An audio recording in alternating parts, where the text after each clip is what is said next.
After struggling for 10 years in the apocalypse, facing acid rain, insect plagues, extreme cold and heat, she managed to hold on with a little bit of tenacity. But just when she thought she could finally survive to the end, she was betrayed by the man she loved most and eventually died with hatred in her heart. Who would have thought that when she opened her eyes, she was reborn back to the eve of the doomsday? This time, with the memories of her past life and deep hatred, she vowed never to let herself be manipulated by others again. Determined to take revenge, she stockpiles goods and trains an army of mutant pets of her own.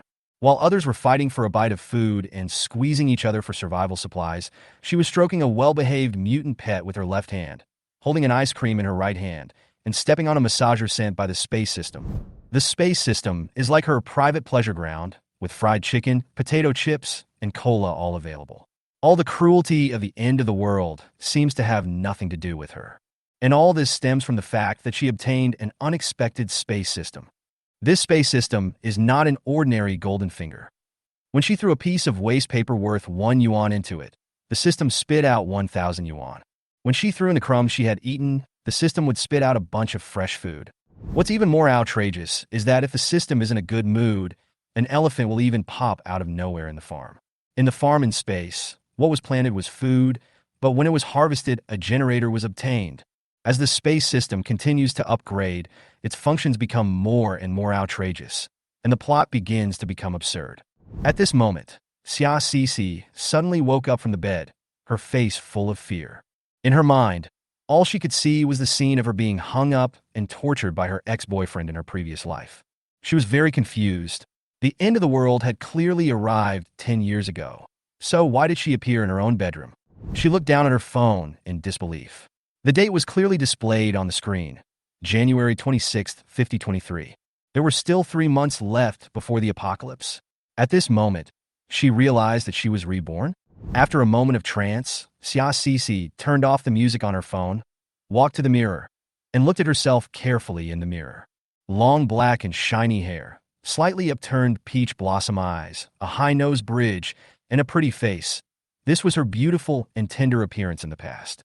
She remembered clearly that in her previous life, in order to avoid being harassed by people with bad intentions, she shaved off her long hair with her own hands.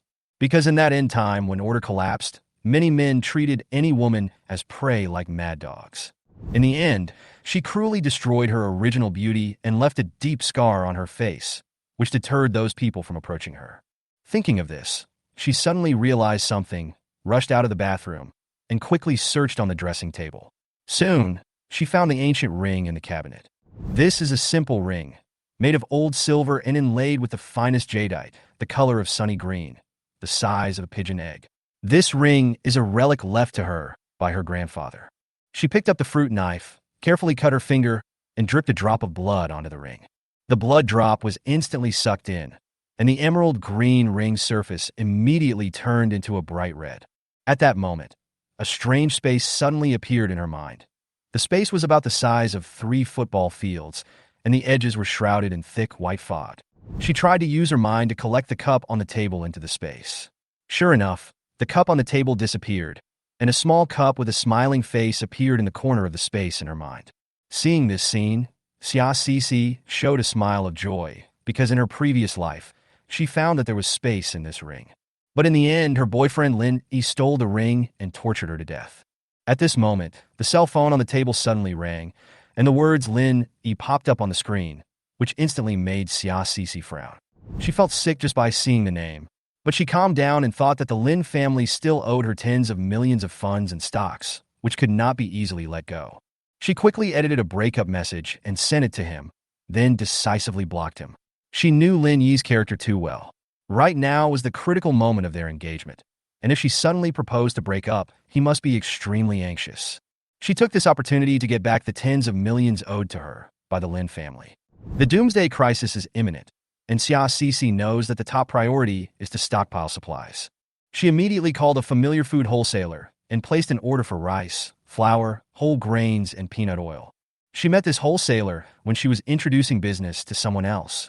The price of the goods was 30% lower than the market price. To thank her for the recommendation, the boss even gave her 2 extra boxes of seasonings. Looking at the balance in her bank card, She quickly ordered a large number of daily necessities online.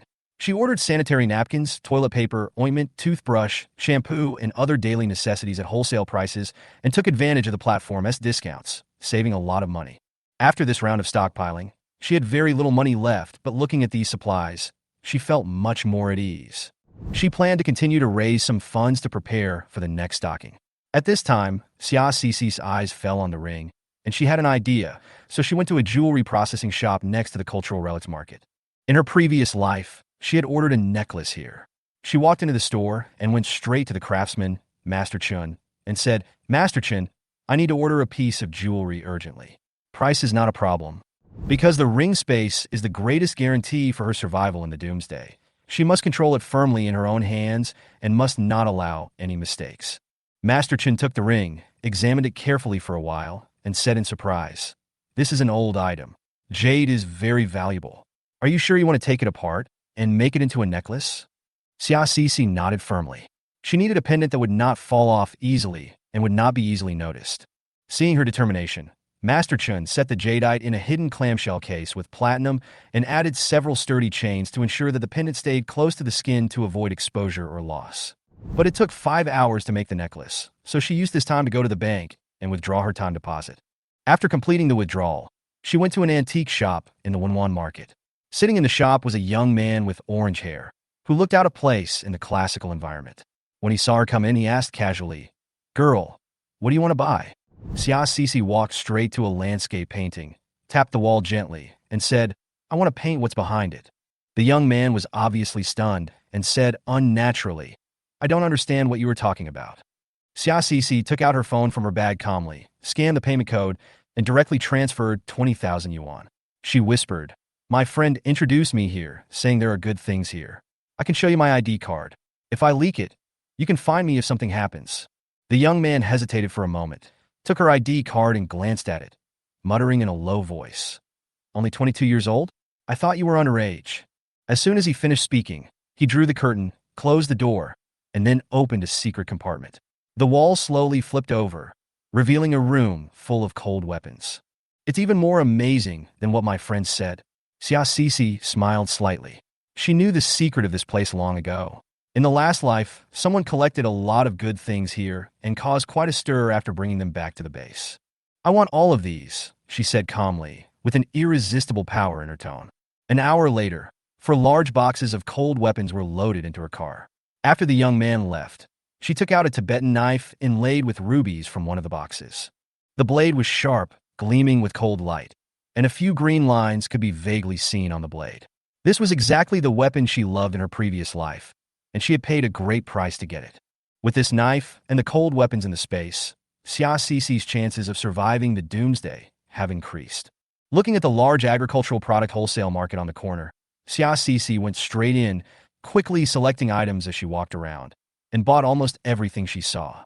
She picked out dozens of comfortable and durable cotton coats, sportswear, and home clothes, and had them all delivered to her doorstep. When communicating with her boss, she said she was a wholesaler, which was just a convenient way to cover up her purpose of purchasing in large quantities. She packed bundles of dry goods such as black fungus, bean curd sheets, bean skin, shiitake mushrooms, and kelp at wholesale prices. Then, she also packed condiments such as soy sauce, white vinegar, sesame oil, and oyster sauce. Just as she was about to leave, a stall selling wild vegetables caught her attention. Freshly picked wild vegetables from the mountains were rarely seen, but she didn't expect to see them here this time, so she immediately bought all the wild vegetables from the farmer's hand. After buying these, she accidentally discovered that there were all kinds of books for sale in the cultural relics market across the street. Thinking about the future water and power outages, Xia Cici decisively went to the market and picked out comics, novels, food guides, reference books, maps, and even professional books on planting, breeding, and maintenance. She put everything she thought would be useful in the apocalypse into the shopping cart. When she put all her things into the car, she found that the car was so packed that there was hardly enough space for a book. After checking the time, she saw that the jewelry processing shop's work schedule was almost over, so she drove directly back to the jewelry store. At this time, the jewelry store master set the jade and the ring on a hidden pendant chain according to her request. After paying the bill, she quietly put the cold weapon and books into the ring space and continued to sweep the market. However, when she passed the stall, the gem on her chest suddenly trembled slightly. Out of vigilance, she stopped and took a few steps back. The vibration of the gem became stronger. The stall in front of her was full of antiques, but she found out at a glance that they were all fakes. But when the stall owner saw her squatting, he immediately called out, "Little girl, take a look. What do you like?" Xiaoxi glanced around casually. Most of them were old ornaments, agate bracelets, and the like. There was only a piece of raw stone placed in the corner, which was a little difficult to see through. She reached out to touch the rough stone in the corner of the field, but the gem in her chest vibrated even more violently, and she was sure that she had found the right one. "How much is this?" The stall owner rolled his eyes, as if he wanted to rip her off. Xiaoxi didn't wait for the other party to speak, and said directly, "This is just a piece of raw gold ore, with low gold content and ordinary appearance. It can be used as a decoration at most. I'll buy it for 1,000 yuan if I like it." The stall owner smiled slightly awkwardly at this time and said nothing more. 2 minutes later, she left the street with the raw stone in her pocket. In an empty place, she put the raw stone into the space. After her consciousness entered the space, she saw the raw stone explode instantly, shattering into pieces with golden light, and at the same time, several blue lights flew out and disappeared into the space in the blink of an eye. Then, the space was filled with white fog and a strong wind blew up. When the wind calmed down, a piece of fertile black soil of about 100 square meters appeared in the space. "So, is this an upgrade to the space?" Xiaoxi clenched her fists, excited. She turned around twice and confirmed that there was nothing else that would cause the gem to react. She made a quick judgment in her mind that this strange object could upgrade the space, so she put it aside for the time being and continued researching it after the materials were fully prepared. But when passing by a seed shop, Xiaoxi decided to replenish her stock and bought various seeds, including vegetables, fruits, flowers, etc. She planned to use the black soil in the space for planting in the future. It was already evening when she got home from shopping. She was so tired from walking all day that her legs were cramping. Her physical strength was far from what she had been exercising for 10 years before the end of the world, but she was confident that she could improve her physical fitness through exercise before the end of the world. She took out her notebook, listed improving physical fitness as the top priority, and marked the key points. During the experiment, she also found that this space could actually preserve freshness. The food put in it could remain in its original state for a long time, and even the hot water put in would remain at the original temperature when taken out. This is almost a magical tool for surviving the apocalypse. At the same time, she thought of a key issue: to buy a dog, a special military dog. Although meteorologists analyzed that acid rain was related to environmental pollution, people did not take it seriously. It wasn't until the acid rain continued for several days and even flooded two-story buildings that people began to panic. The ensuing snowstorm made the situation even more out of control.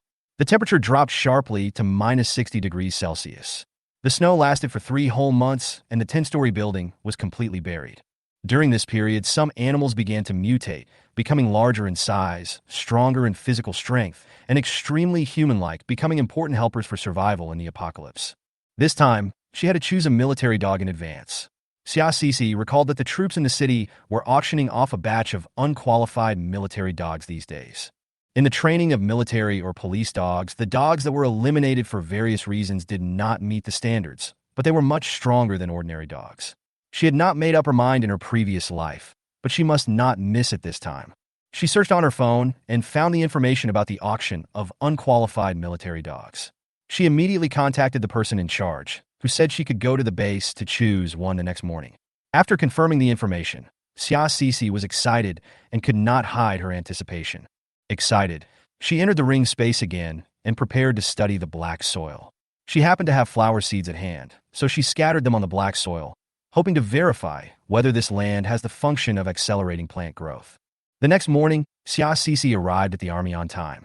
An officer with a tall figure and a smile on his face walked towards her.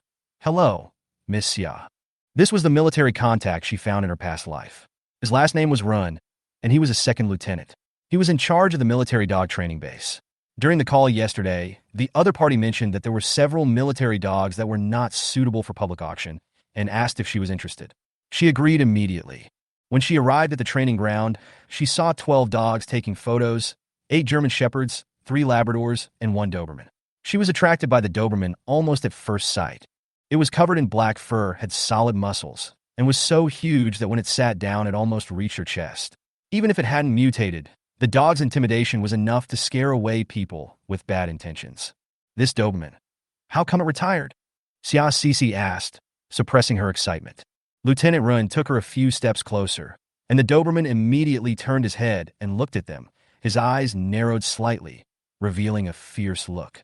The cold aura made people shudder, and just being stared at by it could make people feel a sense of oppression. Don't be afraid. Although it looks fierce, it's actually very docile, just a little stubborn. Lieutenant Run comforted her, took Xia Cece forward a few steps, and took the dog leash from the soldier next to him. The Doberman still sat quietly, not moving. Its name is Dahe, and it's only 6 months old. Lieutenant Rin patted Dahe's big head and said with a smile, 6 months? So strong at such a young age? Xia Cece was a little surprised. Lieutenant Rin nodded and said, it is an only child. It was born to a female dog. It has been bigger than other dogs since it was young. It can be said to be a dog chosen by God. He gave a command. Dahe, lie down. Dahe obeyed immediately and lay down, revealing a long scar on his back. The wound was covered with pink scabs and had obviously not healed yet, which was shocking. It is naturally smart and very agile in carrying out missions. It just started its practical training a few months ago, but unexpectedly it was seriously injured in a fight with criminals during a mission and had to retire. Lieutenant Ren sighed, his tone revealing a bit of reluctance. It saved the entire team. After learning about Dahe's condition, Xia Cece has made up her mind to adopt him.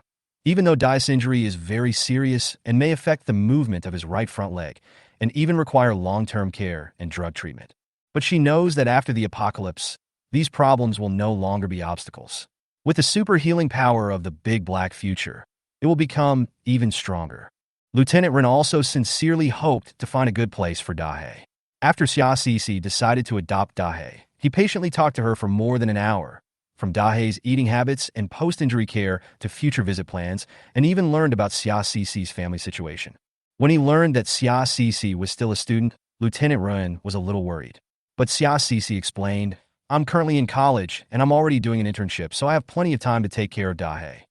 After some confirmation, Lieutenant Rin suggested that they also needed to see Dahe's reaction when choosing a master. So he took Xia Cece to Dahe's side.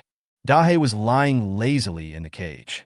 When he saw Xia Cece approaching, he just raised his head slightly and didn't react at all. It has more independent ideas than other dogs. We all think it's a little elf. Lieutenant Rin smiled and walked over to open the cage. Dahe stood up, staring at Xia Cece with his black eyes. She was holding what was said to be his favorite snack, a donut wrapped in cowhide, and slowly approached him.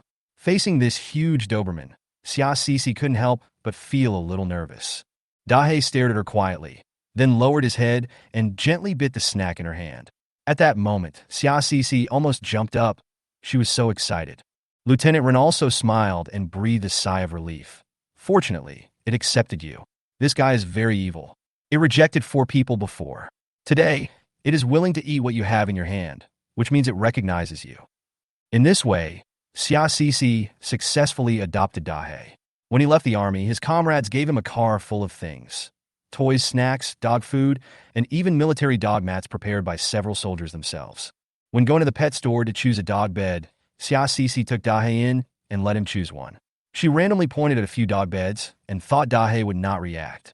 Unexpectedly, he walked straight to a dark blue dog bed, patted it calmly with his paw, and looked back at her, as if to say, I want this one. At this moment, Xia Cece was completely convinced. This dog is simply a spirit. Xia Cece knew that it would take 3 months to build tacit understanding and trust with Dahe. She also knew that this loyal and simple dog would not be as complicated as human hearts, and as long as she treated it well, it would be loyal to her. When she returned home, there was a man standing in front of her house. He was Lynn. The man said in a deliberately casual tone, Cece, why did you block my phone number? Xia Cece couldn't help but sneer, and a surge of anger surged in her heart. Lin Yi's appearance reminded her of the absurd past of her previous life. In her previous life, she was deceived of shares and funds by the Lin family, but she was still in the dark and still fantasized about marrying him. The so-called marriage token proposed by the Lin family was nothing more than exchanging the real gold and silver sent by the Xia family for their useless dyed jadeite. Looking back now, it was nothing but a huge joke. She met Lin Yi's eyes calmly, her heart filled with coldness. In this life, She wanted to destroy him with her own hands. At this moment, Xia Cece lowered her head slightly to brew her emotions, pretending to be weak, and squeezed out a few tears. I'm in a bad mood recently. I want to be alone. I miss my parents a little bit. Seeing this, Lynn immediately wanted to step forward to comfort her. But Dahe, who was standing beside him, suddenly stood up and blocked his way. Dahe bared his teeth and growled, forcing Lynn to retreat again and again. Cece, you?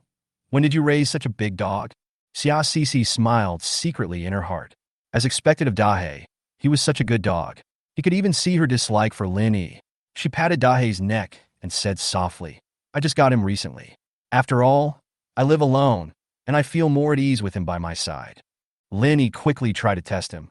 If you feel unsafe living alone, you can move in with me. As soon as he finished speaking, Xia Cece cursed in her heart. In her previous life, after the apocalypse, Lynn also came to her with supplies and pretended to want to spend the apocalypse with her. As a result, his true colors were revealed that night. He just wanted to sleep with her before the apocalypse. At that time, she was still simply thinking about developing the relationship first and was hesitant to agree. Now Xia Cece looked at Lynn in front of her. New and old hatred surged in her heart, and she really wanted to let Dahe pounce on him and bite him.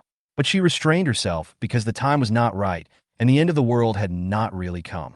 She showed a false smile and said lightly, Lynn, this is the house my parents left me. I feel at ease living here. Lynn was about to say something, but Xia Cece immediately raised her voice to stop him. Lynn, aren't we going to get engaged? Then can you return all the shares and funds that my parents left to me? I've been dreaming about them recently, blaming me for mismanagement, which made me feel really bad, so I deleted your number on impulse and don't want to see you for the time being.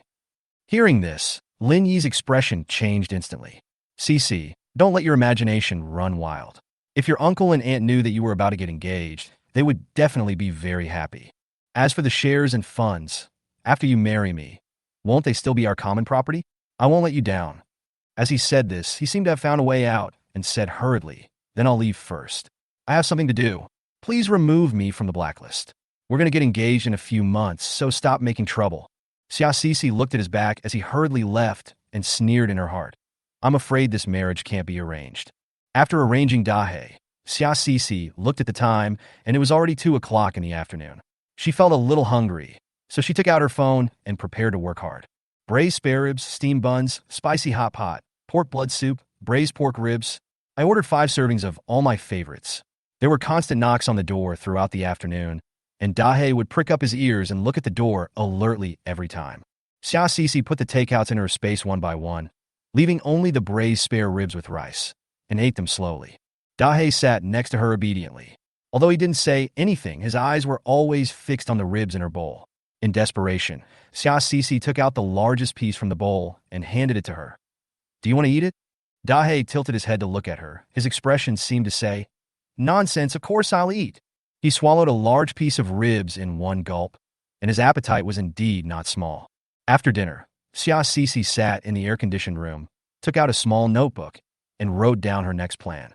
According to the order of the end of the world, acid rain came first, followed by floods, and then the temperature dropped to minus 60 degrees. Many people could not survive the blizzard and extreme cold. Later, the temperature abnormally rose to over 50 degrees. The entire city was paralyzed, water and electricity supply were cut off, and people struggled to survive in the scorching heat. Just after the temperature fluctuation ended, disasters followed one after another. Earthquakes occurred frequently. The largest one caused high-rise buildings to collapse, the ground to crack, and many people fell directly into the cracks. After 2 years of natural disasters, the Earth seems to finally punish mankind for its destruction, and an even more terrifying mutation ensues. Many animals and insects mutated due to environmental changes. They became larger, stronger, and more fertile, and insect plagues further exacerbated the population. At this time, the true apocalypse showed its fangs.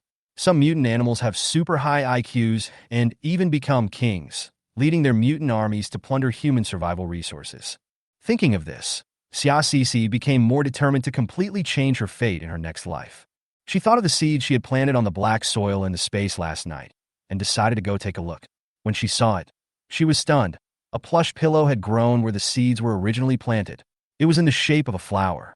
Xia Sisi used her mind to take out the pillow and squeezed it. It was indeed a plush pillow. How could such a thing be in space? She was a little puzzled, and at the same time, she had some more guesses in her mind. Could it be that this piece of black soil could grow all kinds of strange things? To confirm, she pulled out another weed from the flower pot and threw it into the space to try. On the other side, after Lynn left Xia Sisi's house, he called Hao Ro angrily. Brother E, what's wrong with you? Hao Ro heard that Lynn was in a bad mood and asked gently, do you think Xia Sisi discovered something? Today she even mentioned the funds and stocks her parents left behind. She used to obey me in everything, but today she blocked me.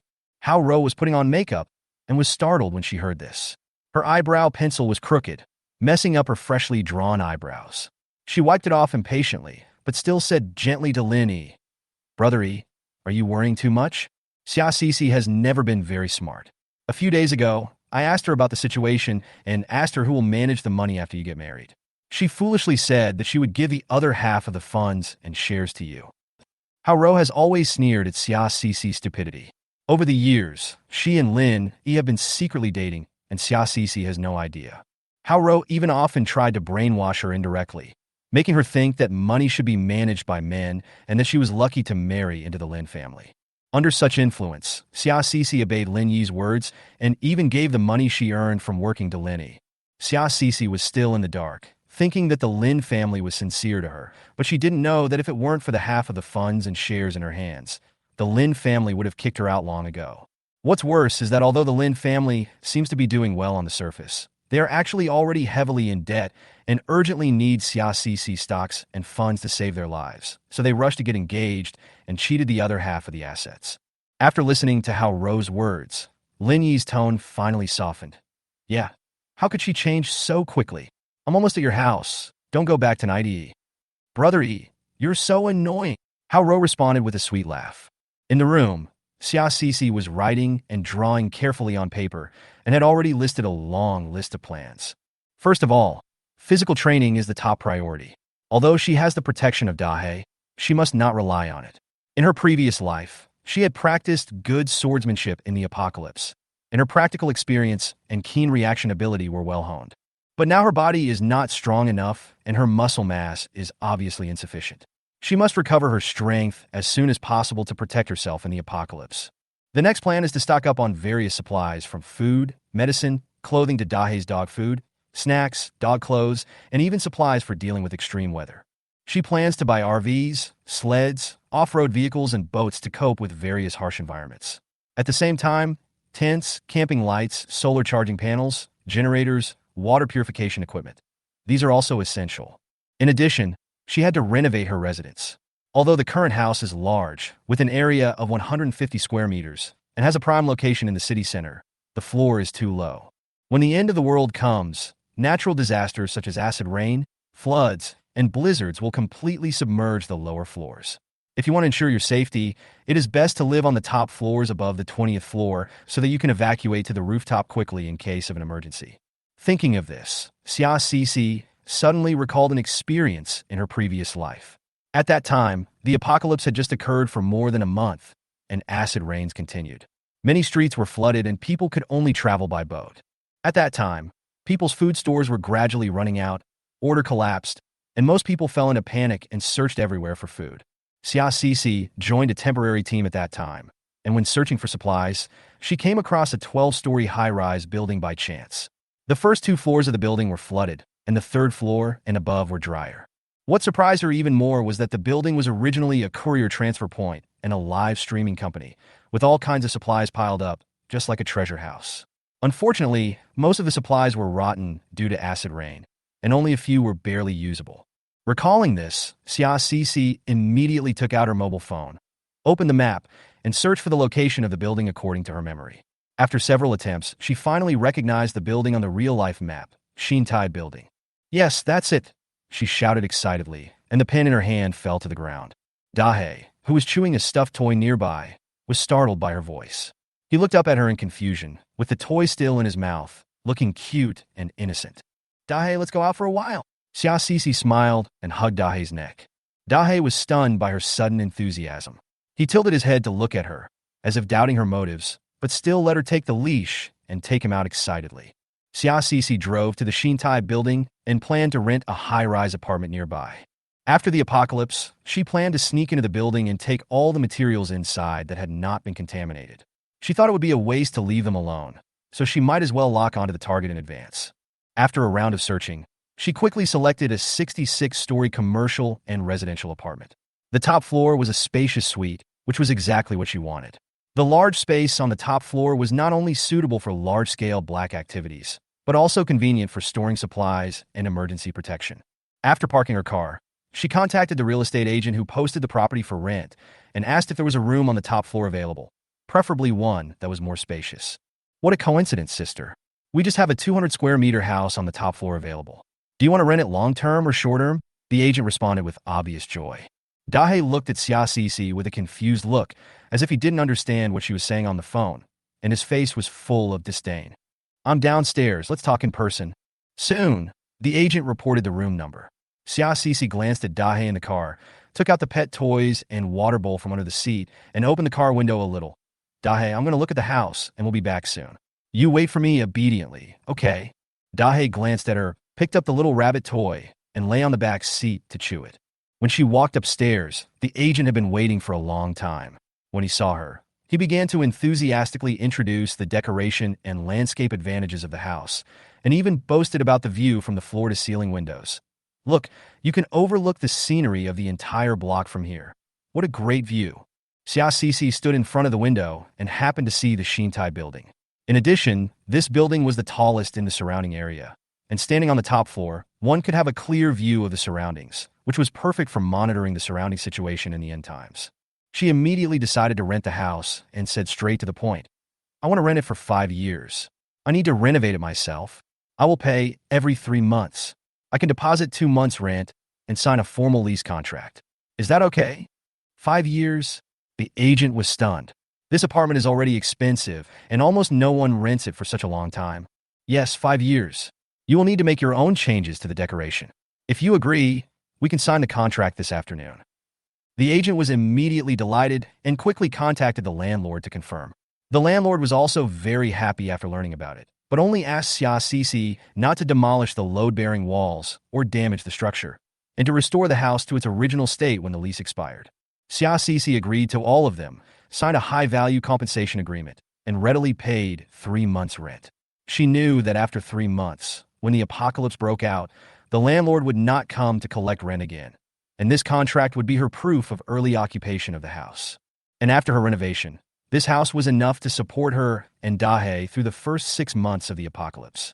After signing the contract and communicating with the agent for a period of time, Xiaoxi felt that the agent was reliable, and she came up with the idea of entrusting him to sell the house. The price is 200,000 yuan cheaper than the market price. The only requirement is to sell it as soon as possible, Xiaoxi said solemnly to the agent. The agent's eyes lit up instantly. Girl, the houses in your neighborhood are very popular. Usually, many people ask about them as soon as they are put on the market. If they were 200,000 yuan cheaper, they would be snapped up by everyone. He rubbed his hands together, looking excited. Wait for me to make a call and discuss it with the boss of the company. While the agent was on the phone, Xiaoxi quickly went downstairs and wanted to check on Dahe. After all, more than 2 hours had passed, and she didn't know how it was doing.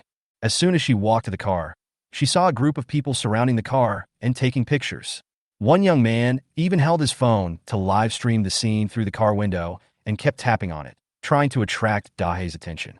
From Xiaoxi's perspective, she could clearly see Dahe baring his teeth, his muscles tense, and his face full of impatience, but he always remained restrained. Xiaoxi was furious. What are you doing? She rushed over and snatched the phone from the young man's hand. The young man, with dyed yellow hair, raised his eyebrows when he saw this and shouted indignantly, Do you know that it is a prohibited dog breed? What? Are you scared? You are not allowed to take pictures?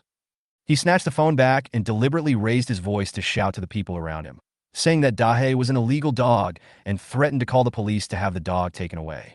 More and more people gathered around to see Dahe. The Doberman stood on the back seat, almost filling up the entire back compartment. Oh, this dog is really big. It would be terrible if it hurt someone. The yellow-haired man continued to provoke with a smug look on his face. Xiaoxi said coldly, When will it be your turn to take care of my dog? And you're broadcasting live to attract traffic and confuse right and wrong. Xiaoxi went forward to argue, but she didn't expect the yellow-haired man to reach out and push her. Fortunately, she reacted quickly and dodged flexibly, but the other party's hand still touched her collar, which made her even more angry. At this moment, there was a click sound, and the car door unlocked automatically.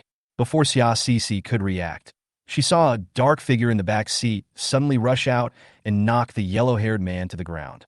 Huang Mao fell to the ground and struggled and screamed, but to no avail.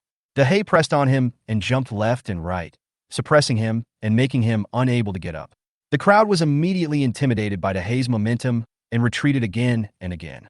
Xiaoxi stood aside, watching the scene, and a warm feeling suddenly surged in her heart. This dog was clearly protecting her. What's wrong?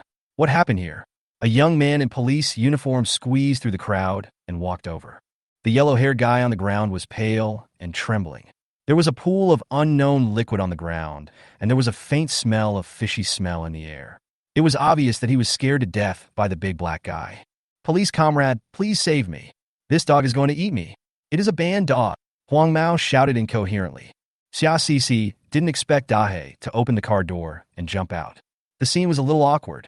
She walked up to Dahei, grabbed his chain, and whispered, "Dahei, come here." Dahei immediately walked to her side obediently and sat down close to her, but his big eyes were still staring at Huang Mao, revealing a row of white teeth, full of intimidation. "Is this a police dog? A retired one?" The policeman looked at Dahei carefully and asked.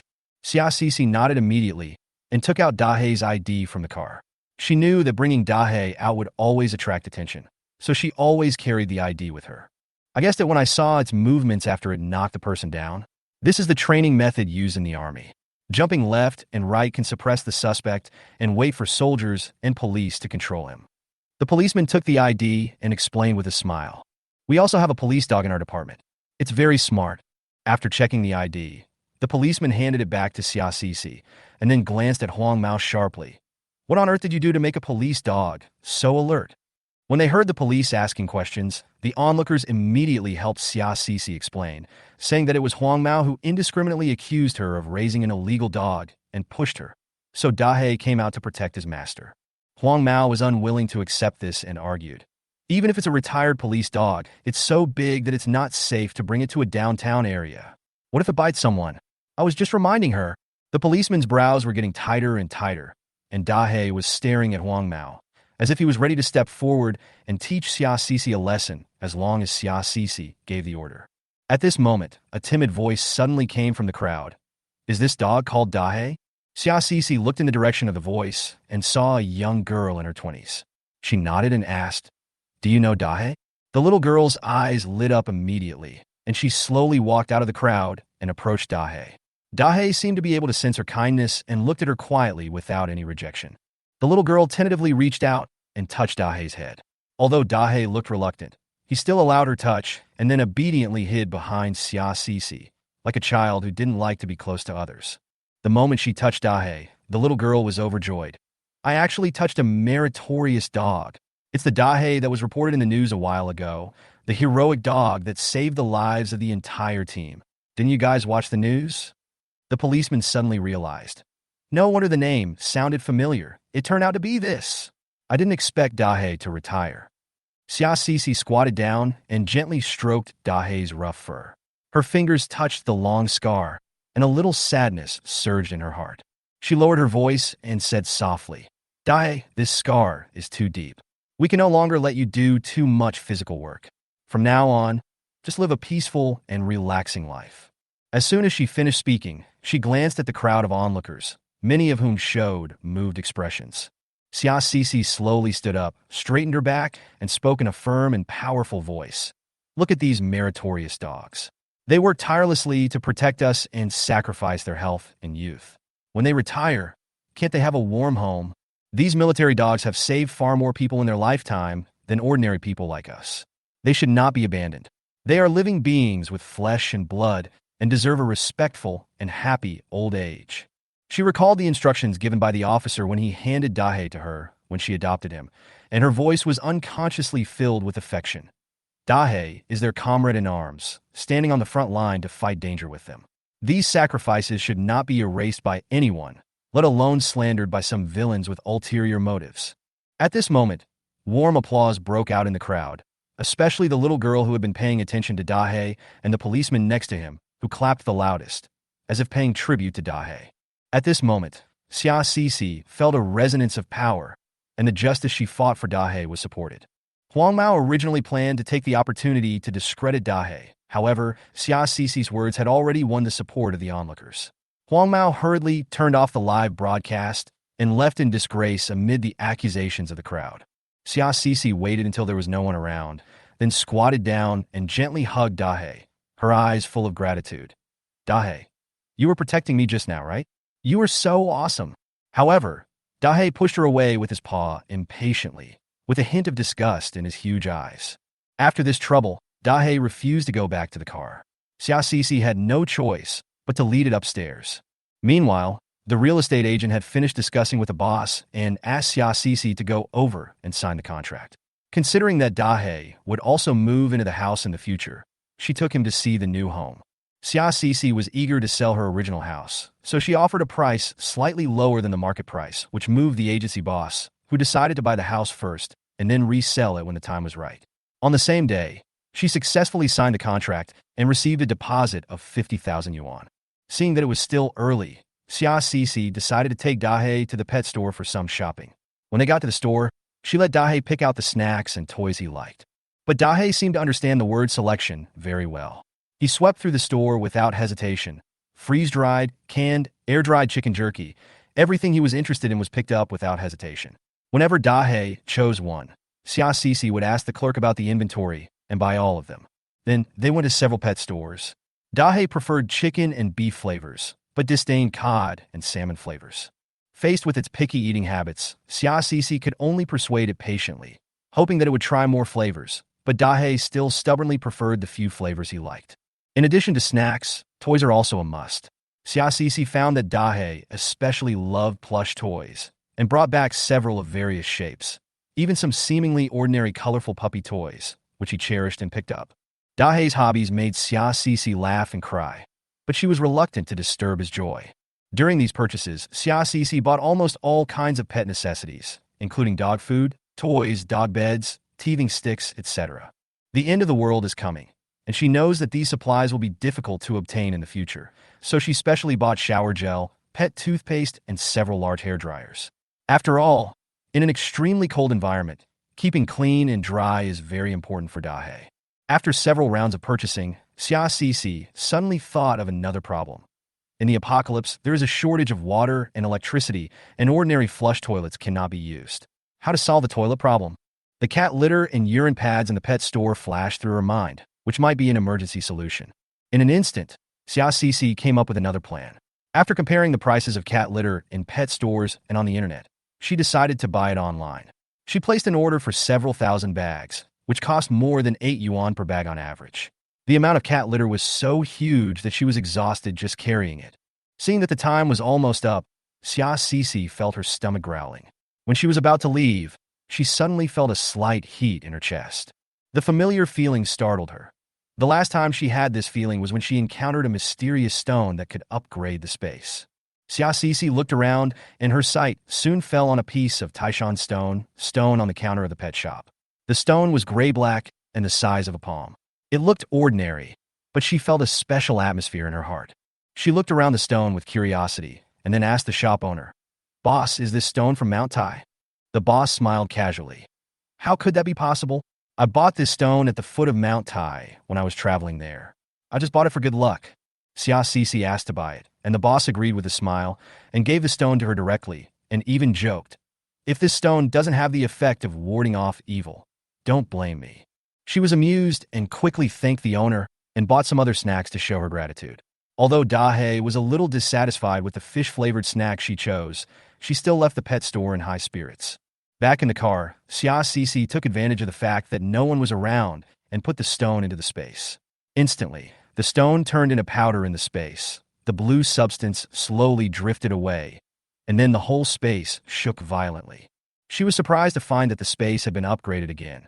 There was an extra small house, and she could actually enter the space. Xia Cixi looked around excitedly. The small house was about 40 square meters. Although it was empty inside, the environment was fresh and comfortable, making people feel relaxed.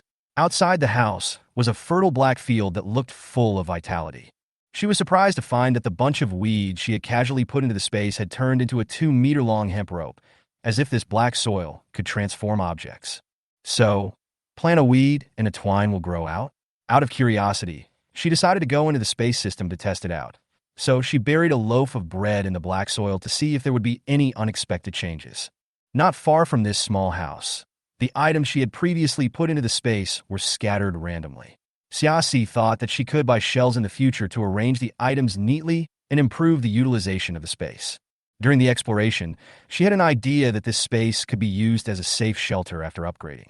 But soon, Xiaxi discovered that she was the only one who entered the space, and Dahe did not come in. It seems that a living being has entered this space. It can be a human or another creature, but only one can enter, not two at the same time. I don't know if this is temporary or will be like this in the future. I still need to shop around more, just in case I can find something to upgrade my space. After a night of tossing and turning, Xiaxi was exhausted and exited the space system. Before lying down, she took out the Tibetan knife and practiced a set of boxing and kicking skills she had learned in her early years. As soon as she moved, she felt sore in her limbs and couldn't help but sigh inwardly. My body is really too weak now. Xiaxi secretly made up her mind to start running, exercising, and practicing martial arts again from tomorrow, striving to return to her peak state before the end of her previous life. Before lying down, she unexpectedly received a text message from Lynn. The content of the text message was full of affection, telling about the past between the two of them, and even mentioning the joy of their upcoming engagement. In order not to arouse his suspicion, Xiaxi removed Lynn from the blacklist, but after reading the message, she almost vomited. Who knows what shameful things he is doing with Hao right now? She sneered to herself. In her previous life, she finally saw the truth. Lynn was not a lone ranger. Hao was the real manipulator behind the scenes. This pair of dogs and bitches, one scheming and the other stupid, worked together to play her in the palm of their hands. So, she simply replied, I know, let's talk about it another day. I'm tired today, not wanting to get entangled with Lynn anymore. However, Lynn immediately replied, good night, so gentle that it was sickening. On the other side, Lynn was leaning in Hao's arms, frowning slightly. Hao, do you think Xiaxi is cold to me? Hao also looked at the message in confusion and did not answer immediately. Then, she comforted her with a few words, picked up her phone, and called Xiaxi. Seeing the caller ID, Xiaxi's anger rose in her heart, but she quickly suppressed her impatience and hatred. She took a few deep breaths, calmed down her emotions, and answered the call. Cici, I heard from Lynn that you two had a fight. What happened? On the other end of the phone, Hao's tone was full of concern. Xiaxi sneered. Her heart was calm, but there was a hint of grievance in her words. Hao, as my best friend, you also know Lynn. Do you think he doesn't like me anymore? Hearing this, Hao was silent for a second. Obviously, she did not expect Xiaxi to ask this question. Then she rebuked. Cici, it is a great blessing for an orphan like you to be favored by the Lynn family. If Lynn didn't like you, how could he be engaged? Xiaxi's nose felt sore, and she continued to pretend to be confused. But I heard that if you like someone, you can't help but get close to him. Why does Lynn always keep his distance from me? Her words hit Hao's sore spot. Sure enough, there was silence on the other end of the phone for a moment, and then Hao explained with some trembling. Lynn is respecting you and wants to have a happy marriage life in the future. Cici, where else in the world can there be such a good man? Really? Maybe I'm thinking too much. I just want to hold hands and kiss Lynn sometimes. Hearing this, Hao finally felt relieved and her tone was no longer so nervous. After giving a few instructions, she hung up the phone. As soon as the call ended, Xiaxi snorted coldly and thought to herself, it would be best if you all treated me as the fool I used to be. Only in this way can she fight back cleanly and neatly at the critical moment. After hanging up the phone, Xiaxi found that Dahe was looking at her with his head tilted, with a puzzled look on his face. She couldn't help laughing, patted Dahe's head gently, and said, the complex emotions of human beings you a simple little dog can't understand. The fatigue of the day gradually dissipated. Xiaxi cleaned Dahe and allowed him to rest on the bed. At first, Dahe seemed to be uncomfortable with the soft bed, and he jumped off the bed and ran back to his doghouse. Xiaxi didn't force it, thinking that love couldn't be rushed, so she fell asleep peacefully. However, the next morning, when she woke up, she unexpectedly found Dahae sleeping next to her, breathing evenly. Seeing her wake up, Dahae immediately opened his eyes and stared at her with bright eyes. "Good morning, Dahae." Xia Sisi smiled and touched its head and kissed it on the forehead. Dahae frowned. His face looked indifferent, just like a cold scumbag. After getting up, she immediately entered the space to check whether the bread she planted last night had grown. Disappointingly, the bread was still the same as yesterday. Xia Sisi realized that the black soil did not seem to be suitable for everything, and it seemed that she had to further explore its characteristics. After confirming that she couldn't grow food, Xia Sisi put the matter aside for the time being and focused on the recent stockpiling of supplies and the plan to deal with Lynn. She knew that these problems needed to be solved as soon as possible before the end of the world, and the space needed to be upgraded as soon as possible to cope with a more severe future. After a quick wash, Xia Sisi took Dahae out for a run and a walk, and then went to a breakfast shop with him to enjoy the morning delicacies. Steamed dumplings, tofu brain, soy milk, fried cakes, meat buns, boiled corn, millet porridge, preserved egg, and lean meat porridge. As long as she liked the food, she would buy it without hesitation, and would buy more than 50 servings at a time. The reason was simple. She said she was ordering meals for the company. Xia Sisi went to several stores and visited several food stalls, which attracted the attention of the store owners. Some of them doubted Xia Sisi's age and thought she might not be an adult, but she didn't say much and just scanned the code to pay, which was quick and easy. Seeing this, the shop owner smiled and prepared meals for her. In the next half month, Xia Sisi planned to buy 50 breakfasts every day, which made the shop owner's eyes light up and they looked forward to her visit again. Her car was parked not far away, and every time she loaded the food into the car, she would quietly put it into her own space. She was particularly fond of the steamed buns shop near her home, where the big buns had thin skins and large fillings, and the dough had a hint of sweetness, which was exactly what she loved. Cece calculated that she could eat 3 buns per meal, so she readily ordered 200 buns of various flavors every day, a month's supply at a time. Her dog Dahae also loved these buns. Next, Xia Sisi plans to go shopping at the night market, and during the day, she will continue to deal with house matters and purchase some large shelves and daily necessities. Laundry detergent, towels, cups, kitchen utensils, and even disposable lunchboxes are all on her shopping list. The most important thing is to stock up on food. Xia Sisi had already bought a batch online, and now that she had the funds, she planned to buy directly by tons. She rented a warehouse and asked the merchants to deliver the goods to the designated location. After the people left, she put the items into the space.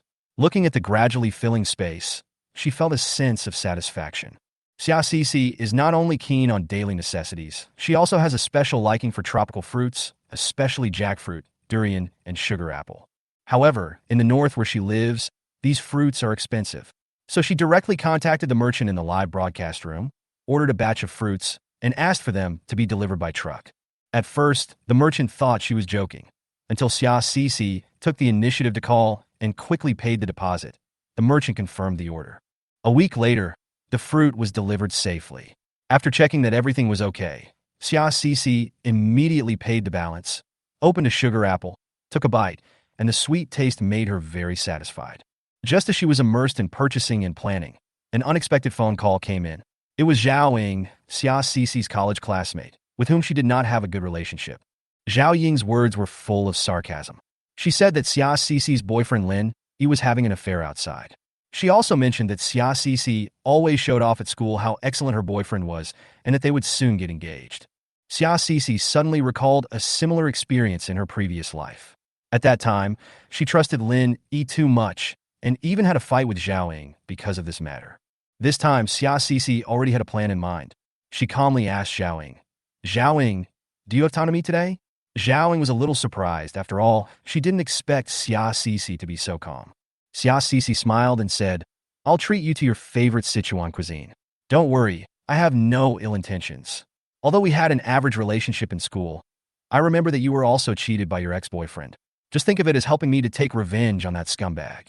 Zhao Ying pondered for a moment and finally agreed to meet. During the call, Zhao Ying also mentioned that her family ran a hotel, and when she went to help this morning, she saw Lynn checking out with another woman. Although she was not 100% sure, she recognized Lynn. In her previous life, Xia Sisi did not ask Zhao Ying for more details, but this time she decided to get things clear. After agreeing on a time, Xia Cece completed the formalities for the house.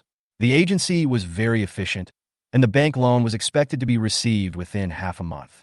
Although Xia Cece didn't have much money on hand, it was enough to support her next stockpiling plan. Her parents left a large inheritance before they died, but her studies and living expenses over the years, coupled with the recent crazy shopping, had consumed half of the property. However, she still holds some stocks and funds, and is planning to use these assets to deal with Lin Yi's family. Before the meeting time with Zhao Ying in the afternoon, Xia Cece went to the market to order a batch of large shelves in different specifications to facilitate her storage of different supplies. Before leaving, she saw large-capacity water storage barrels in the factory, each of which could store 50 tons of water and was used for liquid storage in the factory. Xia Cece ordered 100 water barrels without hesitation. Considering the importance of water resources in the end times, she decided to fill all the barrels in preparation for future life needs. After finishing all these, Xia Cece drove to the restaurant where she was going to meet Zhao Ying. Zhao Ying was straightforward and hot-tempered, and she loved Sichuan cuisine the most.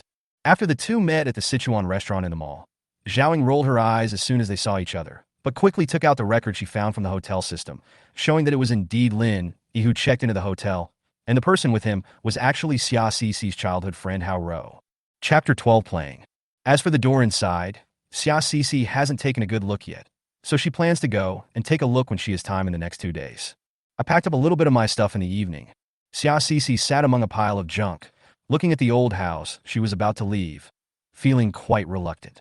This is the small space left for Xia Cece by her parents. If it wasn't really unsuitable for doomsday survival, Xia Cece would never leave here. Among the things Xia Cece packed, there were many small gadgets that were a burden in the end times. It looks like Xia Cece's diary from elementary school, large bow hairpin, the photo album that Xia Cece's parents left for her, a yearbook written by classmates when they graduated. These things cannot be eaten or drunk, but for Xia Cece, it is her life and memories. In my previous life, I didn't have time to take these little things with me, so I ended up having to abandon this house. What Xia Cece stuffed in her pocket was just a family photo of her family. Now that she has time to sort these things out, she feels very happy.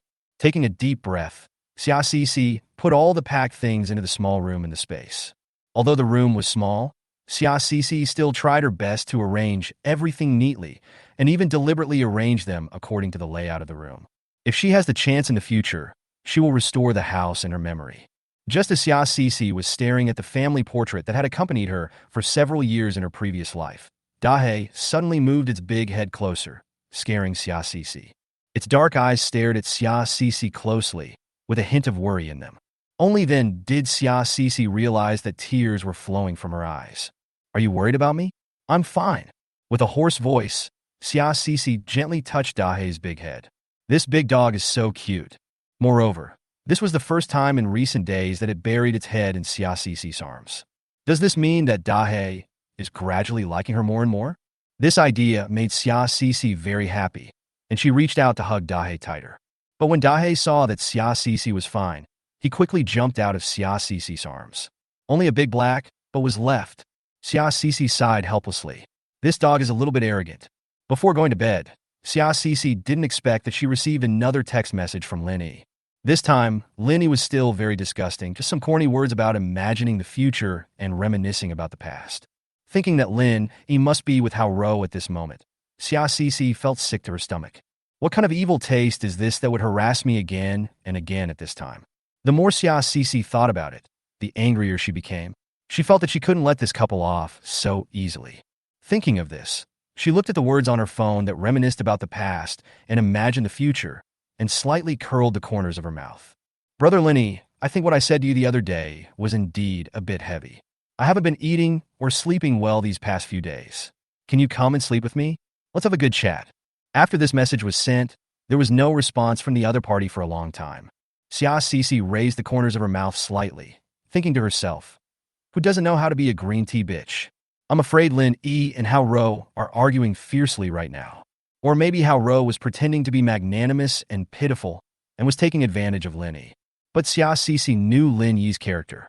Even if he likes Hao Ro, even if he has no feelings for Xia Cece, he definitely cannot let go of this piece of fat meat. Now that Xia Cece has said this and extended such an olive branch, Lenny will grab it no matter what. But it seems that Hao Ro is really charming. After 10 minutes, there was still no movement. Xia Cece yawned and felt a little sleepy. She thought she should go to bed early. So I sent another text message. Brother Lenny, I know it's a little abrupt for me to bring this up, but we've been in love for so long. It's time for us to get to that stage. I'm going to push myself tonight and wait for you at the hotel down the road. Go to the front desk and tell them you want to go to room 1203. After saying this, Xia Cece turned off her phone and went to sleep. It was truly a good night's sleep. Xia Cece didn't just say room 1203 of the big hotel on that street casually. In her previous life, Xia Cece met a rich second-generation man who wanted to kill people with money. I heard before that this rich second generation had a private room in room 1203 of this hotel all year round. She just wanted Lynn to try his luck tonight. If he failed, Xia Cece would probably wake up laughing in her dreams. The next morning, Xia Cece turned on her cell phone. I found that there were dozens of missed call reminders and more than a dozen text messages on my phone. What's interesting is that there are Lin Yi's and Hao Ro's in here. Xia Cece opened the message on her mobile phone with great interest. The first message I opened was Lin Yi's. First there was a series of "Where are you? I'm at the hotel. Why can't I get through on the phone?" There are several similar ones connected like this. Just some, "I'm in room 1203. Why don't you open the door?" Looking at the time of the message, the next one will arrive in 20 minutes. Xia Cece, what do you mean? Why is there a man inside? Where are you? Speak. I was beaten. After that, there were probably some insults thrown at her. It can be seen that Lin Yi is really anxious. It can also be seen that Lin Yi was really beaten. In response to this, Xia Cece raised her eyebrows and was in a very good mood. After exiting Lin Yi's chat history, Xia Cece opened Hao Ro's chat history. The chat records here are a different story. Hao Ro first pretended to be very concerned and said that Lin Yi sent her a message saying that Xia Cece wanted to give her first time to Lin Yi and asked Xia Cece if she had thought it through. Cece, a woman's first time is the most important. You must think it through.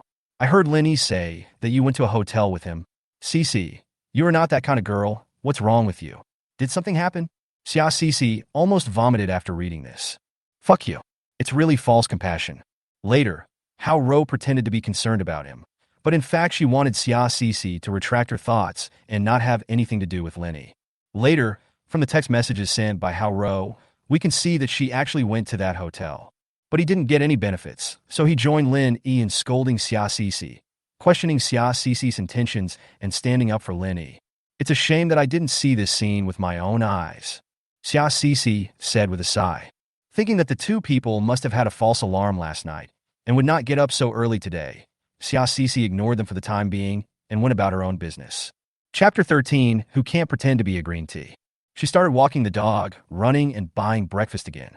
Stop by the supermarket and see if there's anything you missed. Xia Cece discovered that Dahe had an amazing appetite and especially liked eating meat.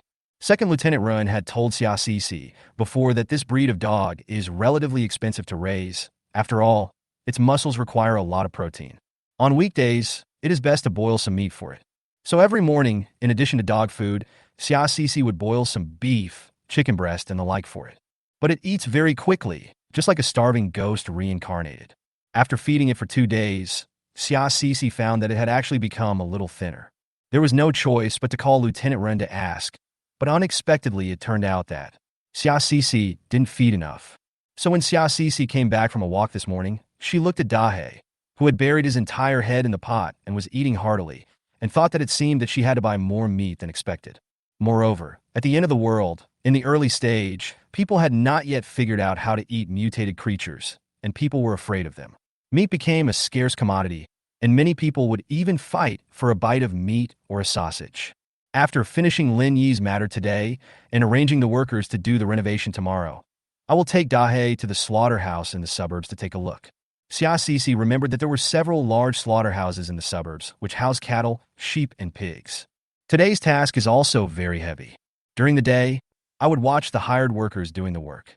The doors and windows of the house are relatively easy to install, but the walls need to be renovated and coated with anti-corrosion materials.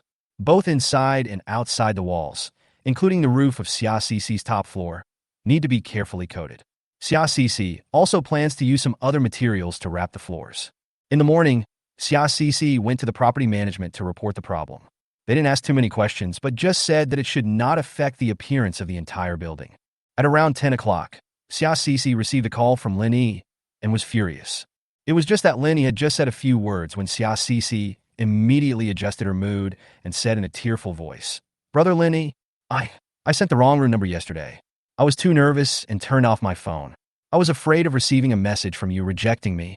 Later, I saw that you hadn't come yet, so I thought you didn't agree and fell asleep. I only saw the messages from you and Ruru this morning." Lynn on the other end of the phone was silent. Xiaoxi has always been strong and patient and rarely cries. The feeling of trying to hold back tears made Lynn panic. He originally had a lot of things to say to Xiaoxi, but for a moment he was speechless. Xiaoxi sneered in her heart, knowing that she had stunned Lynn, and then she continued, "And I saw the message that Ruru sent me, and I also feel that my previous idea was a bit ill-considered. Since God made me send the wrong room number, it means that God doesn't want me to make such a hasty decision. I think I should wait until after we get engaged." When Lynn heard this, he became a little anxious. But no matter what Lynn said, Xiaoxi held on to the words Ro persuaded me, and this was God's arrangement, and refused to give in or mention the relationship between them again. In the end, Lynn could only hang up the phone helplessly. After hanging up the phone, Xiaoxi could hardly hold back her laughter. Dahe, who was standing by, tilted his head and looked at Xiaoxi, who was curled up on the ground and trying to hold back her laughter so hard that her stomach hurt. He seemed a little puzzled. It took Xiaoxi a long time to recover. When she raised her head, she was met with a big black dog's face. "Dahe, you won't understand how happy I am right now."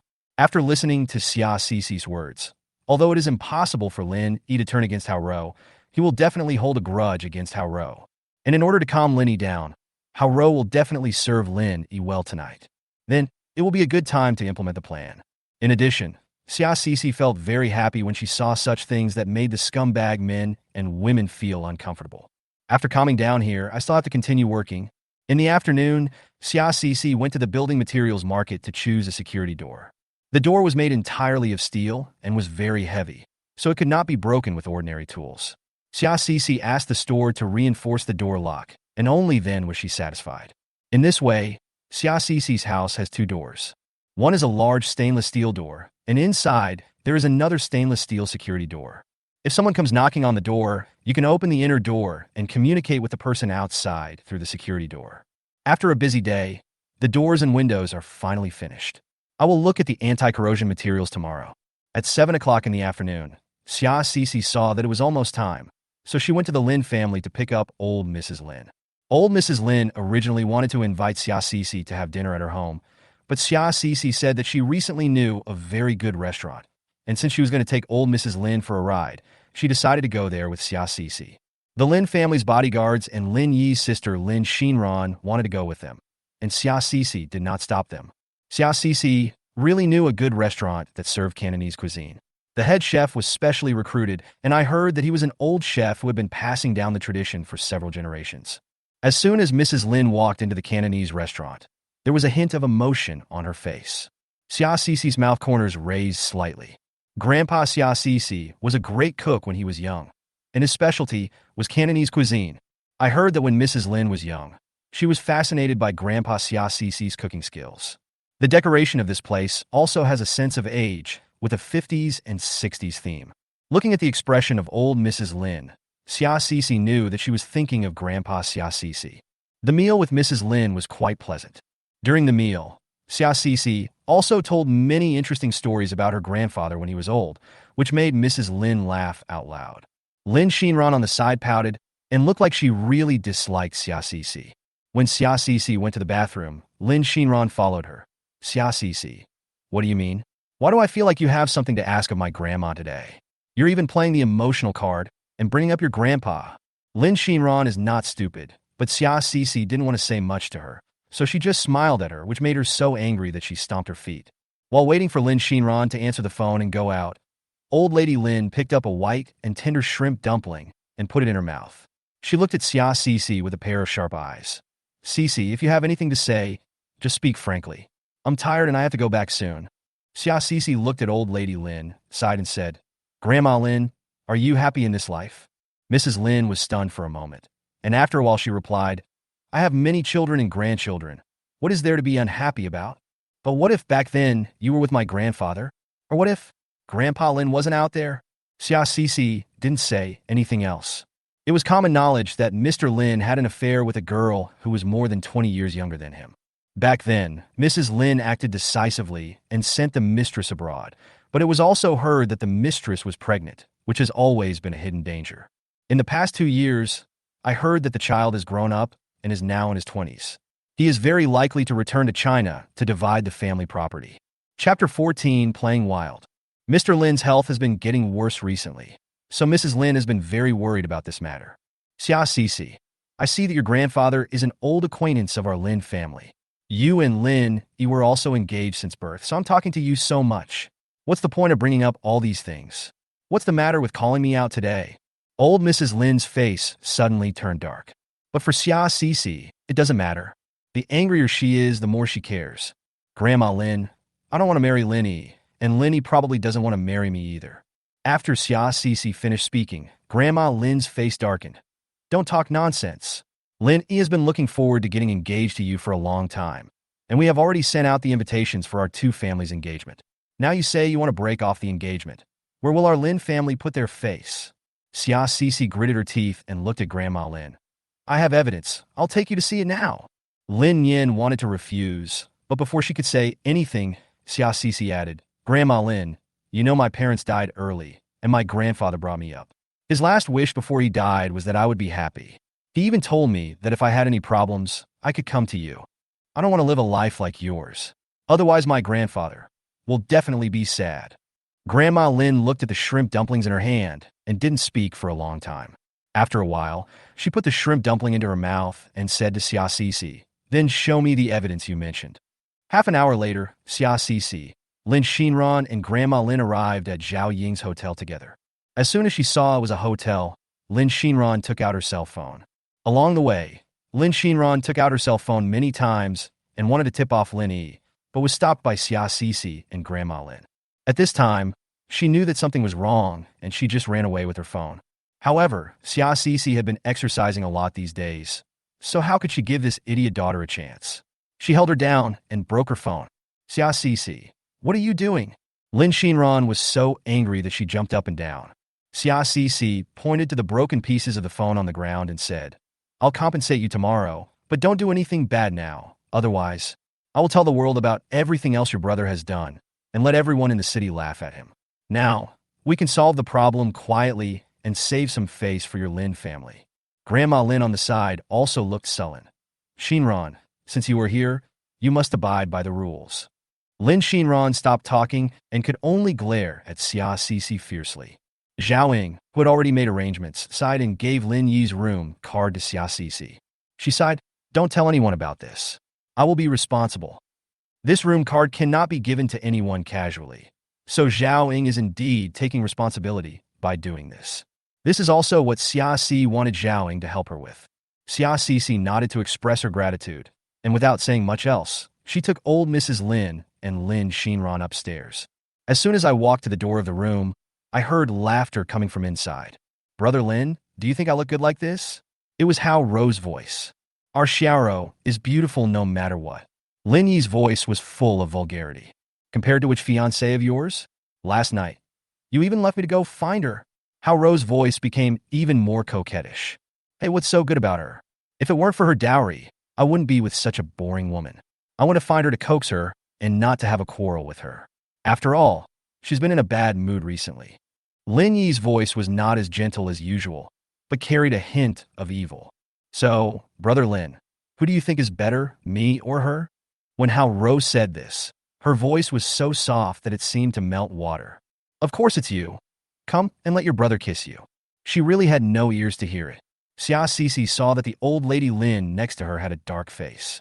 But at this time, Lin Xinran, who had been very honest, suddenly started shouting, Brother, brother, we are outside the door.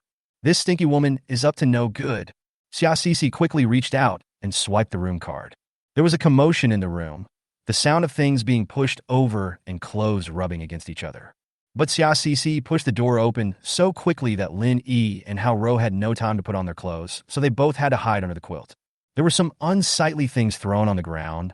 These two guys are playing quite wildly. Old Mrs. Lynn walked in with a dark face, pointed at Lin Yi and asked tremblingly, "What are you doing?" Lin Yi's face turned pale. He looked at Xia Cece and then at his grandmother. Finally, he said tremblingly, "We are rehearsing a play. We recently participated in an event." Xia Cece burst out laughing. Lin, it was really stupid to be able to come up with such a despicable excuse. Lin Shinran hurriedly helped to grab it. "Grandma, I don't think it's a big deal. They're just friends, chatting together in the hotel. There's nothing wrong. Let's not disturb them." Xia Cece glared at Lin Shinran, walked up and directly lifted the quilt of Lin Yi and the other person. Under the quilt, Lin Yi was naked. Hao Ro was more amused. She was wearing a tight-fitting leather skirt and a bell around her neck. When she saw the quilt was opened, she rushed directly to Lin Yi. "Brother Lin?" Xia Cece rolled her eyes. "You call me that in a very intimate way." But at this time, old Mrs. Lin also reacted and gave Lin Shinran a look. Lin Shinran immediately turned around and closed the door. Old Mrs. Lin looked at Xia Cece with a smile. "Cece, this matter could be a big deal or a small one, I think." Although this old lady Lin said that she wanted to come with Xia Cece saw that she was going to protect Lin Yi. That's right. After all, he's the grandson of the Lin family. It turns out that Mrs. Lin had been acting hypocritical all along. She just wanted to see how much evidence Xia Cece could get. As expected, none of the Lin family members are good. Xia Cece looked at old lady Lin. "Grandma Lin, what do you mean?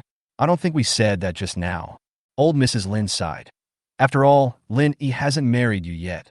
After marriage, our Lin family promises you, and I, old Mrs. Lin, promise you, that he will never do such a thing again." Xia Cece finally understood. The Lin family felt that as long as they were not married, there would be no legal constraints, so both parties were still single, and there was nothing wrong with just having fun. Just settle down after marriage.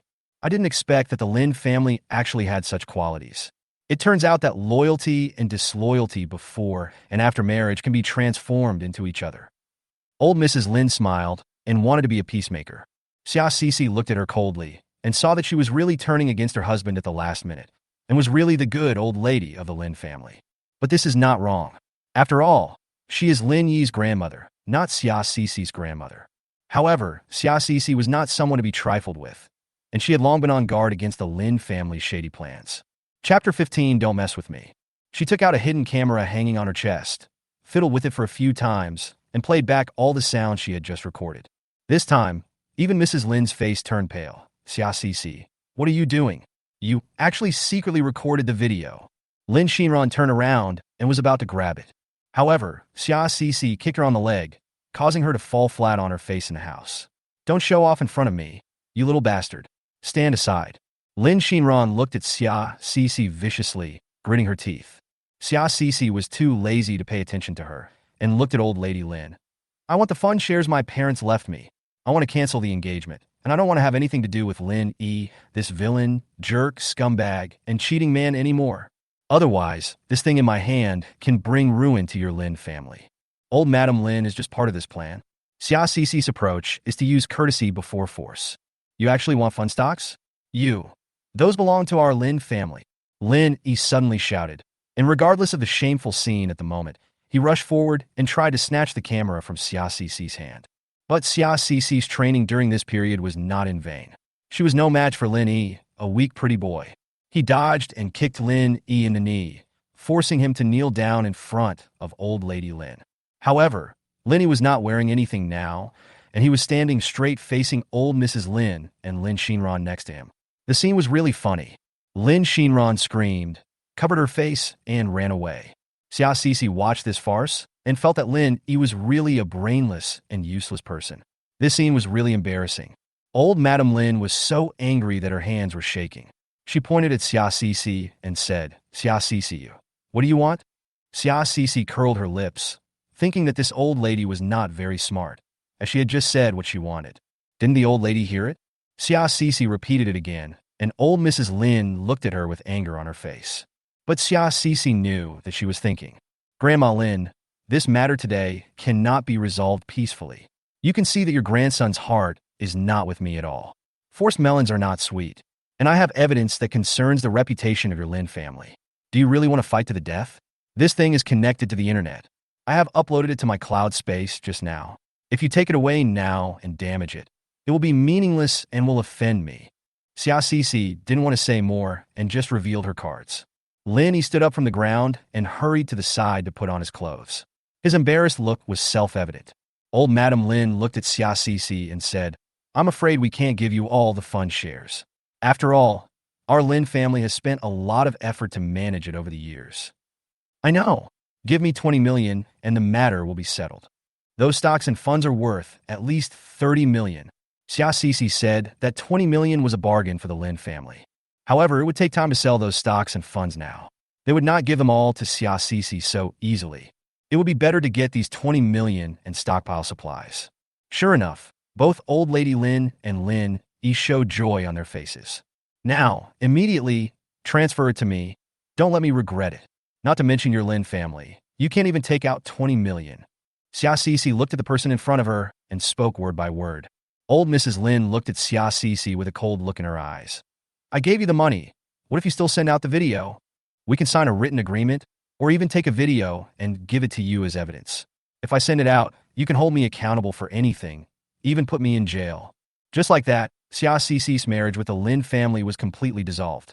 Old Mrs. Lynn made a few phone calls, and soon 20 million yuan arrived in Xiaoxici's account. Xiaoxici also signed a statement with them, destroyed the video equipment in front of Lin Yi and Lin Xinran, and deleted the video in the cloud. Everyone was very happy. From now on, goodbye forever. "Don't mess with me." Xiaoxici looked at the people in the room, said something coldly, and turned away. Before leaving, Xiaoxici looked at these people with a look of joy on her face. They thought they had gotten a great deal. After all, those stocks and funds belonged to them completely. But they didn't know that after a few months, all the money would become waste paper. As for the token of love they gave to Xiaoxici, no one wanted to ask for it back. After all, that thing belongs to her Xiao family. They also thought it was worthless. "It doesn't matter. I have finally cleared up my connection with the Lin family." Before leaving, Xiaoxici saw Zhao Ying peeking outside, so she walked over and told her that everything had been resolved. Zhao Ying rolled her eyes at Xiaoxici. "You owe me a favor." Xiaoxici nodded, thinking that when the end of the world was approaching, she would definitely remind Zhao Ying as a way of repaying the favor. After finishing the work here and getting the money, Xiaoxici was delighted and quickly called a medical representative she knew. Medicines are very expensive. Now that she had 20 million, Xiaoxici was no longer stingy. She negotiated with the pharmaceutical representative and bought more than 2 million worth of various medicines in one go. These include common cold medicines, antipyretics, vitamin tablets, burn medicines, anti-heat medicines, enteritis medicines, anti-inflammatory medicines, anti-hypertensive medicines, hypoglycemic medicines, trauma medicines, bandages, plasters, calcium tablets. Basically, all the basic diseases she could think of were included in it. There are also some medicines to treat diseases of the elderly and infants, which will be particularly valuable after the end of the world. In addition, Xiaoxici also ordered a batch of medicines for pet diseases, such as internal and external insecticides, probiotics, etc. The explanation given to medical representatives was also opening a chain of pharmacies. Of course, some drugs require certification. The medical representative knew that Xiaoxici had the money and was in a hurry to get it, so he simply volunteered to help Xiaoxici get the qualification certificate, and he did it very quickly. The other party was very happy to take on such a big order and agreed to deliver it to Xiaoxici's designated location in a few days. Xiaoxici paid the deposit. After finishing all these, Xiaoxici didn't want to delay any more and hurried home. After all, Dahe was still waiting for her at home. Who would have thought that when Xiaoxici returned home, the air conditioner was on? The air conditioning was so strong that Xiaoxici, who had just returned from the hot and humid outside, shivered. But Xiaoxici clearly turned off the air conditioner before she went out. Besides, why didn't Dahe come to greet her today? Xiaoxici walked into the house and saw Dahe lying under the air conditioner, quietly and happily enjoying the breeze. Seeing Xiaoxici coming back, he looked at her with great resentment. "It's still the same look. Why did you come back just now?" So, it was Dahe who turned on the air conditioner? At this moment, Xiaoxici simply wanted to bow down to He Yi. "You were so awesome." This night's sleep was even better than Xiaoxici had imagined. Perhaps it was because he had solved the biggest threat to Lin Yi that he severed his ties with the couple Lin Yi and Hao Ro before the end of the world, which made up for his mistakes in his previous life. But let's wait and see what happens. After the end of the world, there are plenty of opportunities for revenge. Early the next morning, Xia Cece discovered that the air conditioner at home was turned on again. It goes without saying who opened it. Xia Cece walked to Dahe and looked at it helplessly. It looked indifferent and just raised its eyelids to look at Xia Cece. Dahe, it's okay for us to turn on the air conditioner, but can we please not set the temperature so low? Achoo! Xia Cece sneezed helplessly, and in return received a contemptuous look from Dahe. It's like saying, why are you so weak? Forget it. There's still a lot to do today. I went to inspect the decoration of anti-corrosion materials in the morning, and then I had to find someone to install a heater in the house. We will be moving out almost tomorrow, and the agent will come to collect the house. In the morning, I exercised with Dahe as usual, bought breakfast, and then took Dahe to inspect the house. Who would have thought that as soon as I got upstairs and before I reached the door, I heard a few workers chatting at the corner. The content of the conversation was exactly about Xia Cece's house. Chapter 16, Being Targeted. She's just a little girl. How can you tell that we changed her decoration materials? Yeah, I don't know what's wrong with it. They actually used such expensive anti-corrosion materials on the wall. It's a waste of resources. Xia Cece took out her cell phone and recorded what the two people said. She didn't walk towards the house anymore, but called the decoration company instead. You have 2 days to restore the house to me using the materials I bought. Otherwise, I will post this conversation online and you will suffer the consequences. The boss of the decoration company immediately told Xia Cece that this matter had nothing to do with their company and that it was all done privately by the workers. He would definitely give Xia Cece a satisfactory answer. Xia Cece rolled her eyes and didn't want to get entangled with them anymore. She took this opportunity to talk directly to the decoration company and agreed on the amount of compensation with them, which added more funds to her stockpiling business. In addition, we also asked them to find a batch of advanced anti-corrosion materials that are very difficult to obtain from the decoration company. This material is better than the one Xia Cece picked before, but it is expensive and hard to find. Xia Cece used this batch of anti-corrosion materials directly on the roof of the top floor. It provides an extra layer of protection for your safety. This time, the decoration company promised that they would find reliable workers to do the top layer of anti-corrosion for Xia Cece. After discussing all this, Xia Cece took Dahe directly to pick a stove. When Dahe was outside, he was extremely obedient. He basically stuck close to Xia Cece. When Xia Cece walked, he moved, and when Xia Cece stopped, he stopped too. So I visited several building materials markets, but nothing much happened. Xia Cece also bought some more practical folding chairs, folding tables, and some camping equipment. Although these things won't be used for a while. But when the bad weather ends and Xia Cece is ready to leave the house, it might come in handy. When I went to the renovation site in the afternoon, I was relieved to see that the walls were indeed being repainted. The workers looked at Xia Cece differently, no longer with contempt, and they worked much more seriously. In the afternoon, Xia Cece took Dahe to the slaughterhouse in the suburbs.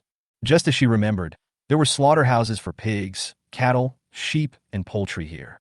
What surprised her even more was that she also discovered an egg-laying factory.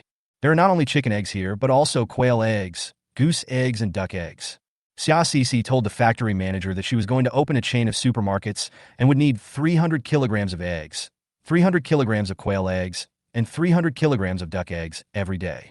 She also asked Xia Cece to take some of the byproducts, such as salted duck eggs and braised eggs, and to place an order for 1 month's supply. These eggs can be used to make egg drop soup, egg custard, scrambled eggs, pudding. They're all delicious. Xia Cece was also straightforward and paid the deposit by swiping her card. Xia Cece gave them an ambiguous address near her newly rented house. After all, it is the largest commercial district in the city, and there are many businesses nearby, so it will not arouse their suspicion. At that time, Xia Cece will push a small cart over every day to pick up the goods and then find an opportunity to put them in the space. Then there are those slaughterhouses. Xia Cece also ordered 500 kilograms of pork, 500 kilograms of beef, 500 kilograms of mutton, and 500 kilograms of chicken every day in the name of running a supermarket. The duration is also 1 month. Anyway, Xia Cece has plenty of money now, so she can hoard it however she wants. Before going home in the evening, Xia Cece went to a nearby coal factory to buy a batch of coal blocks and charcoal. Since coal blocks and charcoal are both hard currency, it is difficult to negotiate a price. Xia Cece haggled for a long time before finally agreeing to a 10% discount. Next to the coal plant, there happened to be a salt factory, so Xia Cece ordered several thousand kilograms of salt from it. The owner of the salt factory happened to know a southern sugar merchant. So Xia Cece used the salt factory owner's connection to order several thousand kilograms of various types of sugar. Considering most of what you need for daily food and daily necessities as well as for keeping warm, it should be enough. But if you want to live a good life, it will take some time. The generators and solar panels that Xia Cece ordered online have also been shipped. Some cold-proof and sun-proof clothes are also on the way. In the evening, Xia Cece took out her computer and started downloading various online novels, movies, and TV series. Dahe was watching next to Xia Cece. Occasionally, when he saw one or two small animals appear on the screen, he would excitedly run around the room with his ears erect and sniffing with his nose, as if trying to find the scent of these small animals. Xia Cece found it interesting and downloaded a lot of animal documentaries. I thought that when I have nothing to do, I could watch it with Dahe, which would be quite interesting. Not only that, Xia Cece discovered that Dahe also liked cartoons. When the characters in the cartoons make exaggerated movements, it will widen its eyes excitedly, as if it cannot understand why such an action takes place. Similarly, Xia Cece started to watch underground cartoons crazily again.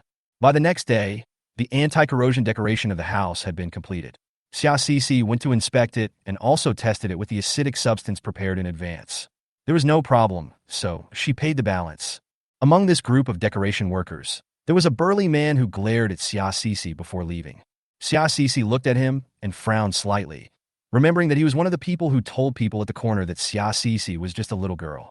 Xia Cece always felt that this worker had bad intentions and thought she would have to be careful about him in the future. In the end times, there were too many people like this, so Xia Cece had to be on guard. Xia Cece was thinking about the renovation she had been doing over the past few days and had given the keys to this group of workers. Xia Cece is going to move in today, so she bought a good lock and changed the door key. The furnace was installed during the day. Originally, she was thinking of installing just one furnace, but in the end, she bought 4. There are 3 in the living room alone and another one in the bedroom.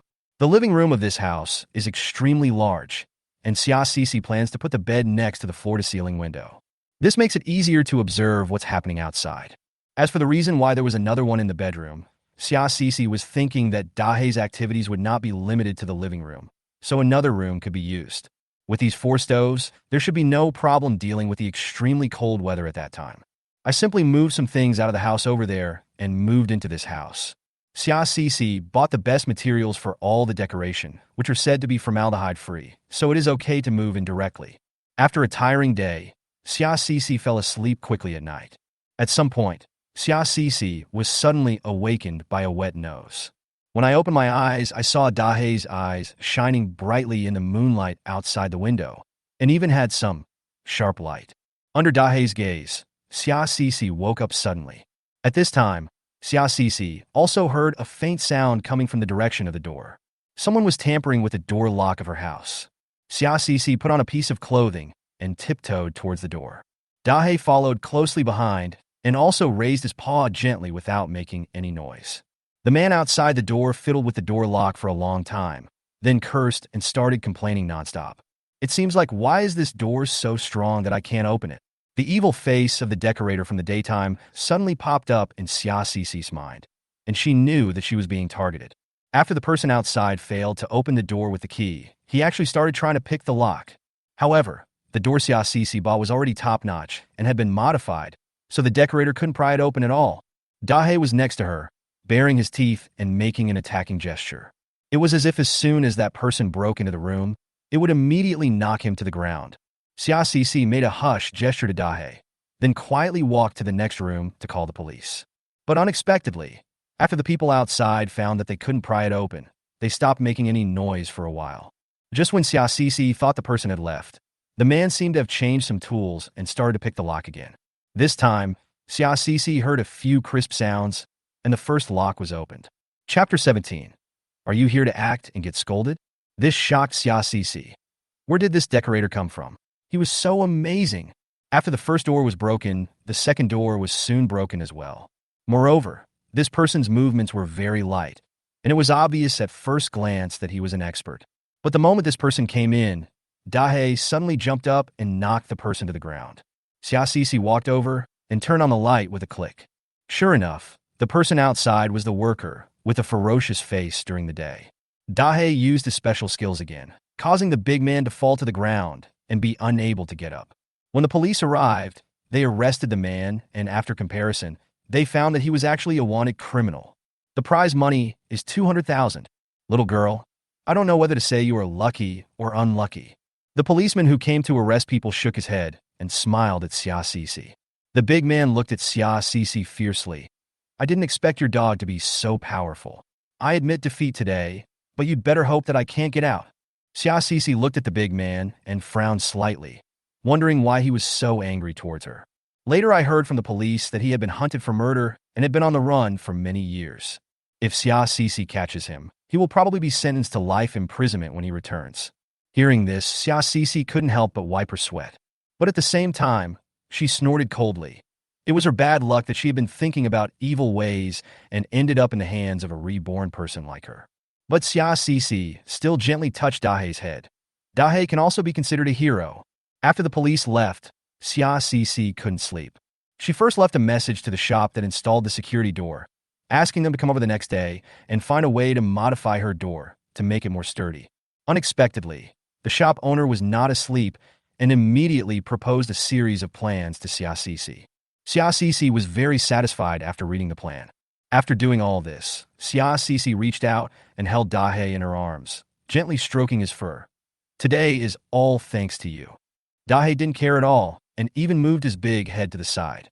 But Xia Cece clearly saw that the moment her hand touched its head, its tail started shaking so fast that it was almost as fast as a windmill. I obviously like it so much, but I have to pretend that I don't care. Humph, this cold and arrogant big black dog. Taking advantage of the darkness of the night and the fact that the door lock was broken, Xia Cece couldn't sleep well. She went to the kitchen and started studying cooking. First, scrambled eggs with peppers. Beat in 15 eggs, add 7 or 8 chili peppers and a little soy sauce, and you have a big pot full of it. Take out the lunch boxes you prepared earlier and put a small portion in each box. This way, when the end of the world comes, even if she is outside in an inconvenient place, she can still take out the prepared food and enjoy it. No need to eat unpalatable compressed biscuits just because you don't have time or it's inconvenient to cook. Then start making the next dish. Braised pork. Cut the pork belly into pieces. Blanch it in water. Add rock sugar, aniseed, cooking wine, and other ingredients and start stir-frying. Finally, simmer it in water for a while until the meat changes color and the juice is absorbed. As soon as Xia Cece's braised pork came out of the pot, she saw a big head behind it, looking at Xia Cece with eyes full of desire. There is no choice but to give it 2 pieces. Then stir-fry some green vegetables. Fry it in more pieces and finally divide it into 5 portions. While the 3 dishes were being cooked, Xia Cece's 5 lunchboxes were also ready. The rice was just cooked, so I put it in one by one and put it away in a box. After finishing all this, Xia Cece started to stir-fry shredded pork with green pepper in another pot. After working so hard for most of the night, Xia Cece had prepared more than 30 lunchboxes by the early morning of the next day. They are all common home-cooked dishes, but they are large in quantity and have lots of meat, and they are all Xia Cece's favorites. There was a pot of chestnut stewed chicken in the pressure cooker. Xia Cece planned to simmer it for a little longer to let the chicken be tender. During this time, she would go to bed and take a nap. When Xia Cece wakes up, there will be a few extra servings of chestnut stewed chicken rice. Just think about it, it's beautiful. Dahye still looks energetic. I wonder how many delicious foods and drinks he had at Xia Cece's place that night. Xia Cece walked over and gently touched Dahye's big dog head. I'm going to sleep for a while. Remember to call me if you need anything. By the way, Xia Cece turned on the air conditioner and set it to 26 degrees. Otherwise, that guy Dahye might turn up the temperature to 18 degrees and freeze her to death. When Xia Cece woke up, it was 3 hours later. Dahye was sleeping next to her, with a little saliva flowing from his mouth, and he didn't look like the domineering president he was when he was awake at all. Xia Cece reached out her hand and wanted to pinch Dahye's ears, but unexpectedly, it woke up instantly and looked at her vigilantly. It's boring. Xia Cece rolled her eyes, stretched, and got up to start her late morning exercise. When Xia Cece came back from a walk outside, she found that she had 3 missed calls on her phone. The calling number was exactly that of the decoration company. The main purpose was to apologize to Xia Cece and hope that Xia Cece would not spread the matter. After all, if a company uses murderers as workers, if it gets out that their company is doomed. Xia Cece took a deep breath and said, You'd better check the identities of your workers and don't let this happen again. I'm lucky to have a dog at home today. Otherwise, I might have been the one to die. The decoration company kept apologizing. Xia would never tolerate this, but she was too lazy to argue with them, so she just said one thing directly. Do you want to solve this matter? Pay the money. When the decoration company heard the word compensation, they felt relieved. That afternoon, Xia received 250,000 yuan in her account. This is the price agreed upon by both parties. Xia didn't want to go through legal procedures because it would be a waste of time. The decoration company did not want to go through legal procedures, fearing that it would affect its reputation, so it was very quick to pay the money. Together with the 200,000 yuan reward for reporting the criminal, Xia managed to get through this incident safely and also received 450,000 yuan. I don't know if it's a blessing in disguise. The workers' incident made Xia realize that there are still some safety hazards at home that should not be underestimated. Xia went to buy 2 more locks today. These 2 locks are more advanced than the previous ones. By the way, she also bought a big black lock the size of a palm, ready to lock it directly from the inside when the time comes.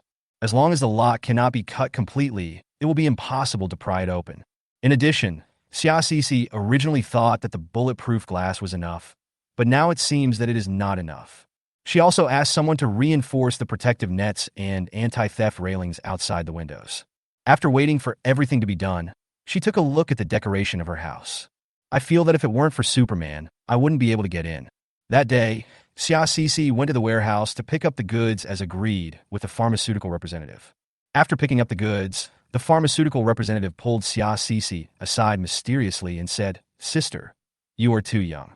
Don't you know what is the most profitable thing about running a pharmacy?" Xia raised her eyebrows and pretended to be interested. "What is it?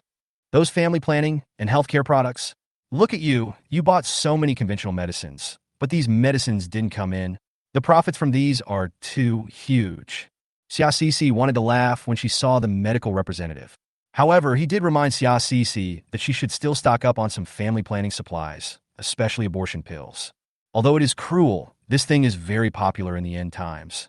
Xia finalized an order for a batch of family planning supplies with the pharmaceutical representative. This time, she could just have it delivered directly to her without having to do the transaction face-to-face. After all, the quantity this time is smaller. There are only about a dozen large boxes.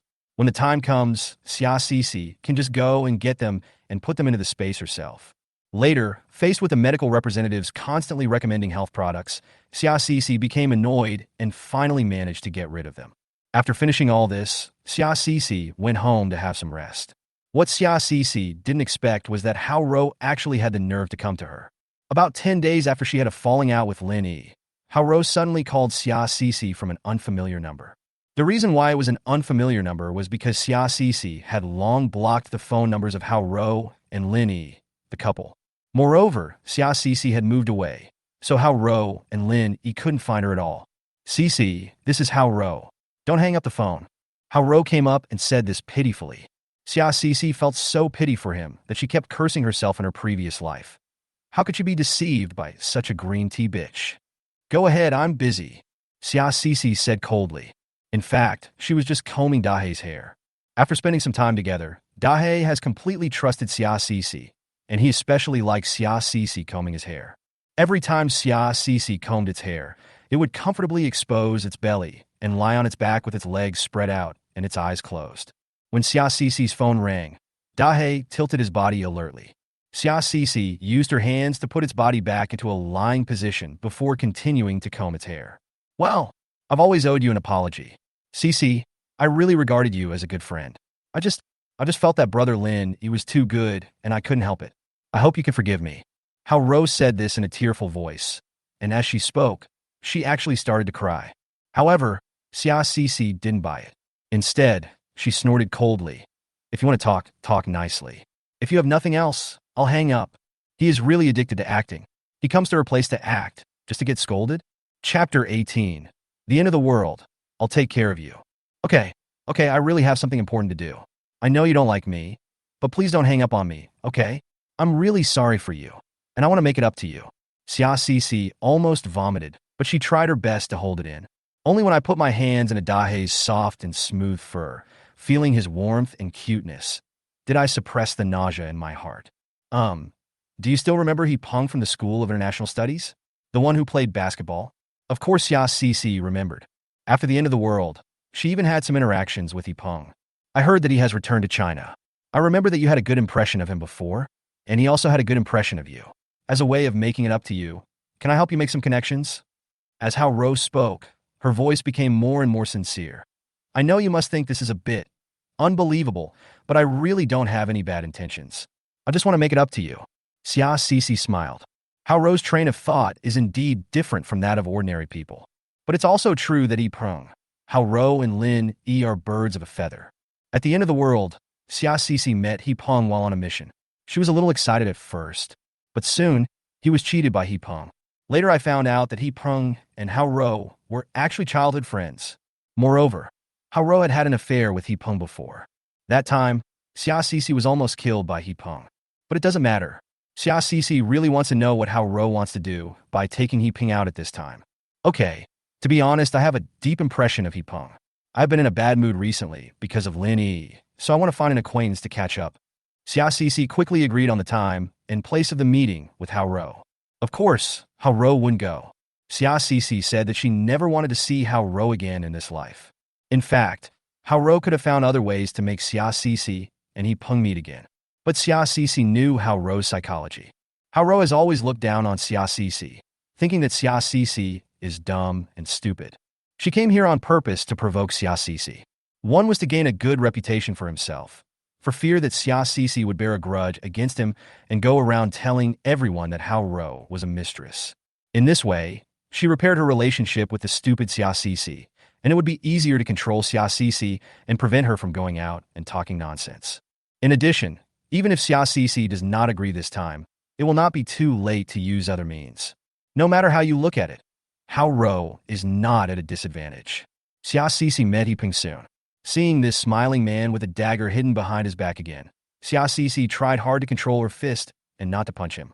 The whole process of having dinner was pretty good. He Peng is indeed good at pleasing women.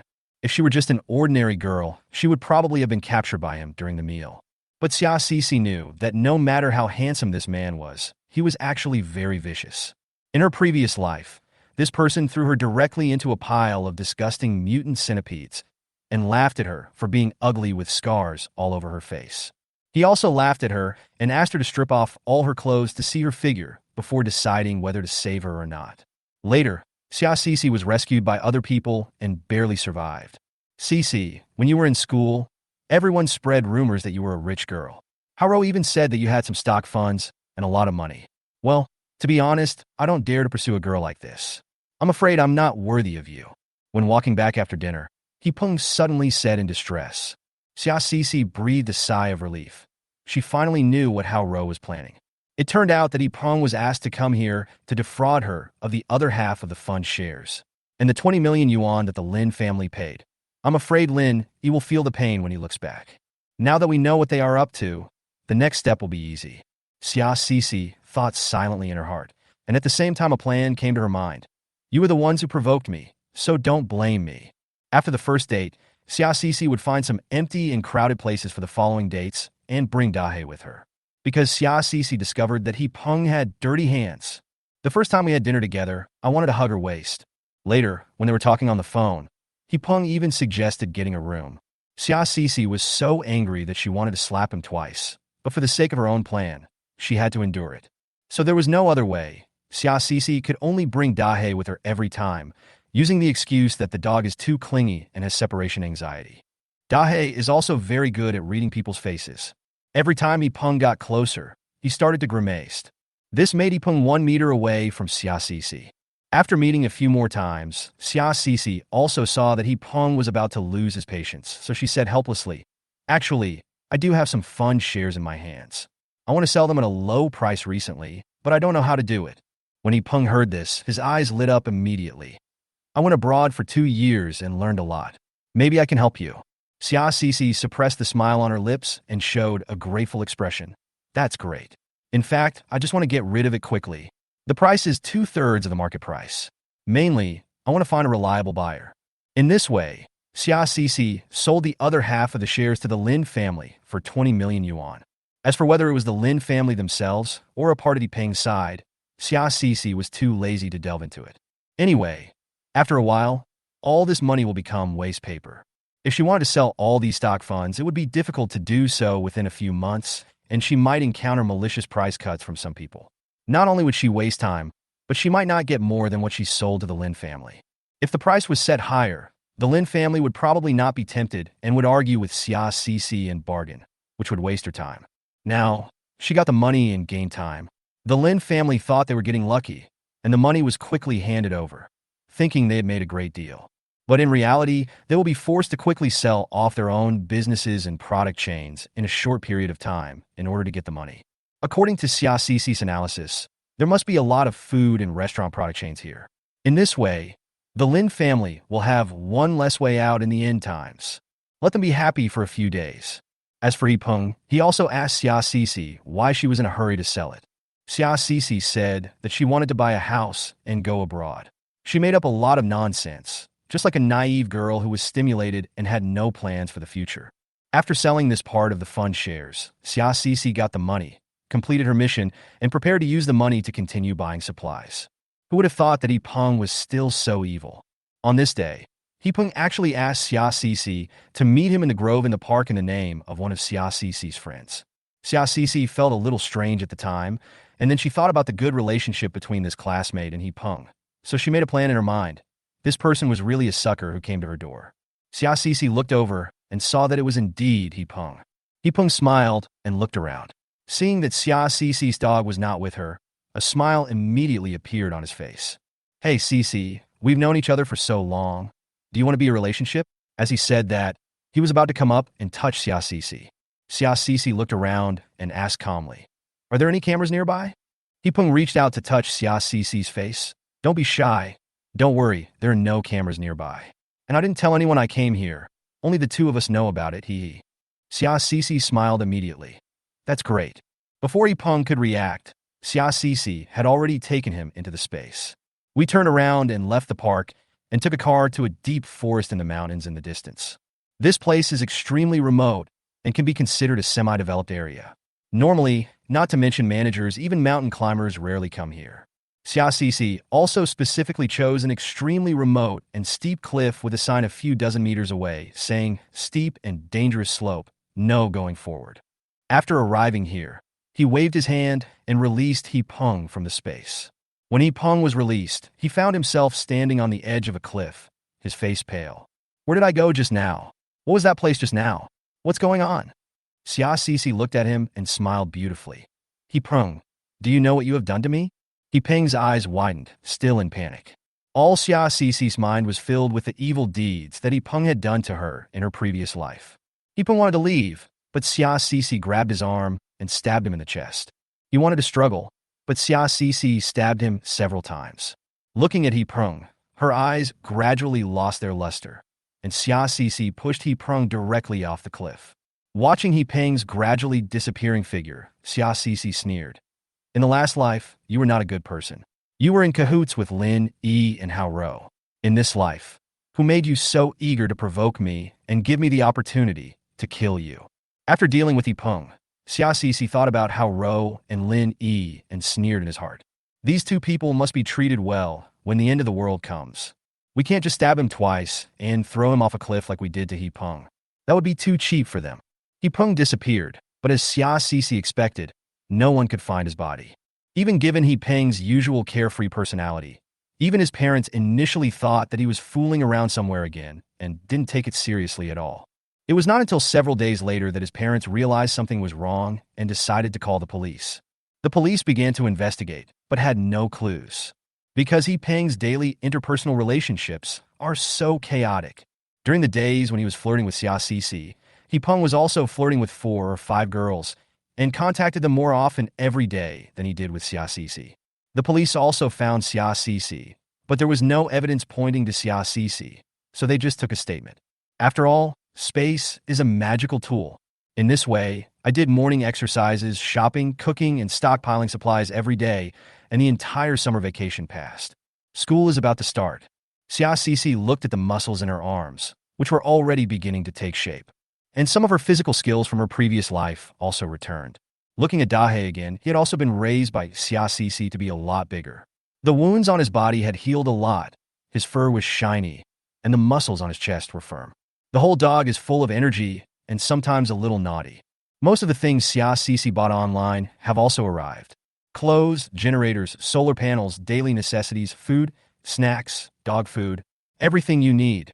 Chapter 19 I go. There was only one batch of food left that she had ordered, and it would arrive in a few days. But she didn't spend all her money. I still have more than 10 million in my hands now. Although we have stockpiled a lot of grain, food, clothes, and daily necessities.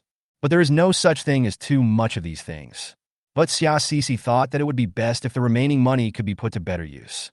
Xia didn't want to hoard all the money for supplies. After all, she would have to collect the second wave of supplies when the apocalypse just started. Maybe you can get more than now by then. What Xia didn't expect was that the end of the world seemed to have come early. Xia remembers it very clearly. At the beginning of the apocalypse, it rained for about 10 days all over the world. The rain at this time is not acid rain and is not heavy, so everyone can still travel normally. But at the end of the 10-day rain, the rain suddenly became heavier and acidic. Some people went out without an umbrella and had red spots on their faces when they returned home. Some people had more severe reactions and developed ulcers on their hands. The news began to release information that due to environmental pollution, rainwater is poisonous, reminding citizens to carry an umbrella or wear raincoats when going out and never expose their skin. What was unexpected was that after about 5 days of acid rain, the acidity of the acid rain suddenly increased. Even an umbrella will be corroded and have holes if it is left in the rain for 10 minutes. Then the vehicles and houses outside began to be corroded by acid rain. People were completely unable to go out, and the entire social order began to collapse. The end of the world has truly arrived. Xia asked for leave from school, saying that she was sick and unable to attend classes. At the same time, Xia sorted out the money and supplies in her hands again. Over the past month, Xia has stored enough food and daily necessities. It can be said that Xia will never be able to finish eating all the things in her space now. Xia can support even 100 big black dogs. However, the shelves and water tanks that Xia had ordered were all shipped late, which means she can only receive them tomorrow. After getting the water storage barrels, Xia needs to store a large amount of clean water. Otherwise, when acid rain comes, most of the water sources in the world will be polluted, and clean water will become one of the main supplies that people are scrambling for. Then there are the transportation devices. Xia took a fancy to 2 RVs and 2 hardcore off-road vehicles. But I can only pick up the car this Friday, which is still 3 days away. Now time is running out, and no one knows when the end of the world will come. Xia simply can't wait even for a day. Xia hurriedly called store 4, but what she didn't expect was that the caller said that the car had just arrived and asked her to pick it up. Xia and Dahe rode as fast as they could to pick up the car, and then went to the gas station to fill it up with gas. Of course, I fill it up by myself, and when I refuel, I store the oil into my own space. Xia started doing this more than a month ago, going to several gas stations every day and buying several tanks of gas. The oil in Xia's space now is enough for her to use for several years. She also stored up a mountain of wood and coal for the stove during this month. At least it can allow her to get through the extreme cold period safely. The next day, Xia hurriedly got the buckets and shelves she ordered. The boss felt very embarrassed, saying that it had taken so long and that Xia had to come in the rain. Before leaving, he gave Xia some small buckets, saying that these buckets were made of anti-corrosion materials and might be useful for her factory. When Xia saw these small buckets, her eyes lit up and she had an idea. The boss gave Xia about 20 buckets, and Xia bought another 50. I don't know if these buckets can hold acid rain. Xia knows a secret about the end of the world. In the early days of the apocalypse, most people were hiding from acid rain. However, after the natural disaster ended, many people mutated and gained special powers. These people are undoubtedly those who have been exposed to acid rain. People who have never been exposed to acid rain do not show any signs of mutation, although the reason was not found out until Xia died in the previous life. But if she could leave some acid rain, then later on, it could allow some people who would otherwise not have superpowers to have superpowers. After getting the bucket, Xia immediately looked for a nearby reservoir. It was already getting dark now, and seeing that there was no one around, Xia jumped directly into the reservoir. While swimming, Xiaoxi was thinking about filling all the buckets in the space with water. Sure enough, she felt a vortex appearing around her. The center of the vortex is Xiaoxi herself. The water continued to flow into the pendant on her chest. However, after soaking for more than half an hour, the vortex was still there, and it was not full at all. Xiaoxi was a little tired and couldn't swim anymore. You can only go to where the water is shallower and continue. Finally, she fell asleep directly in the water. When I opened my eyes again, it was already late at night. I don't know if it was Xiaoxi's illusion, but she found that the entire reservoir had dropped by half. Xiaoxi was a little confused. The place she was in was very remote and there were no cameras around. Taking advantage of the fact that there was no one around, she hurried back to the shore, changed into dry clothes, and drove home. When she got in the car, Xiaoxi realized that she had been in the reservoir for more than 5 hours. Xiaoxi curled her lips helplessly. Why is it so slow to collect water in this space? While waiting for the traffic light, Xiaoxi looked inside her own space to see if the buckets were full. But what Xiaoxi didn't expect was, why are these buckets all empty? There was not even a drop of water in any of the buckets. The red light came on, and Xiaoxi couldn't check it for too long, so she could only go home first. After returning home, Dahe still had a droopy face and looked at her with some dissatisfaction. Xiaoxi hurriedly pulled it down to solve the urgent problem. While watching it frolicking on the lawn, Xiaoxi quickly entered the space to see where her water had gone. After all, water resources are very important and precious. What Xiaoxi didn't expect was that there was a river in her space. It stretches from the side of the cottage, across the fields, all the way to the distance, with no end in sight. Rushing straight into the thick black fog. I will. Xiaoxi was stunned. After solving the problem, Dahe returned to Xiaoxi, sat beside her, looking at her, tilting his big head, as if asking, "What are you thinking about?" Seeing that Dahe was almost done, Xiaoxi was in no mood to continue taking it for a walk, so she hurried back home. After returning home, Xiaoxi put down the dog leash and immediately entered the space. Chapter 20. The scar is gone. In the space, as she saw, there was a river, or a stream. It is about 1 meter wide and not deep, only about half a meter. The water is very clear. Under the light in the space, you can see a faint blue light flashing in the river water. It was just like the blue spots of light that flew out from the 2 stones that upgraded the space. Xiaoxi scooped up the water and looked at it in front of her eyes.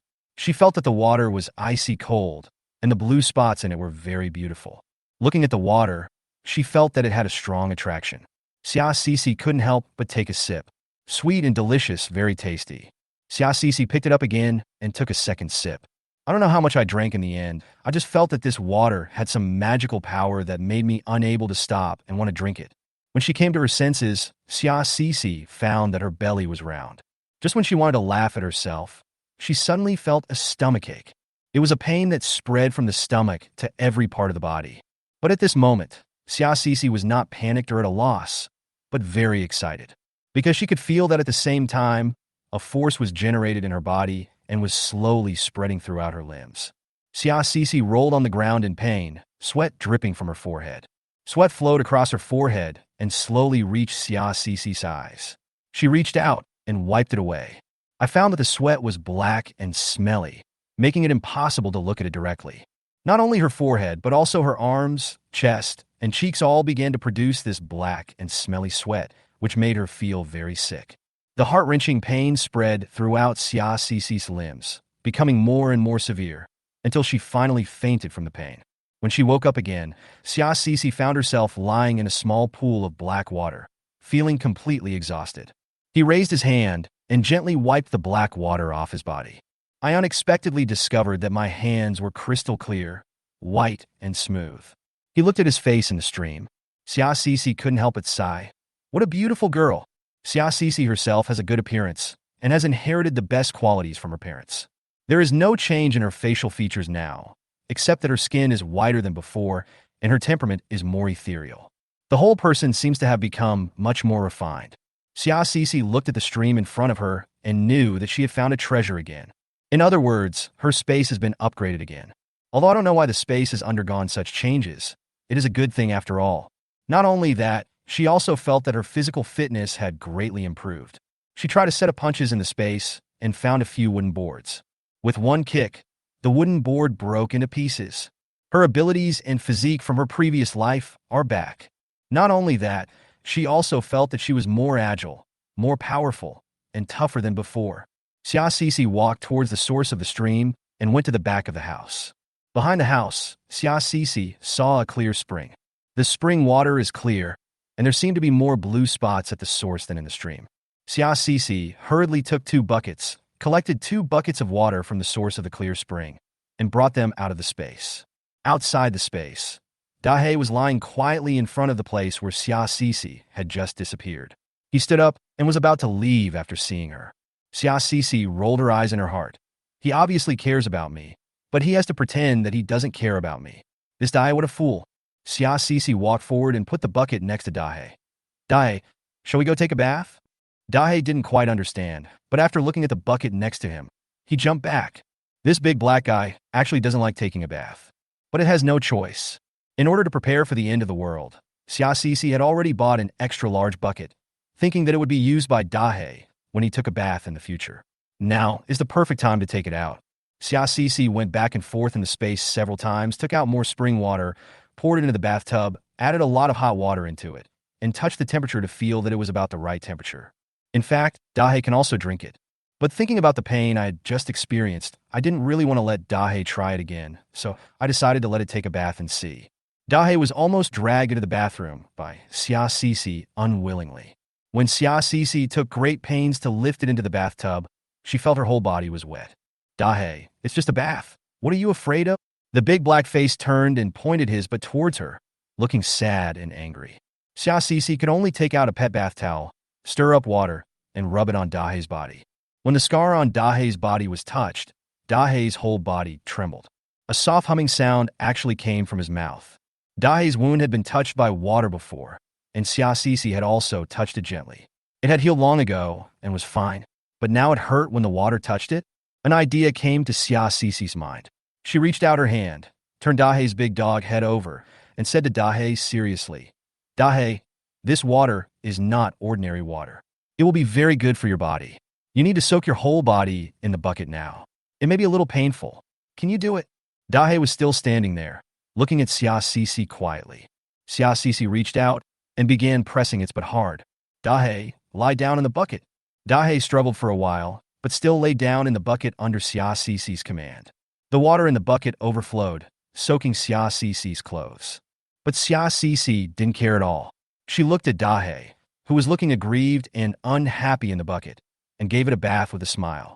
Its body was trembling slightly, probably because the spring water had touched its scar, causing pain. Xiaxixi gently touched its big head, carefully comforted it, picked up the snack she had prepared earlier, and patiently soothed its emotions. Sure enough, after eating half a bag of snacks, Dahe felt much better and his attention was diverted. During this short period of time, Xiaxixi discovered that black hair had grown on the scar on Dahe's body. Before, there was no hair on the scar, as if the injury was too severe to fully recover, but at this moment, a layer of fine hair was slowly emerging from the scar. Dahe, your injuries are slowly healing. You must hold on.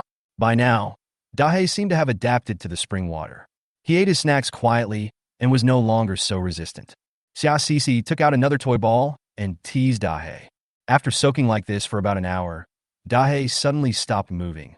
At this time, there was no trace of the scars on its body, and some black, thick, and smelly liquid appeared from its body, exactly the same as what Xiaxixi had discharged from her body in the space before. Dahe looked at the water in the bucket, as if he was lost in thought, and only raised his head after a moment. Although it was still the same big black one, Xiaxixi always felt that its eyes had changed, become more human. It's as if my IQ is a little higher than before. Xiaxixi saw that it was almost time, and happily took Dahe out of the bucket. Use clean water to rinse off the black and smelly liquid on Dahe's body, and then use a hair dryer to dry its fur. After it was blown dry, Xiaxixi carefully checked the location of the original scar on its body and found that there was no trace at all. It was as good as new. Chapter 21 Gift of Water. Xiaxixi tried to lift its legs and then led it to jump and roll. There is no longer any slow reaction from the previous injury. Dahe has become a completely healthy and lively big dog. I heard from Lieutenant Run before that the wound on its body was a fundamental injury, and it was impossible to heal completely, so it was retired. Xiaxixi originally thought that after the end of the world came and Dahe mutated, the injuries on her body would heal. But she also observed Dahe. Although the scar on its body has healed, it will still lick the wound occasionally, which must be because it is uncomfortable. Although it does not seem to have any problems with its normal running and jumping, it runs slower than the average dog, and its movements are a little sluggish when jumping. At this moment, Xiaxixi hugged Dahe's neck and said, "That's great. Dahe, you are completely healed." What was rare was that Dahe actually stuck out his tongue and gently licked Xiaxixi's ear. Xiaxixi giggled because of the itch. That night, Dahe slept next to Xiaxixi and did not leave all night. When she woke up in the middle of the night, Xiaxixi found herself hugging Dahe gently, and Dahe did not resist like before. Xiaxixi was very happy, thinking that Dahe and Xiaxixi had finally become closer, which was really great. Beauty and makeup recommendations. When I woke up the next morning, the rain still hadn't stopped. Xiaxixi checked the weather and found that it would rain for the next 7 days. Not only that, it's raining all over the country. Even abroad, it is cloudy and rainy. This is indeed a sign of the coming end of the world. After buying the car, Xiaxixi still had more than 6 million in hand. Xiaxixi planned to spend all the money as quickly as possible in the next few days. Today, all the food that was previously ordered arrived.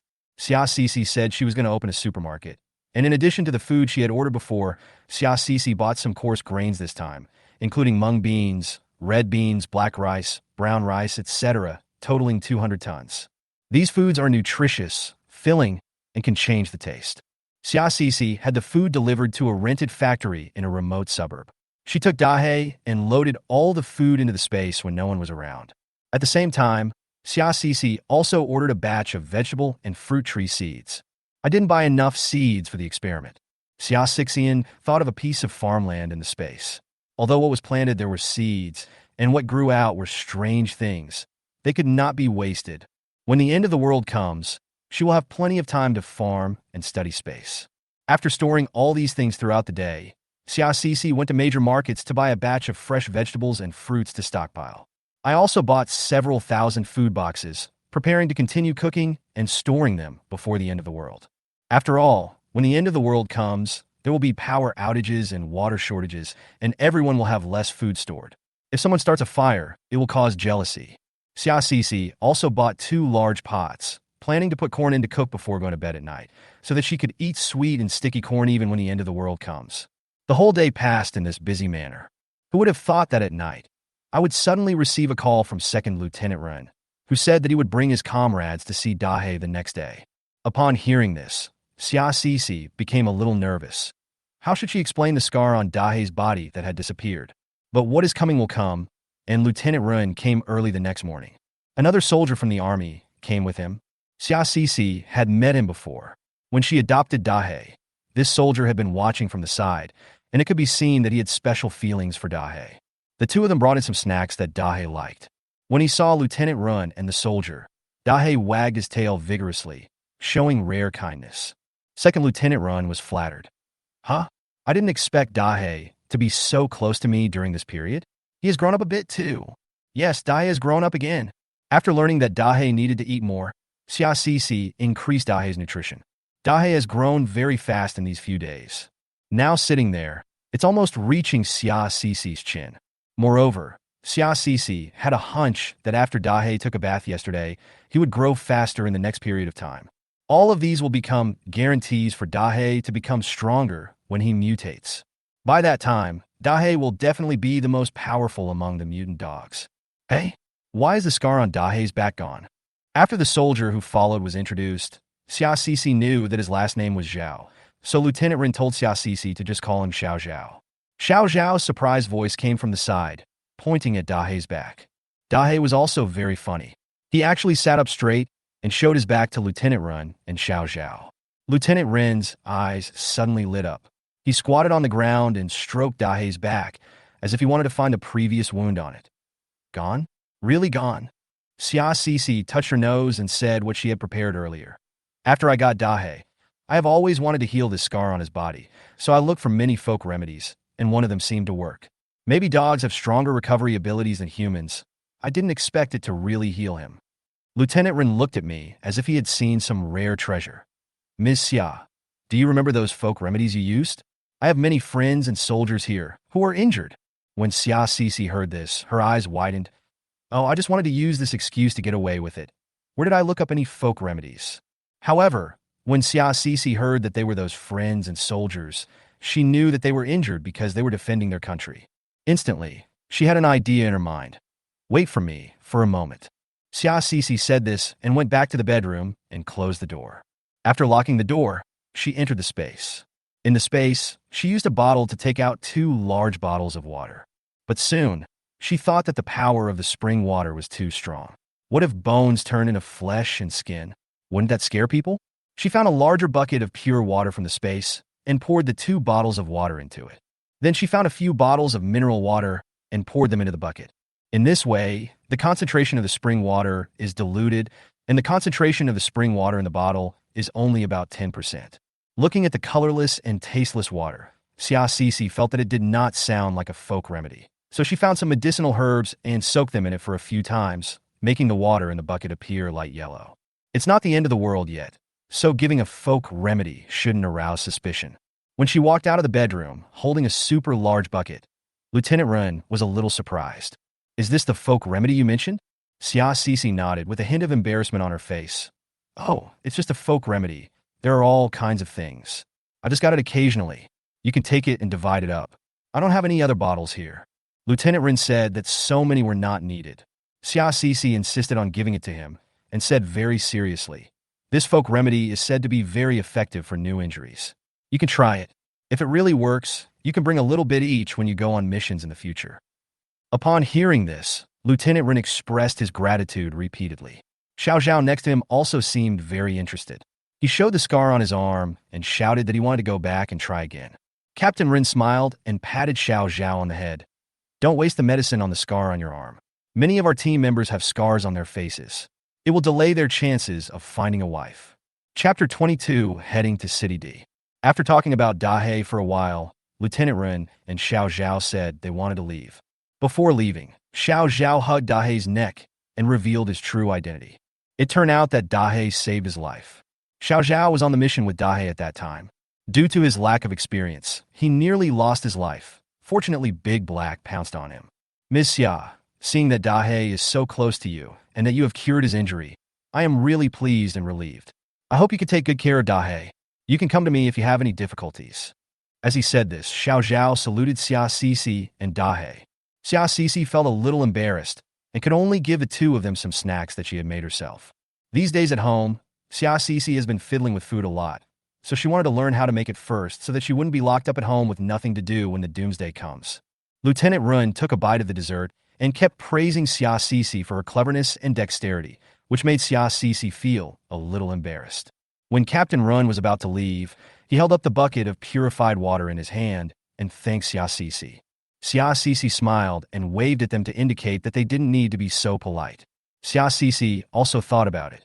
The reason why I gave him so much spring water from the space. Because this spring water really has the effect of healing. It can even heal Dahe's injuries. It is definitely extraordinary. She couldn't tell Lieutenant Ren about this matter at the end of the world. Otherwise, even 100 mouths won't be able to explain it clearly. However, when the time comes, these lovely warriors will be the ones on the front line, and they will inevitably get hurt. These springs may be life-saving. Unexpectedly, when saying goodbye, Captain Ren hesitated for a moment and then said to Xia Cece, Xiao Xia, there may be bad weather in the next few days. You have to be careful and stock up on some things. When Xia Cece heard this, she raised her eyebrows, thinking that it seemed that there were some capable people in the officialdom who had observed the recent weather anomalies. However, the authorities probably did not predict the arrival of the end of the world. They simply thought that the bad weather would last for a while. Otherwise, there would not have been such great losses in the previous life. She expressed her gratitude to Captain Ren and saw off Second Lieutenant Ren and Xiao Zhao. Xia Cece looked at the rain outside the window, which was still falling and seemed to be getting heavier, and she felt a little troubled. She called several people she knew and told them that she had learned from a friend that there might be bad weather in the future, and asked them to stock up on supplies. In fact, many people have already talked about this on the internet. Xia Cece didn't see much change in the north, But she heard that the climate in the south was even more abnormal. So many people are saying that they should stock up on more food. Looking at the posts online today, this is the most popular one. So it's not surprising that Xia Cece said this. After making the phone call and giving the instructions, Xia Cece went to the reservoir again. This time, she still used some large buckets to collect some water resources for use as living water after the end of the world. This time, the space did not swallow the water again. After finishing all this, Xia Cece began to think about how to use the remaining millions in the most optimal way. To be honest, there are still many things that have not been bought yet, but after the end of the world comes, Xia Cece has other plans, so she doesn't need to spend all her money on buying supplies for the time being. When everyone is afraid of acid rain and dares not go out, it will be Xia Cece's main battlefield, and by then, Dahe should be able to mutate. In comparison, the upgrade of space is more important. Xia Cece had looked at the space and found that there was a large area behind the white fog. She didn't know what was behind it. Now that we have the spiritual spring, are other incredible functions far away? The end of the world is only a few days away, so she must spend the money. After thinking for a long time, Xia Cece came up with a great plan.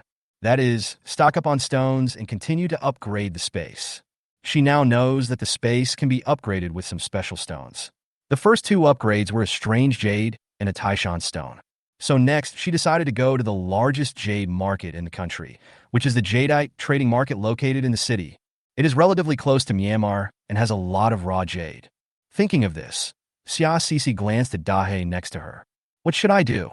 The fastest way to get there is definitely to take a plane, but if I take a plane, I can't take Dahe with me.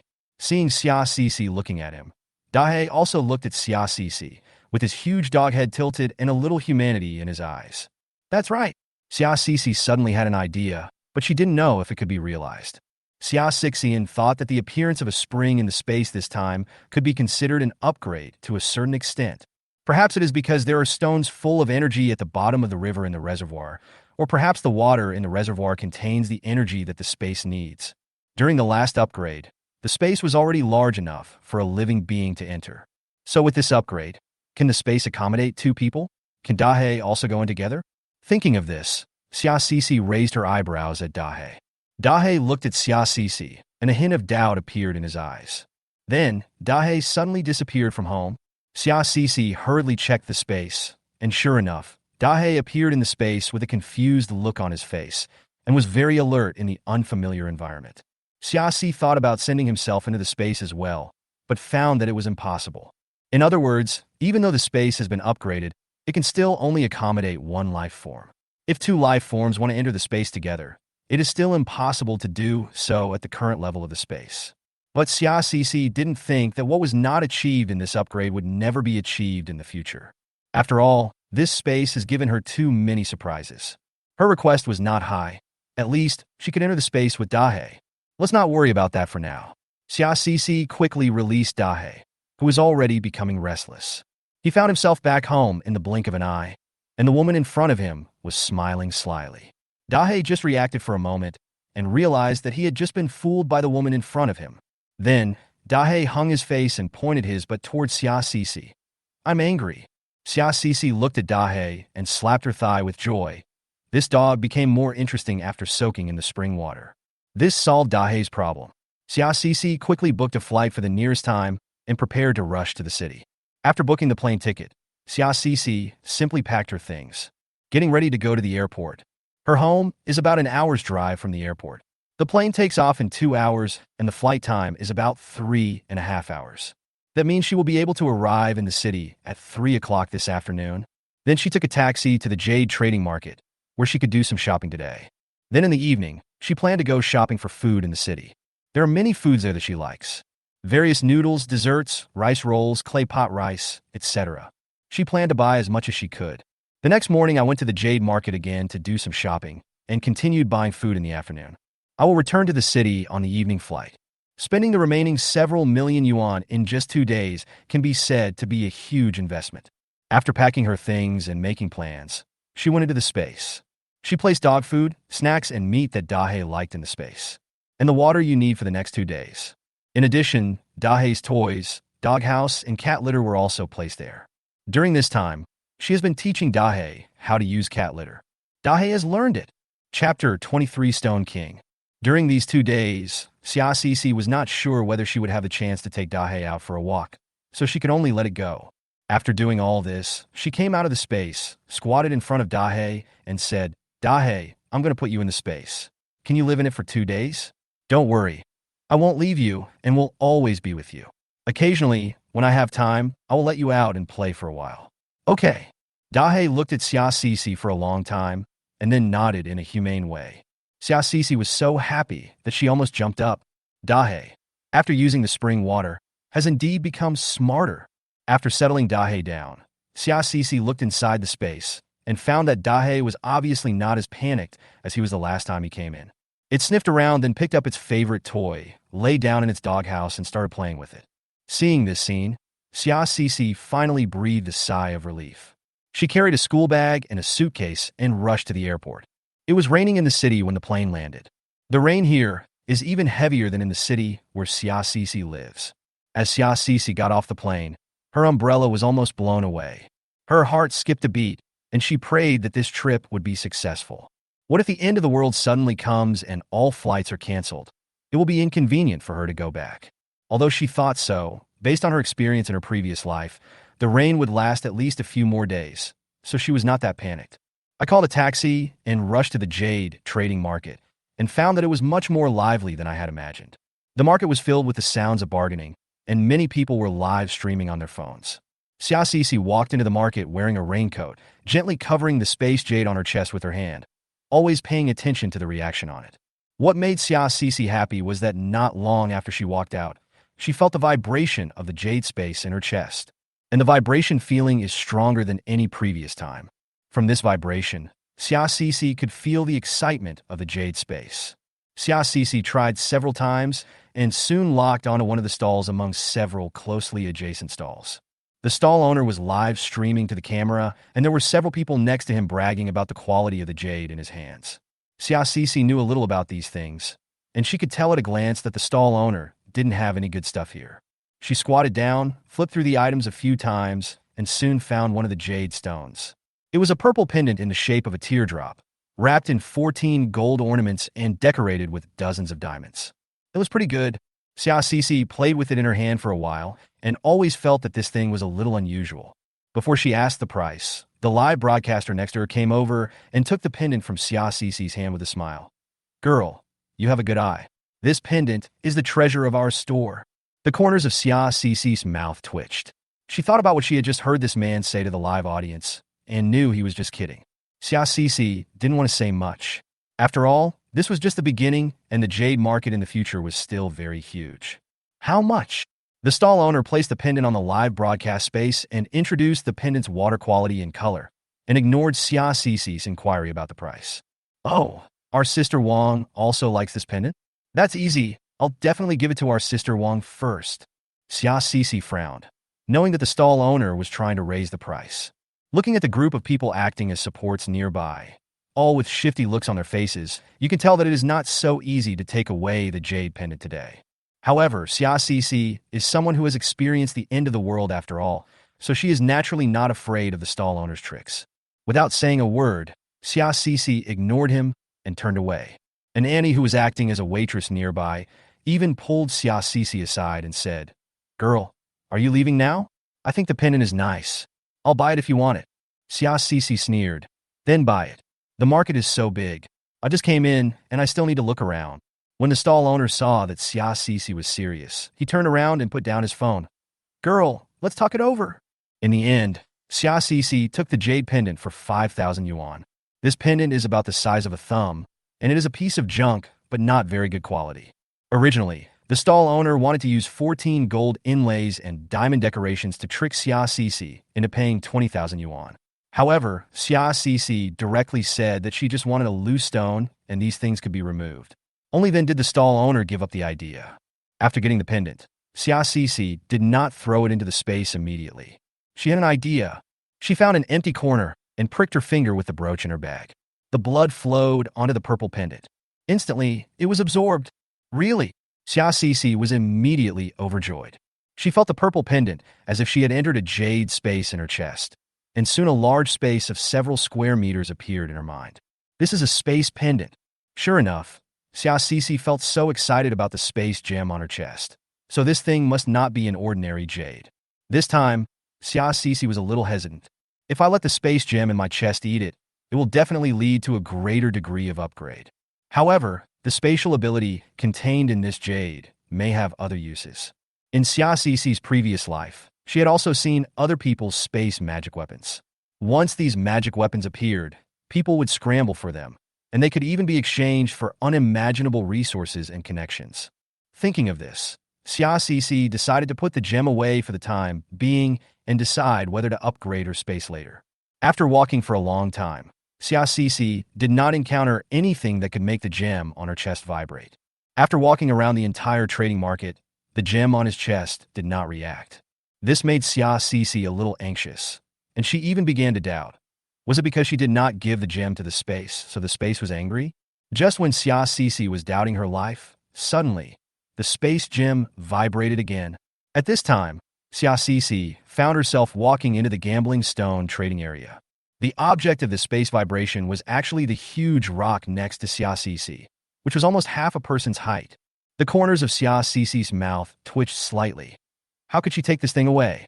Are you interested in our Stone King? Seeing Xia Cece staring at the stone motionlessly, a middle-aged man walked over. As soon as the middle-aged man said this, the young man at the stall next to him laughed at him. What kind of Stone King is this?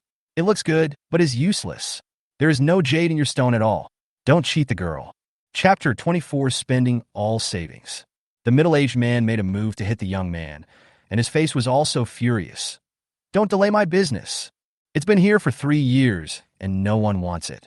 Many people have come to see it, and they all say there's nothing inside. Why are you still showing off? The young man was not afraid of the middle-aged man at all. He chattered and turned to look at Xia Cece. Girl, if you want to buy a rough stone, come to me. He's not a good person. His stone, don't look big. It is worthless. Xia Cece's eyes rolled around, and she walked to the side of the young man in confusion, like a completely motionless Xiaobai. Brother, I'm just here to play. That stone looks big, and it feels quite interesting. Do you really have anyone who can open jade here? I want to open a bracelet myself. The middle-aged man and the young man didn't get along well at first sight, so he stamped his feet and cursed. Lu Lauer, don't think I don't dare to beat you up. You're always stealing my business. After scolding the man named Lu Lauer, the middle-aged man looked at Xia Cece with a smile and said, Let me tell you, this thing you like is the treasure of our store. When Xia Cece heard the words treasure of the store, she wanted to roll her eyes. Why is it that every store has the same routine? Do you really think that people nowadays are leaks? Xia Cece ignored the boss, thinking that this thing had been left here for so many days and no one was interested in it. So she was not afraid of this moment. She really wanted the stone, but she also didn't want to be taken advantage of. She followed the Lu Lao around the store and finally declined Lu Lauer's tricks. Then she returned to the store owner and said, Boss, I really like this stone. I like it. Can you sell it to me? In the end, Xia Cece bought this super large jadeite rough stone for 1.2 million yuan. This raw stone was polished in several places, but no green appeared. Only a few places had glutinous white jade, so the price is not high. Many people even feel that this thing looks good but is not practical, and there is probably no jade in it. Rejecting the request to cut the stones on the spot, Xia Cece asked them to help move the stones to a small warehouse that had been selected in advance. She also followed the car back. By the time everyone left, it was already past 7 o'clock in the evening.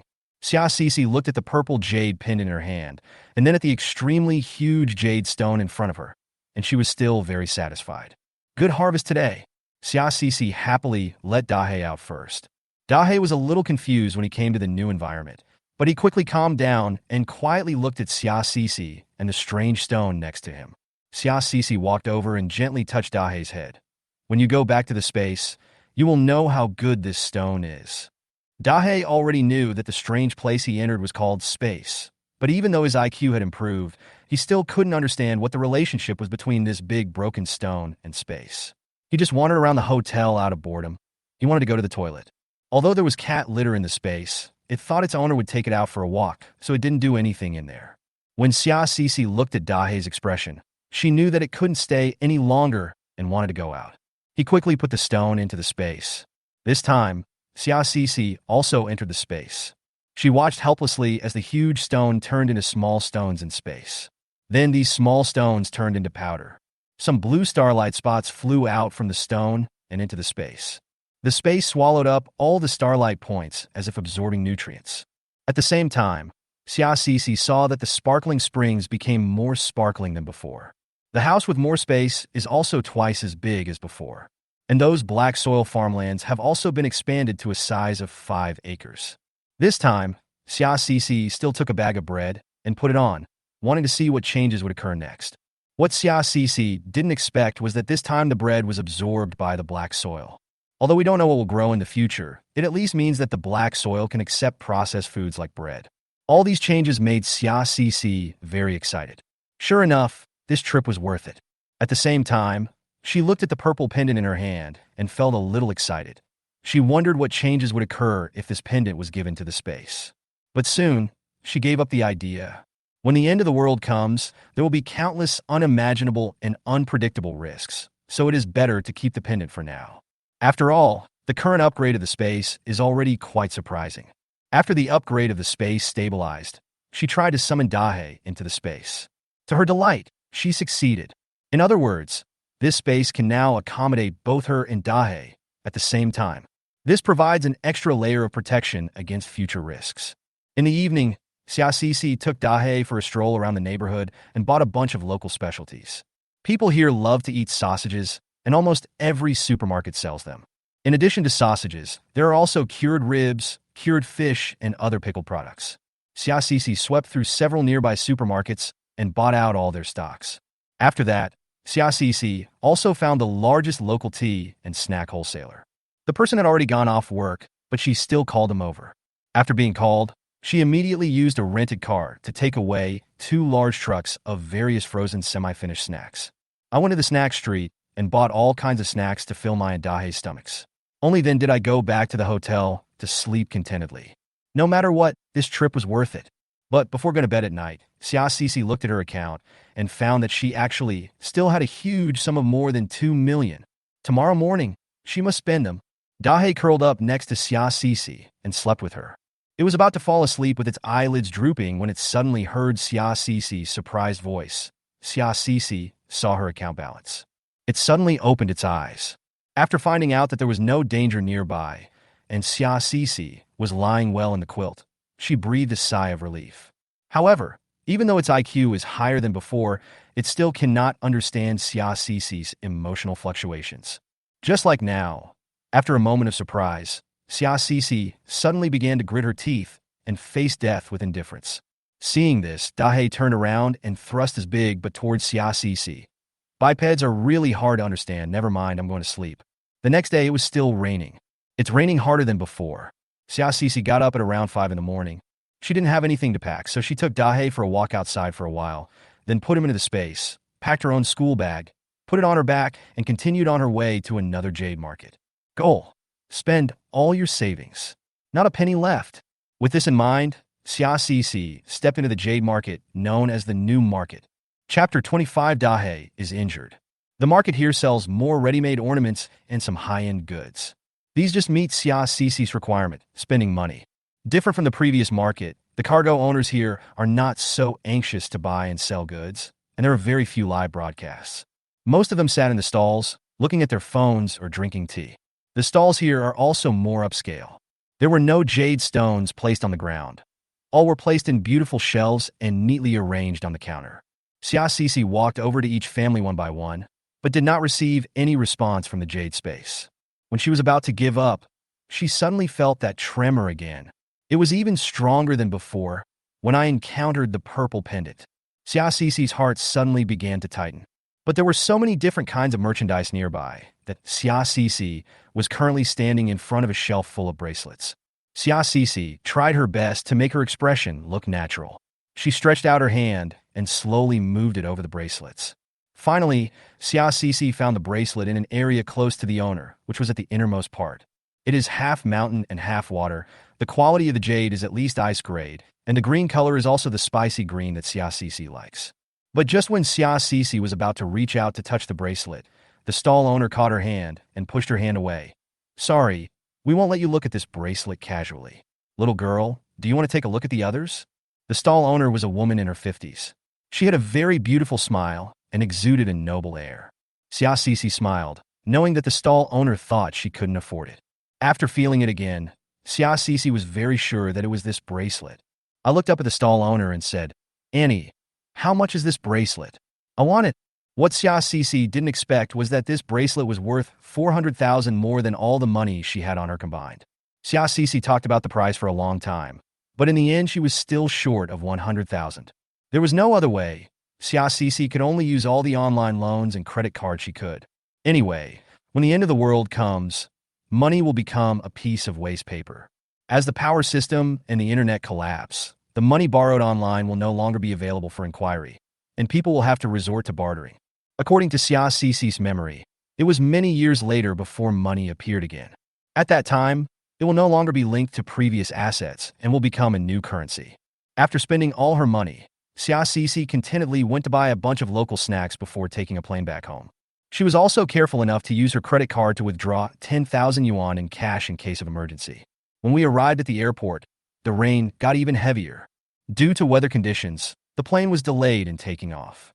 In this way, Xiaoxi stayed in the airport for an hour. Xiaoxi was checking the weather forecast and had a bad feeling in her heart. She had even started to calculate that if the plane could not take off by tomorrow, she would have to find someone to hire a car to go back. Unexpectedly, more than an hour later, the airport finally said the plane could take off, and Xiaoxi finally breathed a sigh of relief. During the more than 1 hour at the airport, many people were discussing the recent bad weather. Some even said that their homes in low-lying areas had already been flooded. Some of the old houses in my hometown have problems such as water leakage. Xiaoxi was listening nearby, her brows slightly furrowed as she thought about the time point in her previous life. If the previous heavy rain made her feel that the end of the world was coming, the messages she received today were already reminding her that the end of the world might be tomorrow. The plane returned to the city where Xiaoxi was, and due to bad weather, it circled for a long time before landing. After getting off the plane, Xiaoxi quickly took a taxi and returned to her apartment. But when she returned to the apartment, she suddenly remembered that the solar charging panel she bought online for charging mobile phones was still at the delivery station. Looking at the weather outside, Xiaoxi gritted her teeth, stomped her feet, and prepared to go out to get the solar charging panel for her mobile phone. But just as she was about to go out, Dahe, beside her, bit his rope and looked at Xiaoxi with his black eyes. Xiaoxi pushed Dahe's head, but Dahe remained indifferent. Xiaoxi understood. Dahe wanted to go to the bathroom. Although there is cat litter available, Dahe still prefers to do it while spinning in circles on the grass outside. Xiaoxi thought that it would be difficult to have time to go crazy outdoors in the days ahead. So tonight, she took Dahe to walk on the lawn before the acid rain started. As it was raining heavily, Xiaoxi put a raincoat on Dahe after returning home. Dahe obviously didn't like the clothes, but he put them on reluctantly. But unexpectedly, as soon as they went out, Dahe and Xiaoxi were almost blown away by the wind. The wind wasn't so strong and the rain wasn't so heavy just now, but in just a few minutes the weather outside has changed dramatically. Xiaoxi watched as a small tree at the door was blown down. A pedestrian who happened to be passing under the tree was almost hit. It's already autumn, and many leaves have turned yellow. In this violent storm, the leaves fell down rustlingly. In the wind, it flew around like a sharp blade. If the sharp surface of the leaf happens to scratch your face, it will probably leave a bloody mark. Xiaoxi glanced at Dahe next to her, thinking about sending Dahe back first and then going to get the charging board herself. But just as she was about to lead Dahe back, a huge creature flew over. Before Xiaoxi could react, she felt the thing coming straight at her face. Just as he was about to raise his arm to block it, he felt a figure rushing over from beside him and knocking the thing away. A muffled groan came from beside Xiaoxi. Xiaoxi looked down and found that what had just flown over was the billboard of the shop next door. The words Slim Yoga are clearly visible. This thing is made of cloth on the outside, but it has a solid iron frame on the inside. Xiaoxi couldn't imagine what would happen if this thing hit her body. The one who rushed over to save Xiaoxi was Dahe. Although Dahe was still standing after the collision, Xiaoxi clearly saw that one of its legs was lifted up. Its claws were drooping, and it was obvious that it was injured. Dahe! Dahe! Xiaoxi felt her eyes getting hot. She has seen countless calculations in the Apocalypse for so many years, especially since they were attacked by Hao Ro and Lynn before. They both lost their lives in the end. But there has never been anyone who treats and protects myself like this. When Xiaoxian thought of this, she didn't know where she got the strength from, but she picked up Dahe. Dahe's weight now is over 100 pounds, and it's all tendon meat. Dahe was a little confused and was not used to being held like this. But Xiaoxian didn't let it move. "Don't move, Mom will carry you home." Xiaoxian was still not used to saying the word mother, but at this moment, Xiaoxian was like a dog slave and wanted to call herself that. Dahe seemed to understand what Xiaoxian meant and actually did not move.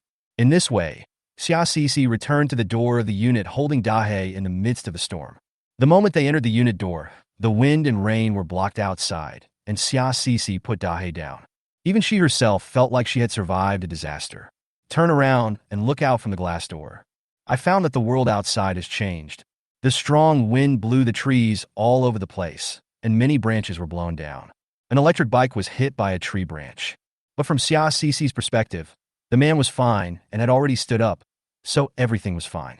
There are also billboards placed at the door which are now flying in the air and are very dangerous. Some cyclists were no longer brave enough to go forward and could only get off and push their bikes, or find a place to shelter from the wind and rain. But I'm afraid we can't avoid this storm." Chapter 26. The End of the World. Next, the wind and rain will become more and more severe, until the acid rain came. The end of the world is really coming. After Xiaoxian returned home, she checked Dahe's paws. Having encountered many bruises and sprains during the apocalypse, she is already half a doctor in this regard. Just by touching it, you can basically tell whether there is any dislocation or fracture. Fortunately, Dahe did not have any dislocation or fractures, but his claw was slightly sprained. It should be that when it hit the billboard, its claws just happened to touch the billboard and the point of force was not right. After the inspection, Xiaoxian breathed a sigh of relief. After an hour, Xiaoxian saw that the weather outside had improved a little, so she went out fully armed to get back the solar charging panel for her mobile phone. Looking at the small express box, Xiaoxian angrily slapped the box twice. "It was all because of you and my not-so-good brain that Dahe got hurt." She took out the radio and wanted to listen to the local news. I applied medicine to Dahe while listening to the news. Dahe was very obedient and let Xiaoxian do whatever she wanted. On the radio, the announcer came to remind everyone of the recent bad weather. There are also reports that many companies have already switched to working from home. Some factories even decided to take a few days off. Some experts also say that the wind and rain will stop soon. But there is also a channel that shows programs for young people. A host proposed the doomsday theory mentioned online. Xiaoxian applied medicine to Dahe, fed him some spiritual spring water, and wrapped his paws with a layer of gauze. Only when she looked at the paws as big as steamed buns did she feel satisfied. At this moment, the broadcast happened to be saying that there was a doomsday theory on the internet that was being spread most widely. This user named Lu Dan actually accurately predicted the development of this heavy rain. He said that it would rain all over the country, and the heavy rain would last for about a week, and then there would be strong winds. I didn't believe it at the time, but when the strong winds swept across the country today, I was silent. An anchor said. Another anchor immediately followed up. The scariest thing is that this user named Lynn actually said that after the strong winds, there will be acid rain, and hope that everyone can stock up on some supplies. This makes people have to worry. Now it seems that this post has more than 200,000 likes. It is still growing. Anyway, I've decided to stock up on food. Who knows when this horrible weather will get better. I'm going to the supermarket to buy some after I get off work. Hearing this, she opened her phone, searched for the keywords boiled eggs and doomsday, and quickly found a Weibo page. Xiaoxian was about to check the post, but found that it had been deleted. Xiaoxian had an impression of this boiled egg. In her previous life, he was the one who spread the doomsday theory online. This caused many people to stock up on supplies, and Xiaoxian also stocked up some supplies. Later, when the end of the world came, someone said that he knew this Lulu Dan. He was a folk meteorological observation enthusiast. His family was very rich and had a lot of sophisticated instruments for meteorological observation. Later, I don't know what happened to this braised egg. The wind blew all night long. Xiaoxian fell asleep holding Dahe, but she didn't sleep very soundly. Dahe seemed to have sensed Xiaoxian's emotions and stayed by her side without moving. The next morning, it was still dark outside the window. She looked at the time, and it was already past 7 in the morning. Normally, it would have been daylight by this time. Even if it's a cloudy day, it shouldn't be like this. Xiaoxian walked to the floor-to-ceiling window in the living room and looked out. I saw that the wind outside had stopped and the rain had become much lighter, but the sky was covered with dark clouds. The sky was gloomy and it seemed to be around 5 o'clock. Xia Cece tried to take a piece of paper, open the window, and let the paper out. When she looked back after breakfast, Xia Cece found that there were slight signs of corrosion on the paper. Sure enough, it was acid raining. The end of the world has come. On this day, Xia Cece saw a lot of posts on the internet. Some people said that they felt there was something wrong with the rain. Some people said that the vegetables grown in their yards suddenly wilted after one night. There are also people who say that the dogs they keep outside look sick. The words acid rain and apocalypse were constantly searched. Even though the internet continues to block these keywords, there are still people who continue to write these words, post them in the comment section, and write on various social software. Soon, the official statement came out, warning the general public that due to urban pollution and other reasons, the rain outside now does contain a small amount of acid. Please reduce going out, and the authorities are looking for a solution. The wording of a small amount is quite ambiguous and has sparked a lot of discussion online. Is there really a problem with acid rain? So many people who sang a different tune appeared online. Although acid rain is corrosive, it is not very corrosive and is far from the end of the world.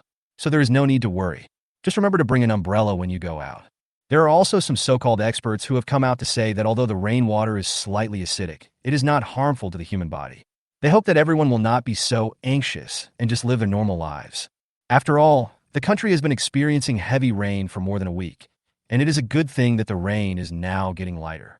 Some people also said that maybe the rain would stop in a few days. In this regard, Xia Cece could only shake her head and sigh. Acid rain will not stop and will become more and more corrosive as time goes by. Although this acid rain is good for people's later awakening of superpowers. But after some time, everyone was short of food and clothing and had no water or electricity and no medicine. It will also take many lives. In the morning, Dahe looked at Xia Cece and reminded her with his eyes to go out for a walk. Xia Cece checked Dahe's claws last night and found that they were completely healed. It should be the effect of the spiritual spring water. I finally breathed a sigh of relief. Xia Cece touched its big head, picked up the rope, and without an umbrella, took it out directly. Outside, she found that everyone was covered tightly, as if they were afraid to expose even a little skin. It seems that the term acid rain has spread. Xia Cece and Dahe, who didn't take any protective measures, seemed like outliers. But looking at the entire city, there are many people like Xia Cece. After all, many people do not believe in the theory of acid rain apocalypse. Some people even get caught in the rain on purpose to test whether the rain is acidic. I dare not sneak away for too long. After all, I don't want skin ulcers to occur so early. All I can say is to take a walk every day and accumulate the power of acid rain. There will be many opportunities to be exposed to acid rain in the later stages. By then, no one can avoid acid rain, and many people will develop corroded ulcers on their bodies. It would not be surprising if Xia Cece and Dahe had more injuries. Xia Cece came back from walking the dog and glanced at the school group. Someone posted a video of the school and saw many people flocking to the school supermarket and stocking up on various snacks. Some people also said that the steamed buns in the school cafeteria were selling like hotcakes, and many people bought some and said they would keep them for emergencies. The school's express delivery point is piled high with all kinds of food. It seems that the students who have read a lot of apocalyptic novels still have a sense of crisis. When she opened the Moments, Xia Cece discovered that Zhao Ying, who usually seldom posted on Moments, had actually posted a 9-grid Moments post. The picture shows various kinds of food and cold-proof clothes piled up like mountains. Zhao Ying added a sentence. Who bought this for me? Come on. Chapter 27, The Power of Acid Rain. Xia Cece smiled gently and felt relieved to see that Zhao Ying had received the supplies. Zhao Ying had helped her before, so Xia Cece bought a batch of supplies and sent them to Zhao Ying at school as a way of repaying Zhao Ying's kindness. But after seeing the circle of friends, she quickly sent a message to Zhao Ying. You'd better delete the circle of friends, hide the supplies, and don't let anyone know that you have these things. Doomsday theories are very popular now, and no one knows what will happen next. Zhao Ying replied immediately. Did you buy it? Xia Cece did not reply, but looking at Zhao Ying's circle of friends, she saw that the message had indeed been deleted. A few minutes later, Zhao Ying called Xia Cece. Xia Cece answered the phone. Zhao Ying on the other side said directly, I returned all my stuff today. I can't accept so many things from you. Xia Cece sighed, thinking that the children in school were still naive. In her previous life, She had been walking in the apocalypse for so many years and had seen countless deceitful people, but very few were so simple. Xiaoxici could only pretend to be surprised and said, "Ah, I didn't say I bought the things. I just saw you posting on WeChat Moments and thought of the recent apocalyptic comments, so I told you about it. Was the thing bought by a boy who likes you?" After talking for a long time, Zhaoying failed to pry Xiaoxici open her mouth, so she could only hang up the phone in frustration. But after a while, Zhaoying still sent a message. "I have hidden the things in different places. You should pay attention to them regardless of whether there is an apocalypse or not. And thank you." Seeing this, Xiaoxici breathed a sigh of relief. To be honest, she really likes Zhao Ying's personality. She is straightforward and not verbose. I hope she can survive the apocalypse. On this day, Xiaoxici kept cooking at home. I first made 1,000 dumplings in various flavors. Tomato and egg flavor, shepherd's purse and pork flavor, shrimp and 3 fresh flavor, cabbage and pork flavor. Everything is cooked and placed in a plastic container with 26 pieces according to Xiaoxici's appetite. Then there are all kinds of stir-fried dishes. Xiaoxici made the ones that required heavy oil and heavy materials first, such as sweet and sour pork tenderloin, 3 fresh vegetables, boiled pork slices, mao shuang. She had a lot of these dishes stocked in her space, but she had nothing to do at home, so she just followed the recipes and made a batch herself, also putting them in fresh keeping boxes. The steamed white and tender rice is directly placed on top of these dishes, a combination of meat and vegetables. One storage box is just the right amount for Xiaoxici's meal. Apart from cooking, Xiaoxici and Dahe spend the rest of their time playing and exercising together. Xiaoxici discovered that after Dahe soaked in the spring water in the space, he could actually fight with her. She held a wooden knife and simulated a fight with Dahe. After several rounds, they were defeated. In the end, she could only sit on the ground, panting heavily, looking at the big black dog wagging its tail in front of her and rolling her eyes. "Can't you show some mercy?" The big black dog understood, but pretended not to understand, still staring at Xiaoxici without blinking, with a droopy face and an expression that said, "It's obviously you are too weak," which made Xiaoxici so angry that she grabbed the big black dog's face to vent her anger. The next night, Xiaoxici saw someone on the internet saying that acid rain was harmful. It turned out that some people who didn't believe in superstition went out without dressing up, and after 2 consecutive days, red spots appeared on their faces. Someone went to the hospital to see a dermatologist, and the doctor said that the skin on his face showed obvious signs of corrosion. As soon as the picture and text were posted online, it immediately caused an uproar. Those experts who originally said that acid rain had no harm to the human body dared not speak anymore. More doomsday theories are emerging. Xiaoxici looked down through the glass in the living room and saw a large shopping mall not far away. It was full of cars, and many people were pushing shopping carts, carrying large and small bags of shopping to take home. Online sales of raincoats have skyrocketed, and many stores are even out of stock. Many people also scolded those bloggers online who had previously said that acid rain would soon end and was harmless. Xiaoxici sighed and followed Dahe out for another walk. This time it took more than an hour. When she came back, she found red spots on her face. This made her frown. It's only the second day. Has the concentration of acid rain increased so much? Sure enough, not all processes are exactly the same as in the previous life.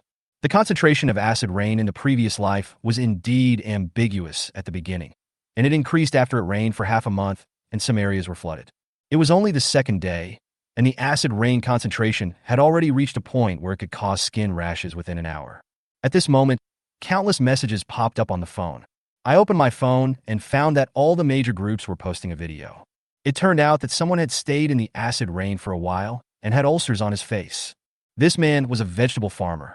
Seeing that his vegetables were being severely damaged by acid rain, he wanted to build a shed for the vegetable garden with his wife. But unexpectedly, during the short time he was setting up the shed, his face became rotten. In the video, the vegetable farmer pointed to the withered vegetables behind him with tears in his eyes. "These vegetables are dead. We used to have a shed above our vegetable garden, but it rained for 2 days and it was all corroded. I didn't pay attention to it one night, and the shed was full of holes. My wife and I thought that while the rain was light, we would wear raincoats and build a thicker shed. Unexpectedly, the wind blew the hood of the raincoat off, and I didn't care." As he spoke, he showed everyone the ulcers on his face. He moved closer to the screen and leaned his entire face over. Under his rotten skin, his flesh and blood were blurred, and there was even black water in some places. This is indeed what it looks like after acid rain corrosion. Xia Sisi looked at the not-so-heavy rain outside and sighed softly in her heart. The world was about to be thrown into chaos.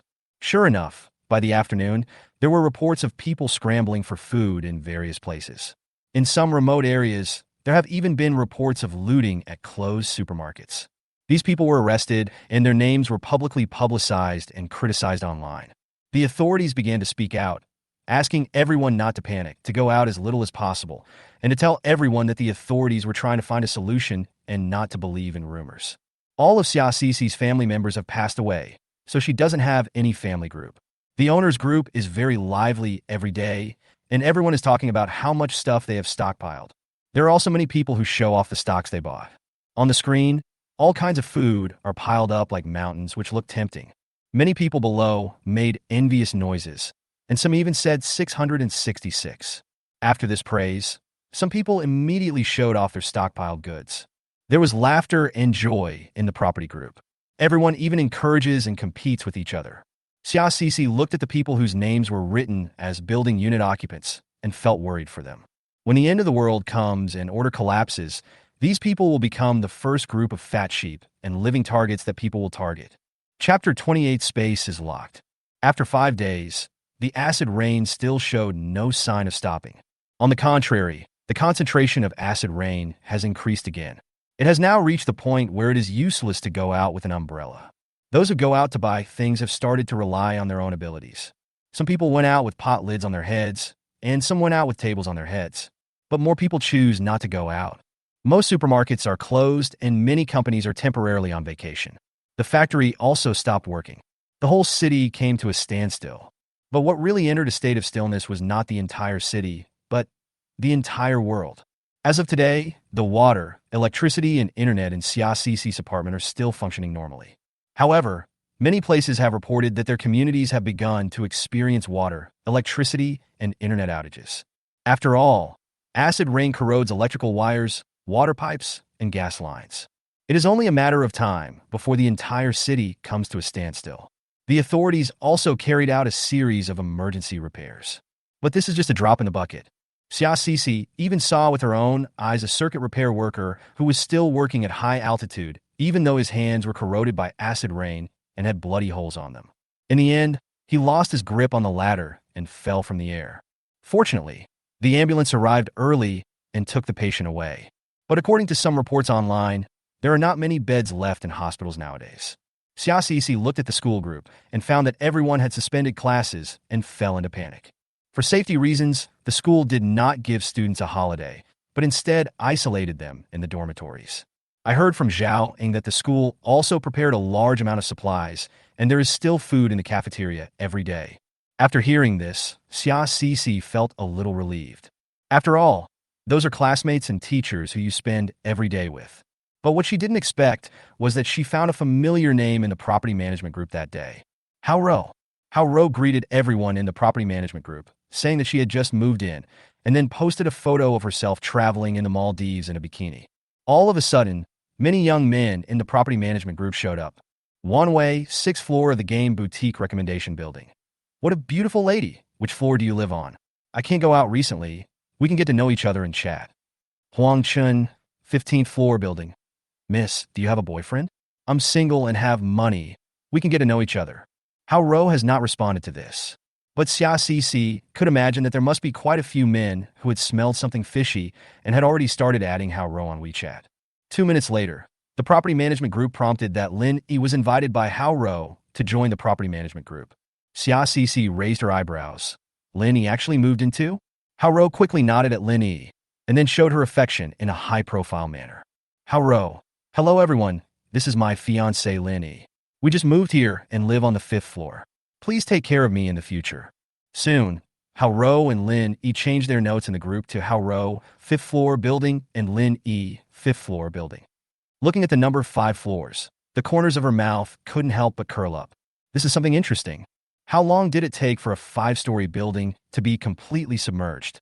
She couldn't remember clearly, but it shouldn't have been very long. Moreover, the end of this life is obviously more ferocious than the previous one, so it will be an interesting show to watch. On the afternoon of the second day, after Hao Ro and her family moved in, the internet in their apartment was cut off. All of a sudden, Xia Cece heard many people walking out of their homes and knocking on their neighbors' doors to inquire about the news.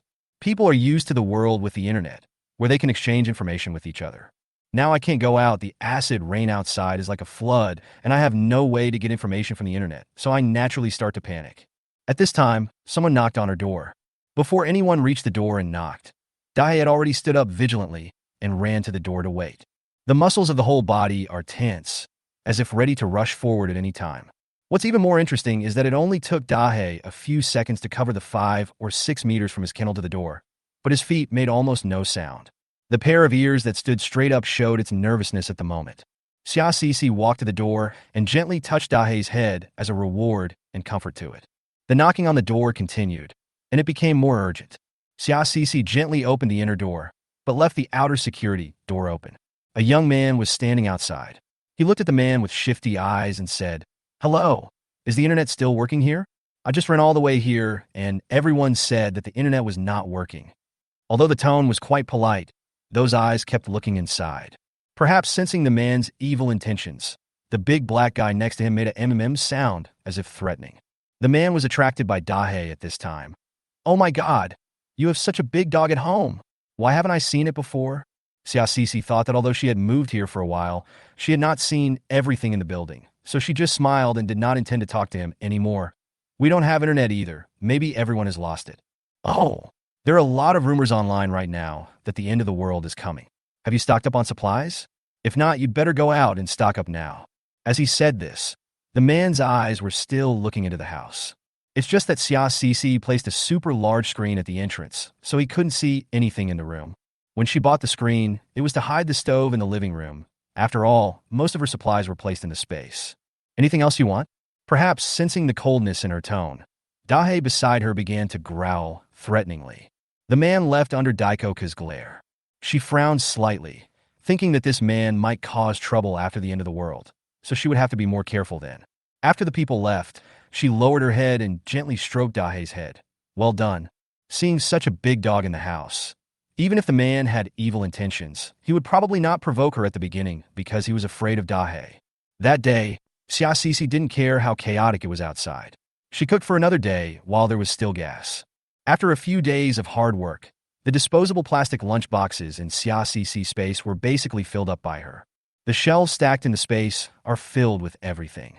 At night, Xia Cece decided to tinker with the black soil in the space, trying to figure out more uses for the space. There is also a Jade bracelet that she collected from outside, which has not been put into the space yet. I didn't rush to put it in before, because the upgrade of the space has always been a few days apart. If it couldn't be upgraded twice in 2 consecutive days, Xia Cece was afraid that some problems would arise. Now there is no problem in counting the days. Xia Cece took out the Jade bracelet and played with it in her hand for a while. To be honest, Xia Cece really likes this bracelet. It is so beautiful. But the space seemed to like it too. It was vibrating all the time, as if urging, give it to me quickly." Xia Cece rolled her eyes and without hesitation, threw the Jade bracelet into the space. At the same time, she also entered the space. In the space, the Jade bracelet quickly turned into blue starlight in the air, which was extremely beautiful. This time, the starlight was more beautiful than any time before. There are even some bright silver colors mixed in with the blue starlight.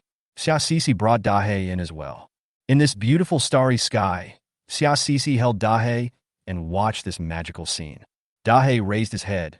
His eyes were wide open and his mouth was slightly open, as if he was shocked by the scene before him. When some twinkling stars fell near Dahe, it playfully wanted to bite something. Of course, the bite ended up empty. This time, the scattering of starlight lasted for about 10 minutes before it ended. Xia Cece looked around carefully, trying to see what changes would happen in the space. But suddenly, she felt a huge thrust in the space, which directly pushed her and Dahe out. For a moment, Xia Cece was a little confused. "What's going on?" Xia Cece tried to get in again, but failed after 5 or 6 attempts. The space seemed to have intentionally blocked itself off.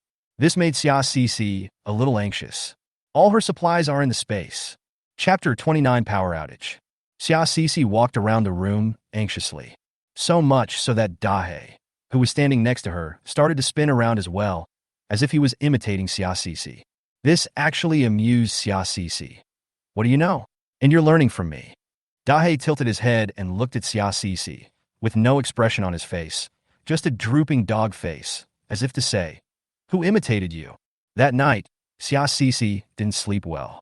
But having lived through the apocalypse, she was not so fragile. She cheered herself up, made some storable food, and temporarily put it in the refrigerator, and completed the exercise with Dahei, according to her daily tasks. In the middle of the night, Xia Sisi was awakened by the vibration in her chest. She sat up from the bed with a start and looked quickly at the space in her chest. She discovered that the space in her chest had turned colorful. In addition to the previous red jadeite part, a touch of spicy green was added. This spicy green color in the corner of the red jadeite makes the entire piece of jade more vivid. Xia Sisi took a deep breath. She could feel that this space jade was different from before. Dahei was also awakened by Xia Sisi's noise. He sat up on the bed and looked at Xia Sisi with a droopy face. Xia Sisi touched the big dog's neck and told it to calm down. Only then did he use his mind to try to enter the space again. This time, she succeeded. After entering the space, Xia Sisi found that the space in front of her had really changed. First, the black soil expanded in area and was clearly divided into two areas.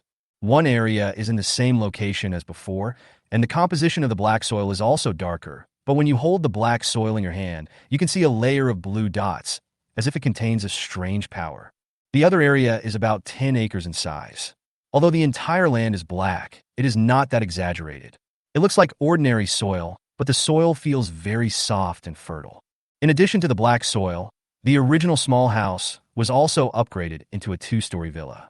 Xia Sisi walked into the villa and found that except for the space of the previous small house, which remained the same, the 2-story villa had about 300 more square meters of space.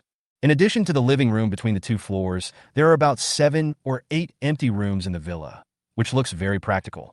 The decoration was just simple, and there was no other furniture inside except the one she had put in before.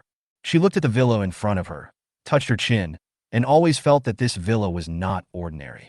As a space, this villa is obviously useless. It is impossible for her and Dahei to live there forever. But after walking around, I didn't find anything special about this villa, so I left for the time being. After passing the villa, a small hill about several dozen meters high rose into the sky from the place where the spiritual spring originally came from.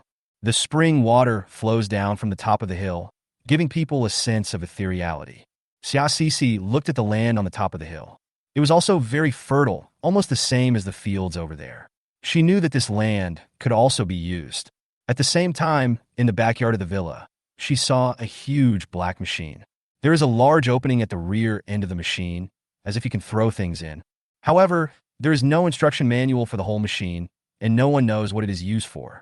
As for the places where supplies were stored, they have now become rows of tiled houses. The supplies were neatly classified and arranged. The area that was originally covered by layers of fog has expanded again. Xia Sisi saw a piece of grass surrounded by a fence, like a large pasture. Seeing this, Xia Sisi was both surprised and helpless. To her surprise, a pasture appeared in the space, which meant that she could engage in breeding and would have no problem eating meat in the future. Unfortunately, she didn't prepare any live poultry. Just as she was stroking her chin and thinking whether she should go out and find a place to buy some live poultry and livestock while the rain outside was not too heavy, suddenly, she heard a rustling sound behind her. This gave her a startle. The space was very quiet, and the only sound she could hear was her own footsteps. After all, the only living person here is Xia Sisi, and the only one is Dahei. When did other living things appear here? Xia Sisi thought about it, and the hidden knife instantly appeared in her hand. She lowered her body and walked forward, always alert to her surroundings. The thing didn't seem to be very smart. When she found it, it was hiding behind the villa. Half of his hairy but was exposed, and he was shivering with his head tightly tucked in. Xia Sisi walked forward and picked up the thing. Then I saw an extremely fat rabbit. The rabbit's whole body is beige, which is different from the color of ordinary rabbits. The rabbit's mouth is a blueberry-like purple-blue color, which looks very tempting and a little weird. This rabbit is much fatter and bigger than ordinary rabbits. It is chubby and feels very heavy when held in the hand. Xia Sisi turned it over and took a closer look and found that it was still a female rabbit. How can there be a rabbit in space? Xia Sisi couldn't help but mutter. Suddenly, Xia Cece discovered that there was a moisture-proof bag on the rabbit's butt. She picked up the moisture-proof bag with some curiosity and saw the words "Do not eat" written on it. She felt like she had seen it somewhere. The rabbit was still trembling, looking like it had never seen the world before. After staring at it for more than 10 seconds, Xia Cece finally remembered what the rabbit looked like. This rabbit looks especially like the bread I buried in the black soil before. Isn't this beige outfit the color of bread? And that bluish-purple nose and those bluish-purple little paws, that's blueberry filling. Xia Cece felt that her 3 perspectives were about to shatter. Today's upgrade of the space really brought her too many surprises. Xia Cece's head was about to explode, and she could only throw the rabbit into the pasture next to her. After entering the pasture, the rabbit began to eat grass happily. It seemed that it quickly adapted to the environment here. Xia Cece hesitated for a long time, then took out another bag of bread and planted it in the black soil. She decided to name this black land shining with blue light the Black Blue Land. The black soil that looks more ordinary is named black soil for the sake of distinction. In addition to planting a loaf of bread, she also planted a piece of seeds, a bag of biscuits, and a box of chocolates in the dark blue soil. In addition, she tried to put a piece of clothing in it. She planned to observe it together in 2 days. She first sprinkled some spinach seeds on the other ordinary black soil to see the effect. Walking to the strange machine at the back of the house, Xia Cece thought for a moment and threw a pillow in. After the machine sensed something, it started to work quickly. In just a moment, the pillow was eaten. And then, nothing happened. Xia Cece angrily walked around the machine twice and found that nothing really happened. Junk machine, give me back my pillow. Even though the pillow is of no use at the moment, it is still a piece of space material after all. Machine. Xia Cece rolled her eyes and left the space. Outside the space, Dahe, who had long been accustomed to Xia Cece's disappearance and reappearance, just raised his eyelids and soon fell asleep again. When Xia Cece saw that the space was still usable and had been upgraded, she fell asleep with a smile on her face. The man and the dog slept until noon. The next morning, I was still woken up by the noise outside. It turned out that there was a power outage. Chapter 30 Chaos begins. Xia Cece quickly put on some clothes, picked up Dahe, who was standing vigilantly at the door, and took Dahe downstairs. It turned out that someone was arguing in the corridor. It was none other than the triangular-eyed man who had come to Xia Cece's door and knocked on it before, and another thin little girl. The little girl was just 1 floor below Xia Cece's building. She was blocking the door, crying. A group of people nearby were pointing and talking. There was a young lady wearing a denim jacket. She had a great figure, looked to be about 170 centimeters tall, and had a very queenly look. She stood by and pointed at the triangular-eyed man and cursed. Huang Chen, what do you mean? Do you really think no one cares now? Believe it or not, I will call the police now. Xia Cece was holding Dahe, and it was difficult for her to get close, so she could only watch from a distance. Only then did I realize that the man with triangular eyes was Huang Chun, who had previously said in the group that Hao Ro was pretty and he lived on the 15th floor. Huang Chun was a little timid when he heard the alarm, but he forced a smile and said, "Isn't this for everyone's good? There was a power outage today. It must be that the wires outside were corroded by acid rain. We don't know how long it will take for the power to come back. Isn't this just to get the generator over to benefit our entire building?" The apartment where Xia Cece lives is a dual-purpose commercial and residential building. There are many yoga studios, restaurants, and even cat cafes and supermarkets here. So it makes sense that some people have generators in their stores. Bah! What do you mean by benefiting the whole building? You just want to steal Xiao Fei's generator. Don't think we don't know how you did business before. We are all old neighbors. Who doesn't know who? Hearing what the young lady in jeans said, Huang Chun became anxious. Dinglei, what do you mean? Don't think I won't hit you just because you're a woman. You know, this is the end of the world. If you have the guts to call the police now, check if your phone still has a signal. After Huang Chun said this, Xia Cece finally remembered. The internet was down yesterday, and the power was down this morning. There seems to be no cell phone signal. The crowd began to try to mediate the fight, and Huang Chun, seeing that there were so many people around, didn't say anything more. He just glared fiercely at the girl named Xiao Fei. One had to say that the glare was full of hidden meaning. Then he left angrily. The crowd also dispersed. While everyone was away, Xia Cece hurried back home and took Dahe for a walk. At the same time, she was thinking that Huang Chen's look just now was not ordinary. He's probably going to cause trouble next. The chaos in their building is probably caused by him. Xia Cece didn't want to meddle in other people's business. After all, this was just the beginning and things would get more and more brutal later on. Moreover, judging from what happened at the end of the last life, the more sober and self-controlled you are and the less virtuous you are, the longer you can live. The two girls named Xiaofei and Ding Lei looked like neighbors, and they had a good relationship. I hope they can be more vigilant. The property management was pretty good. They took out a generator to temporarily power the elevators in the entire building. When the elevator shaft is soaked by acid rain and the elevator can no longer operate, people will have to walk down on foot. However, it is also a form of exercise. But it also gave Xia Cece a signal. The opportunities to go downstairs would become fewer and fewer in the future. I don't know whether this property's generator can be preserved after the end of the world. I took Dahei for a walk outside twice, and then went to take a look at the nearby shops. I originally wanted to see if there was anything else I could buy, since there's no such thing as too much supplies. Unexpectedly, I found that the water on the street in front of the community was already above the knees. Xia Cece looked at the rain in the sky, and it was indeed heavier than before. It had been raining for such a long time, but this area had not been flooded because it was located in a relatively high area of the city. In some low-lying areas, the water may have reached the first floor. Dahei is very well behaved. There's a bit of human wisdom in his eyes when he looks at the rain. Xia Cece reached out and touched Dahei's head. She felt that this guy's head seemed to be bigger than before. She wondered if it was an illusion. There was no one on the street, but many residents could be seen standing by the windows, looking down. Maybe it's because I've stayed at home for too long, and there's no electricity or internet, so there really is nothing to do. Xia Cece didn't know if this was the last time she would see this normal street, but at this moment she felt a sense of desolation on the silent street. After a while, she took Dahei for 2 more rounds and finally locked onto the express delivery point across the street. I found that there was no one at the express delivery point, and the rain had already reached the steps. I knew it was almost time to take action. Patting Dahei's head, she went home. The concentration of acid rain is indeed much stronger than before. This time, Xia Cece and Dahei also strolled for more than an hour, and when they returned, some of their skin had ulcers. Some of Dahei's fur had fallen off, and he looked at her with his big face drooping.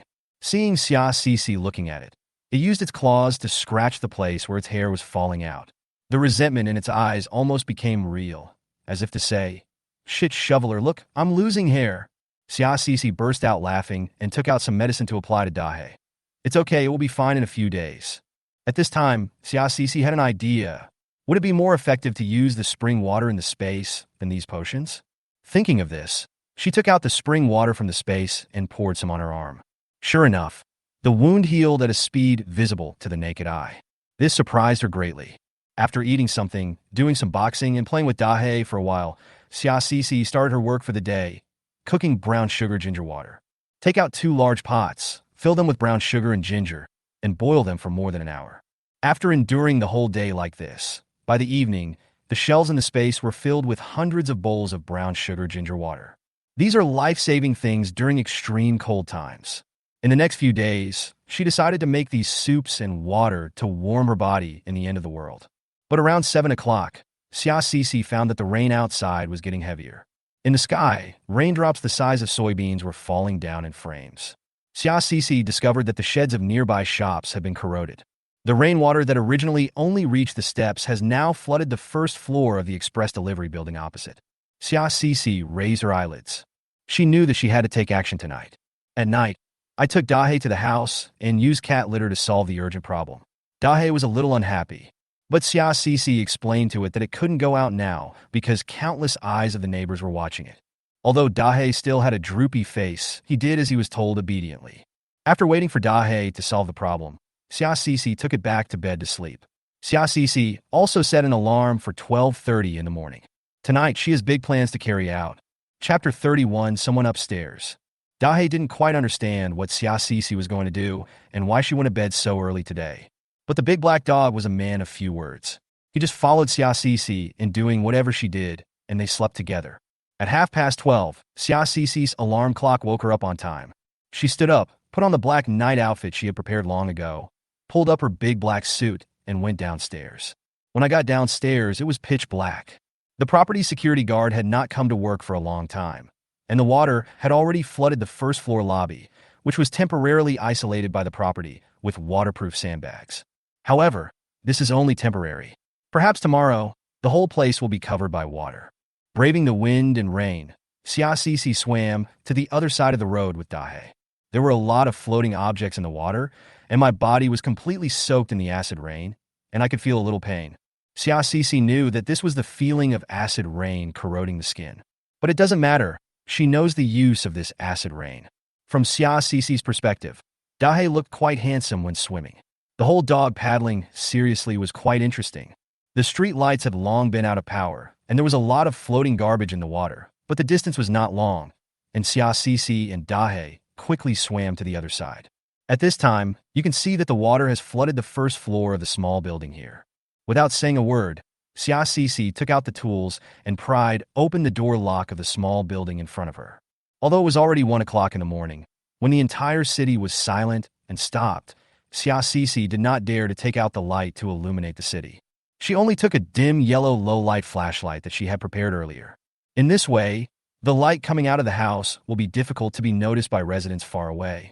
Wading through the water into the house, I found that it was an open space for storing goods. There was a table at the door, on which were piled some documents, calculators, and other things, as well as a computer. It should be the place where express delivery points usually used to calculate express fees and check orders. The house was filled with express boxes, some in plastic bags, and some placed on shelves. It should be that before the courier point evacuated the people, they were also afraid that rain would flood in, so they raised the moisture-proof mats. At this moment, there was no rain soaking the express delivery, which made Xiaoxi breathe a sigh of relief. Knowing that time was running out, Xiaoxi didn't have time to open each package one by one. She just walked over and took whatever was available. Even the tables, chairs, electronic scales, moisture-proof mats, and computers were not spared.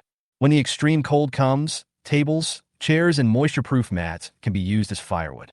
As Xiaoxi placed more supplies and the space expanded, the shelves in Xiaoxi's space were no longer sufficient.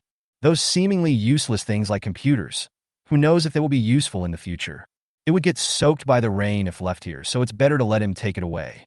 She collected a room full of express deliveries and continued upstairs to collect supplies. If I remember correctly, the second floor is also a courier point. Xiaoxi continued to collect everything. No matter what it was, she stuffed it into the space first. Wait until I get home to unpack and sort the express packages one by one. What surprised Xiaoxi was that when she was on the second floor, she actually saw a small room full of couriers' cotton coats, military coats, shoes, and cotton waistcoats. Although these things are not good-looking, they are indeed cold-proof, durable, and windproof. They are good things to fight against the end of the world. It must be the changing of seasons.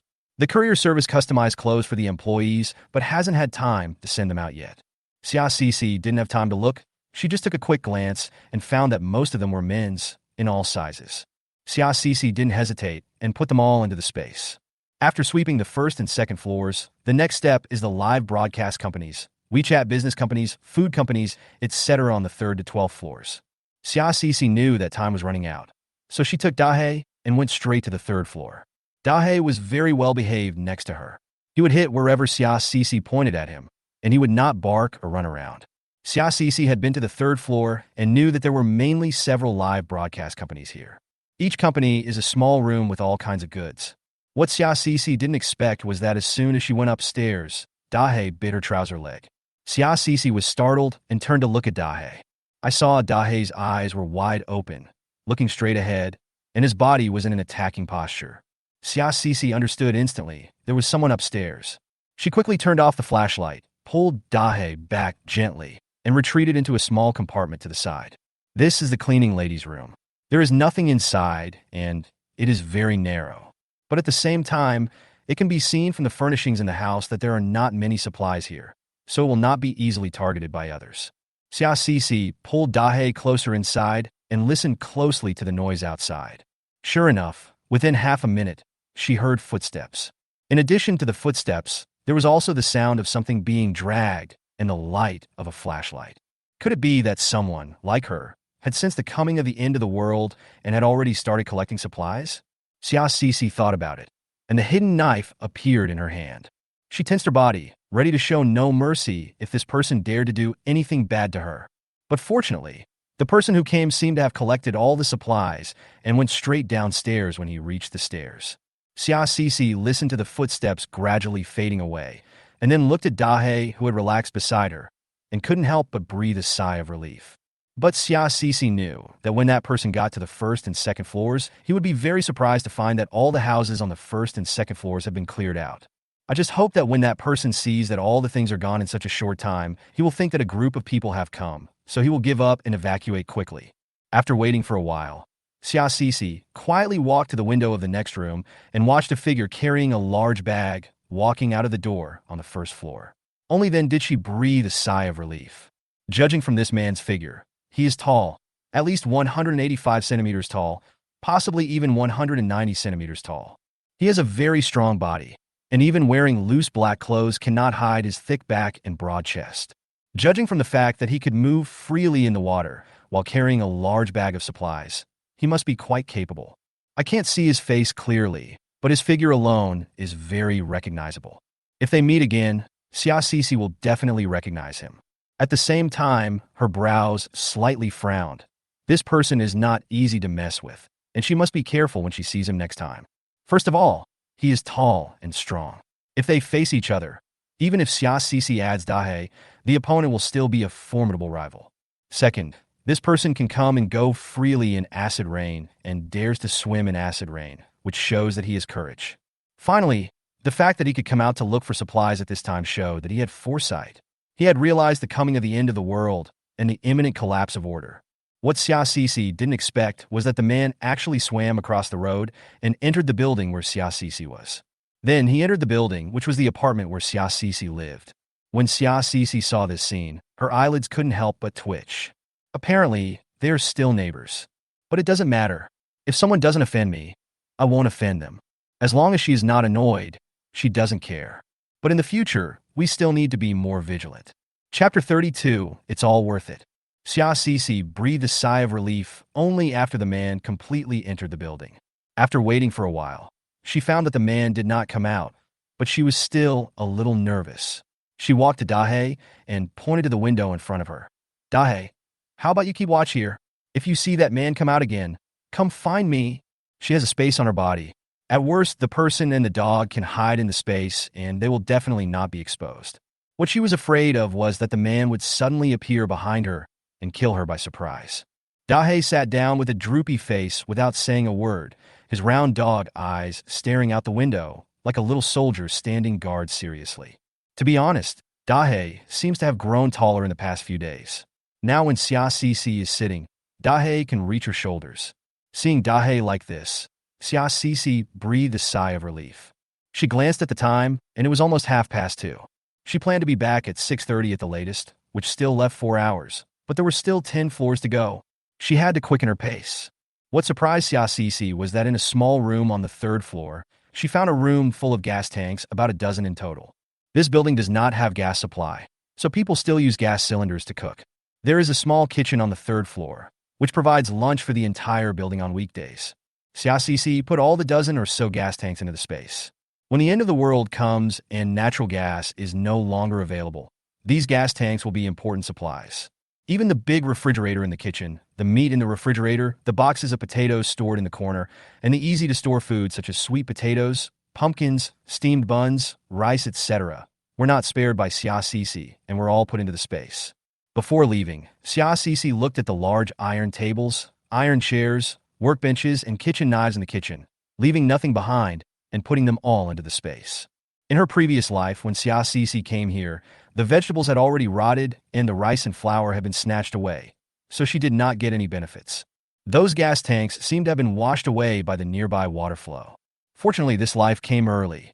After going to several nearby live broadcast studios, Xia Sisi found that many things inside had been moved away, especially those that sell food, like biscuits, instant noodles, snail noodles, and self-heating rice. It must have been taken by the man before. Judging from the battlefield left behind by the man, this man was very picky about what he took. Perhaps it was because he did not have the space like Xia Sisi to take whatever she wanted, so he could only pick and choose what he chose. I particularly like spicy food, so I left none of the snail noodles and Sichuan-style self-heating rice, but I didn't touch the seafood-flavored instant noodles and black pepper beef pasta at all. As Xia Sisi scanned these live broadcast rooms, the corners of her mouth twitched. It's the end of the world, and this guy is still picky about food? Xiaoxi was not picky. Just like before, she collected everything on the shelves and chairs. When Xiaoxi came across a live broadcast room selling hoodies and down jackets, she discovered that all the clothes inside had been turned over. The largest size clothes had obviously been taken away, and all the clothes in the row with number 4 on them were gone. Xiaoxi further confirmed her previous estimation of the other person's height. Over 185 centimeters. That's right.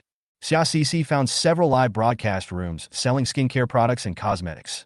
Many of the products here are high-end items that Xiaoxi had been reluctant to buy before, like a mysterious set from someone, a gold mask from a certain brand, an extremely expensive beauty instrument from a certain beauty salon. Xiaoxi did not show any mercy and collected them all. Even if the end of the world is coming, we should still have a sense of ritual and take care of our skin. In a live broadcast room at the very top of the 3rd floor, Xiaoxi actually discovered a sheep. When Xiaoxi went in, the sheep was already dying of hunger. It had already eaten all the feed and grass nearby. It looked at Xiaoxi and called out weakly. Xiaoxi found the sheep very familiar. It had a round black face with almost no visible eyes. It was larger than the average sheep, and its body was covered with soft and comfortable curly hair. She remembered that this seemed to be a kind of internet-famous sheep called the valet black-nosed sheep. Xiaoxi walked over and gently touched the sheep's head and found that the guy was quite docile. Xiaoxi took advantage of this opportunity and used her mind to send the sheep into the pasture in space. Hopefully the rabbits inside will be friendly to it, but the grass in that pasture should be enough for the sheep to revive. It seems like this live broadcast room is mainly about pets. Xiaoxi also found the body of a cat in a cage inside. I could only shake my head and sigh. In the end times, even people can hardly survive, let alone these animals that are locked in cages with no one to take care of them. In the cupboard opposite the cage, there is a whole cupboard full of pet supplies. There is sheep feed, catkin food, and cat food.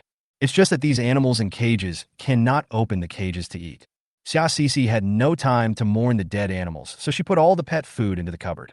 The 3rd floor was basically cleaned up, and Xiaoxi headed to the 4th floor. The 4th floor is also a delivery company. But this floor is interesting. The decoration style of the whole floor is quite northeastern. The walls are painted white and made to look like snow piles, and corn cobs and red peppers are hung on them. The ground is also made to look like ruts left by wheels after ice and snow. But that's not the most interesting thing. The most interesting thing is the signs written on each office on this floor of the company. What is the worst performer of the month? It seems that he has the worst performance this month. There is also 6th place of the month, the one with the best performance this month. There is also the Lao Tai office. It seems like this office is for attracting investments. When she got to the office, she found that most of the things were similar. Xiaoxi found a room full of potato chips and spicy snacks, a room full of canned fruits, a room full of expired drinks, a room full of low-calorie foods such as dark chocolate. There were also some lithographs, hand-knitted items, cross-stitch embroidery, and the like, which were not of much use, but she put them away too. She was in a room and saw all kinds of ornamental fish. Xiaoxi thought about it and put all the fish into the space. She hasn't got the spiritual spring water yet, but when she has time, she wants to try to open a small fish pond, put a few fish in the spiritual spring water, and see what kind of changes will occur. After the end of the world, it will be difficult to eat seafood. Just as Xiaoxi was thinking this, she didn't expect that when she went up, she would actually run into a fishery company. It was also the monthly master of this floor. It can be seen that the sales this month are not very good, and none of them were sold. However, this is a good deal for Xiaoxi. Yes, from the 4th floor upwards, it is no longer just a small live broadcast room selling goods, but a large-scale live broadcast company with many commodity containers. There are more than 20 large freezers filled with all kinds of seafood. There are squid, prawns, sea cucumbers, abalone, as well as ready-made grilled prawns, charcoal grilled squid shreds, spicy baby squid with scallops, small yellow croaker with sauce, and crispy dried fish. There are all kinds of seafood. Xiaoxi waved her hand again and put all the freezers into her own space. She remembered that she had also come to this floor in her previous life, but the power had been out for a long time by then. The seafood in these freezers without electricity has already rotted. The whole floor was filled with a foul odor, making people think there were countless corpses on it. So at that time, they did not enter the 4th floor and went directly to the 5th floor. She was lucky today. The electricity was out this morning, and there was still a lot of cold air in the freezer, so nothing was broken. Also next door, Xiaoxi found a company selling ice cream. This company is the 6th of the month. Considering that the weather was really hot some time ago, and it is just starting to warm up. The sales of ice cream are really good. There were more than a dozen freezers stocked with the most expensive ice cream, both imported and domestic, and Xia Sisi took them all away. These are the things that save lives and bring happiness during extremely hot periods. In the room at the corner of this floor should be the office of the boss of this floor. When Xia Sisi came up, she saw that the entire floor belonged to the same enterprise, but was divided into several different companies. What Xia Sisi found most funny was that in the boss office, it was written Brother. This guy is really easy to understand. Brother's office is equipped with a confidentiality level door lock. It looks more luxurious than any other office in the company. Xia Sisi fiddled with it for a long time before it finally opened. There were a few moments when Xia Sisi considered, should she just give up? After all, there are so many floors above, and we can't waste time here. But when Xia Sisi Pride opened the door, she felt it was all worth it. Chapter 33, That Man Caught Up. As soon as you enter my brother's office, you'll feel the health-conscious style of middle-aged and elderly people. There are 2 large vats with white background and blue flowers at the door, with several lotus flowers planted in them. It's just that because there was no one here these days and there was not much ventilation, they all died. Then there is the all-solid wood furniture. There are mahogany display cabinets, rosewood tables, and red sandalwood chairs, all mixed together, but full of high-end goods. There are jade and ornaments, and even the shelves are made of Wangwali wood and mahogany.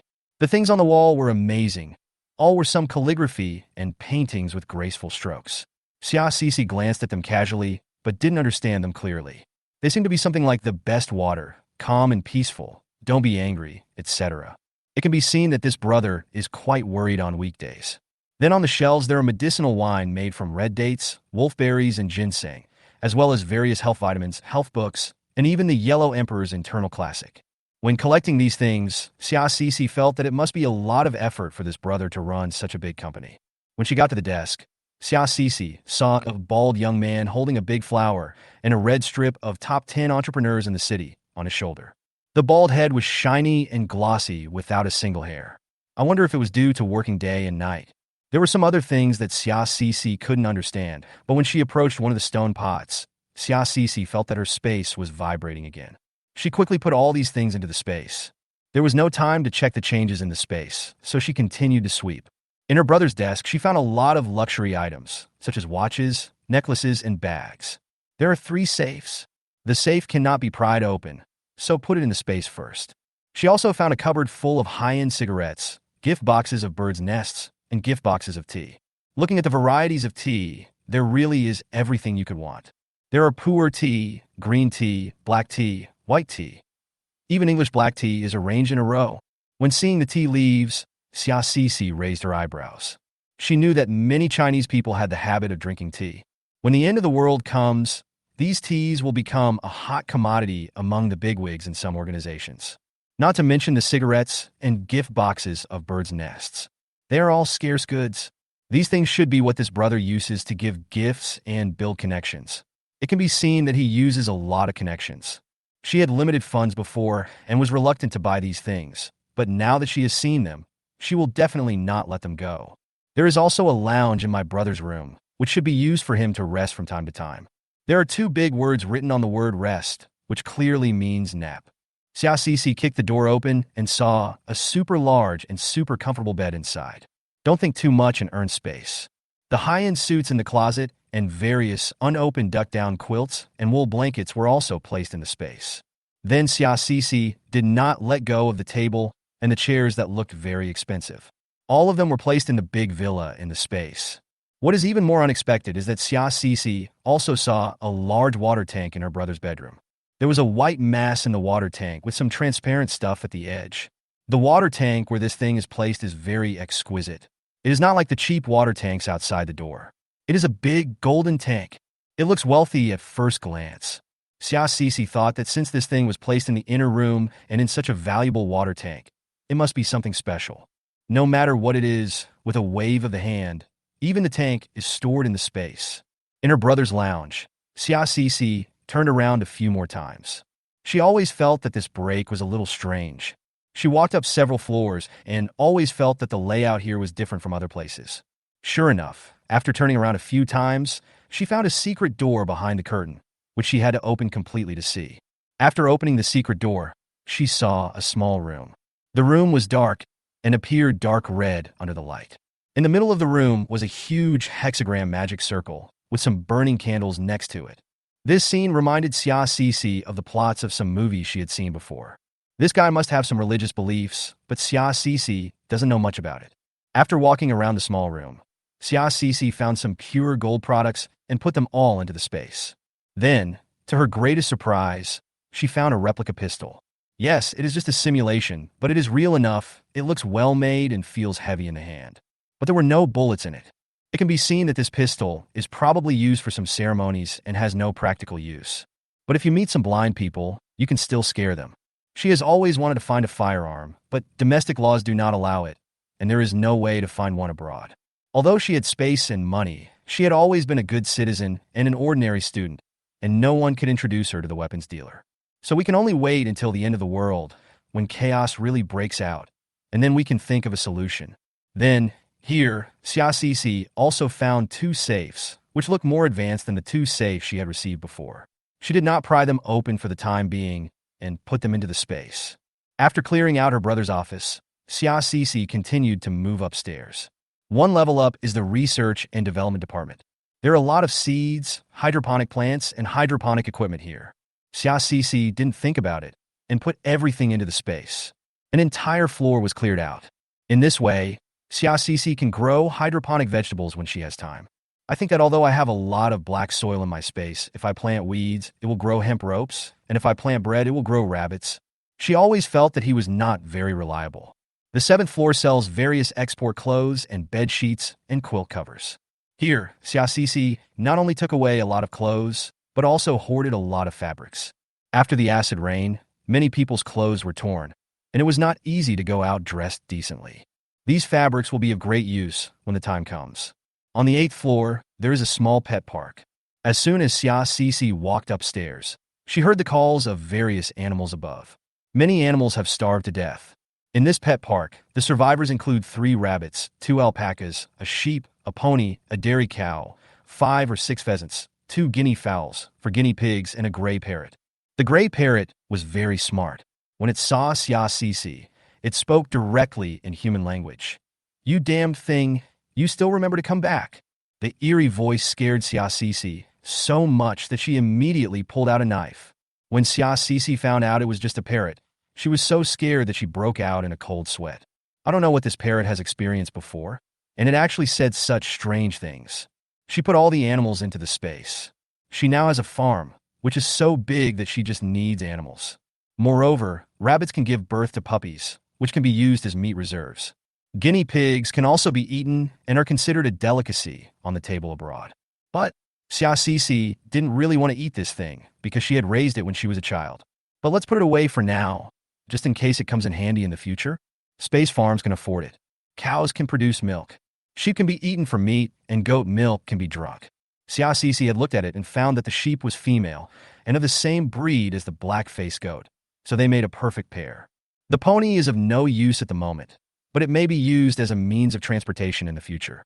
Alpacas are mainly used for their wool, which is extremely warm and can be used in extremely cold weather. Radina and guinea fowl are even better things. You can eat their eggs and chicken. Thinking about these makes me feel so happy. Except for the parrot, just keep it to kill time. After all, the gray parrot is the smartest parrot in the world. Of course, Xia Cece also took away all the rations stored in the storage room of the small zoo. Xia Cece took a look and thought that the various fodder and rations alone should be enough to feed the small animals for at least half a year. Continue to sweep towards the 9th floor. Starting from this floor, there are some small private restaurants, Western restaurants, yoga studios, and the like. Xia Cece plucked all the feathers from the passing geese and basically plucked them all cleanly. On the 10th floor, Xia Cece came across a gold jewelry store, which was filled with hundreds of kilograms of various gold jewelry and dozens of kilograms of gold bars, all of which she swept into the space. By the end of the world, money has become a piece of waste paper. These gold and silver became the new currency in circulation. By then, all this gold will be of great use. On the 11th floor is a large gym.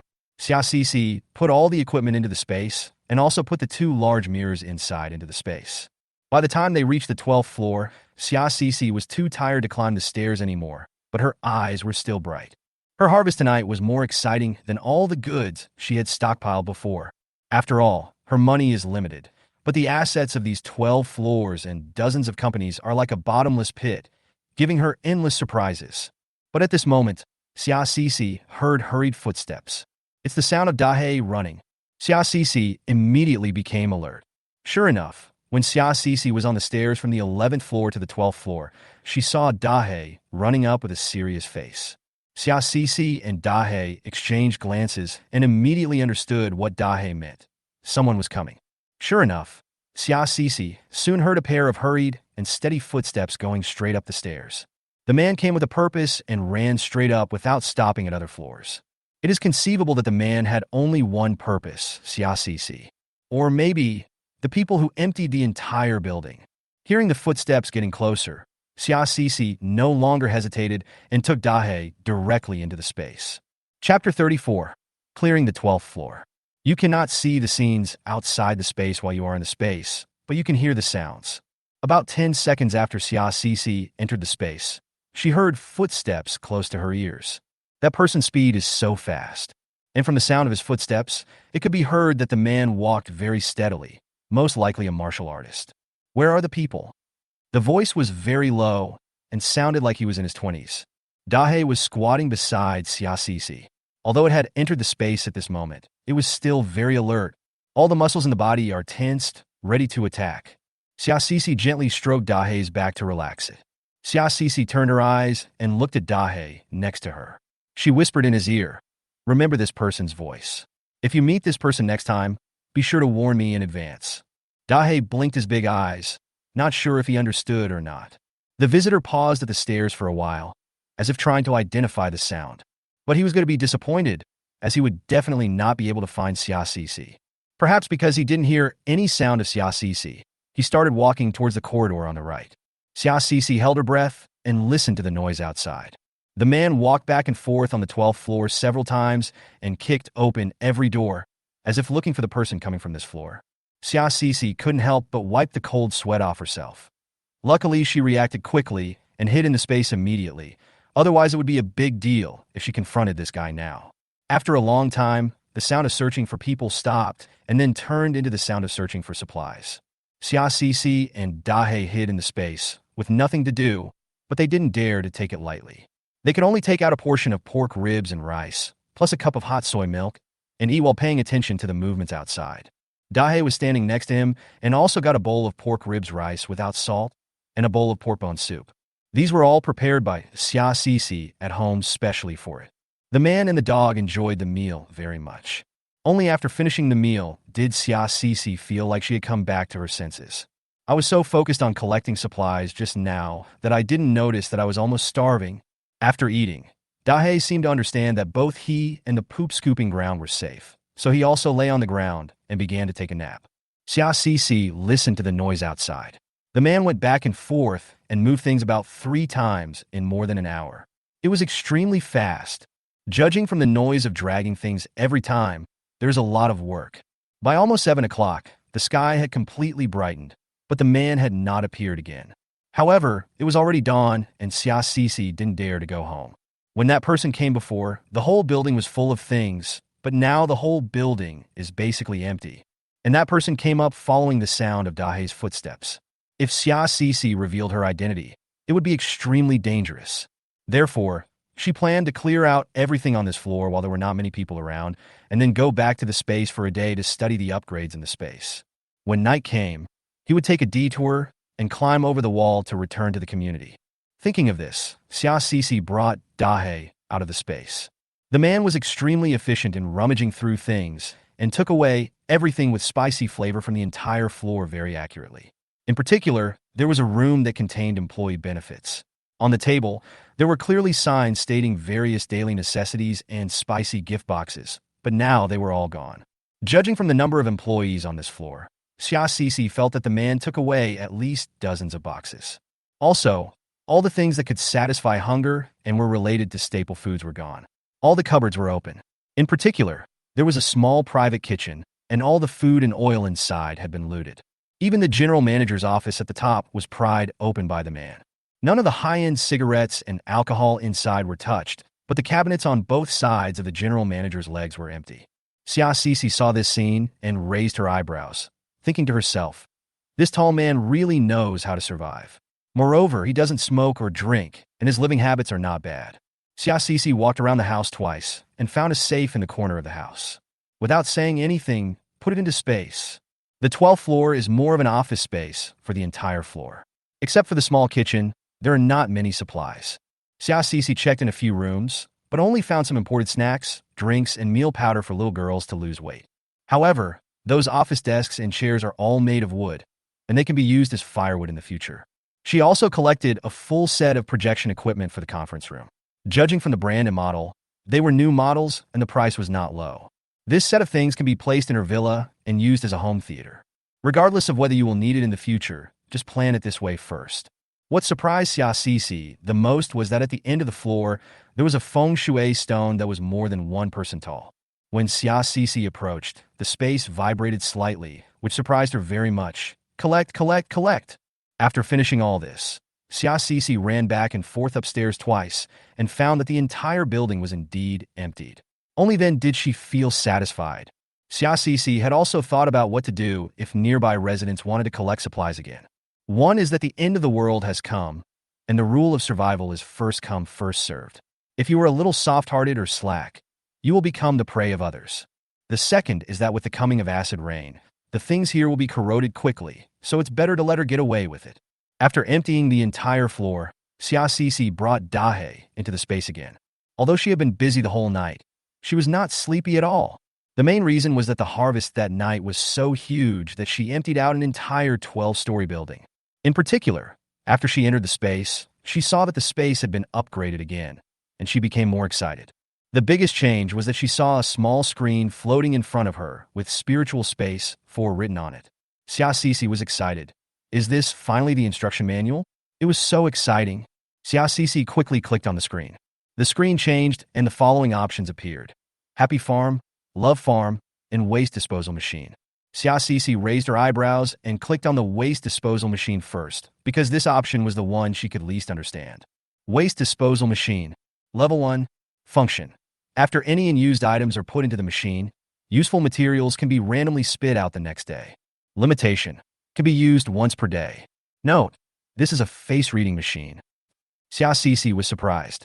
It turned out that the machine placed at the back of the house that swallowed one of her pillows was so useful. This is simply the golden finger that turns waste into treasure.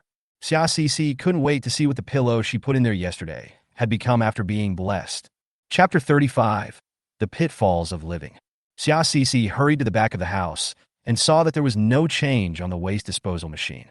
She tried to walk forward and studied the machine again, secretly cursing this space for being unethical and giving such an incomplete manual.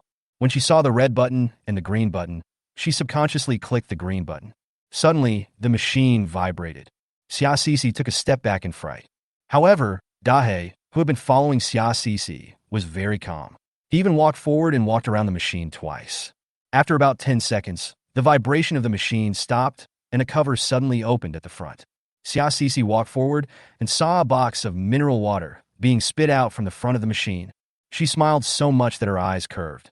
Not bad, this random substance is very good. At this moment, her heart finally settled down. Although the space said that it would process waste into random resources, she would not feel at ease until she saw it with her own eyes. Water resources are extremely important resources. In the end times, cushions are useless scraps that can be found everywhere. This deal is worth it. Just when Xia Sisi was happily about to pick up the box of mineral water, Dahe, who had been wandering around, saw the flashing red button. The huge dog head shook twice towards the red button, as if observing something interesting.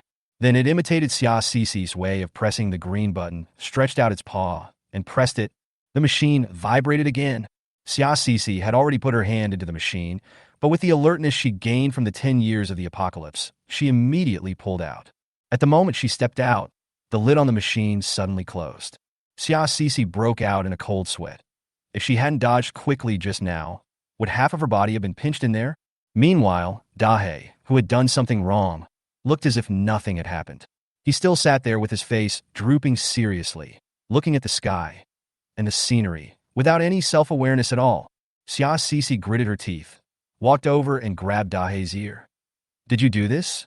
When Dahe was scolded, his face immediately became long and he rolled his eyes at Xia Cece, refusing to admit his mistake.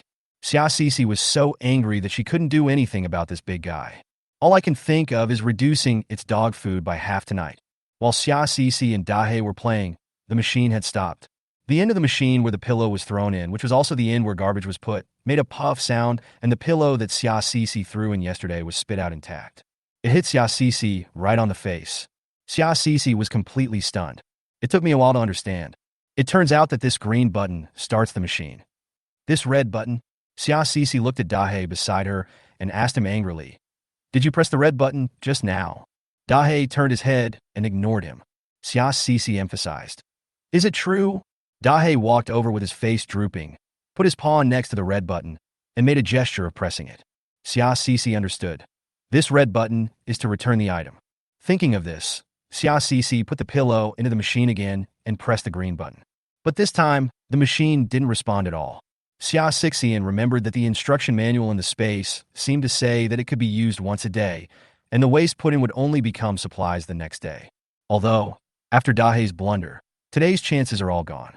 But Xia Cece was still quite happy. With this thing, I will have an extra surprise every day in the boring days of the end of the world in the future. And more importantly, it also provides an extra layer of protection. There is always a loophole in a perfect plan. Although Xia Cece has hoarded so many things, what if she forgets something? What she felt was just spit out by the machine. It was perfect. After studying the machine, Xia Cece walked to the front of the room again. The display screen of the space is still floating in the air with a sense of mystery. Xia Cece reached out and directly clicked on the Happy Farm option.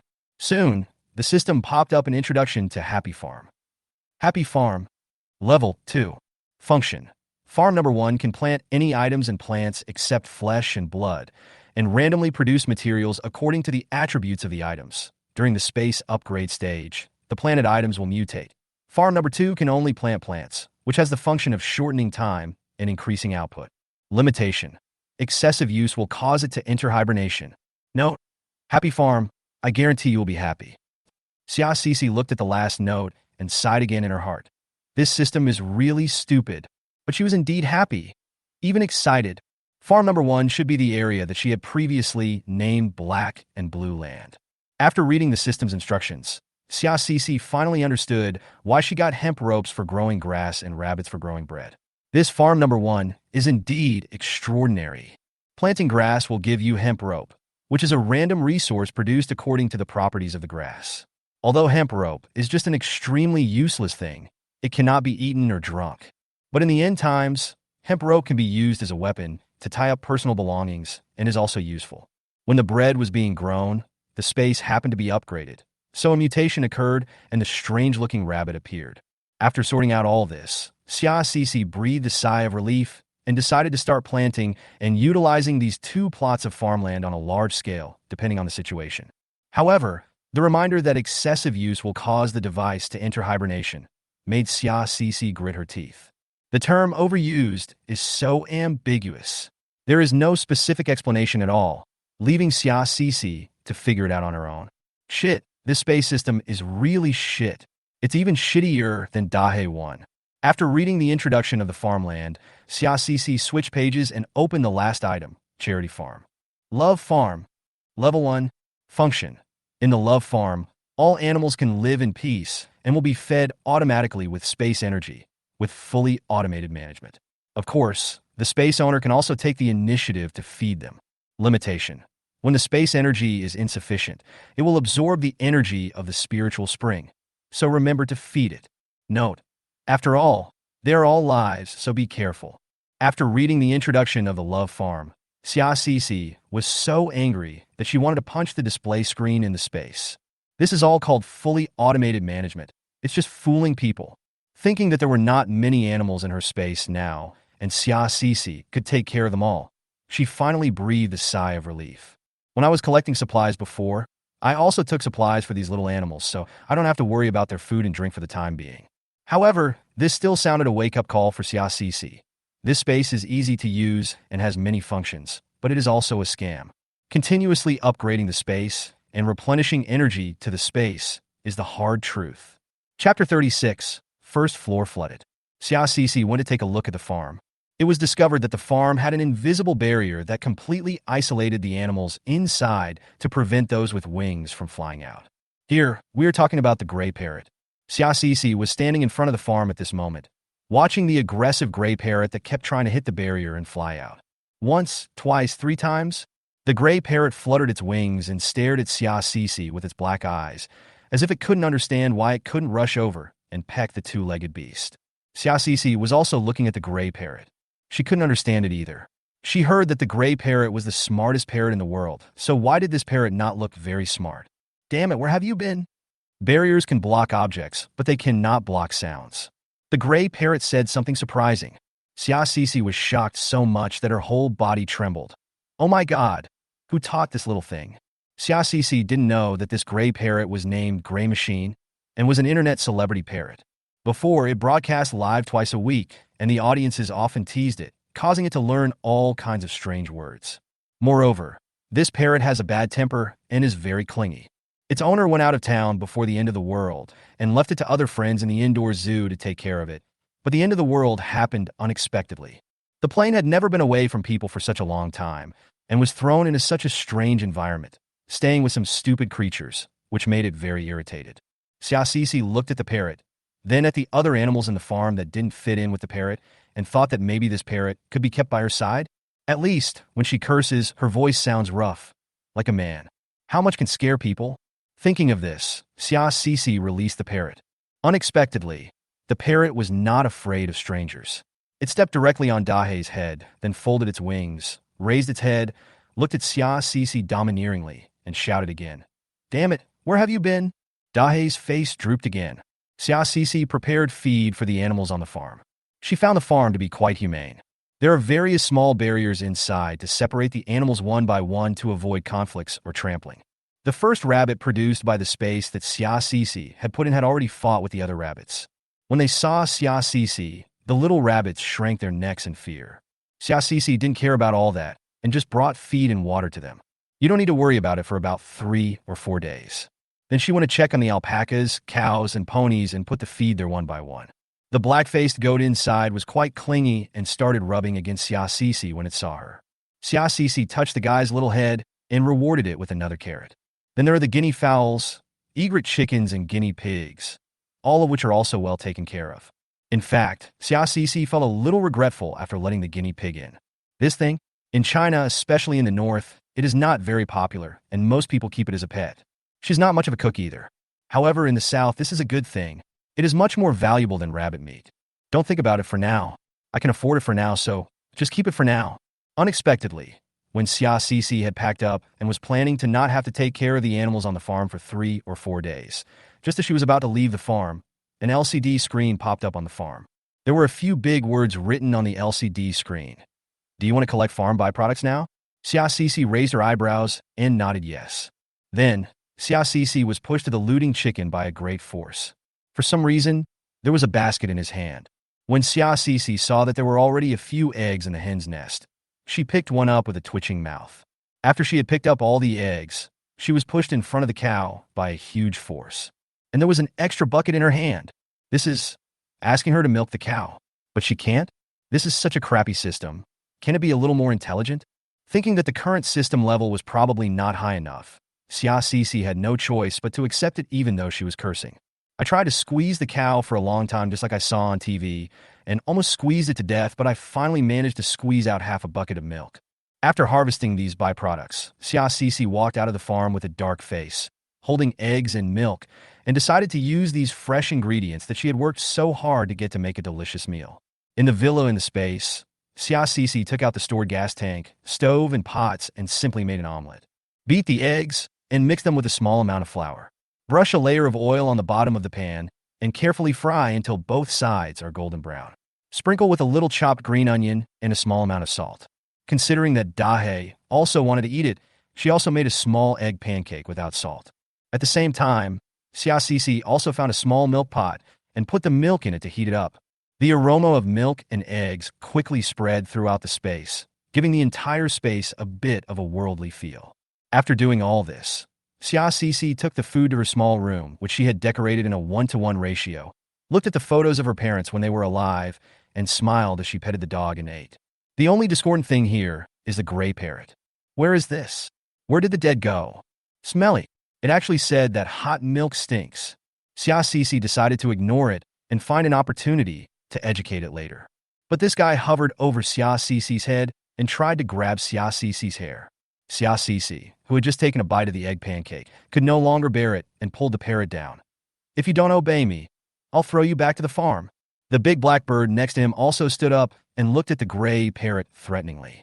At this moment, the gray parrot's high intelligence was revealed, and it immediately shrank its neck and remained silent. After eating and drinking, Xia Cece looked at the time. It was already 12 o'clock in the afternoon.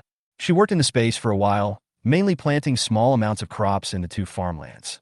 She planted a small amount mainly because she was worried that the energy in the space was not enough.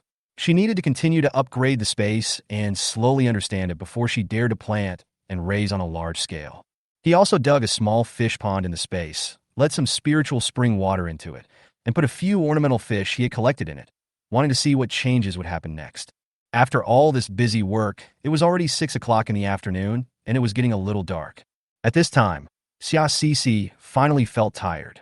She pulled Dahe and the gray parrot, which had been looking listless due to being scolded, to the small bed in the house and fell asleep. When she woke up, Xia Cece looked at the time. It was exactly 2 o'clock in the middle of the night. Perfect. She can go home. She felt the movement outside the space and found no sound, so she took Dahe out. As for the gray parrot, he's too noisy, and I haven't trained him yet, so I'll throw him back to the farm for now and talk about it when I get home. The surrounding communities were all without power, and the world returned to peace and darkness. When Xia Cece went downstairs, she found that the first floor had been completely flooded. The water even reached the second floor. Xia Cece's heart skipped a beat. According to the water level, the first floor of her community should have been flooded. Trouble, something big might happen in the community. Chapter 37 Neighborhood. Xia Cece hurriedly swam across the street with Dahe, and then climbed in through the back door of the community. Before entering the building, Xia Cece found a secret place and put Dahe into the space first to prevent him from being too big a target. In case anyone is still awake, it's a good time to look outside. The neighbors nearby might not be able to recognize who the person is because of the distance, but a dog as big as Dahe would be easily exposed. To be safe, she first went to other floors and waited for a while before using diving equipment to approach her own apartment building from the lower floor. Just as Xia Cece thought, the rain had already flooded a layer of the ground. Even the second floor is in danger. But the acid rain is still falling. It was even bigger than before. Xia Cece jumped in from the stairwell window on the second floor. The elevator is definitely out of service now, and the generator must have broken down. And even if there was, she wouldn't dare sit there now. The flooding of the first floor also gave most people a signal that the situation was serious. She went into the space, changed her clothes, and found a pair of light and soft-soled shoes. Then she took a deep breath and climbed up one floor at a time. It was quiet all around, with only the sound of Xia Cece's breathing. But she still tiptoed, afraid of attracting other people's attention. When the end of the world comes, those gentle and moral residents may turn into ferocious beasts with fangs. After climbing 7 or 8 floors in one breath, Xia Cece felt that her physical strength was still good. This was the result of her persistent exercise these days. But her house has more than 60 floors, and there is still a long way to go. However, taking this opportunity, Xia Cece was also observing the situation of the neighbors below. After the first floor was flooded, Xia Cece did not find those people in the corridors of the upper floors. I think the families whose houses were flooded have either found a way to move away. This is unlikely. After all, there is so much acid rain outside that it is difficult to find tools for transportation. Xia Cece recalled her previous life, thinking that the authorities were not yet able to intervene in the transfer. Then there is only the second possibility. These people found some empty houses upstairs, pried open the doors, and moved in. Thinking of this, Xia Cece tried to slow down her steps and ran upstairs at a faster speed. When passing by a certain floor, Xia Cece heard 2 men talking in the corridor. Man, it seems the end of the world has really arrived. The entire first floor was flooded. Didn't you see that the family on the first floor was crying today? But the man on that floor was really ruthless. He slapped the woman twice and made her stupid. She followed him to move things obediently. Man, Humph, I think that man is a coward. How can he beat a woman? In the end, most of the things were moved by women, and he just smoked beside them. But if this is really the end of the world, this man must be careful. Let's take turns to find someone to guard this floor from now on. Man, okay, we have been brothers for many years, and there are not many people on this floor, so we have to take good care of them. Man, well, do you have enough food? My family didn't store food well before, and now, man, my family has both children and a dog. I don't know what to do now. I might have to kill the dog in a few days. Hearing this, Xia Sisi snorted in her heart and stopped listening. I looked at the floor, and it was the 23rd floor. Xia Sisi remembered this and thought that if she met these two people in the future, she should be careful. From their conversation, she could tell that both of them were wary of the end of the world. But the two of them probably didn't have much food stored, and they were already panicking when it just started. In this case, these two people are likely to rob food and do inhuman things in the later stage. Xia Sisi continued to walk up and was calm all the way. She found that some floors had already blocked the corridors with some debris, and they must have realized what was going to happen next. In the middle, Xia Sisi took a break and couldn't help but sigh in her heart. Climbing stairs is really not an easy task. When she reached the 58th floor, she suddenly heard someone crying softly in the corridor. It was a woman's voice. Xia Sisi walked even more lightly, fearing that the woman would hear her voice. Fortunately, the woman was just crying and didn't think that someone would climb the stairs at this time. Xia Sisi quietly peeked in from the stairs and saw that there were a pile of things of all sizes in front of the woman, and she was crying while sorting them out. Seeing that many of those things had been soaked in water, Xia Sisi thought that this must be the resident on the first floor who was mentioned. This is a thin woman who looks no more than 1.5 meters tall. She is not bad looking, but now she looks a little sloppy with her hair disheveled. Xia Sisi frowned slightly. Looking at the many things in front of the woman, who had to clean them all by herself, she looked down on the men in this family even more. Just as Xia Sisi was thinking about this, she heard a man's roar from the 58th floor. Cry, cry, cry. You only know how to cry. It's so noisy. Do you want to get beaten? The woman quickly covered her mouth and dared not make a sound. However, the man seemed to be still angry. He rushed out of the house and started punching and kicking the woman. The woman lay on the ground, holding her head, crying softly and wailing continuously. The man was drunk, and it seemed like he had no sense of severity when he attacked. After a few minutes, it stopped. Before entering the house, the man kicked the woman hard. Useless thing! The woman lay on the ground and didn't get up for a long time, just squirming on the ground. Xia Sisi gritted her teeth as she watched. What a scumbag! But in the end times, Xia Sisi has seen many more tragic things than this. Some people dismembered their bodies in the streets, sold their own children, and let their women go out to do business. Violence is only the lowest form of means. Xia Sisi could only shake her head. She couldn't control other people's family affairs, nor did she want to. Moreover, she couldn't reveal her identity as someone who was carrying supplies across the street, so she could only walk upstairs quickly. But she remembered the couple on the 58th floor. Be careful with this pair too. The man has a tendency to violence, and the woman is a coward, but a cowardly woman may become an accomplice to the evildoer under high pressure. Of course, if we think positively, they might fight back. We can only look back on these. Xia Sisi continued climbing the stairs while the woman was still asleep. When passing by her building, Xia Sisi discovered that an old anti-theft door had been installed downstairs, blocking the exit tightly. Xia Sisi raised her eyebrows. It seemed that those two girls had some brains. However, when Xia Sisi arrived at her level, she was stunned. There was actually someone living next door to her. The originally empty corridor is now filled with all kinds of items that have not been put away yet. Xia Sisi took a quick look and found quite a few fitness equipment, as well as some boxes of varying sizes that she couldn't tell what they contained. Just place it in the corridor like this, and you don't have to worry about anyone stealing it. And on Xia Sisi's door, there was a note addressed to a neighbor. From the flamboyant handwriting, it can be seen that the person is a man. Chapter 38, Can You Trust Him? Xia Sisi looked around again, confirmed that the new neighbor was not looking at her, frowned, and walked into the house carefully. Back in the house, Xia Sisi opened the note and saw a simple sentence written inside. Visit tomorrow. Xia Sisi suddenly became interested in her new neighbor. He was quite polite, but she always felt that he had bad intentions. Since there were people living opposite, Xia Sisi was extra careful and checked the door lock again before letting Dahe and the gray parrot out. No one knew what happened between the gray parrot and Dahe in the space. Xiaoxi always felt that the gray parrot, which had originally had a very arrogant look on its face, was now listless, and looked at Dahe with a somewhat timid look. After flying out, it stood on Xiaoxi's shoulder, hung its head, and stopped making any noise. What's going on? Did they have a fight? Xiaoxi teased the gray parrot, and the gray parrot changed from its previous noisy behavior and just retracted its neck. And Dahe had a droopy face and looked like he was in a bad mood. Before Xiaoxi could figure out what was going on, Dahe turned around and thrust his big, fat dog but towards Xiaoxi. Then, Xiaoxi saw a pile of bird poop on Dahe's butt. Puff! Xiaoxi couldn't help laughing. Ha ha! Dahe, you were hit by bird shit. Ha ha!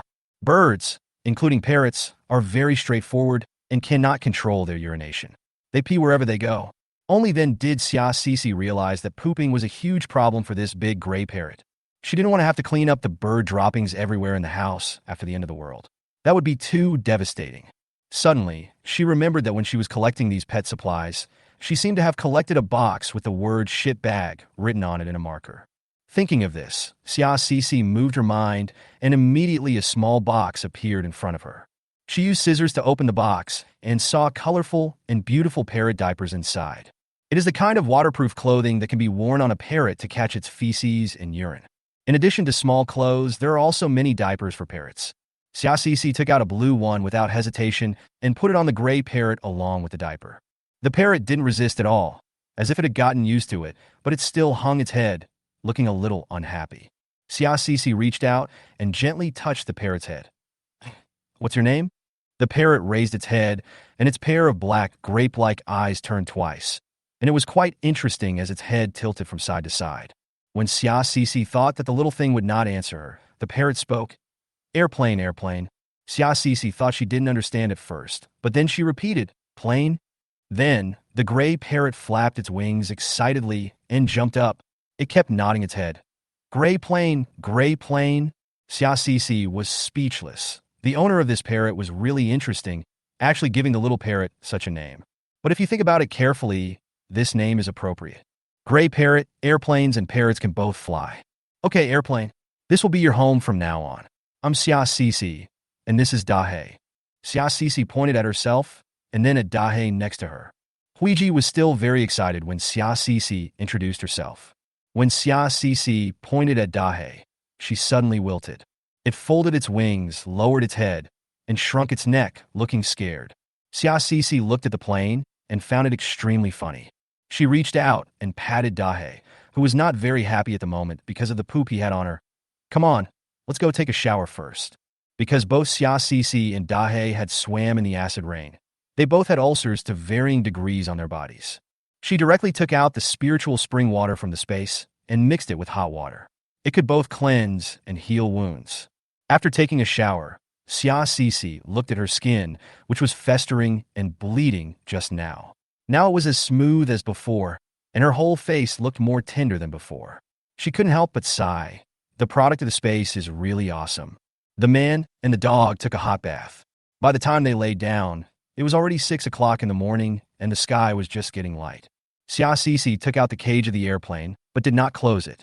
She just hung it in the living room, and then fell asleep comfortably while hugging Dahe. Later, Xiaoxi was awakened by a loud noise. As soon as she opened her eyes, she saw Dahe standing at the bedroom door, looking out.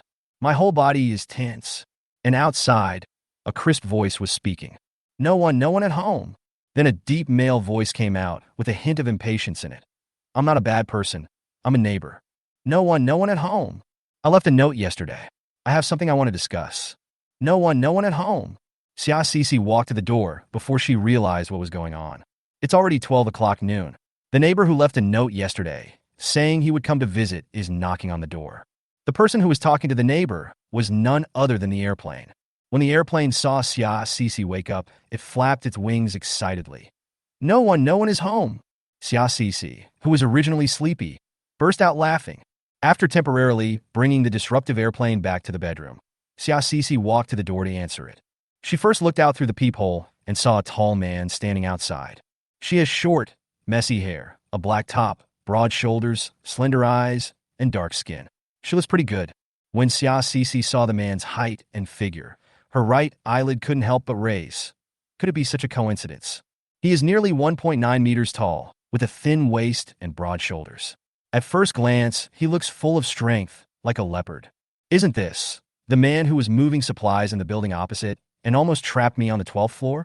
Unless there is a second man in this building with a body that is so perfect that it is outrageous. Her hand, which was originally holding the door handle and ready to open the door, dropped again. Perhaps he heard footsteps approaching the door, and the man outside the door said, "Hello, my name is Lin Yuan, and I want to talk to you about the defense of the 66th floor and fighting against external crises." Xia Sisi raised her eyebrows so straightforward. Fighting a crisis? What kind of crisis do you think there is now, Mr. Lin? Through the door, the two began to talk. The man named Lin Yuan did not show any anger at Xia Sisi's unfriendly response. He said calmly and word by word, "It's the end of the world." Just 3 simple words, straightforward. After a moment of silence, Xia Sisi continued to ask, "Mr. Lin, what do you mean by defending together?" The man outside seemed very patient, not caring at all that Xia Sisi refused to open the door. There are only 2 households on the 66th floor now, and both are on the east side of the floor. We can completely remove the doors of the unoccupied households and block all the main entrances and exits on the 66th floor. Do you agree? After hearing this, Xia Sisi became interested. The best defense method is to seal off the corridors on each floor with security doors. What is truly terrifying in the end times is not natural disasters, but human nature. She was a little girl, and she brought a fat dog with her. In the eyes of others, she was just a piece of fat meat. Especially the thugs like Huang Chun who came up to knock on the door before. They might regard her as one of the primary targets to be dealt with. When people become more and more short of food in the later period, they will be more envious of Dahe. She also thought about sealing off the entire floor. However, she didn't have so many doors and she did it alone, which was more like telling others, "I, Xia Sisi, have supplies, so I am guarding it so strictly." But now it's different. There's a new neighbor on this floor. The two of them joined forces to do this, which actually gave them an additional excuse. Only, to this strange man, can she really trust him? Chapter 39. What a big tone. Xia Sisi was silent for a long time. She was watching the man outside carefully. Then she saw a large sore on his neck.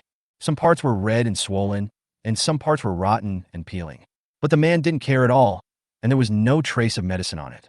That was the rot left behind after being eroded by acid rain. Today, in the apocalypse of natural disasters, everyone knows that acid rain is harmful, and few people go out. Such serious ulcers cannot be caused outside in a short period of time. It requires staying outside for a long time like Xia Sisi and Dahe, or even diving into acid rain to form. This made her even more certain that the man in front of her was the one who was moving supplies across the street last night. For a moment, she frowned. Why did this man move next to her? Was it just a coincidence? Or did he see Dahe yesterday and confirm his identity? Game featured recommendations while Xia Sisi did not reply. The man outside was very patient and kept waiting. After a moment, Xia Sisi made up her mind. No matter what the man's purpose was, since he was here, she couldn't be afraid of him. Wait a moment. Let me change my clothes and go out to discuss in detail. After Xia Sisi finished speaking, she went back to the room to change clothes. Jeans, sweatshirts, and sneakers are all convenient for movement. Then Xia Sisi took out a small knife from the space, gently stuffed it in her lower back, and stuffed a small electric baton the size of a palm into her sleeve. She took one last look at the man through the cat's eye. "If you dare to play tricks on me, I will shock you first and then stab you to death, so that there will be no more trouble for you." Standing outside, Lin Yuan, who was visiting his neighbor for the first time, had no idea that a fierce character lived on the floor he had accidentally chosen. He used to live on the 6th floor, and the constant heavy rain made him feel stressed. He is 28 years old and grew up in China, but has been living abroad for the past few years. He recently came to China for work. Unexpectedly, acid rain and heavy rain made it impossible for him to return. He had carried out some extremely dangerous missions, which gave him extraordinary intuition. After realizing the danger, he started hoarding supplies and moving floors while people nearby were shouting to wait for rescue, that everything might be fine in a few days, and that the authorities would not give up on us. Xia Sisi opened the door and looked at the man outside more carefully. He is tall and sturdy with a strong appearance, and if you look closer, you can even see the outline of his muscles. He looks like a martial artist and is extremely dangerous. Xia Sisi concluded in her heart. She didn't know that at this moment Lin Yuan was also looking at Xia Cixi. Simple clothes cannot conceal Xia Cixi's beauty. Her smooth long hair, perfect fair skin, rosy face, and beautiful eyes and eyebrows. It has to be said that Lin Yuan has seen many beauties, but Xia Cixi's beauty is very special. Especially in these end times. People around were in panic. Even those who had food at home didn't dare to eat more. They were tense and panicked. Most of them looked pale and thin, and their expressions were listless. But Xia Cixi is different. She is energetic, clear-headed, calm in the face of difficulties, and has a composure that is different from her age. You just said that you wanted to remove the doors of other residents on this floor to protect our floor? Xia Cixi spoke, interrupting Lin Yuan's observation. Lin Yuan nodded and expressed his thoughts. I used to live on the 6th floor. Yesterday, I saw with my own eyes that the 1st floor was flooded. Everyone on the floor had their own plans. Residents on several floors have been complaining about not having food and are preparing to pry open the doors of unoccupied houses. The meaning is obvious. Things haven't gotten completely chaotic yet, so we can take this opportunity to add some defense to this layer. Xia Cixi sneered and got straight to the point. But how can I trust you? When the time comes, it can be said to be a defense to the outside world. But internally, it will be like catching a turtle in a jar.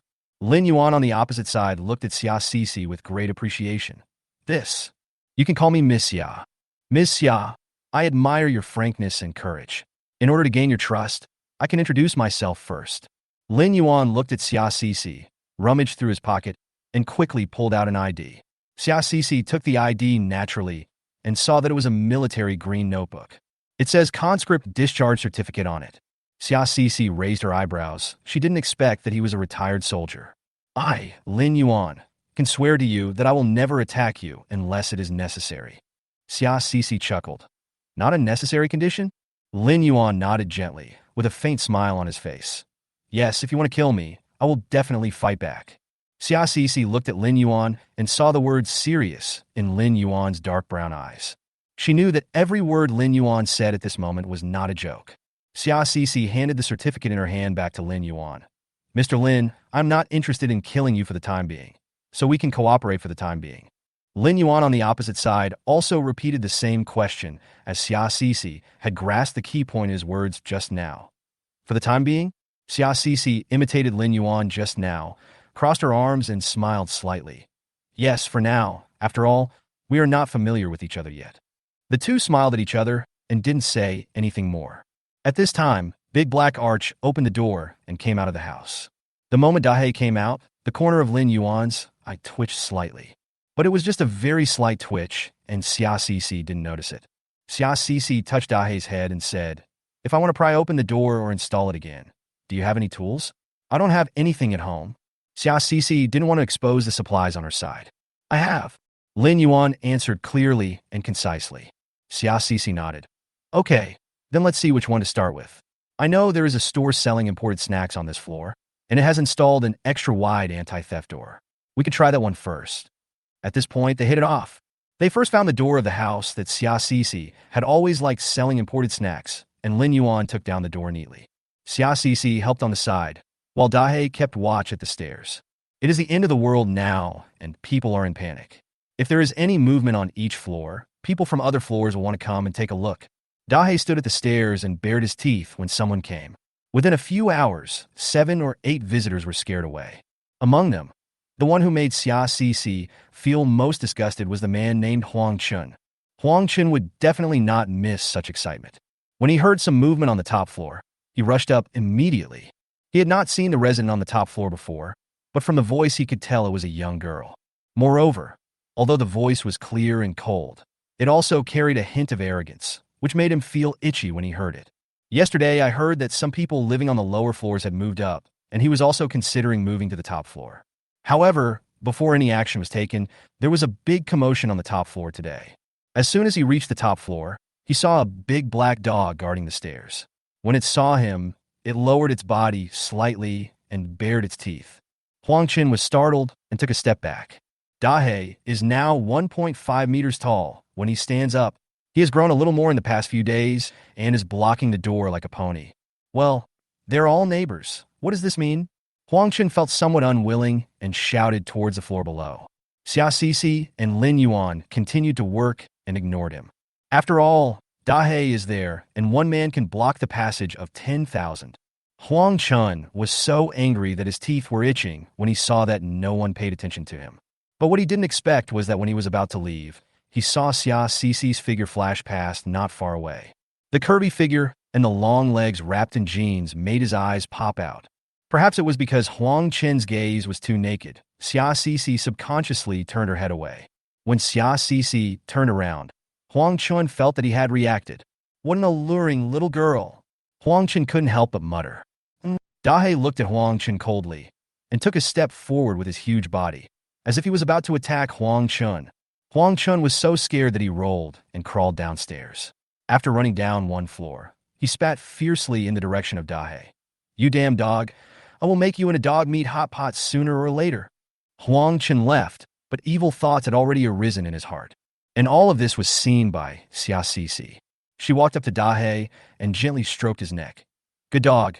You are really a good dog to your mother. She frowned as she looked at the direction where Huang Chun disappeared, just as she thought, this guy Huang Chun was definitely not a good guy. Now the storm is coming. After working for an afternoon, Xia Cici admired Lin Yuan even more. He was skilled and had all the tools. Lin Yuan could carry 2 or 3 of the heavy iron gates, weighing dozens of kilograms by himself. If this person cannot be a friend, he must be killed first, otherwise he will be a time bomb. Xia Cici calculated this man's fighting ability in her mind and came to the following conclusion. She was very sure that even if she, Dahe, and their dog were combined, they would definitely not be a match for this man. The two of them worked for the entire afternoon, installing 2 large iron doors at the entrance of the stairs, and then installing the largest and most sturdy iron door at the entrance on the east side. There were 2 large iron locks tied on the iron door. This iron chain was found in another house. This seems a lot safer. Xia Cici stood at the door, stroking her chin, and was very satisfied with her afternoon's work. At the same time, Xia Cici heard her stomach growling. Immediately afterwards, a wailing sound was echoed from behind. It's even bigger than Xia Cici's. Xia Cici looked back and saw that it was Dahe. Dahe had a droopy face, his eyeballs turned outward, revealing crescent-shaped whites of his eyes, and he looked at Xia Cici with a very aggrieved look. It was then that Xia Cici realized, oh my god, not only did she not eat, she even forgot to feed Dahe. What a sin. Miss Xia, if it's convenient, you can come to my house for a quick meal. Lin Yuan, who was standing at the door of his house, extended an invitation to Xia Cici. Xia Cici raised her eyebrows and said, Mr. Lin, you should know that this is the end of the world, right? Inviting someone to your home is a very dangerous thing. Unexpectedly, Lin Yuan smiled confidently. I have paid attention to everyone in this building. I am confident that no one can hurt me. Really, what a big tone. Chapter 40 Lin Yi's uncle? To be honest, during the afternoon spent with Lin Yuan, Xia Cici felt that this Lin Yuan was extraordinary. At least, he is not an ordinary retired conscript. He is very strong and has great explosive power. He didn't feel tired at all after doing so much physical work in the afternoon. Moreover, he can use all kinds of tools and is extremely skilled in using them. Once in an empty room, Xia Cici saw an electric saw. Lin Yuan picked it up, just glanced at the brand of the chainsaw, turned it on, and operated it with ease. Think again about the word conscripted soldier written on Lin Yuan's discharge certificate. Judging from Lin Yuan's age, Xia Cici thought he should be over 25 years old. You should know that the country recruits conscripts between the ages of 18 and 22. The term of service is 2 years. Therefore, it is impossible for Lin Yuan to retire as a conscript based on his age. But it was clearly written on his ID. And Xia Cici just took a look and found that the time of retirement was actually June this year. Soldiers that retire in June? Xia Cici kept all of this in mind for the time being, thinking that she would slowly understand it later. She also became more concerned about Lin Yuan. At this moment, she refused to go to Lin Yuan's house for dinner. Sorry, I don't have the habit of eating with strangers. Let's talk about it later when we get to know each other better. Lin Yuan admired Xia Cici's straightforward personality. He didn't say much and nodded. See you after dinner. Well, see you after dinner. Now that the door has been installed, it's time to move the residents' belongings that have been removed from behind the door. After returning home, Xia Cici closed the door, took out a portion of sweet and sour pork, a portion of seaweed egg drop soup, and a bowl of rice, and also got a portion of dog food for Dahe, and a can of dog food. The space has a fresh keeping function. Xia Cece put these dishes into the space as soon as possible, and they are still hot when she takes them out now. Even the white sesame seeds on the sweet and sour pork have a crispy aroma. Xia Cece took a deep breath and felt like she had instantly returned to her senses. Eating at someone else's house is never as delicious as eating at home. Lin Yuan looked like a grown man at first glance.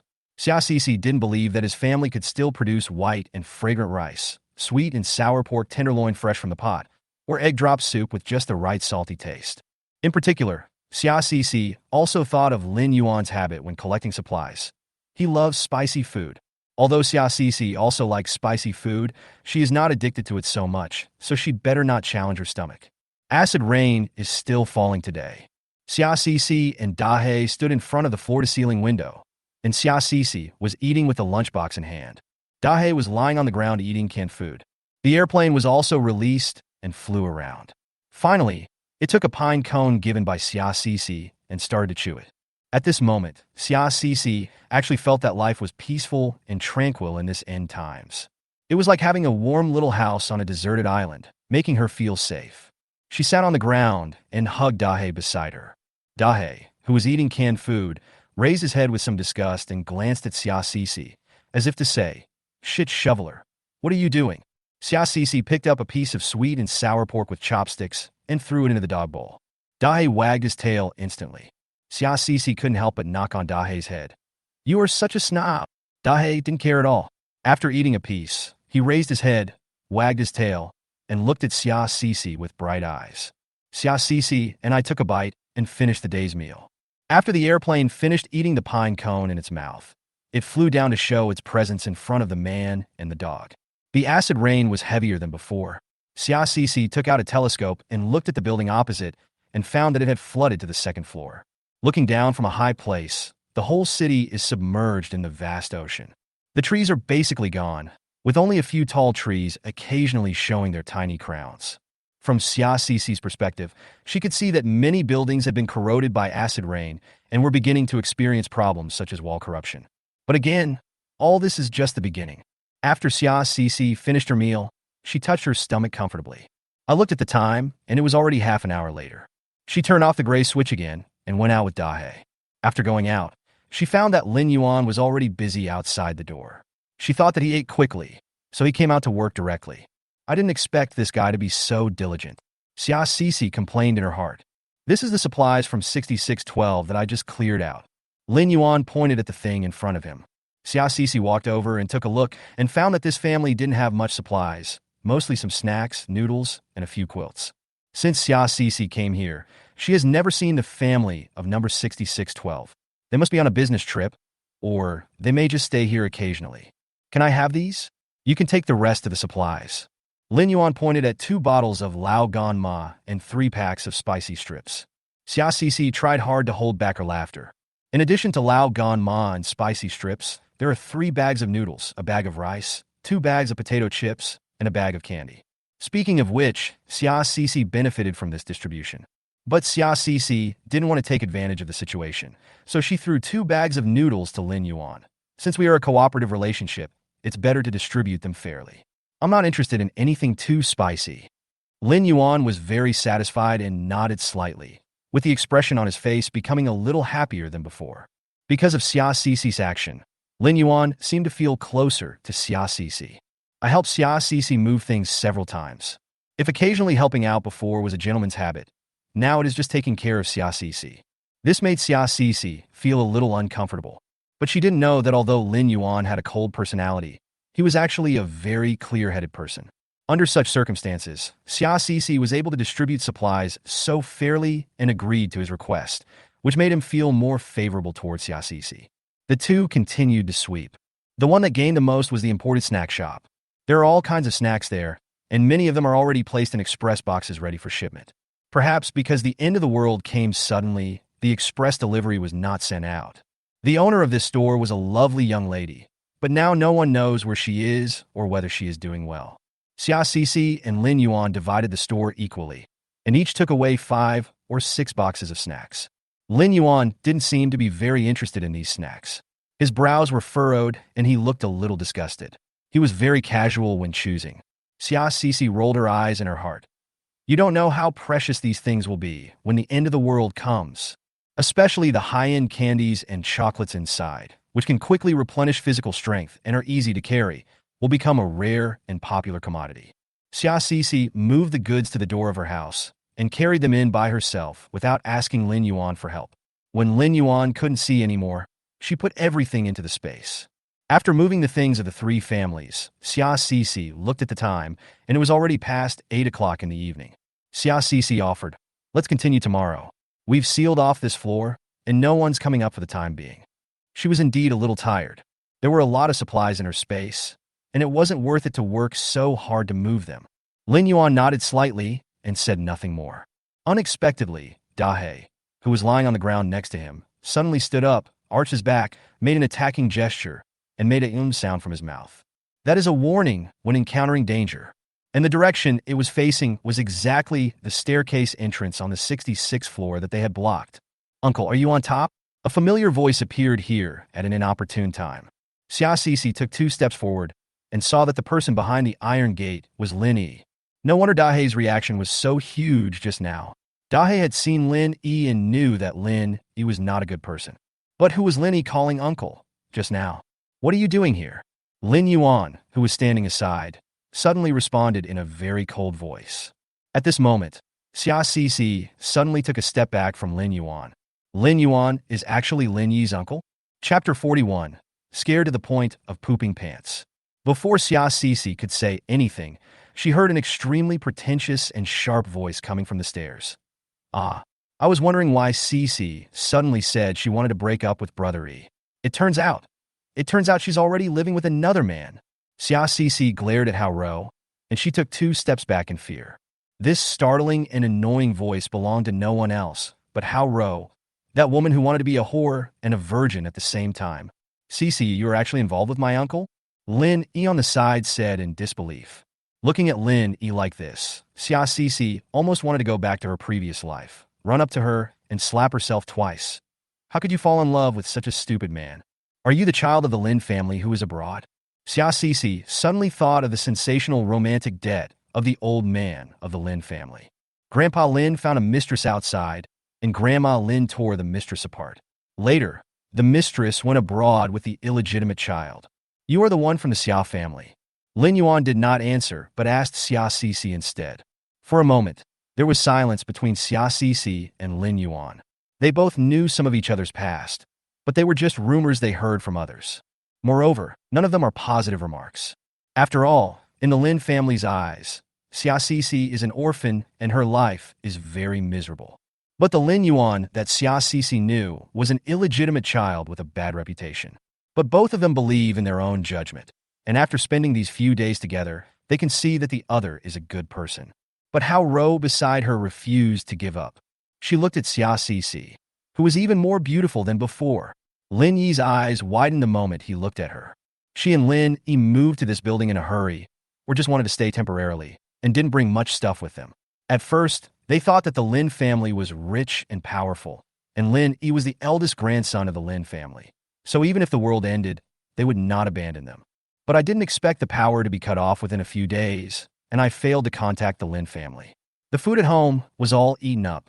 Now, as the rainwater continues to rise, there is no way to go out. Now he could only come up to Lin Yuan to ask if Lin Yuan had anything to eat, or to ask if Lin Yuan had any way to contact the Lin family. But unexpectedly, I saw Xia Sisi, who was dressed in a refreshing manner, more resolute than before, and not affected by the end of the world at all. Hao Ro watched the quarrel between the two people, which had already attracted the neighbors in the building. She rolled her eyes and a string of tears flowed down. "Sisi, you abandoned Brother E and made Grandma Lin think that there was something between Brother E and me. Is it because you have already hooked up with Brother Yi's uncle?"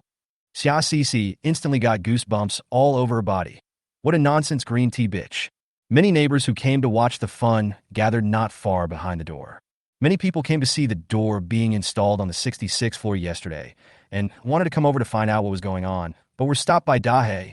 Now seeing that there is some excitement on the 66th floor, I want to join in and gossip. There was an old lady in particular who snorted. "Oh, you look like a lively girl. Why is she doing something like climbing on the bed? How shameless." Hao Ro, who was outside the door, knew that Xia Sisi was not a person who was good at arguing. She thought that she was stunned by her move, so she acted even harder. Cece, this marriage between you and brother, it was arranged by your grandfather before he died. How can you ignore the wishes of your relatives for your own selfish interests? After hearing what Cece said, the neighbors who were just looking for trouble also chimed in. What a piece of shit. That's right. Yesterday, she installed a security door and let the dog bite people. I think that girl is not a good person. It turns out that she is not decent. Bah! Everyone is in the same building, and they're like guarding against thieves. I don't know how much supplies they have stored, but they're banging on the door with such fanfare. I see these supplies. Maybe they were all stockpiled with open legs.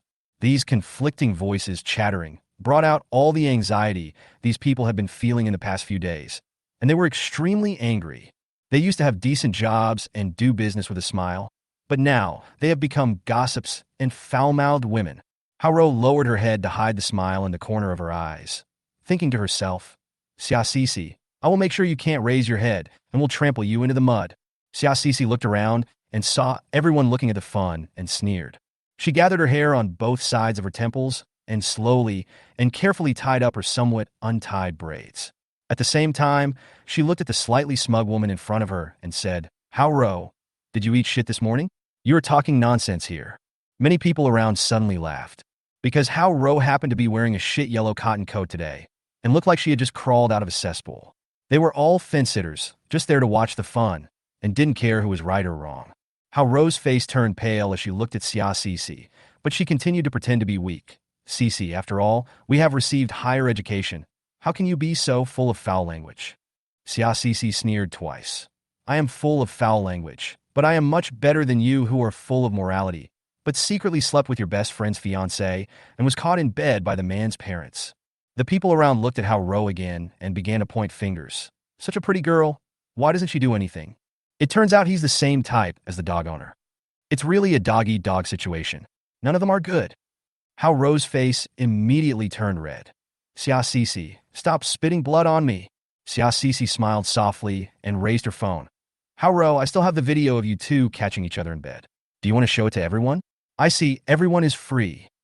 Haro's face immediately turned pale. Cece, didn't you delete it? Beside him, Lynn, who had been silent the whole time and felt embarrassed, finally spoke up. Cece, I've given you the money. Didn't we agree to delete it? After the two of them finished talking anxiously, they realized that something was wrong, because Cece's phone screen was completely dark, and the power had been cut off a long time ago. So how could it be played for everyone to see? Cece deliberately provoked them to make them admit that there was a video and that they had caught the adulterer. Now, everyone around started laughing and began pointing and talking about Haro and Lynn. Haro bit her lip and started to use her effective green tea trick. Cece, we're best friends, Before Haro could finish her words, she felt the door that had been blocking her way suddenly open. She didn't react, and when she looked up, she felt a white light passing in front of her. Then I felt a chill on my neck. Lynn next to him shouted loudly and sat down on the ground. There were screams all around, and those who had been cursing just now took a few steps back. Especially the old lady who cursed the most harshly. She sat directly on the ground at this moment. Her crotch was wet. She was so scared that she peed her pants. Cece was holding a fruit knife in her hand, and a strand of shiny black hair floated in front of her and slowly fell to the ground. Haro, whose hair had been cut off, finally reacted.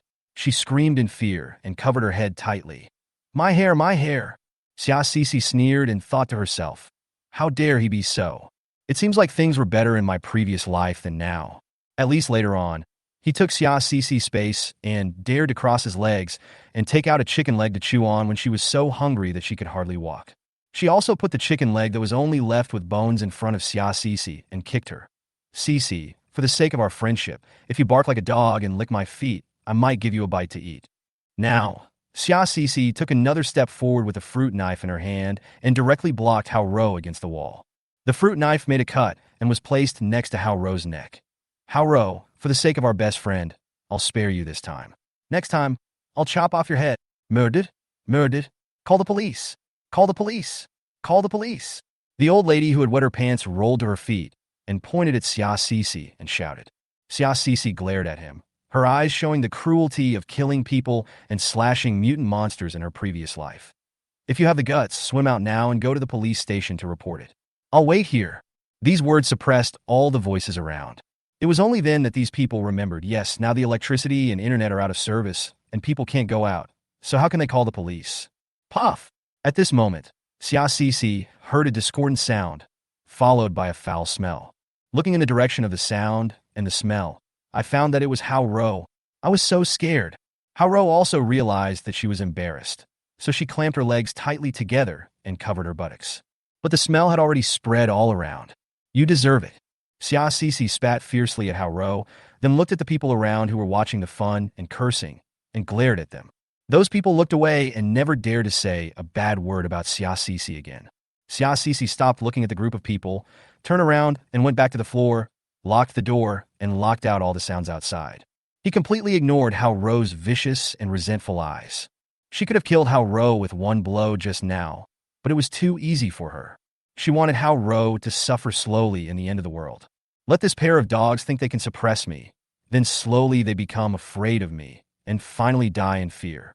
Otherwise, how could she avenge the humiliation and molestation she suffered in her previous life? What made her laugh even more was that when she returned to the house, she discovered that the water was out. Look at Hao Ro, how to wash her butt and clothes.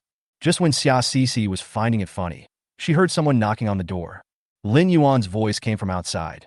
Ms. Xia, can we talk? Chapter 42, have a drink? Xiaoxi had expected Lin Yuan to come to her, but she didn't expect it to be so soon. She opened the door and found Lin Yuan holding a plate of exquisite dim sum and a plate of fried chicken covered with cheese. The aroma of milk and the sweet smell of pastries penetrated Xiaoxi's nose. It can be seen that Lin Yuan specially picked these two things, foods that most girls like to visit. In this end times of material shortages, the configuration of these two things in Lin Yuan's hands can be said to be top-notch. It can be said that it is full of sincerity. Moreover, Xiaoxi always felt that the two things in Lin Yuan's hands were particularly fragrant. She just had a fight with someone, and now she was actually greedy. But Xiaoxi is not someone who can be tempted by delicious food, so she frowned, then looked at Lin Yuan with a smile. Mr. Lin, I don't think we are that familiar with each other. And I really didn't expect Lin and your relationship. Xiaoxi didn't say the rest of the words because they were too ridiculous. How come after being reborn again and carefully selecting the doomsday shelter, I would actually run into the Lin family? Thinking of this, Xiaoxi felt speechless. There was no way. She instinctively still disliked the Lin family, and even the little bit of good impression she had of Lin Yuan was lost. Lin Yuan smiled, with some helplessness in his expression. This was the first time she saw Lin Yuan truly smile in the past 2 days. I can't choose my own background, and I have never blamed my mother. But what happened to Lin and the Lin family has nothing to do with me, Lin Yuan. The Lin in my last name, Lin Yuan, has nothing to do with the Lin and Lin. Xiaoxi raised her eyebrows. This is an interesting statement. Does Lin Yuan want to completely draw a line between himself and the Lin family? You're right. I came back to China this time because I wanted to sever all ties with the Lin family, including the blood and legal ties that I didn't want to acknowledge. I just didn't expect to encounter acid rain and the end of the world. Xiaoxi was somewhat interested in this. On Lin Yi's side, including because of the relationship between the Xia family and the Lin family, Xiaoxi had already heard some things about Lin Yuan. Xiaoxi was very surprised that Lin Yuan severed ties with the Lin family when he returned to China this time. After all, in legal terms, even if Lin Yuan was an illegitimate child, he could still get a huge amount of inheritance. It is said that when Mr. Lin passed away, he even left a lot of Lin family shares to Lin Yuan. Those alone are enough for Lin Yuan to live a rich life. But what Xiaoxi didn't know was that the huge assets of the Lin family were long gone. Over the years, the Lin family has become an empty shell. Lin Yuan's maternal family is a more powerful family than the Lin family, and Lin Yuan never cares about the Lin family's property. As Lin Yuan said, he has nothing to do with the Lin family. He just can't choose his own birth. Miss Xia, I didn't know about your relationship with Lin before. Otherwise, I would never have come to the 66th floor. Lin Yuan looked at Xiaoxi seriously, with a sincere light in his black eyes. But after spending a few days together, we have already got to know each other to a certain extent. So, I hope we can put aside the complications of the Lin family. After all, the end of the world is the current problem. To be honest, Xiaoxi was somewhat moved by what Lin Yuan said. He took a deep breath, originally trying to calm his mind, but he didn't expect that all he inhaled was the taste of the delicious food in Lin Yuan's hand. Xia Sisi smiled secretly in her heart, thinking that Lin Yuan was quite resourceful, as all the food he brought were girls' favorites. Don't hit a smiling person. Xia Si thought that what Lin Yuan said was right, so she nodded. Okay, let's go and have a chat so that we can fight against the foreign enemies together later. After all, there are only 2 of them on this floor. Xia Sisi waved to Dahe, who had just gone to drink water and now stood beside Xia Sisi like a guard. But when I go to your house for dinner, I have a few requirements. 1, I don't drink. 2, I want to bring Dahe with me. 3, you eat all the food first. And I need to choose which piece of the plate you eat. Lin Yuan nodded gently. Your request is completely reasonable. At this moment, Lin Yuan admired Xia Sisi. He didn't expect Xia Sisi's mind to be so sharp and alert. Only people like this can face difficulties like the end of the world. Remain calm and take every step carefully, Lin Yuan sighed in his heart. In this way, Xia Sisi brought Lin Yuan and entered Lin Yuan's home for the first time. On the other hand, there was something Xia Sisi didn't know. Lin Yi and Hao Ro climbed from the 5th floor to the 66th floor without getting any benefit at all, and now they have to climb down from the top floor again, which is already very infuriating. Hao Ro just happened to have pulled up her pants. Not only was her face red with embarrassment, but she could also feel the sticky sensation on her body with every step she took. When walking, I can even feel those disgusting things rubbing against each other. Although she didn't want to admit it, she knew that it was her excrement. The smell was slowly spreading, making her hate that woman Xia Sisi even more. Lin Yi also had a gloomy face, totally unlike his usual considerate self. He kept walking in front, not caring whether Hao Ro was following behind him or not. Suddenly, Hao Ro screamed, and Lin Yi turned around and asked impatiently, "What's wrong?" "Don't worry, I have no ill intentions. I just want to discuss cooperation with you." A strange voice appeared at the corner of the stairs. Hao Ro was just frightened by this person who suddenly appeared. Huang Chun, with a pointed face and monkey cheeks, walked over slowly. He didn't mind that Hao Ro was now a human stink bomb. He looked at Hao Ro and Lin Yi with a smile. "You have a grudge against that stinky girl on the 66th floor, right? Then we can be partners." When Hao Ro heard Huang Chun say this, her eyes lit up. "How can we cooperate? I'm sure that bitch has a lot of supplies at home. Otherwise, she wouldn't have installed a door at the entrance of her building. And she usually likes to hoard things. Her home is like a small warehouse. We can split the supplies equally when the time comes. But you have to give that little girl to me." Huang Chun licked the corner of his mouth. "What do you mean?" Lin Yi frowned. When he saw how beautiful Xia Sisi was today, his heart was moved. He even thought on the way downstairs, just now, whether it would be possible for him to ask Xia Sisi to get back together with him. After all, he didn't expect that after just a few days of not seeing her, Xia Sisi's skin had become so beautiful. Her facial features looked more delicate, and her whole body had an otherworldly temperament, making people want to hold her in their arms immediately. "Brother E."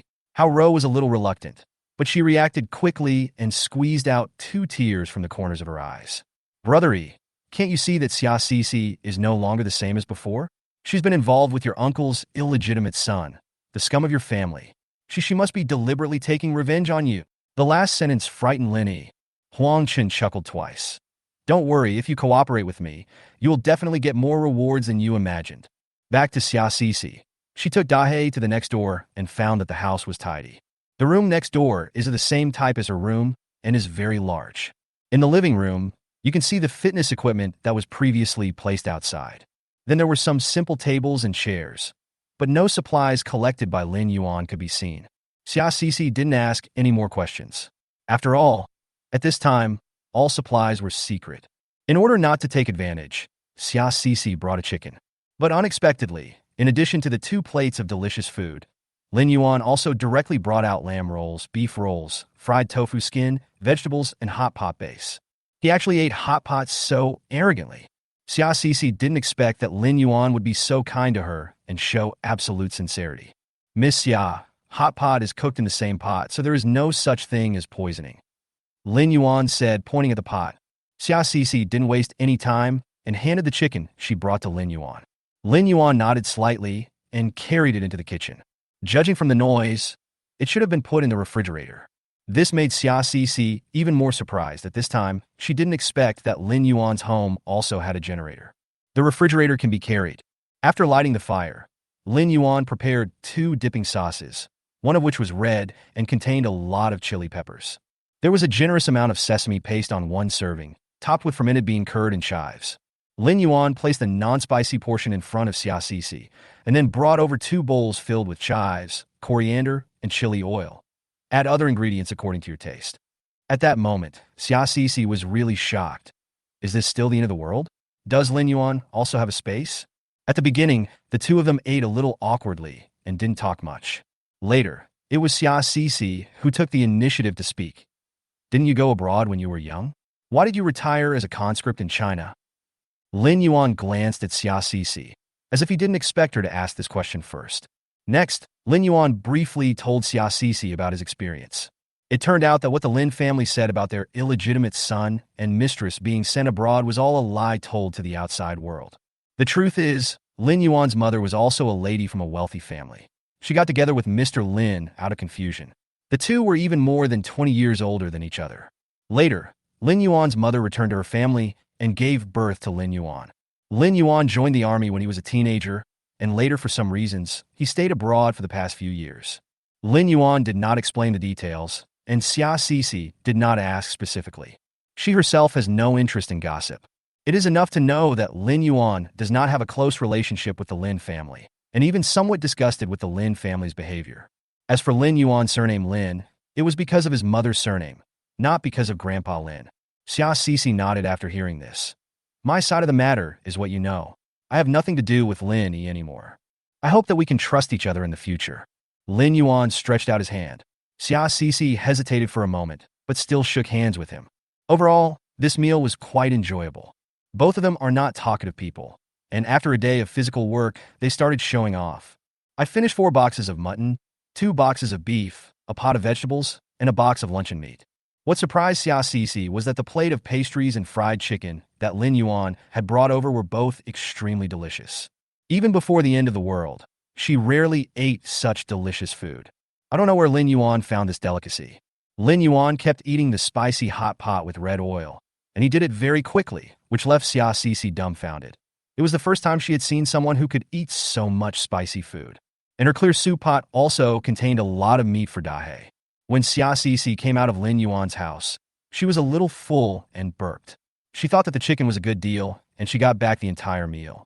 Also because of this meal, Xia Sisi developed some favorable impression towards Lin Yuan.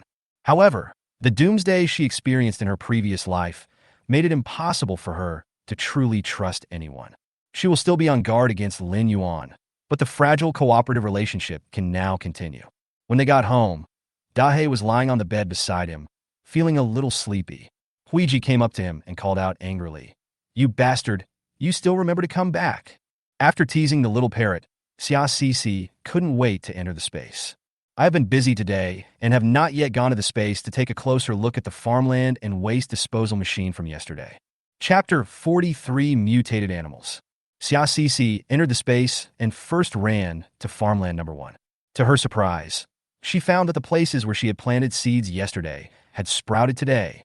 However, this also made her feel incomprehensible. Isn't farmland number 1 a place where all kinds of strange things can grow? I've never seen it sprout here before, but she knew she couldn't be impatient. As long as there was a response, it would be fine. Moreover, these sprouting plants in farmland number 1 are obviously special. Each one is not ordinary green sprouts, but colorful ones. It looks like it's poisonous. Xia Sisi couldn't figure out this crappy farmland, so she had to give up for the time being, thinking of waiting a few more days. She looked at farmland number 2 again and the seeds that had been planted. They also sprouted. The only difference from farmland number 1 is that the sprouts here are all very normal. It's just an ordinary small sprout, and it looks like it's growing well. She squatted on the ground and watched for a while, then happily went to look at the waste disposal machine behind the house. Sure enough, the cover in front of the waste disposal machine was open again. She looked inside and found that there was actually a down jacket inside. It is very thick, the fabric is also waterproof, and it has a heavy weight, so it should be able to cope with temperatures of dozens of degrees below zero. Xia Sisi already has quite a few down jackets, and also many mink coats and other items. This thing is of no use to her. She rolled her eyes, took out the down jacket, and put it back into the entrance at the back. She wanted to see if the things produced by the space could be treated as waste and processed again. The waste disposal machine swallowed the down jacket again. Xiaoxi raised her eyebrows, wondering what would be vomited out when she came back tomorrow to see. She currently knows very little about space research, and judging from the instructions, her space is still at a very low level. Later on, we still need to find ways to upgrade the space as much as possible. Thinking of this, Xiaoxi couldn't help but roll her eyes. Who would have thought that this space was useful, but also a bottomless pit? We must always look for energy to supply the space. Of course, the benefits of space are also considerable. She went to see the animals in the farm again and found that they were all living well. The rabbits were lively and cute. The black-faced goats and alpacas had become good friends, bleating at Xiaoxi, and the guinea pigs were happily jumping around and turning in circles. Only then could she leave the space with peace of mind. After they went out, Huiji ran towards Xiaoxi, clinging to her. Dahei just raised his eyelids and watched the aircraft's every move without much reaction. But judging from Dahei's behavior, he is very disgusted with Huiji's clingy and ingratiating methods. After all, it is Dahei and makes a living by its own strength. Seeing this, Xiaoxi suddenly thought of a question. Can the airplane mutate and upgrade? One is the spiritual spring water in her space. After Dahei washed with the spiritual spring water, his physical fitness was obviously improved and his IQ also increased a lot. There is also acid rain, which has a very big effect on the upgrading of animals. Huiji had been indoors before and had not been exposed to acid rain, so it was possible that it would miss the opportunity for this collective animal upgrade. Touching her stomach, which was still a little bloated after eating, Xiaoxi decided to go upstairs to exercise and also to let the plane get wet in the acid rain. Before this, she had placed several buckets prepared to collect acid rain upstairs to collect it. But the buckets are too big, and several of them cannot be placed on the upper floor. On the contrary, the upper floor has a certain concavity, and there is a large platform on the roof, which can collect the acid rain. She could go up and use the power of her space to more quickly collect the acid rain gathered on the roof into the bucket in her space. This is cleaner, faster, and safer than going downstairs to collect acid rain. Big Black! Xiaoxi shouted. Dahei stood up from the ground, came to Xiaoxi, sat down upright, tilted his head, and looked at her, as if to say, "Shit shoveler. What's the matter? If nothing happens, don't disturb my sleep. After all, dogs need more than 10 hours of sleep a day." Xiaoxi touched Dahei's head and said, "I'm going to take the plane to the rooftop. You stay at home. If anyone comes to make trouble, even if it's the man next door, I'll bite him to death." When Dahei heard this, his face suddenly drooped and he glanced at the gray parrot on Xiaoxi's shoulder with ill intent. Xiaoxi immediately understood. Dahei, he is jealous. I thought that Xiaoxi brought the airplane to the rooftop, but not Dahei. I'm taking it to soak in the acid rain, and I'll wash it with spiritual spring water when I come back. Xiaoxi hurriedly explained. When Dahei heard the words soaking in acid rain and washing in spiritual spring water, he looked at the gray parrot meaningfully again. But there is no awkward feeling anymore. It's already past 11 o'clock at night. In the end times when there is no water or electricity, everyone goes to bed early. Now most people are asleep, and Lin Yuan next door should also be asleep. Xiaoxi did what she said. In order to keep her action secret, she first put the noisy airplane into the space, then put on her soft-soled shoes, put on a hat, carefully passed by Lin Yuan's house, and then went up to the rooftop. This time, it's not just about giving the plane an acid rain bath. She calculated the time. The acid rain had reached its highest concentration by now. It is definitely the best time to take an acid rain bath and collect acid rain. In the next few days, acid rain will continue to fall at the current concentration. By then, most people's houses will leak. In fact, when Xiaoxi hired someone to paint her own walls, she also asked the workers to paint the walls of other residents in the building. Especially on the roof, Xiaoxi hired someone to build an anti-corrosion barrier using the best materials. This is because they are afraid that damage to other residents' walls will also affect their own walls.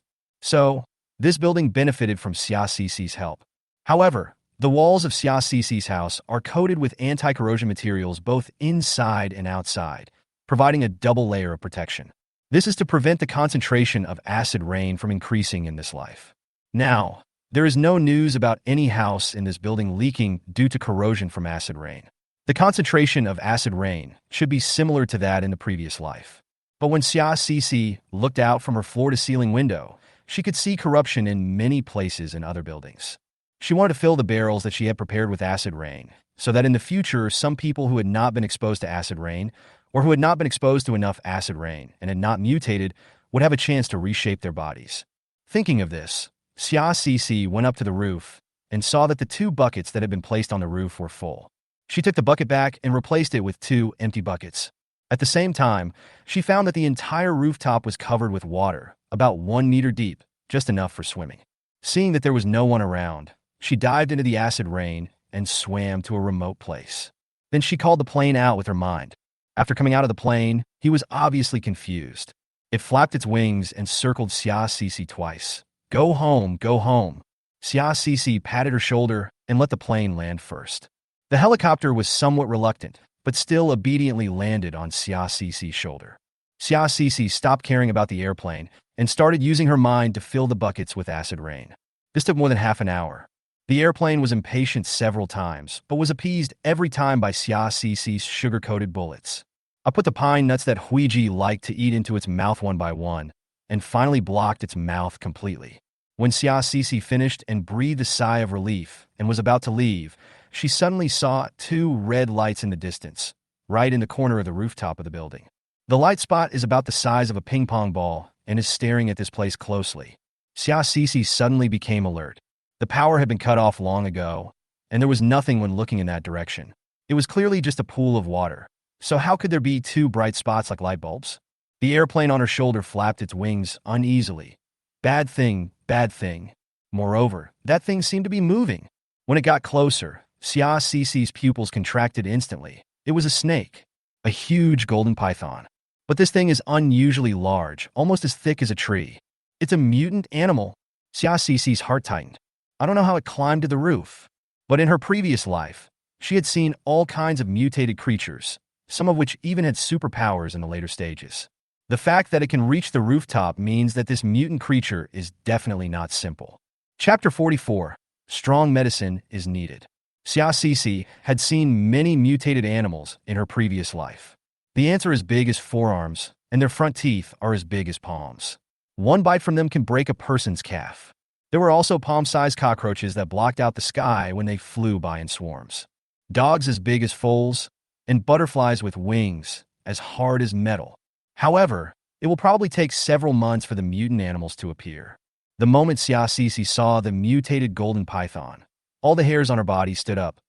Could it be that the insect plague at the end of the world had come early? Mutated animals arriving earlier than expected? But although Dahei has shown a tendency to mutate, the degree of mutation is not fast. Xia Cece's eyelids twitched because she saw the golden python swimming closer. The airplane was wandering around anxiously, shouting bad thing all the time. Xia Cece had an idea and put the plane into the space first. The reason why the golden python came over here was mainly because it smelled the scent of the airplane and wanted to prey on this lively bird. Sure enough, after the plane disappeared, the golden python stopped in the middle of the water and looked at Xia Cece steadily, as if thinking whether it could swallow Xia Cece in one bite.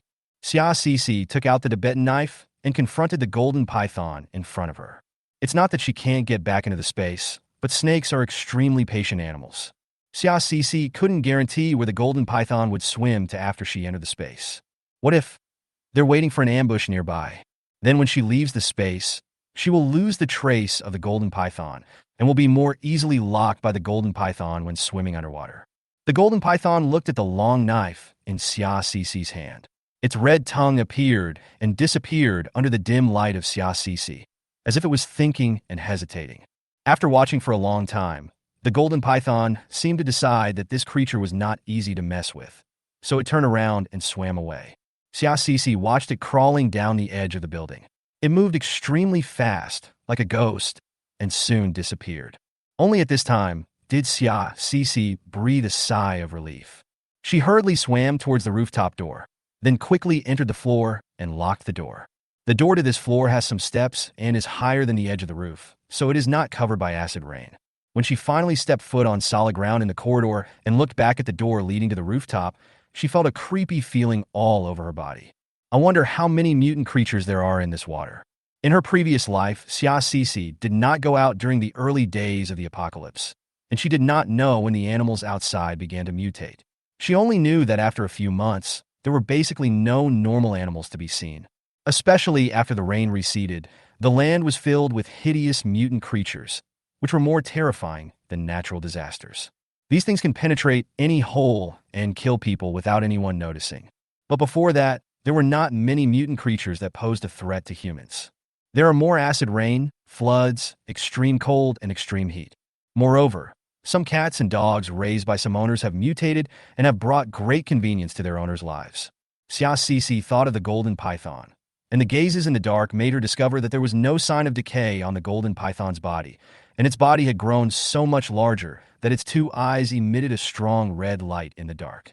This means that the golden python's evolution has been very complete. This made her realize a problem. The fact that creatures with such severe mutations can appear today means that the impact of acid rain on animal mutations is not gradual. But strong medicine is needed. The golden python has been exposed to acid rain in the wild, so it can adapt so quickly and mutate so rapidly. Although Dahe has been mutating these days, it is not enough. Xia Cece took a deep breath and decided to go back and think about it carefully. She didn't want to hurt Dahe's body, nor did she want to make Dahe suffer. But if the mutation could be accelerated, it would inevitably become a guarantee for the end of the world. As for other creatures, they should have completed the mutation by now. Why did they only appear after several months? Xia Cece still didn't understand. She even began to wonder if the insect plague would come earlier. After coming back to her senses, Xia Cece changed her clothes in the space, calmed Huiji down, and then immediately continued to move forward carefully and return home. As soon as I entered the room, I saw Dahe squatting at the door, looking at Xia Cece with bright eyes. Although it was very restrained, its constantly wagging tail revealed its excitement when it saw the poop being shoveled. Xia Cece squatted down and hugged Dahe's neck. Dahe, I'm back. Thank you for looking after the house by yourself. Because she was too tired, Xia Cece tidied herself up a little after returning home, and then fell asleep while holding Dahe. She didn't wake up until noon the next day when Lin Yuan knocked on the door again. She sighed helplessly. She had clearly stockpiled so many supplies and just wanted to lie down and relax in the apocalypse. So why did she have to have a human-shaped alarm clock to wake her up every day? After talking to Lin Yuan through the door, Xia Cece got up, washed up, took out a portion of hot dumplings and soy milk, and started eating them happily. After yesterday's shock, the plane was obviously in better spirits. After the plane had been showered by acid rain, Xia Cece gave it a spiritual spring bath. Today, it looked more energetic, and there was more wisdom in its eyes. Especially when looking at Dahe, his black eyeballs were rolling in circles, and no one knew what he was thinking about. Xia Cece gave some instructions and asked Huiji to stay at home to look after the house, and still asked Dahe to guard the stairs. Then she met up with Lin Yuan and continued to move things. Lin Yuan pointed at a house in front of him and said, I just wanted to discuss with you. In addition to the doors of the houses that were removed yesterday, should we also pry open the doors of the other houses? Xia Cece glanced at Lin Yuan next to her and thought that this guy was really addicted. Yes, especially in some people's refrigerators. Check to see if there is anything you can take out. If you wait for some time, it might go bad. Lin Yuan fully agreed with Xia Cece's statement. In this way, the two people's main task for today was determined. The two of them first cleared out the houses that had not been moved yesterday. What surprised Xia Cece the most in this wave was that she found a bracelet that made her space tremble. Look at the bracelet. It should be made of rose quartz stone with 108 crystal clear beads. It's not expensive. Xia Cece exchanged this thing from Lin Yuan for a box of instant noodles.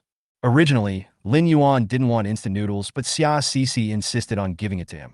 Since we have decided to cooperate, we still have to distribute it fairly. Supplies don't necessarily mean food. In the future, we may also encounter warm items such as quilts and clothes. I like this bracelet. It is a supply to me. Don't refuse it. The reason why Xia Cece said this was so that when she encountered something she needed in the space in the future, she wouldn't have to explain it further. Lin Yuan no longer refused and accepted the bowl of pickled cabbage and beef noodles reluctantly. Wait until all these houses have been cleared out. After discussing it, the two decided to start prying open the door panels of other houses. Xia Cece waved her hand and pointed to the door of one of the shops with the words Pet Supplies Wholesale Company written on it. Mr. Lin, if it's convenient, can we start with this one? Chapter 45 Weird Mouse. Xia Cece knew this Pet Supplies Wholesale Company. Before the end of the world came, she saw this company shipping goods. In fact, what are placed here are mostly samples, and the real goods are stored in warehouses elsewhere. But even so, Xia Cece had seen several rows of shelves inside, filled with all kinds of pet supplies. Considering that she now has an entire farm to support, she has long had her eyes on this company. Lin Yuan glanced at Xia Cece and nodded. I don't have a pet. If you need most of the things in here, you could take them away.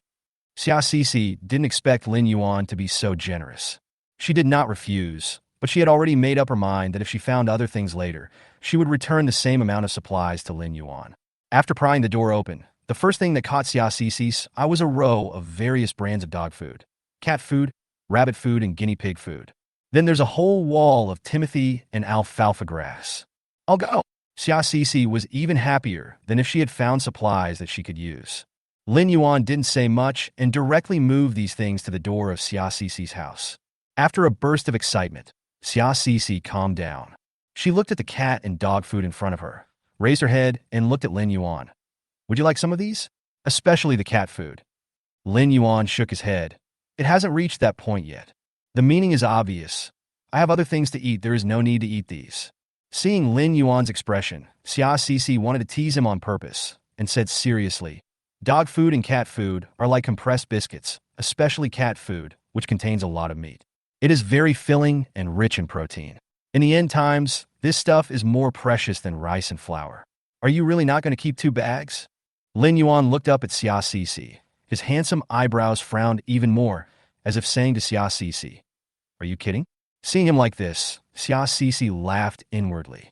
Who would have thought that Lin Yuan actually came over and took away half of the cat and dog food? Okay, then divide it equally. This made Xia Cece a little dumbfounded. Hey, that's her big black one.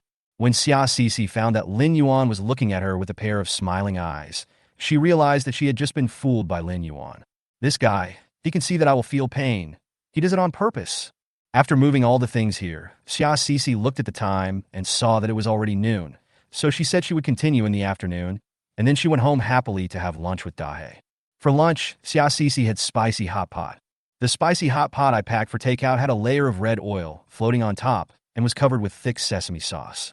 Paired with a glass of cold and delicious plum juice, it is simply perfect. In the afternoon, Xia Cece and Lin Yuan emptied out all the edible food from the remaining few houses. In order to get back the dog food and cat food that Lin Yuan gave up, Xia Cece basically did not take any supplies in the afternoon. Lin Yuan was not polite about this. When they entered the last room, Xia Cece smelled a rotten smell coming from the house. Instantly, she took a step back.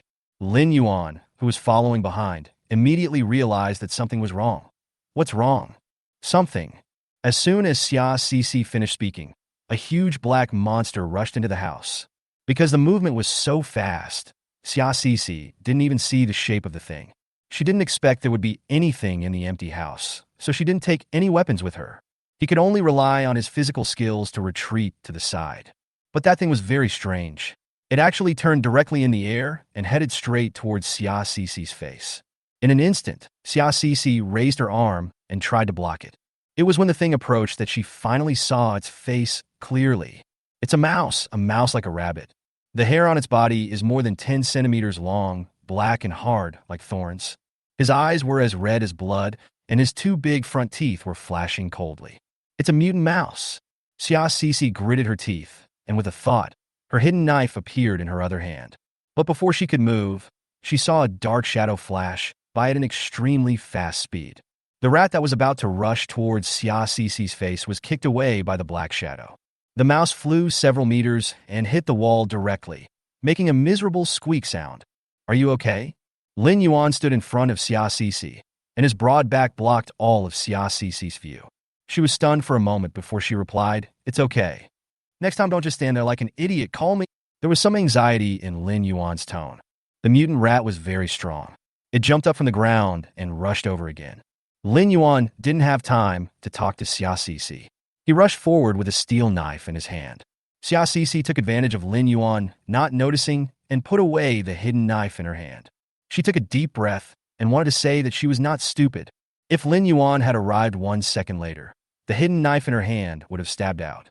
However, when she thought of Lin Yuan standing in front of her, she was still a little moved. In the last 10 years of the world, she never dared to trust her back to anyone. But today a man gave her his back. After waiting for the mutant rat to be dealt with, Xia Cece and Lin Yuan stood in front of the rat's corpse and fell silent at the same time. What Xiaoxi was thinking was 66th floor. How did this thing get up there? She looked around the room carefully and found that the windows were not closed tightly. I thought maybe the rat climbed up the pipe and finally came in through the window. But this is the 66th floor. It's so weird. After a moment of silence, Lin Yuan spoke up. Has your dog also mutated? Xia Xixi's hand, which was closing the window, paused. She was silent and decided to tell the truth. Yes, Dahe has grown a lot in recent times. Since I have decided to cooperate with Lin Yuan, and Lin Yuan just saved me, I can be considered a teammate of Lin Yuan temporarily. I've seen a lot of dogs, and the army used to have a lot of dogs with good genes, but I've never seen a Doberman this big, especially its head, which is much larger in proportion.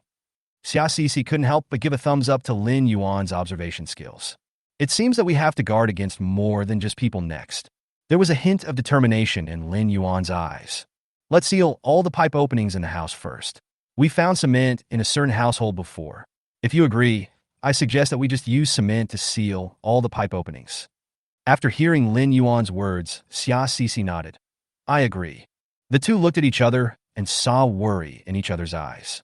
At this moment, Xia Xixi suddenly heard a dog barking. It was Dahe. Dahe, warning, someone is coming upstairs. Chapter 46. Call me Dad next time you see me. When Xia Xixi walked over, she saw Dahe arching his body in an attacking posture. His face looked extremely ferocious, and he was making sounds from his mouth. At the same time, Xia Xixi also heard another sound, also from a dog. As she got closer, Xia Xixi discovered that outside their door, there was a big wolf dog growling together with Dahe. And judging from the shape of the big wolf dog, it is also a mutant dog. Xia Xixi's pupils contracted for a moment, and then she looked at the person who was leading the big wolf dog. Unexpectedly, it turned out to be an acquaintance, Huang Chun. Hey, hello. I didn't introduce myself properly last time we met. My name is Huang Chun. I live on the 15th floor, and I'm currently the building manager of this building. Huang Chun said with a smile. Building leader? Who chooses him? Xia Xixi looked at the man in front of her and said with some disdain. Huang Chun seemed to pay no attention to Xia Xixi's reaction. He reached out and touched the big wolf dog's head. It must have been chosen by our neighbors together. He lied, he is a scumbag. Well, suddenly, a weak crying voice came from downstairs. Xia Xixi looked down through the railing. It was Xiao Fei, the beautiful girl who ran a private kitchen on the 65th floor that I had seen before. Xiao Fei looked a little embarrassed at the moment. Her clothes were in disarray. A button on her skirt was torn. Her arm was covered in blood, and she was holding a kitchen knife. She stood at the corner of the stairs and pointed the knife at Huang Chun. You bastard, I'm going to fight you today. Looking at Xiao Fei's appearance, Xia Xixi basically knew what she had just experienced. But Huang Chun didn't care at all and rushed the big wolf dog toward Xiao Fei. Beauty, what are you doing? Everyone elected me to be the building manager, and I will unite everyone to face difficulties together. Don't make trouble. The big wolf dog bared its teeth at Xiao Fei, as if it was going to rush up and tear Xiao Fei to pieces. Xiao Fei sat on the ground, burst into tears, and kept cursing Huang Chun. But Huang Chun didn't care at all. Instead, he scanned Xiao Fei up and down several times, as if he was recalling something, until the girl named Ding Lei appeared, helped Xiao Fei up, and pulled her downstairs while persuading her. Before leaving, Ding Lei spat at Huang Chun. You will go to hell.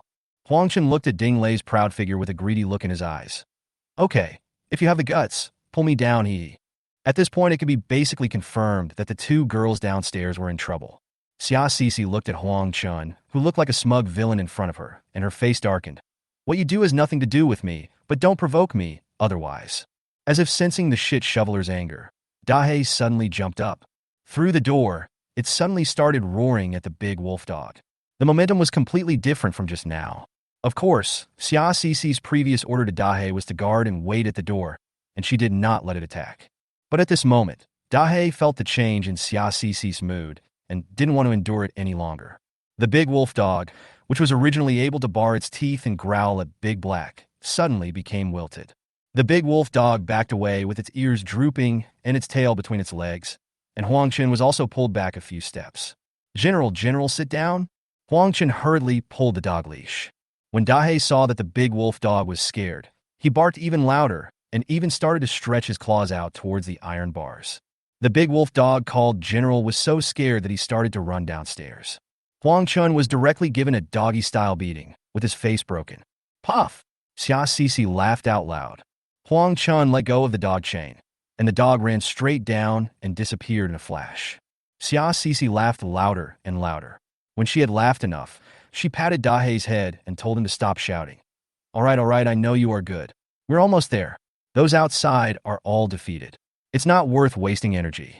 Huang Chun stood up, wiped the blood off his face, and looked at the people watching the excitement downstairs. He felt a surge of anger and shouted at them. What are you looking at? Be careful, or the dogs will bite you. Xia Sisi watched from the side and snorted in her heart. He is really a coward. He is actually a coward. Huang Chun was no longer in the mood to tease Xia Sisi. He walked up to Xia Sisi with a cold face and anger in his eyes. Let me tell you, I am the building manager of this building now. Even if you have a big dog, what can you do? You still have to listen to me. Otherwise, be careful that my brothers will be rude to you. Xia Sisi just noticed that in addition to a few onlookers, there were also a few men with tattoos, holding weapons in their hands and standing not far away, looking around with ill intentions. Those should be the brothers Huang Chun mentioned, and they should all be his friends of some character. I heard that we used to do business together, and several of us should be living here. Xia Sisi snorted coldly, turned around, and went back to the house without saying a word. At this moment, Huang Chun, who was outside the door, felt proud. Huang Chun thought Xia Sisi was scared, so he shouted from behind. From now on, everyone has to pay protection fees, 2 kilograms of rice per person per month, or food of equivalent value. Otherwise, don't blame me for being rude. Of course, you pretty girls can also pay protection fees in other ways. We brothers are still willing. Huang Chen's words came to an abrupt halt before he could finish. Because he saw Xia Sisi, who had originally gone back to the house, out of fear, come out of the house again. At this time, she had a machete in her hand. It's the kind used to kill pigs, a big machete half a meter long and 5 fingers wide. Xia Sisi's slender body formed an unharmonious contrast with the machete. With a sneer on her face, she walked to the door and opened it directly. Huang Chun was intimidated by her momentum and took a step back. What are you going to do? At the same time, Huang Chun waved his hand and asked the other men to come up. Xia Sisi said nothing, and before Huang Chun could react, she kicked him in the chest. Huang Chun was kicked and took a step back. He couldn't imagine how a little girl could have such explosive power. This was not the end. Xia Sisi then raised the knife and chopped at Huang Chen's shoulder. Without blinking an eye, the knife drew blood and splattered all over Xia Sisi's face. Several men wanted to rush over, but were stopped by Dahe and Lin Yuan, who came out of the door later. Bitch! Huang Chun howled like a pig being slaughtered. Xia Sisi walked over and stepped on Huang Chen's injured shoulder. Huang Chun swallowed the curse words that followed in pain. At this moment, Xia Sisi was like a killer god walking out of hell. Your name is Huang Chun, right? My name is Xia Sisi. I hope you'll call me daddy next time you see me. In this way, perhaps I can spare your life. Don't mess with me in the future. Don't let me see you, otherwise, I will kill you next time. Scum. Pooh. If a tiger doesn't show its might, do you really think I'm a sick cat? Chapter 47. Screaming at Midnight. Huang Chun and his minions were scared away by Xia Sisi. When leaving, Huang Chen's eyes were filled with fear and disbelief, but his face was full of hatred. Xia Sisi didn't care at all. She swung the machete in her hand, causing a stream of blood to splash, which directly scared the little henchman who was supporting Huang Chun. At this point, Xia Sisi's notoriety spread. The whole building knows that there is a crazy woman on the 66th floor. She will use a knife to attack people if she disagrees with something. She looks pretty, but when she gets cruel, she's like a female demon from hell.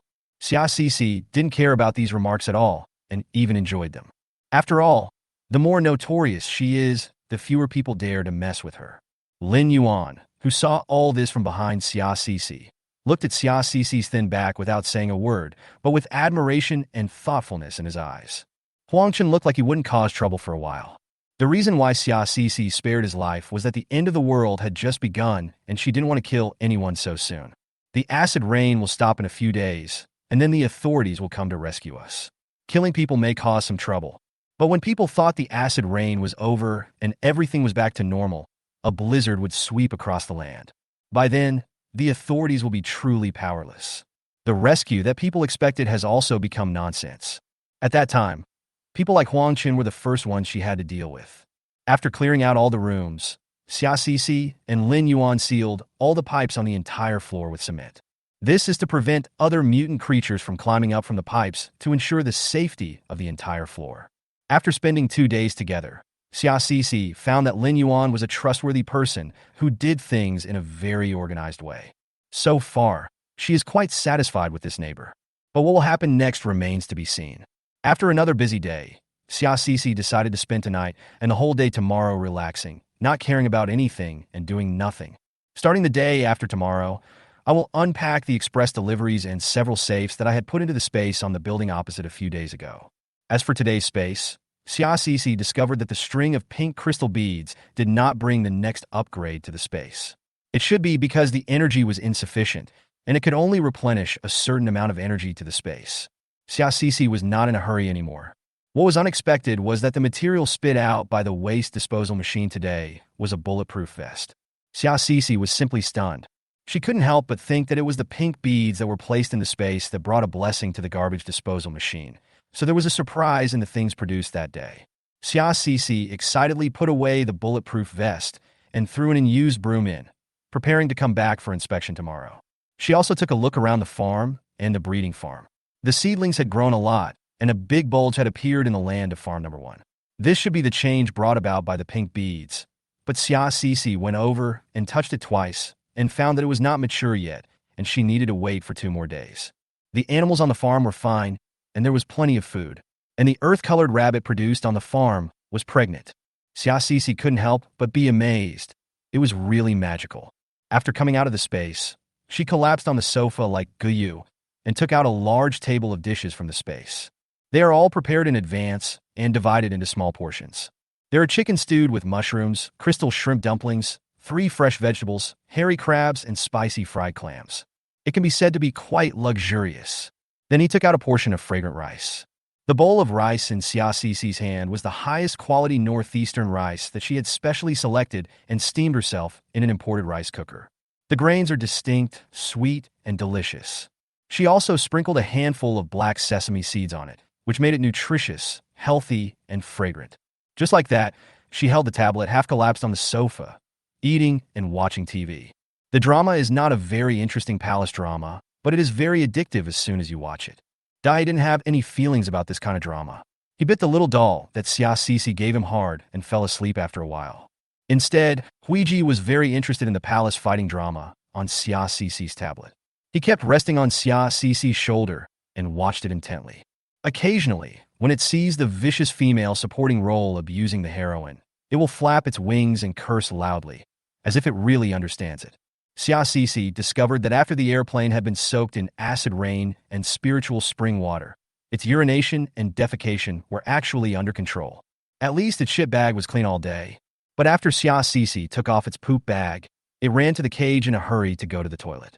Xiaoxi was very happy, so she took off its poop bag, put a urine pad in the cage, and emphasized to Huiji twice that he must go to the toilet on the urine pad.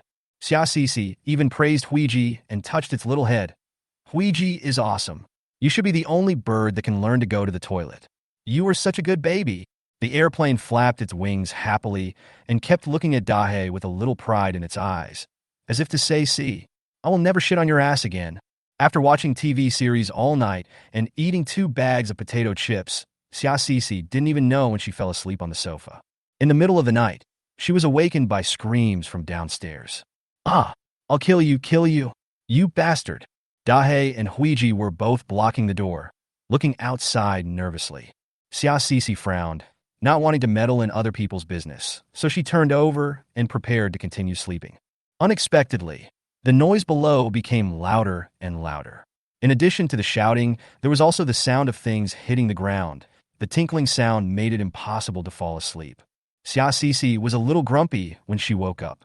She put on a piece of clothing, took out a dagger from the space, put on thick-soled marten boots, and rushed out with Dahe. When I walked outside, Lin Yuan was already standing in front of the door at the stairs looking down. Xiaoxi asked impatiently, "What's going on? Aren't you letting people sleep so late at night?" Something happened downstairs. As soon as Lin Yuan finished speaking, Xiaoxi saw someone rushing over from downstairs. It was none other than Ding Lei from before. Ding Lei was only wearing simple underwear. Her body was covered with wounds, and her hair was disheveled. The biggest wound was on the thigh. You could see there was a cut from the knife. It was bloody and dripping. But Ding Lei seemed to be unconcerned. She held the knife in her hand and moved her body vigorously towards the downstairs, as if she was guarding against some ferocious beast. Soon another group of people came up from downstairs. Among them is Xiaofei, who used to have a good relationship with Ding Lei.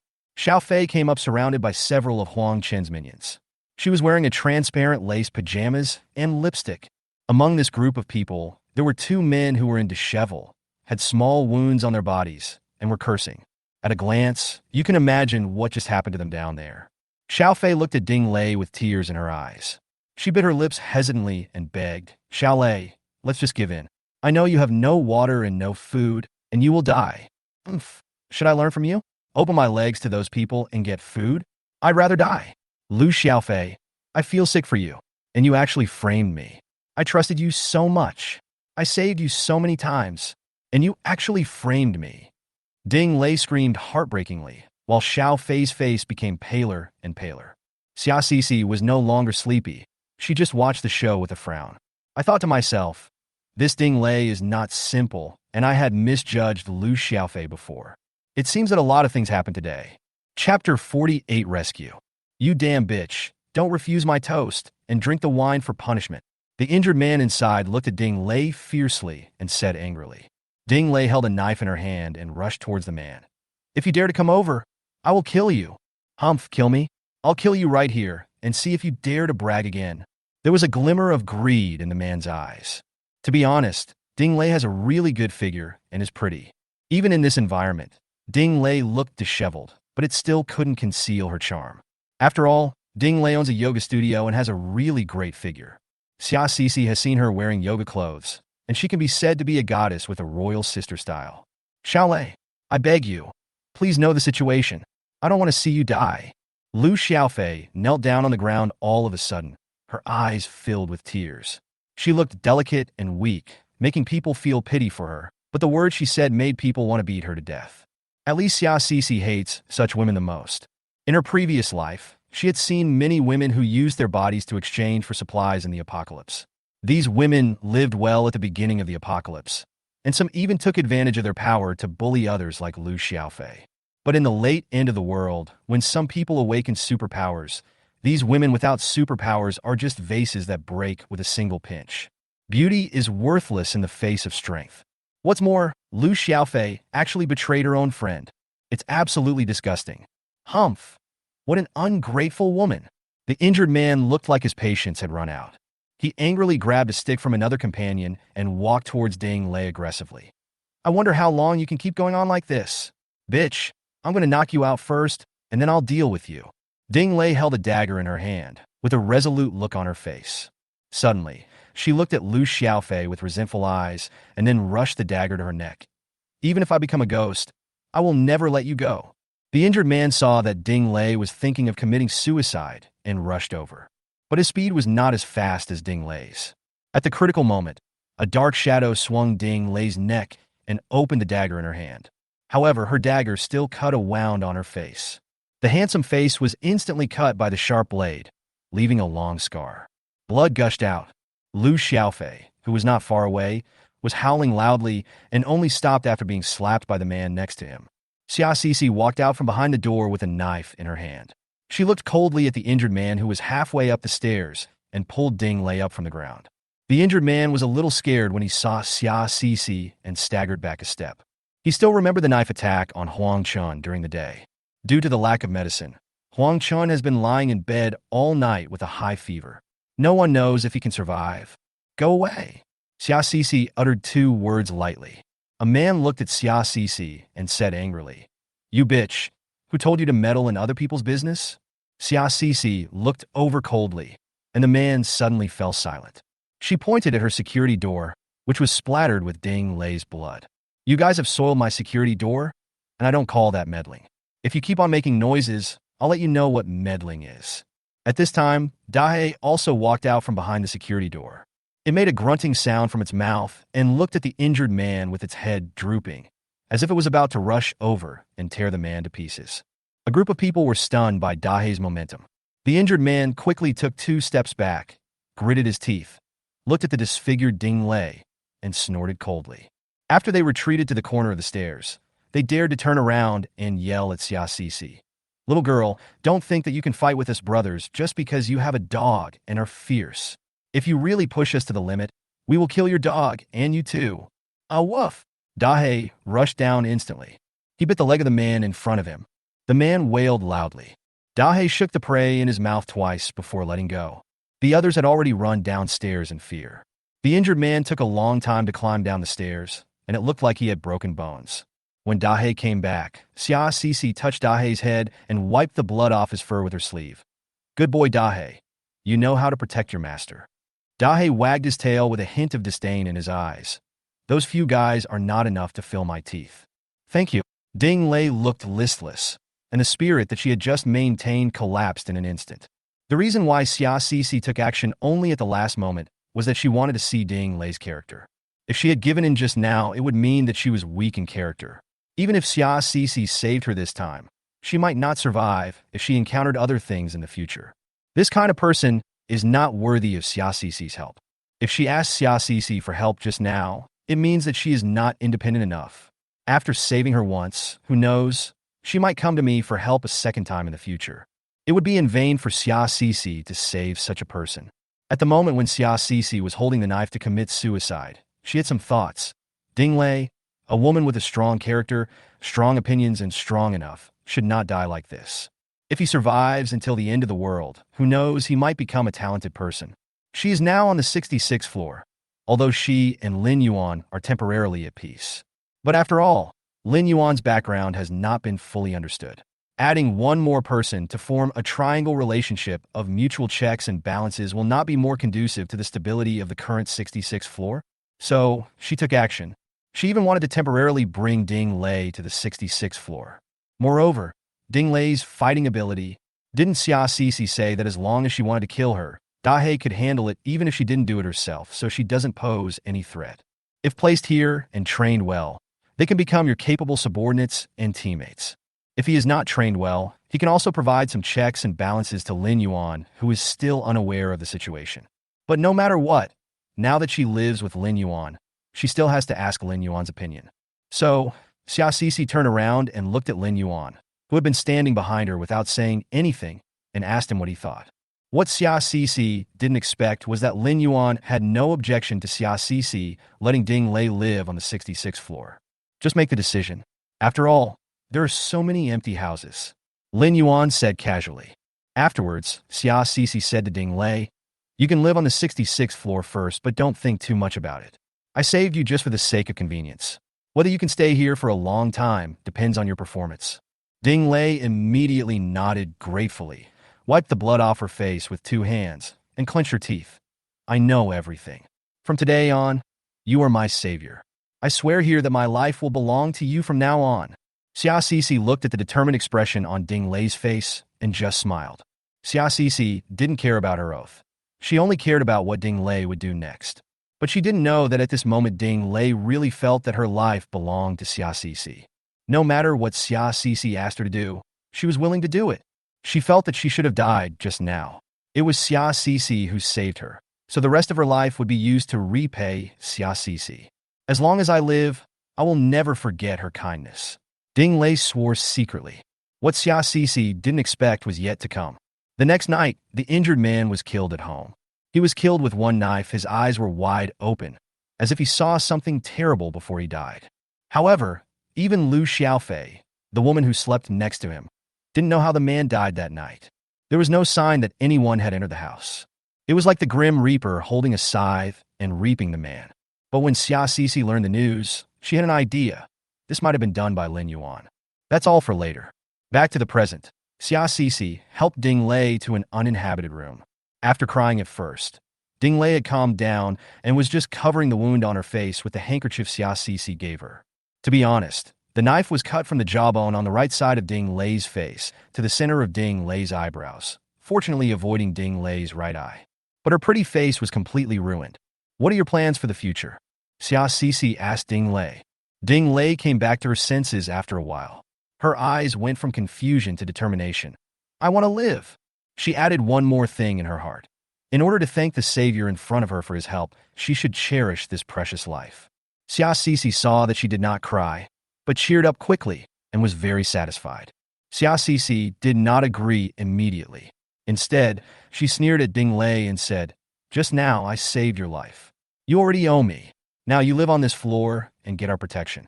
So what can you bring to us?" Ding Lei looked at Lin Yuan beside her with some fear. It was as if he was afraid that Lin Yuan was like those people and was greedy for beauty. Seeing that Lin Yuan looked calm, he closed his eyes and took a few deep breaths, as if he was thinking. After a while, she looked up and looked at Xia Sisi with tears in her eyes. "I can go out to find supplies. No matter how much I find, I will give you half of it and this big brother. I was a swimming champion in middle school, and I am not afraid of the acid rain outside. If the disaster is over in the future, no matter what I do to make a living, I will give you half of my income every year. Or if you want me to do anything, I can help you do it." After saying this, Ding Lei sneered at herself. "I have already died once. As long as I can continue to live in a miserable way, what is there to cherish about this body now?" She tightened her hand that was covering the wound on her face. Xia Sisi was very satisfied with Ding Lei's answer. She looked at Lin Yuan next to her. After all, she and Lin Yuan lived on this floor. Lin Yuan nodded. But what Xia Sisi didn't expect was that Lin Yuan suddenly squatted in front of Ding Lei. "But you forgot one thing." Ding Lei was stunned for a moment, looking at this tall and dangerous man. "Revenge. Those who deceive you must pay back double." Lin Yuan spoke word by word with a chill in his tone. From Xia Sisi's perspective, she saw a flash of cruelty in the man's eyes. Xia Sisi admired this very much. She looked at Ding Lei in front of her and repeated, "Yes, you still need revenge. Pay it back double. Otherwise, you don't deserve to live on the 66th floor. I saved you in vain." After finishing speaking, Xia Sisi gave Lin Yuan an appreciative look. This character was just what she wanted. Chapter 49, the whole building is in chaos. Xia Sisi took out some medicine for Ding Lei to use and also gave her a simple bandage on her wound. Ding Lei kept expressing her gratitude, as she knew how precious medicine was in the current situation.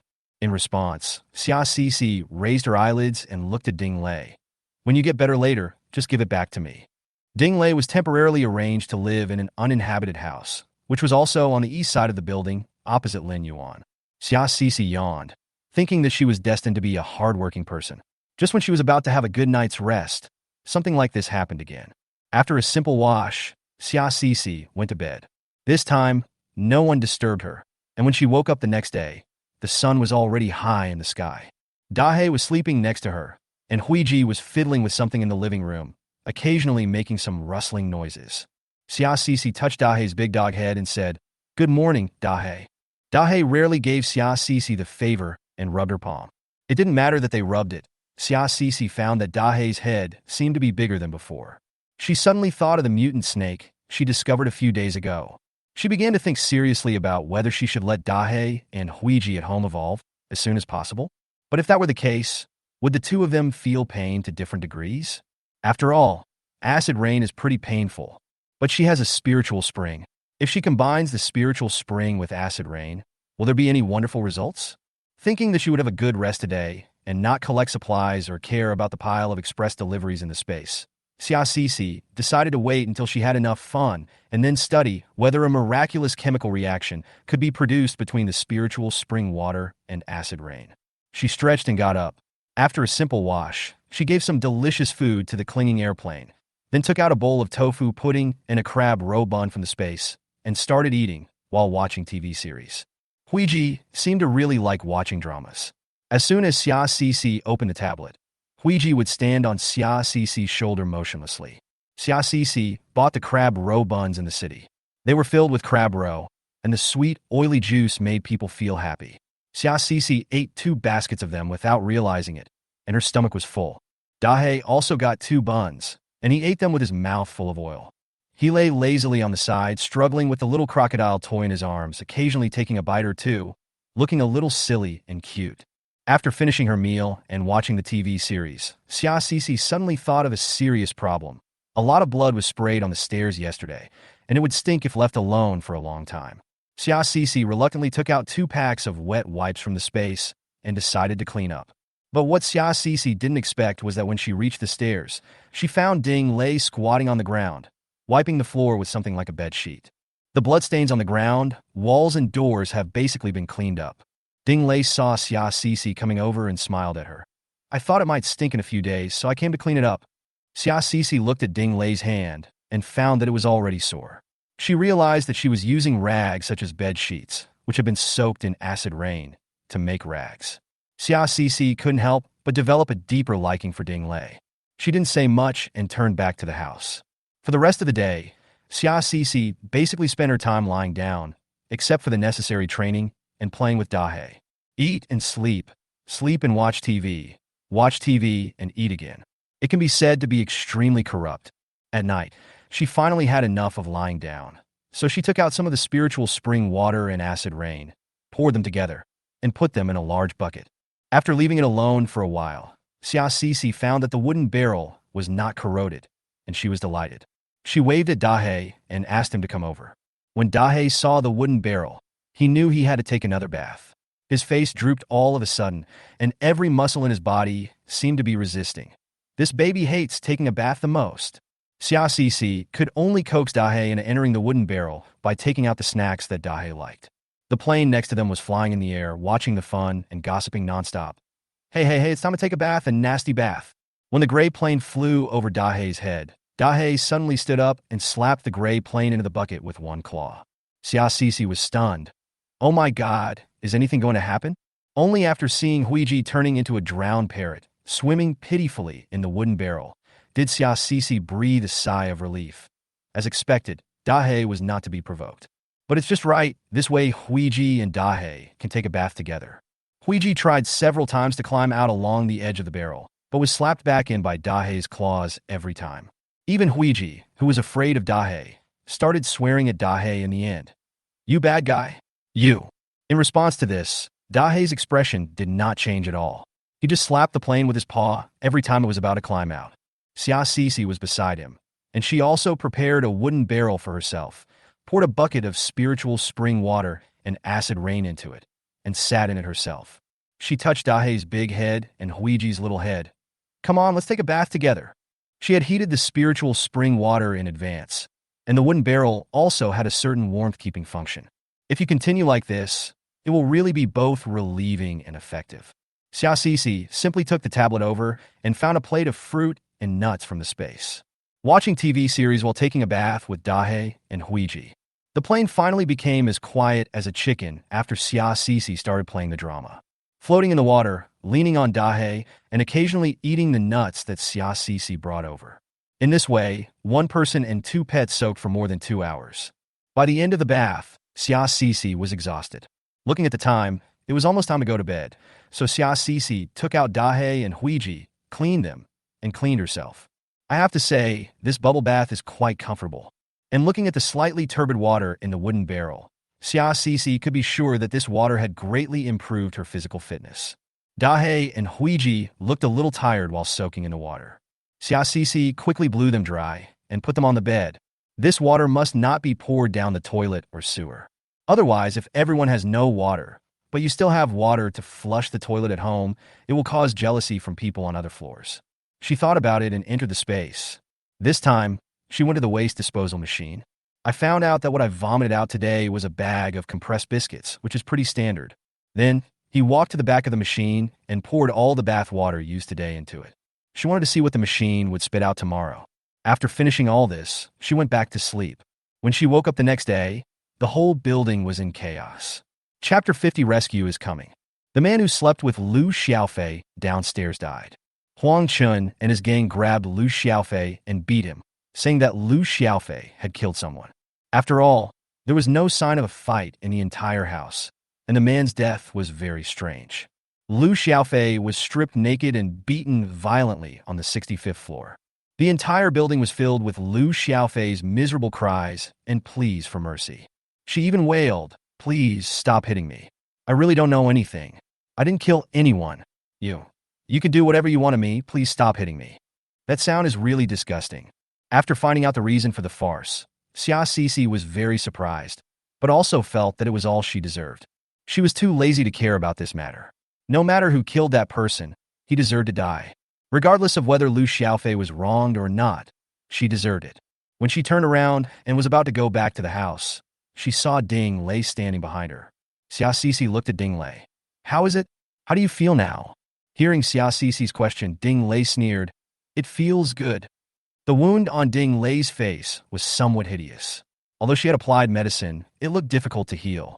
At this moment, it looked as if half of her face was that of a beautiful woman, and the other half was that of a hideous monster. Xia Cici didn't say anything, but patted Ding Lei's shoulder gently. She had spiritual spring water that could heal the wound on Ding Lei's face instantly, but she didn't want to do that. One reason was that she didn't want to reveal the fact that she had a special medicine, and the other reason was that although she allowed Ding Lei to live with her, she still had to see Ding Lei's character. She had seen many cases of gratitude and resentment in her previous life, and she was not a big enemy, so she didn't want to cause trouble for herself. But unexpectedly, trouble still came. The noise downstairs died down after about an hour. When Xia Cici was looking at the scenery from the upstairs building, she saw the man's body being thrown down from the building downstairs. The body was swept away by the rain and disappeared. The acid rain today was lighter than usual. If Xia Cici guessed correctly, the acid rain was about to stop. She heard many people celebrating and saying that the disaster might be over soon. When she was playing with Dahe in the house, she suddenly heard a knock on the door outside. The voice was loud, aggressive, and not very polite. Xia Cici raised her eyebrows. She didn't expect that after establishing her authority yesterday, someone would come to cause trouble today. Xia Cici took out a machete, brought Dahe with her, and went out directly. As soon as she went out, she saw Lin Yuan and Ding Lei from next door coming out, also disturbed by the noise. Several people walked towards the stairs together. I originally thought that it was Huang Chen's gang causing trouble again, but I didn't expect it to be the old lady I had seen before. The old lady was wearing a flowery jacket and was leading a child who looked about 5 or 6 years old. The kid was kicking the door. No wonder it sounded so loud just now. What are you doing? Xia Cici walked forward and asked viciously. The little boy looked like a naughty kid. When Xia Cici asked him questions, he was stunned for a moment, then looked at the old man next to him. Seeing that the old man's eyes were very encouraging, he kicked the door even harder. Xia Cici was immediately amused and patted Dahe on the shoulder. After being baptized by the spiritual spring water and acid rain last night, Dahe has grown a little bigger. Dahe immediately rushed up through the bars of the security door and began to roar to the outside. Woof, woof, woof. The little boy saw a bloody mouth rushing towards him, almost biting his leg, and then there was a deafening howl. He stepped back in fear, sat on the ground, and started crying loudly. Grandma, Grandma. Whoa. The old man nearby was also startled. He patted his chest and picked up the little boy from the ground. Then he pointed at Xia Cici and started to curse. You actually bullied the elderly and children. The acid rain is about to stop now, and the higher-ups will send rescuers soon. When that happens, I will call the police and have them arrest you. They will accuse you of hacking people, causing trouble, and occupying a public area. Xia Cici suddenly understood how dare this old lady bring her child to the 66th floor to make trouble. It turned out that because the rain was getting lighter, I thought rescue would come soon and that everything would be over. Xia Cici smiled in her heart, but her face remained expressionless. She even reached out and pulled Dahe over from the door. Oh, then I'm quite scared. After all, if the police arrest me, the rest of my life may be over. I will have to go to jail, right? The old lady chuckled and hugged her grandson. I am not an unreasonable person.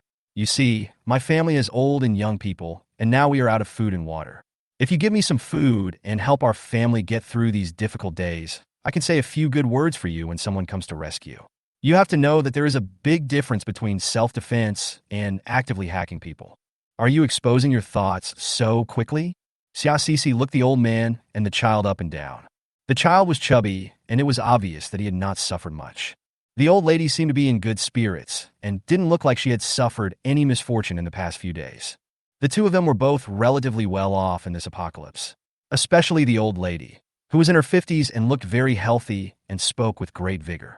Ding Lei walked up to Xia Cici and whispered in her ear, "This old woman lives downstairs from me and is very difficult.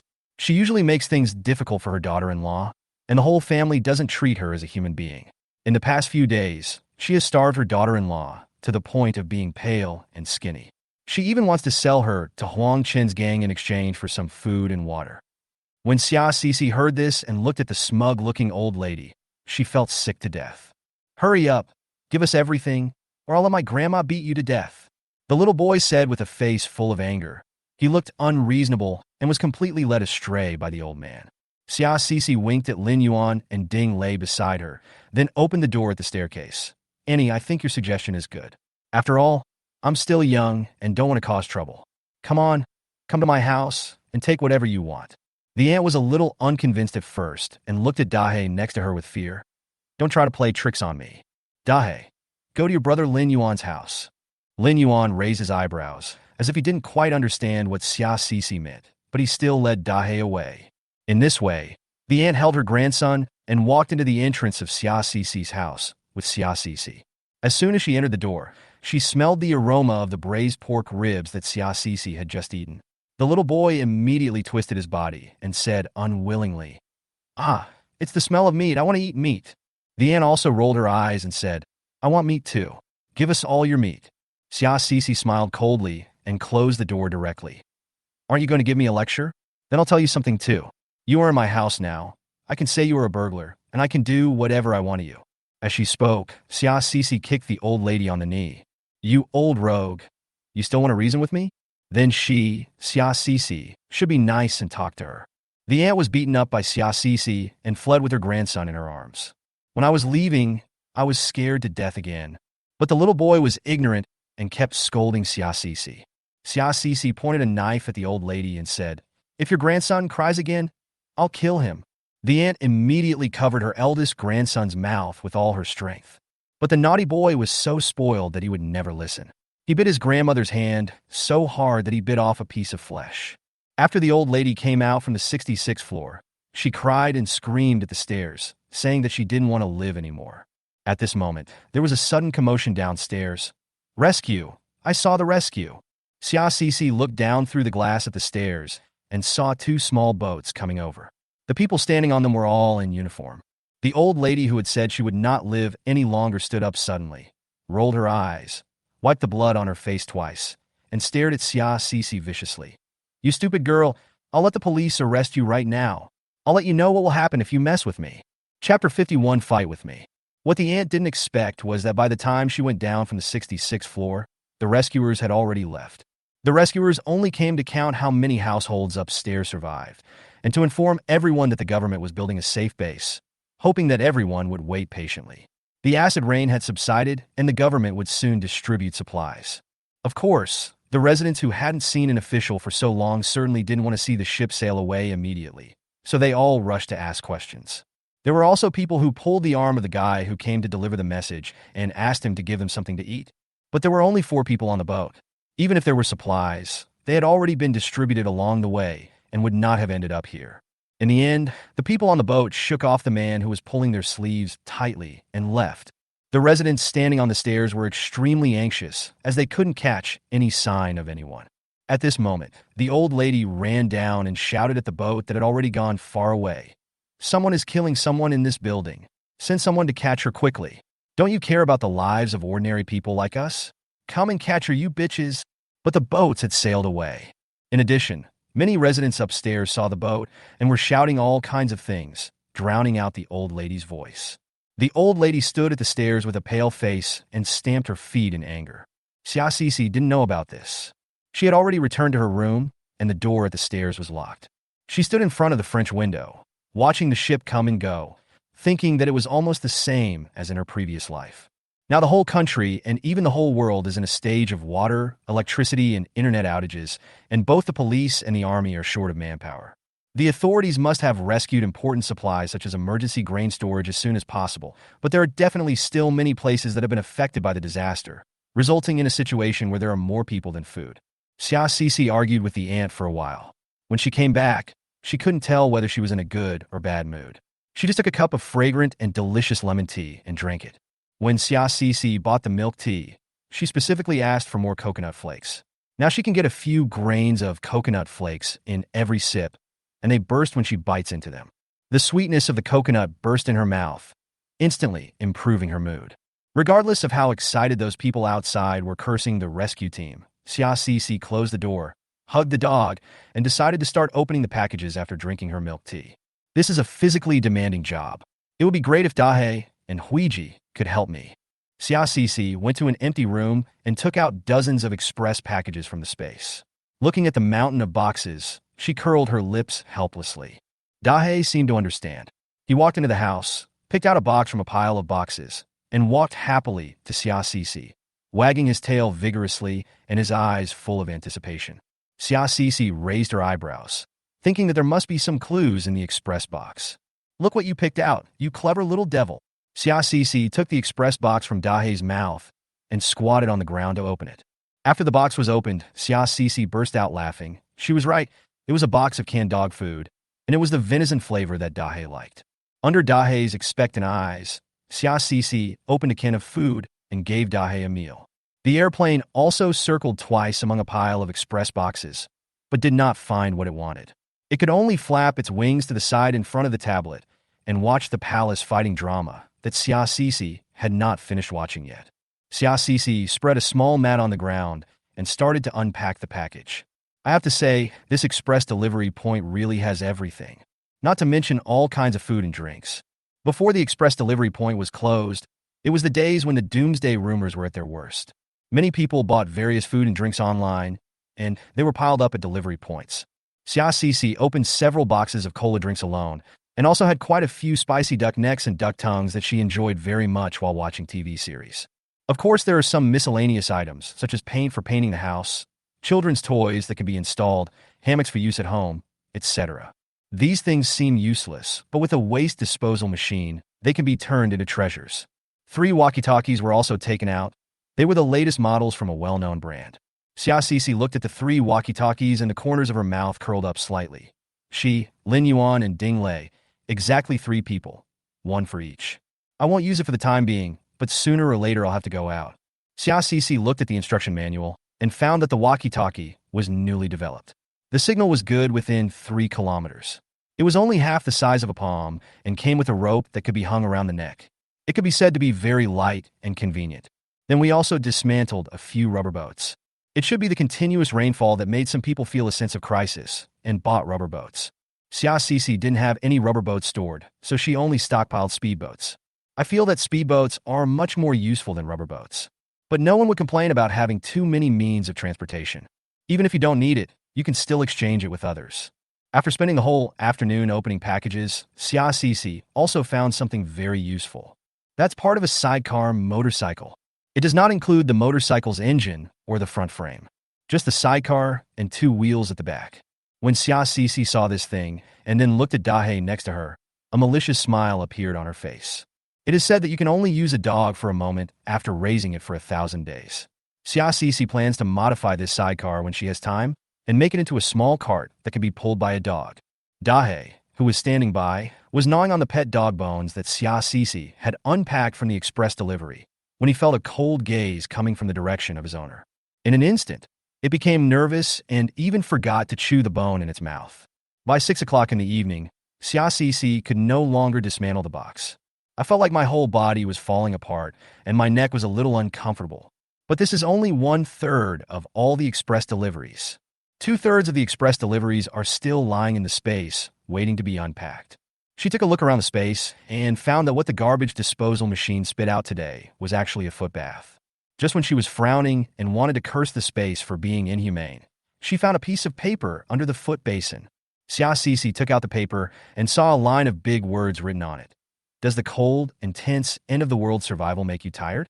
Does the extreme cold make you feel collapsed? Soak your feet. You know, people can't live just by eating. They also need spiritual pursuits and comfortable spiritual enjoyment. So, soak your feet. Xiaoxi felt the corner of her mouth twitching. Everything written on this piece of paper seems to make sense, yet also seems to make no sense. But she is not someone to be trifled with. Since the space was trying to fool her with this kind of thing, she simply threw all the cardboard boxes that she had unpacked in the afternoon into the waste disposal machine. She knew she could only throw away one thing every day, so she packed the cardboard boxes together, with the big boxes inside the small boxes inside the paper bags, and then tied them up with ropes. After throwing away everything, Xiaoxi clapped her hands and looked at the waste disposal machine in front of her. "Humph, you little brat, you dare to fight me." Chapter 52, The Space Disappeared. After finishing her work, Xiaoxi had a delicious dinner. She ignored Huiji the whole afternoon and let him watch TV series by himself. Unexpectedly, Huiji became obsessed with it. Your concubine wants to eat. When Huiji said this in a hoarse voice, Xia Sisi had just heated a cup of milk for herself and almost spit out the milk. What the hell is this?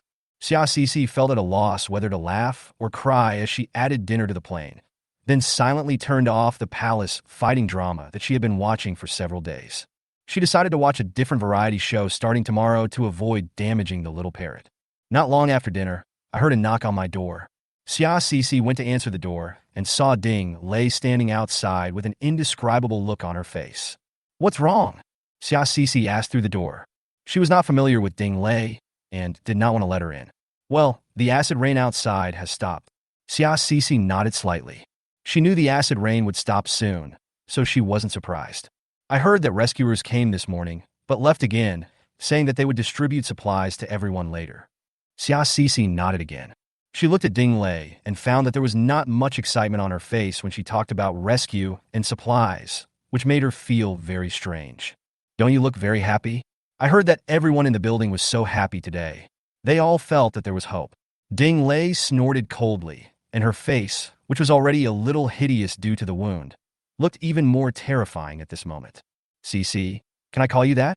You saved my life, and I really want to have more contact with you. But I can't protect myself now, and I have to rely on your protection. I don't have anything to give you, so I haven't dared to talk to you much these 2 days. Xia Sisi looked at Ding Lei without saying much, just wanting to hear what she had to say next. I think this is not over yet. Ding Lei's eyes were firm. Before the internet was shut down, I climbed over the firewall to read foreign information and found that the whole world was affected. This is not an ordinary disaster. If rescue can really pull people out of the dire situation immediately, at least they have taken action now, instead of waiting a few more days. Xia Sisi really appreciated Ding Lei's opinion. The two chatted for a few more minutes and then parted ways without saying anything more. But he didn't expect that when it was evening, Xia Sisi wanted to ask Ding Lei about Huang Chun. I thought she might know exactly how many people there are in Huang Chen's organization and on which floor they live. Good defense. Unexpectedly, when I knocked on Ding Lei's door, no one answered for a long time. I was thinking whether he had gone out, but I heard Lin Yuan across the street open the door and come out. Without saying a word, he kicked open the door of Ding Lei's house. After I got home in the afternoon, I didn't go out. I was afraid that someone would come up to cause trouble, so I kept listening to the noise at the door, Lin Yuan explained. It can be seen that Lin Yuan is still quite vigilant.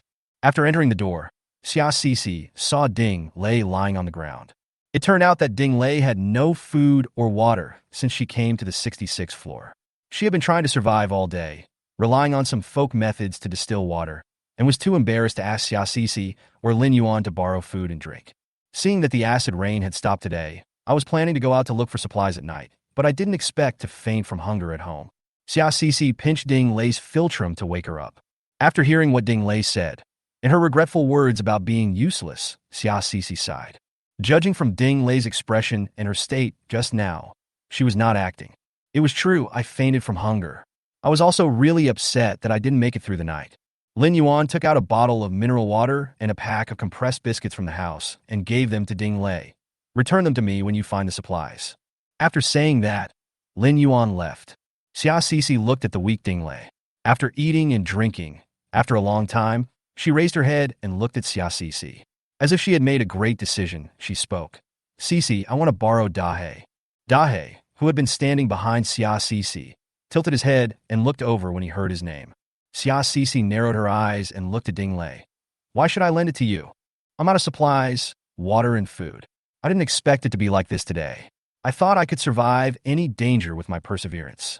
But now it seems like I'm alone, and there's a good chance I won't come back. If Dahe is with me, I could provide an extra layer of protection.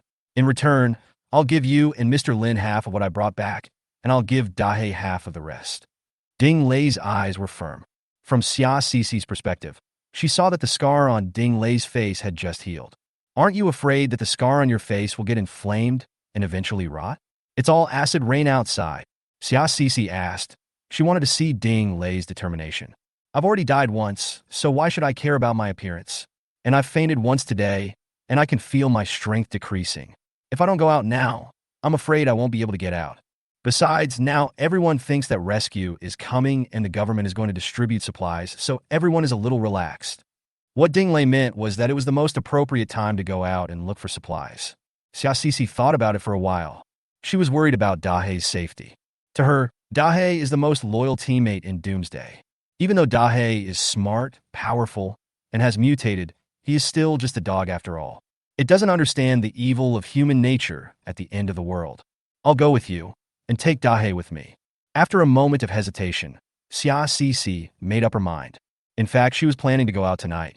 Just like Ding Lei said, now that the acid rain has just stopped and the government has come again, many people will relax and the danger will be smaller. Now, bringing Ding Lei along is also a way to see her character. After all, no matter how good the words are, they are not as good actions. Ding Lei looked at Xia Sisi for a long time with trembling lips without saying anything, and finally bowed deeply. Don't think I'm doing this for you.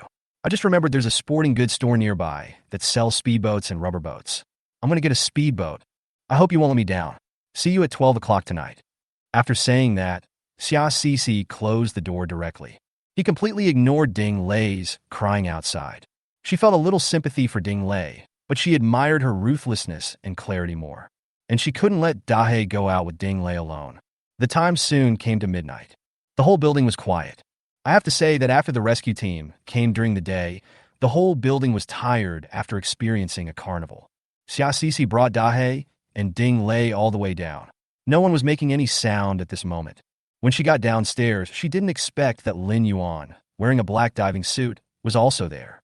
It seems that he also wants to go out to find supplies and has just packed up. What a coincidence. Lin Yuan was stunned for a moment and looked at the two of them. How about going together? Ding Lei did not answer, but looked at Xia Sisi next to her. The meaning was very clear. I will listen to Sisi. Xia Sisi thought for a while, thinking of Lin Yuan's mysterious identity and skills, as well as Lin Yuan's performance during their time together over the past few days, and nodded. This is a good opportunity to see the abilities and personalities of these two people. If the three of them go out together, they can also better check and balance each other.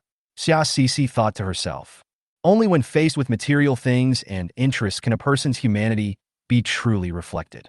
Xia Sisi patted Dahei beside her, signaled to Ding Lei, and they all went into the water together. The water has now reached the 4th floor. Although the 5th floor where Lin was located was not flooded, when the extreme cold came and the blizzard hit, the first floor to be covered overnight was the 5th floor where Lin was located. Thinking of this, Xia Sisi couldn't help but sneer. Ding Lei is really good at swimming, just as she said. Xia Sisi and Lin Yuan both carried simple diving equipment, but Ding Lei was only wearing a swimsuit. However, she swam very fast, first to the ventilation vent in the corridor on the 4th floor, opened the window, and then motioned for the two to follow her out. Xia Sisi, Lin Yuan, and Dahei followed closely behind. After getting out of the building, Lin Yuan took out an inflatable boat like a magician, inflated it with an electric air pump, and several people and a dog got on the inflatable boat and began to glide away. The moment Xia Sisi saw Lin Yuan take out the rubber boat, her eyes flashed twice. She really didn't expect that this guy also had this thing. Following Xia Sisi's instructions, the few of them soon arrived near the mall where there was an outdoor sports goods store. The mall was also flooded, but because of its high ceilings, the flood only reached the 2nd floor. The sporting goods store was located on the 3rd floor, thus avoiding any trouble. Several people quickly entered the store, and when they saw the 3 speedboats displayed inside, Ding Lei and Lin Yuan both showed surprise on their faces. Only Xia Sisi was ecstatic about the huge ornament placed on the cash register in the store. The space was responding. This thing could be upgraded. When Ding Lei and Lin Yuan quickly took down the speedboat, Xia Sisi seemed to be interested in the cabinet under the cash register and pretended to rummage through it. In fact, she took advantage of the two people's inattention and put the ornaments on the cash register into the space. At the same time, she felt the space gem in her chest vibrate, and then disappeared. In an instant, Xia Sisi's heart almost jumped out. No way, what's going on? What the hell is going on in space again? Chapter 53. Enemies meet on a narrow road. A small bead of sweat instantly appeared on Xia Sisi's forehead. When she calmed down and checked with her mind, she breathed a sigh of relief when she found that the space was still inside her body. This space is so naughty. It becomes a hidden space without saying anything. It's done with just a shake. She was so scared that she almost thought the space was playing tricks again, or that there was something wrong with the ornament, and it disappeared after being swallowed by the space. But the change in the space also conveyed a message to Xiaoxici. It had been upgraded again. Xiaoxici was very happy about this, but she didn't have time to continue checking to what extent the space had been upgraded. She took out some supplies that she had found at the cash register and in the cupboards, including a bag of rice, a bag of millet, and a bag of mung beans that the owner had placed there, but she left the rotten tomatoes and vegetables untouched. At this time, Ding Lei and Lin Yuan had already moved the speedboat down. After a discussion among the few people, Lin Yuan put away the rubber boats they brought with them and decided that each of them would drive a speedboat back later. There are some other sports items in this room, including skates, sports gloves, golf clubs, jackets, etc. Ding Lei took a golf club and said she would use it for self-defense. She looked at the skates and took a pair. When Ding Lei saw Xiaoxici holding the skates, her eyes lit up immediately. Cici, you are so smart. If you skate well, you can be faster than running, and you are more agile, which is essential for escaping. As she spoke, Ding Lei also took out a pair of skates of the right size. Lin Yuan also came over and picked out a pair. Xiaoxici watched them take action and smiled in her heart. This thing would be very useful when the extremely cold weather comes. These two people are also good at foresight. When they had almost moved all the things from the store at the back, they walked out. While the two were not paying attention, Xiaoxici put away the golf clubs, jackets, and skates that several people in the store had sorted out and no longer needed into another small purple space. The space in her chest is being upgraded now and cannot be used, but she had already anticipated that similar situations might occur, so she put on another space in advance. The mall is huge, but the supermarket has been ransacked, probably by people from the neighborhood who came in looking for supplies. Especially the places where drinks and food are placed, there is basically nothing there. But to their surprise, the items on the shelves were gone, and the items in the warehouse had not been touched. After searching for a long time, they finally found a small door in the corner of the supermarket. After kicking it open, they found it was full of goods. Ding Lei was so excited that she became incoherent. She rushed over, grabbed a bottle of mineral water, unscrewed it, and started drinking. It was obvious that she was really thirsty. But thinking about the few people who came here together just now, including these 2 days, Ding Lei never asked Xiaoxici or Lin Yuan for food or drink. Xiaoxici had a better impression of Ding Lei. Lin Yuan had already walked to the supermarket stock area, picked up some hard goods, and started putting them into the bag next to him. Xiaoxici also became busy, holding a large cloth bag from the supermarket, picking and choosing, putting things into the bag and into her own space. After waiting for more than half an hour, the few people had already filled more than 20 bags with things. And there is even more space in Xiaoxici's space. Basically, wherever she went, everything was cleared out. But everyone was busy with their own things, and no one noticed that the shelves on Xiaoxici's side were obviously emptier than those on others. Ding Lei was the most excited. Well, I'll go back later. I decided to come over again. She didn't have the nerve to ask everyone to come with her. She knew that Xiaoxici and Lin Yuan must have a lot of stockpiled goods at home. Unexpectedly, Lin Yuan spoke first. I'll come again too. Xiaoxici raised her eyebrows. She didn't expect Lin Yuan to come again. But when she saw Lin Yuan's eyes, which were fixed on a shelf full of plastic-wrapped cold-eaten rabbit heads, spicy shredded beef, Sichuan-style jerky, and other things, she understood. Lin Yuan's point was not too outrageous. This time he bought some land just to fill his stomach with rice and flour. These spicy flavors can only be put on the back burner, so it's normal to have to come back for more. Then I'll come along again. Xiaoxici could only sacrifice her life to accompany the gentleman. Seeing Dahe standing by and watching in boredom, Xiaoxici took out a sausage, peeled it, and gave it to Dahe. Dahe immediately wagged his tail and ate with relish. However, Dahe, who had eaten half of the sausage, suddenly stopped. It put down the sausage and hunched its body towards a place not far away. Xiaoxici noticed that direction was the direction of the supermarket entrance. Someone is coming. Xiaoxici lowered her voice. Dahe was also smart. When he knew someone was coming, he did not bark immediately, but just bowed his body to warn. Xiaoxici and the others did not hear the sound of people moving around, which meant that the people coming were still quite far away. She thought for a moment and looked at Dahe. How many people? It was originally just a tentative question, but unexpectedly, Dahe just thought about it for a moment, twitched his nose vigorously a few times, then raised his right paw and tapped the ground lightly 4 times. Looking around, Xiaoxici breathed a sigh of relief. Among the 3 of them, Ding Lei doesn't have much fighting power now, but she can easily take on two alone. Lin Yuan's combat effectiveness is unknown, but she thinks that one person can definitely take on three. As for Dahe, his fighting power is off the charts. He can take on 4 or 5 people by himself. Several people looked at each other. Except for Ding Lei, who was a little nervous, Xia Cixi and Lin Yuan were nonchalantly moving things onto the speedboat, and then putting a few paper boxes under the speedboat, preparing to pull the speedboat away using the paper boxes as a cushion. Of course, the warehouse of this supermarket is relatively hidden, and they didn't want to be discovered by others. After loading the things, several people worked together to block the warehouse with a shelf. After they finished all these, they heard voices outside the supermarket. Without fear, Xia Cixi was the first to pull the things out. When I walked to the entrance of the supermarket, I bumped into those people. Oh my, I didn't expect that enemies would meet in a narrow road. These people are none other than Huang Chun and his gang. When Huang Chun saw Xia Cixi, he instinctively stepped back in fear. The wound on his shoulder was very deep, and he developed a high fever after being chopped by Xia Cixi. It was only this morning that I retreated. This was also thanks to the fact that their gang went to other people's homes and stole the antipyretic medicine from a household on the 12th floor that only had an elderly person. As for how the old man cried and wailed, they didn't care at all. Of course, in order to get the old man to open the door, they also took advantage of his sympathy. After entering the house, they not only stole all the medicines in the old man's home, but also ransacked all the rooms in their home. I heard that the old man from that family hanged himself this morning.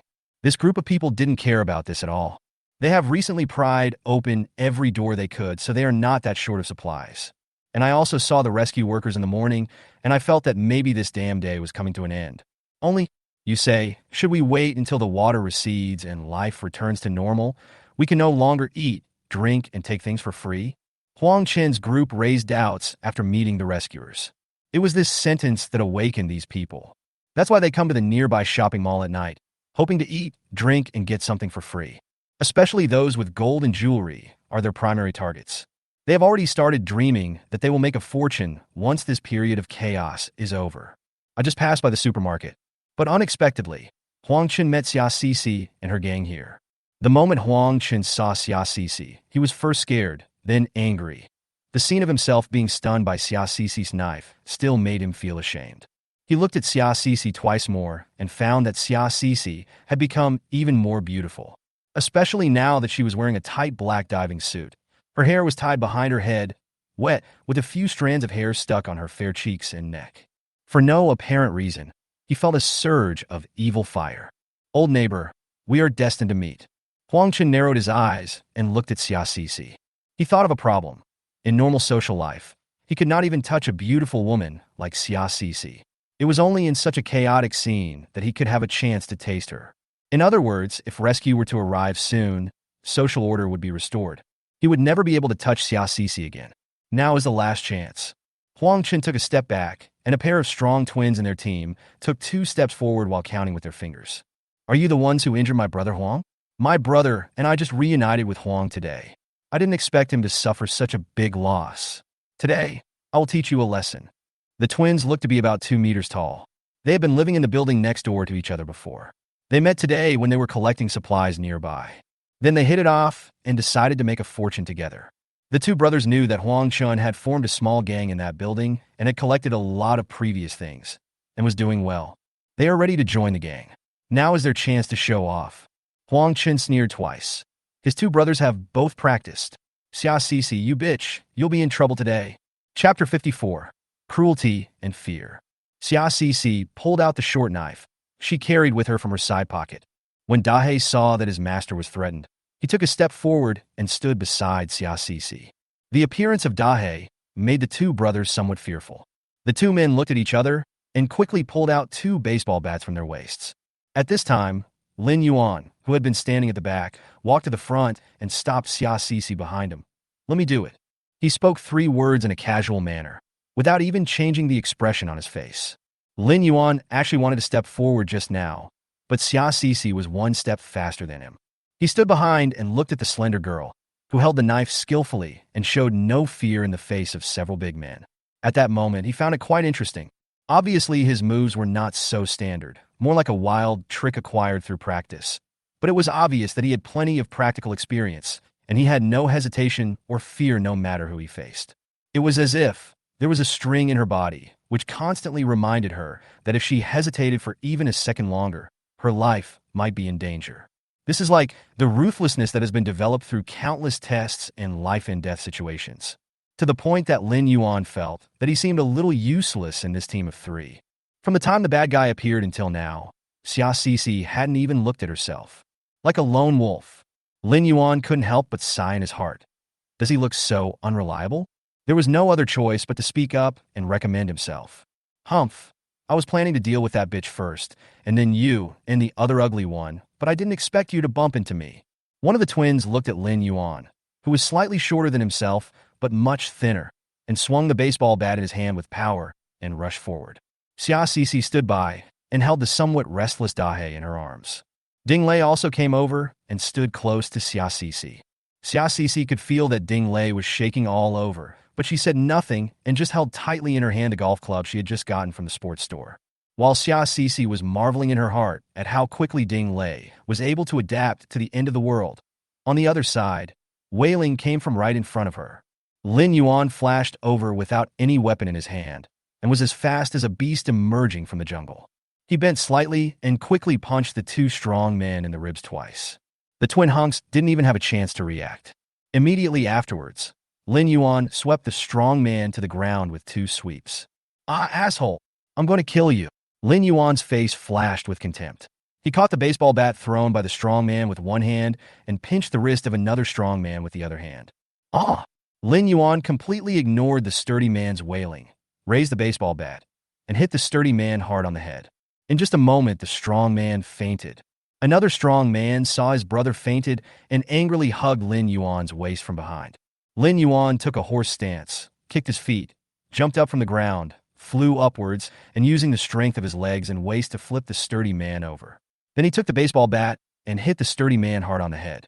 It all happened in just a few seconds. Xia Cixi felt that she didn't see Lin Yuan's movements clearly at all. It's all over. For a moment, her eyes were dim and she looked at Lin Yuan with extreme fear. This man was stronger than she had imagined, even stronger than those she had met in the Apocalypse. If they were rivals in the previous life, Xia Cixi felt that she would not be able to survive the 10 years of the Apocalypse.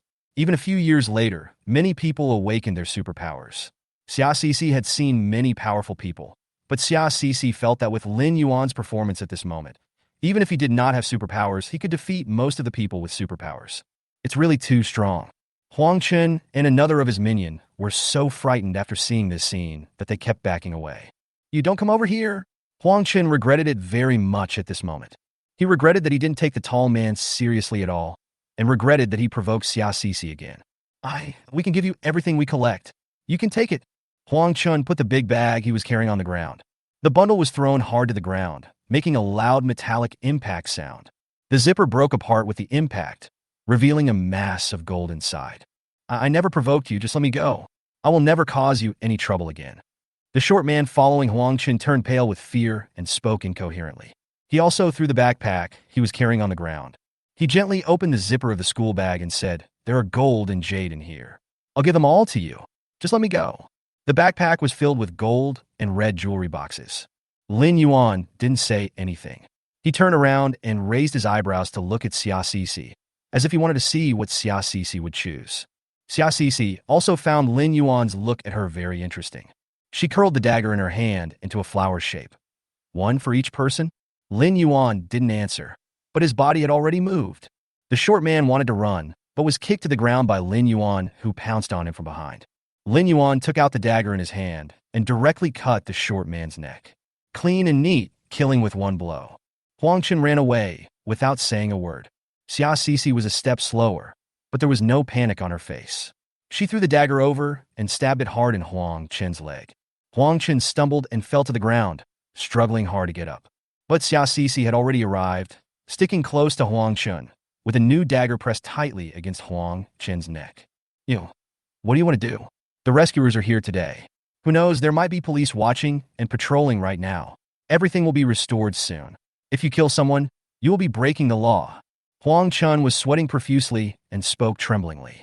Xia Cixi snorted coldly. I'm sorry, the end of the world has just begun. You can't wait for your police and rescue.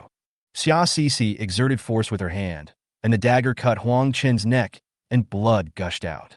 Xia Cece quickly stepped back to avoid the blood spurting out of Huang Chen. In fact, when Xia Cece saw Huang Chen again, she suddenly thought of something that happened in her previous life. Or rather, she only remembered it when she saw the pair of strong twins. In her previous life, Xia Cece did not live in this apartment, but her home was not far from here.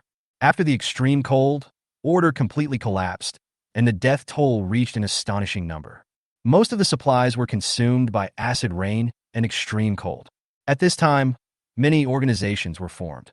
Some of these organizations were serious people before the end of the world, and even had legitimate jobs. But after the end of the world, they chose the law of the jungle and began to lose their moral values and humanity for their own sake. Some of them were not good people before the end of the world, but their evil was suppressed in a stable and orderly society. But the end of the world is different. They have completely exposed their true nature, doing all kinds of evil, and even taking pleasure in killing and toying with others. There is an organization here. There are not many people in this organization, only about a dozen, and the most capable fighters among them are a pair of strong twins. The leader inside was a man with triangular eyes who looked a bit creepy. Now it seems that the man is Huang Chun. Xia Cece had only met this organization once in her previous life. Chapter 55 Reasons for Murder. At that time, this group of people surrounded the two girls who were traveling with them. The two girls looked very young, and under normal social order, they should still be naive students. But these bastards just laughed and abused them. No matter how the two girls shouted, "Uncle, Uncle," they did not let go and even kept laughing. Xia Cece was hiding in a garbage truck not far away, curled up in fear. She was afraid that she would be discovered and taken out, especially when she saw that these bastards, after playing with the two girls, were still considering keeping them as reserve food for emergencies. She was so scared that she almost cried. At that time, the apocalypse had only begun for a year, and it had not yet reached the point where people were cannibalizing each other. However, this group of people have completely degenerated into beasts just to eat some tender meat. So, when Xia Cece saw the two twins, she didn't want them to leave them all. Even if it's to avenge those two little girls in the previous life.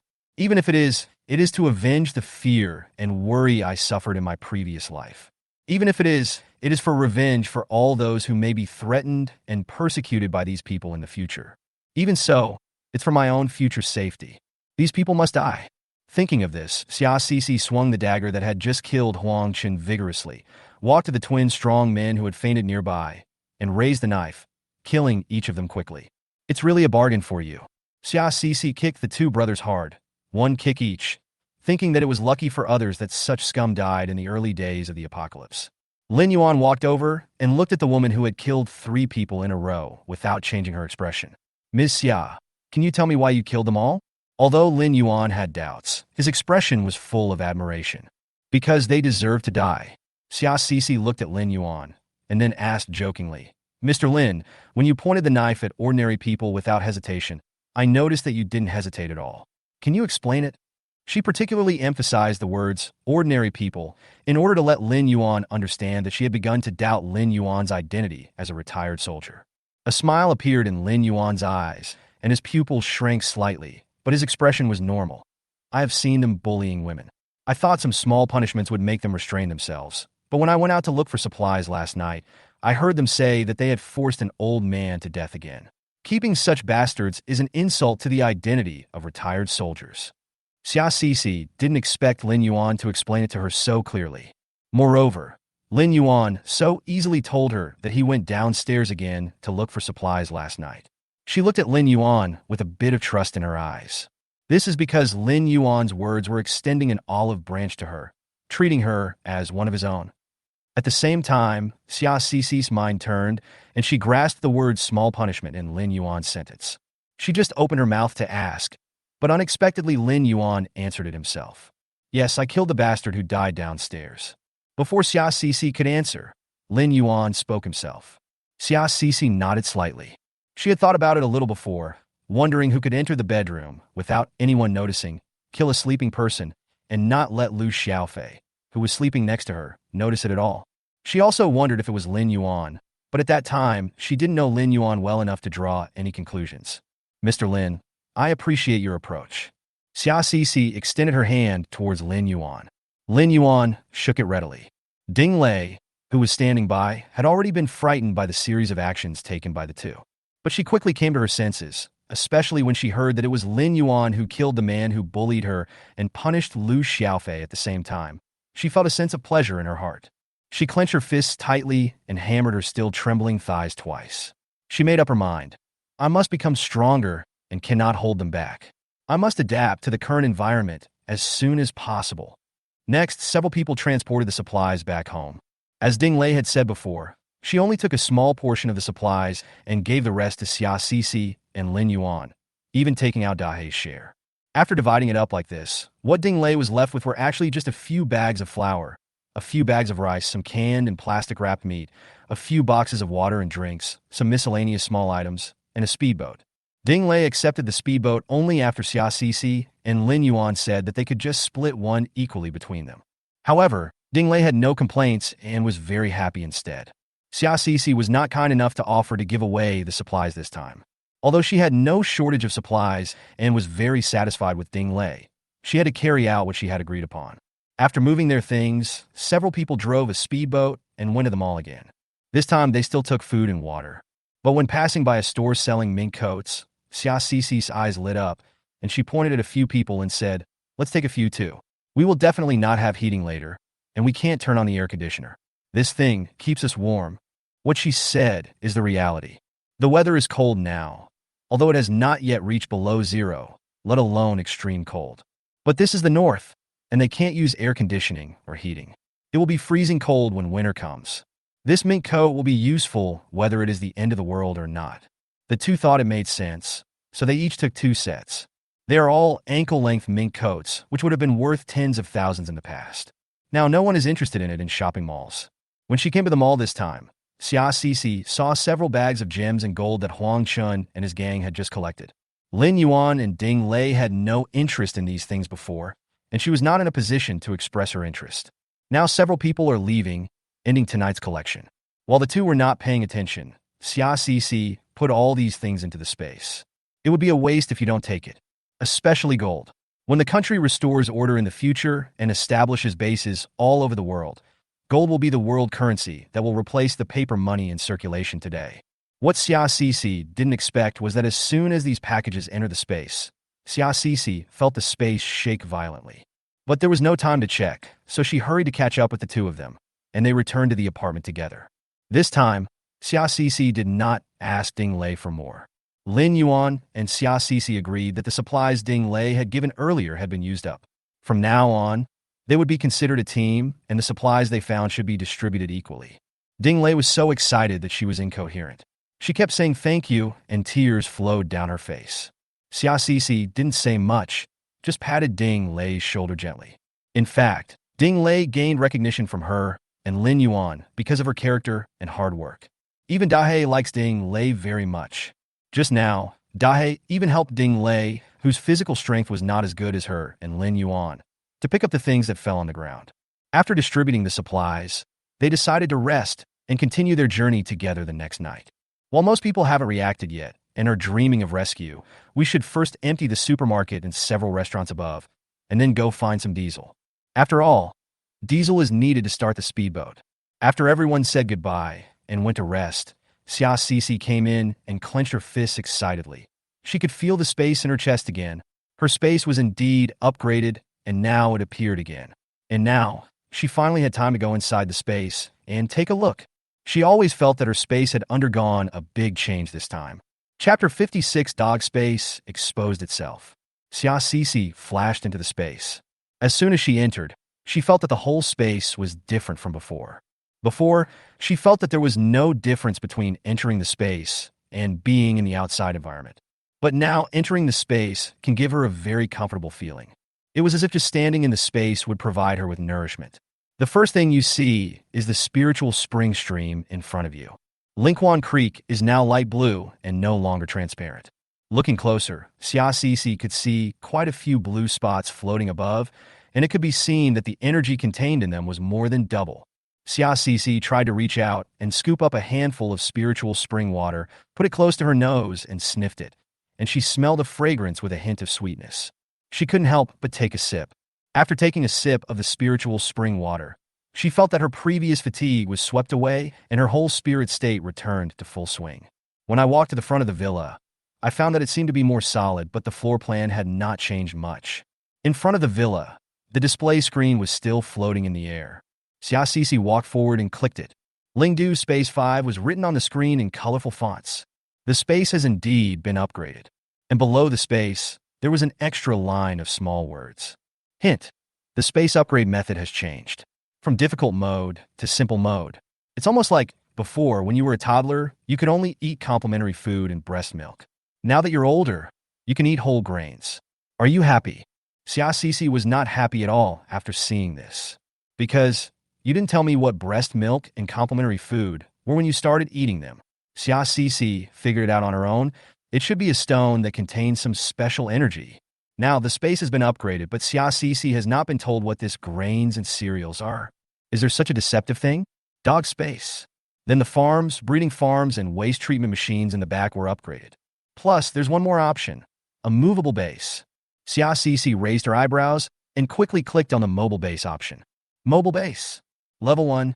Function: a movable shelter in the end times that can be moved outside the space to provide shelter for the space owner and other friends. Restrictions: the time you can move outside varies with your level. Note: the base cannot be moved or vacated at this level. Surprising or unexpected? Xiaoxi's mood was like a roller coaster. At first it was, wow, this thing is awesome. Then it became, oh my god, this space is shit. I had the urge to punch the screen, but she held back. After all, no matter how terrible this space is, it is still her beloved little space. After looking around, I finally decided that the current villa should be the movable base.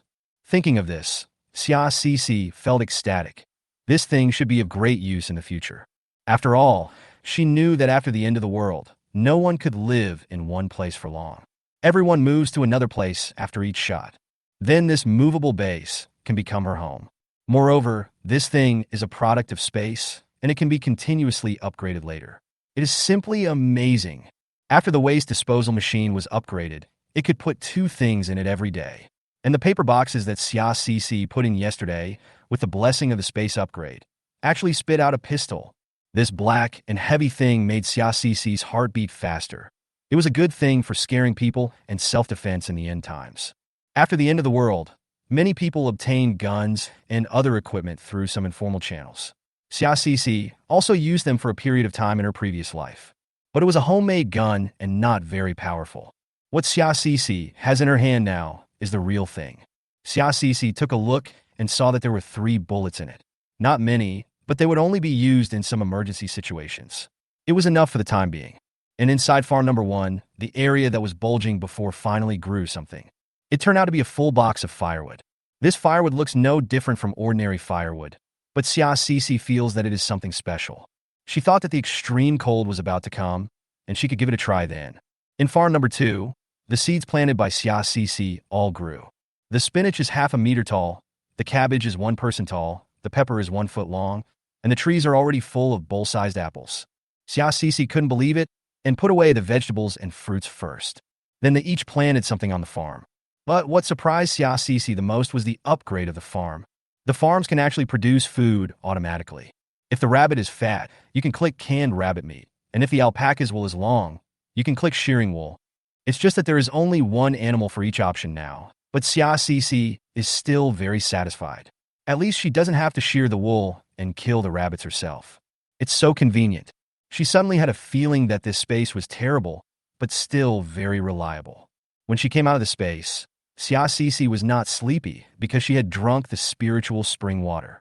She took some new spiritual spring water, mixed it with acid rain, and decided to give the 2 little ones in the family and herself a bubble bath. Huiji hadn't seen Xiaoxi for a whole night and had been wanting to stick to her, but when he saw Xiaoxi mixing the bath water again, he suddenly disappeared.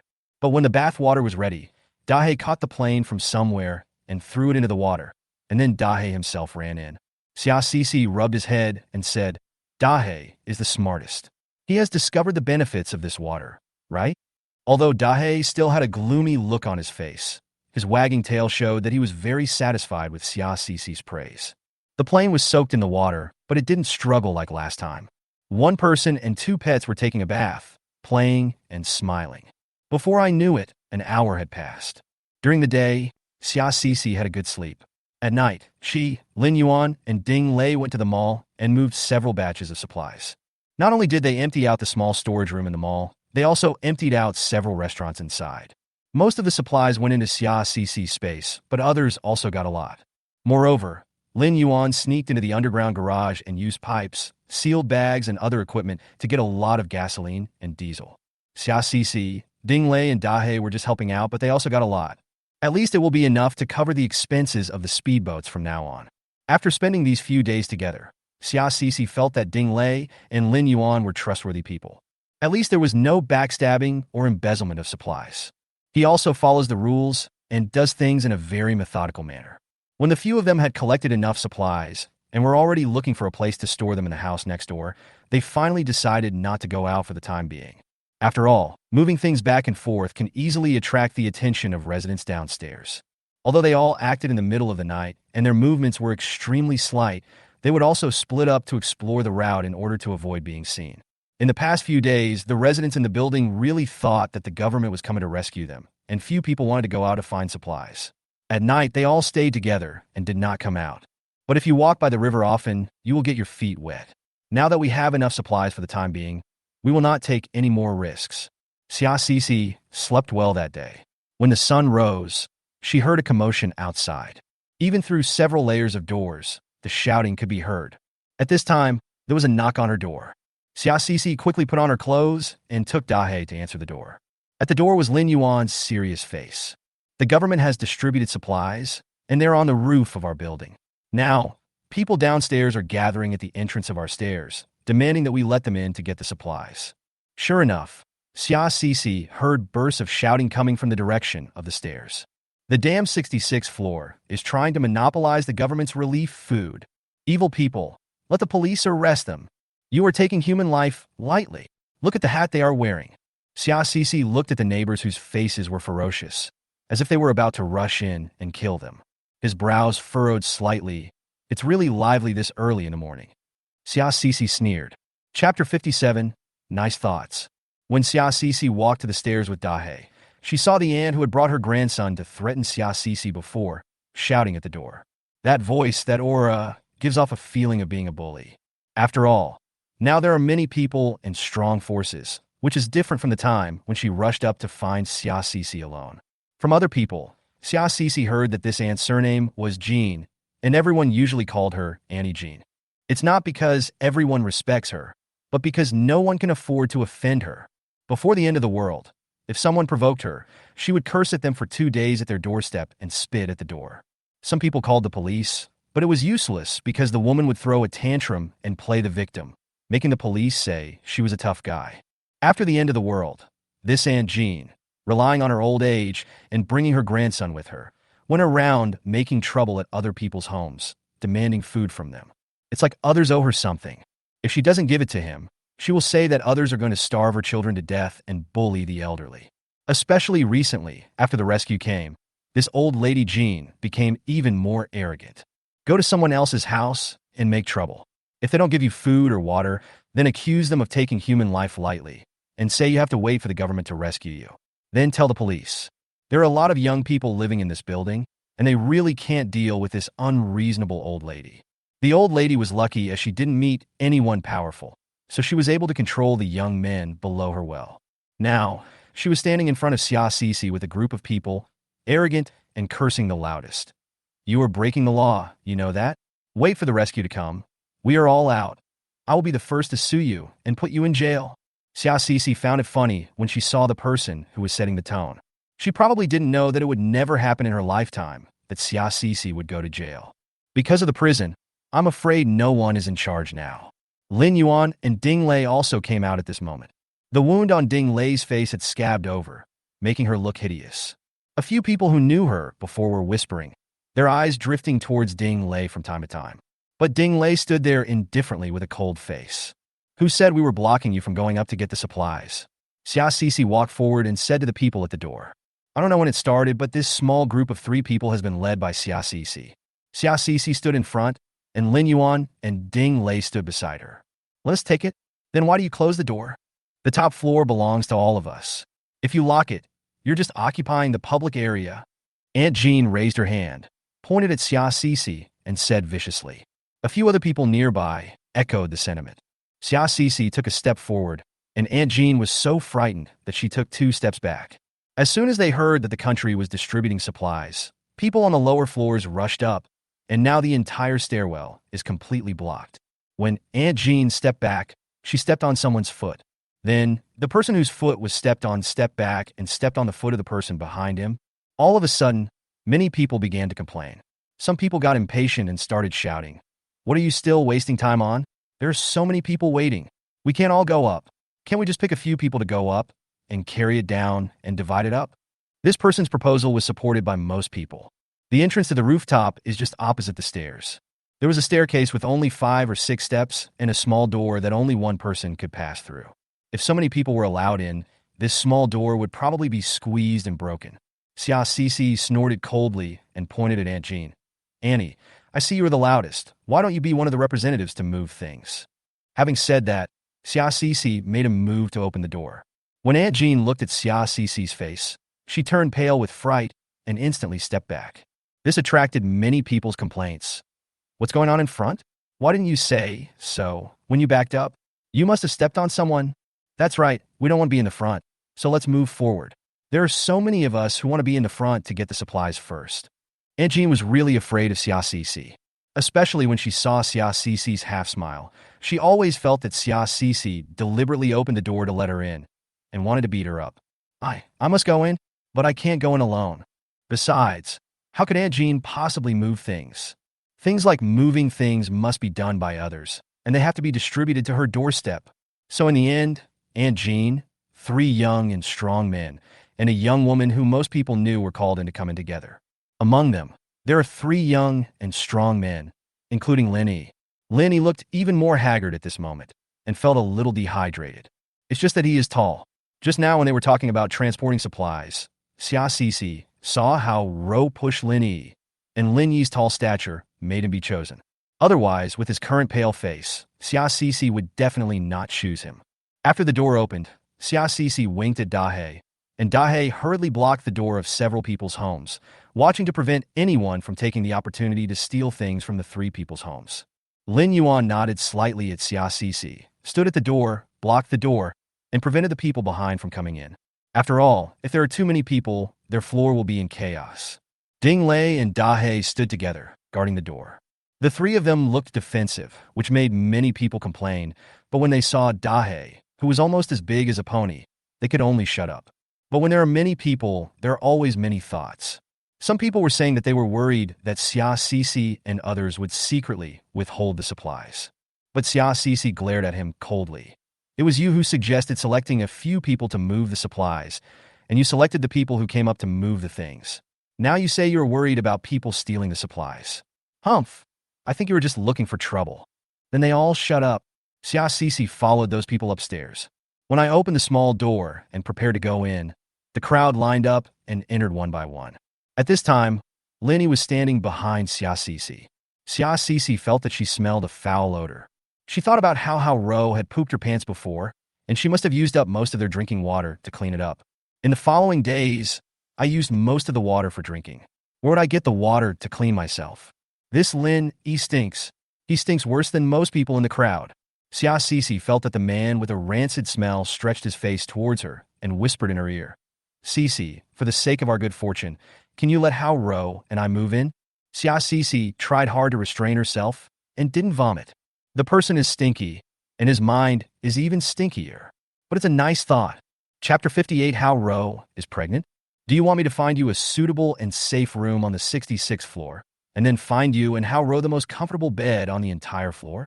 Xia Cece smiled faintly and looked at the man in front of her. Lin was stunned for a moment, his eyes gleaming with brilliance, and he quickly explained, No, anywhere will do. The floor below us has been flooded by acid rain, and our walls have begun to get damp and rotten. It's impossible to live here. No place for people to live? Xia Cece sneered. If it's uninhabitable, you can just go to any other floor. Why do you have to go to the 66th floor? You still want me to share some water or food with you? Xia Sisi smiled, even more gently. Hearing about water and food, Lenny licked his dry lips. Sisi, you won't just watch us die, right? Haoro and I are really out of water and food. Yesterday, Haoro even wanted to drink the acid rain outside. We made a simple distillation device, and we can only get a little drinking water every day. We are really dying. When Xia Sisi looked at this smelly and cowardly man, she felt that she had been blind in her previous life. She held her breath before walking in front of Lin Yi. She could see Lin Yi's face blushing. Yes, Xia Sisi was already pretty, and she became even more of a beauty after having the spiritual spring water. If she got so close to a man, she would definitely make him blush. At this moment, she didn't know how much Lin Yi regretted being with Haoro before. He wanted to slap himself twice. He even thought that if he knelt in front of Xia Sisi and begged her to reconcile with him, would Xia Sisi forgive him? Now, looking at such a beautiful Xia Sisi and thinking about that Haoro who had pooped her pants and just cried beside him and asked Lin Yi to wash her, he really regretted it so much. Sisi. Lin Yi spoke nervously in his most gentle voice, even tilting his face slightly, because he remembered that Xia Sisi liked his profile the most. You are such a dreamer. Go back to your 5th floor. Xia Sisi said this coldly and turned to go to the top floor. Only Lin Yi was left standing there in a daze. What was unexpected was that at this moment, the 2 men on the top floor actually started fighting. The woman who was elected by everyone tried to mediate the fight, but was kicked and fell. Aunt Jean, without saying a word, was sitting on the ground and stuffing food into her mouth. It was only then that Xia Sisi noticed that the 2 men who were chosen to move things were actually the 2 brothers who did business together on the 23rd floor. Xia Sisi still remembers walking up the stairs in the middle of the night when she emptied the 12 floors of the building opposite. I heard 2 men on the 23rd floor chatting and saying they wanted to face the crisis together. Who could have thought that the second time they met, the 2 of them started fighting? The most hateful person is Aunt Jean. She didn't care at all that the supplies belonged to everyone and had already eaten all the wrapping paper on the floor. Xia Sisi saw that there were actually not many supplies. At most, each person could get 2 bottles of mineral water and a few packs of compressed biscuits. Unexpectedly, Aunt Jean drank 3 bottles of mineral water by herself and kept stuffing compressed biscuits into her mouth. Xia Sisi pushed it out without saying a word. Regardless of Lin Yi, he walked to the door and opened the stairwell door. All of you go up and take a look. Be careful not to step on others. After saying that, Xia Sisi took a step back, exchanged a glance with Lin Yuan, and stood far away from him. Those who were waiting anxiously outside kept craning their necks. Seeing Xia Sisi just entered the room and then walked out again, he asked them to go up and see, and they knew that something must have happened. With a loud rumble, the 30 or so people left in the building rushed up, pushing and shoving each other. Soon, sounds of fighting and cursing were heard from upstairs. Xia Sisi looked at Lin Yuan next to her and said, "Have you thought of this scene?" Lin Yuan snorted coldly. "I have seen many more powerful ones than this." Xia Sisi raised her eyebrows. She didn't expect Lin Yuan to answer like that. Amid the noise, Xia Sisi and Lin Yuan stood side by side, like 2 idlers staying out of the busy city. These days, although Xia Sisi and Lin Yuan live next to each other, they don't spend much time together. It's like they have drawn their own boundaries and don't disturb each other. Overall, Xia Sisi had a good impression of Lin Yuan. She thought that he was powerful and reasonable, a man who didn't talk much but was reliable in his work. Completely different from the other members of the Lin family. It's just that this man, like herself, has his own secrets, so she didn't want to get too close to him so quickly. But he is still a suitable partner when occasionally forming a team to find supplies and fight against foreign enemies. In fact, Lin Yuan was also secretly observing Xia Sisi at this moment. He has had a very good impression of Xia Sisi these days.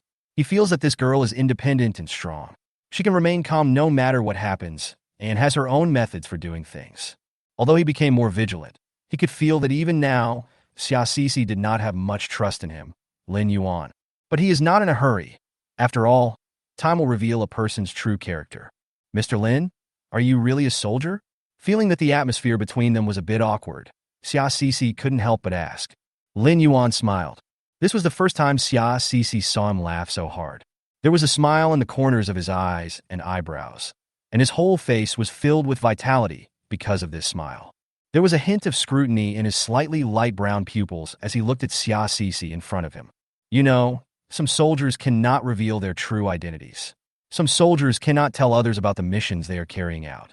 And even the reasons why some soldiers retire are kept secret. Lin Yuan said word by word. Xia Sisi raised her eyebrows and asked no more questions. There was another long silence between the two. Xia Sisi heard that the noise above was louder than before. Here, there is the wailing of Aunt Jean. In other words, the loudest sound here is Aunt Jin's wailing. She kept cursing and shouting, "Murder, murder!" Then came some obscene words that were unbearable to the ears. In fact, the top floor is now in a mess, but it is not that chaotic. The two brothers who were fighting have been pulled apart. But after everyone saw what Aunt Jean had eaten, they began to feel unhappy. Several young men who had already been bullied by Aunt Jean rushed over and started fighting with her. Aunt Jean's hair was soon pulled, her clothes were torn, and she was kicked several times by someone. Even the food he had just eaten was vomited out after being beaten. There was also the woman who followed along. Her name was Mo Yun. She was the property manager here. She was very kind to the residents of the entire building before, and everyone liked to look for her when they had any problems. She and her husband are very loving. At this moment, it was her husband who saw her being kicked to the ground and holding her stomach. He knew that the two fighting brothers had accidentally injured her. He was so angry that he was shaking all over. He rushed over and wanted to fight with the two brothers who were pulled apart. But there were still some rational people who blocked the supplies released by the government, saying that they could distribute the things after everyone calmed down. Xia Sisi was listening to the noise upstairs. Suddenly, I saw Hao Ro walking down gracefully. She looks much cleaner than Lin Yi, and her overall condition is also better than Lin Yi. When Xia Sisi saw Hao Ro, a sneer appeared on her face, wanting to see what trick she would come up with next. But who would have thought that after Hao Ro came over, she did not walk towards Xia Sisi, but walked towards Lin Yuan next to her. She knelt down in front of Lin Yuan, crying, "Uncle, I'm pregnant with Lin Yi's child. Please help us, just for the sake of the Lin family's descendants." Xia Sisi raised her eyebrows. Isn't that right? Why didn't she remember that Hao Ro was pregnant in her previous life? Chapter 59. Xia Sisi am not spoiled. Lin Yuan, who was standing aside, stared at Hao Ro coldly and did not speak for a while. Hao Ro trembled under Lin Yuan's gaze. She knew that Lin Yi's uncle was not an ordinary person. She has a close relationship with Lin Yi and has heard many rumors about Lin Yuan. These are things that outsiders don't know. She knew that Lin Yuan's mother was actually a serious young lady. She was only 19 years old when she became pregnant with Lin Yuan. She was deceived by Lin Yuan's father, the old man of the Lin family. It caused a big fuss at the time, and everyone thought that it was because of Mrs. Lin's swift and decisive action that she dealt with the mistress and also dealt with Mr. Lin. But they didn't know that the Lin family suffered a great loss at that time. Lin Yuan's mother's family took their eldest daughter away. For the sake of her daughter's identity, they did not publicize it, but they have been suppressing the Lin family. All these years have passed, and the Lin family has been struggling to survive and is no longer what it used to be, all because Lin Yuan's maternal family has been secretly making trouble for them. Lin Yuan himself is even more outstanding. He doesn't even look down on the property of Lin Yi's family. A while ago, he took the initiative to give up all his inheritance rights and completely severed ties with the Lin family. It seems that Lin Yuan's mother's family is about to take action against Lin Yi. The reason why Lin Yi and Hao Ro moved here was to get closer to Lin Yuan and monitor his movements during this period. I didn't expect this to happen. There are rumors that Lin Yuan is a soldier and has been carrying out missions or undergoing close training abroad and has not studied abroad at all. Hao Ro couldn't sleep that night. She saw Lin Yuan go downstairs with her own eyes and later brought back a lot of supplies. She just wanted to take a gamble that Lin Yuan was a retired soldier and would have sympathy for her. Taking a gamble, Lin Yuan felt sympathy for her as a pregnant woman because of their family ties. But unexpectedly, she knelt on the ground for a long time, and Lin Yuan didn't say a word. Xia Sisi next to her was standing there with her arms crossed and sneering. This made Hao Ro feel uncomfortable all over. Hao Ro knelt and took 2 steps forward, trying to pull Lin Yuan's trouser legs. "Uncle, please." Unexpectedly, Lin Yuan took 2 steps back in disgust. Dahe, who was standing nearby, saw Hao Ro approaching. Thinking of the order from the shit shoveler not to let anyone approach their door, he bared his teeth and rushed towards Hao Ro. Hao Ro was so scared that she took a step back and sat down on the ground. But Dahe seemed unsatisfied and continued to move closer. Hao Ro could only retreat backwards in embarrassment. Soon a foul smell came. Food and Beverage Boutique recommends. Hao Ro, She peed her pants again. Xia Sisi laughed out loud. How Ro, you'd better stop embarrassing yourself here and go downstairs to take care of your baby. After all, I've never seen a pregnant woman who can move freely after climbing 60 floors. When Hao Ro heard this, her face turned pale. But she didn't give up. She looked at Lin Yuan hesitantly with tears in her eyes. Uncle, do you really not care about our lives? Even if you have a way, please help us contact the Lin family. Please don't watch us die. Look at the power of this green tea bitch. Originally, Lin Yuan had nothing to do with her, but now she was throwing mud at him, saying that Lin Yuan didn't help when someone was in trouble. Lin Yuan raised his eyelids. What the hell does it have to do with me? Xia Sisi couldn't help it and burst into laughter. Hao Ro's face turned pale and red because of the laughter. She was already jealous beyond recognition when she first met Xia Sisi. Xia Sisi is really so calm and beautiful. In this end times, Xia Sisi still manages to dress neatly.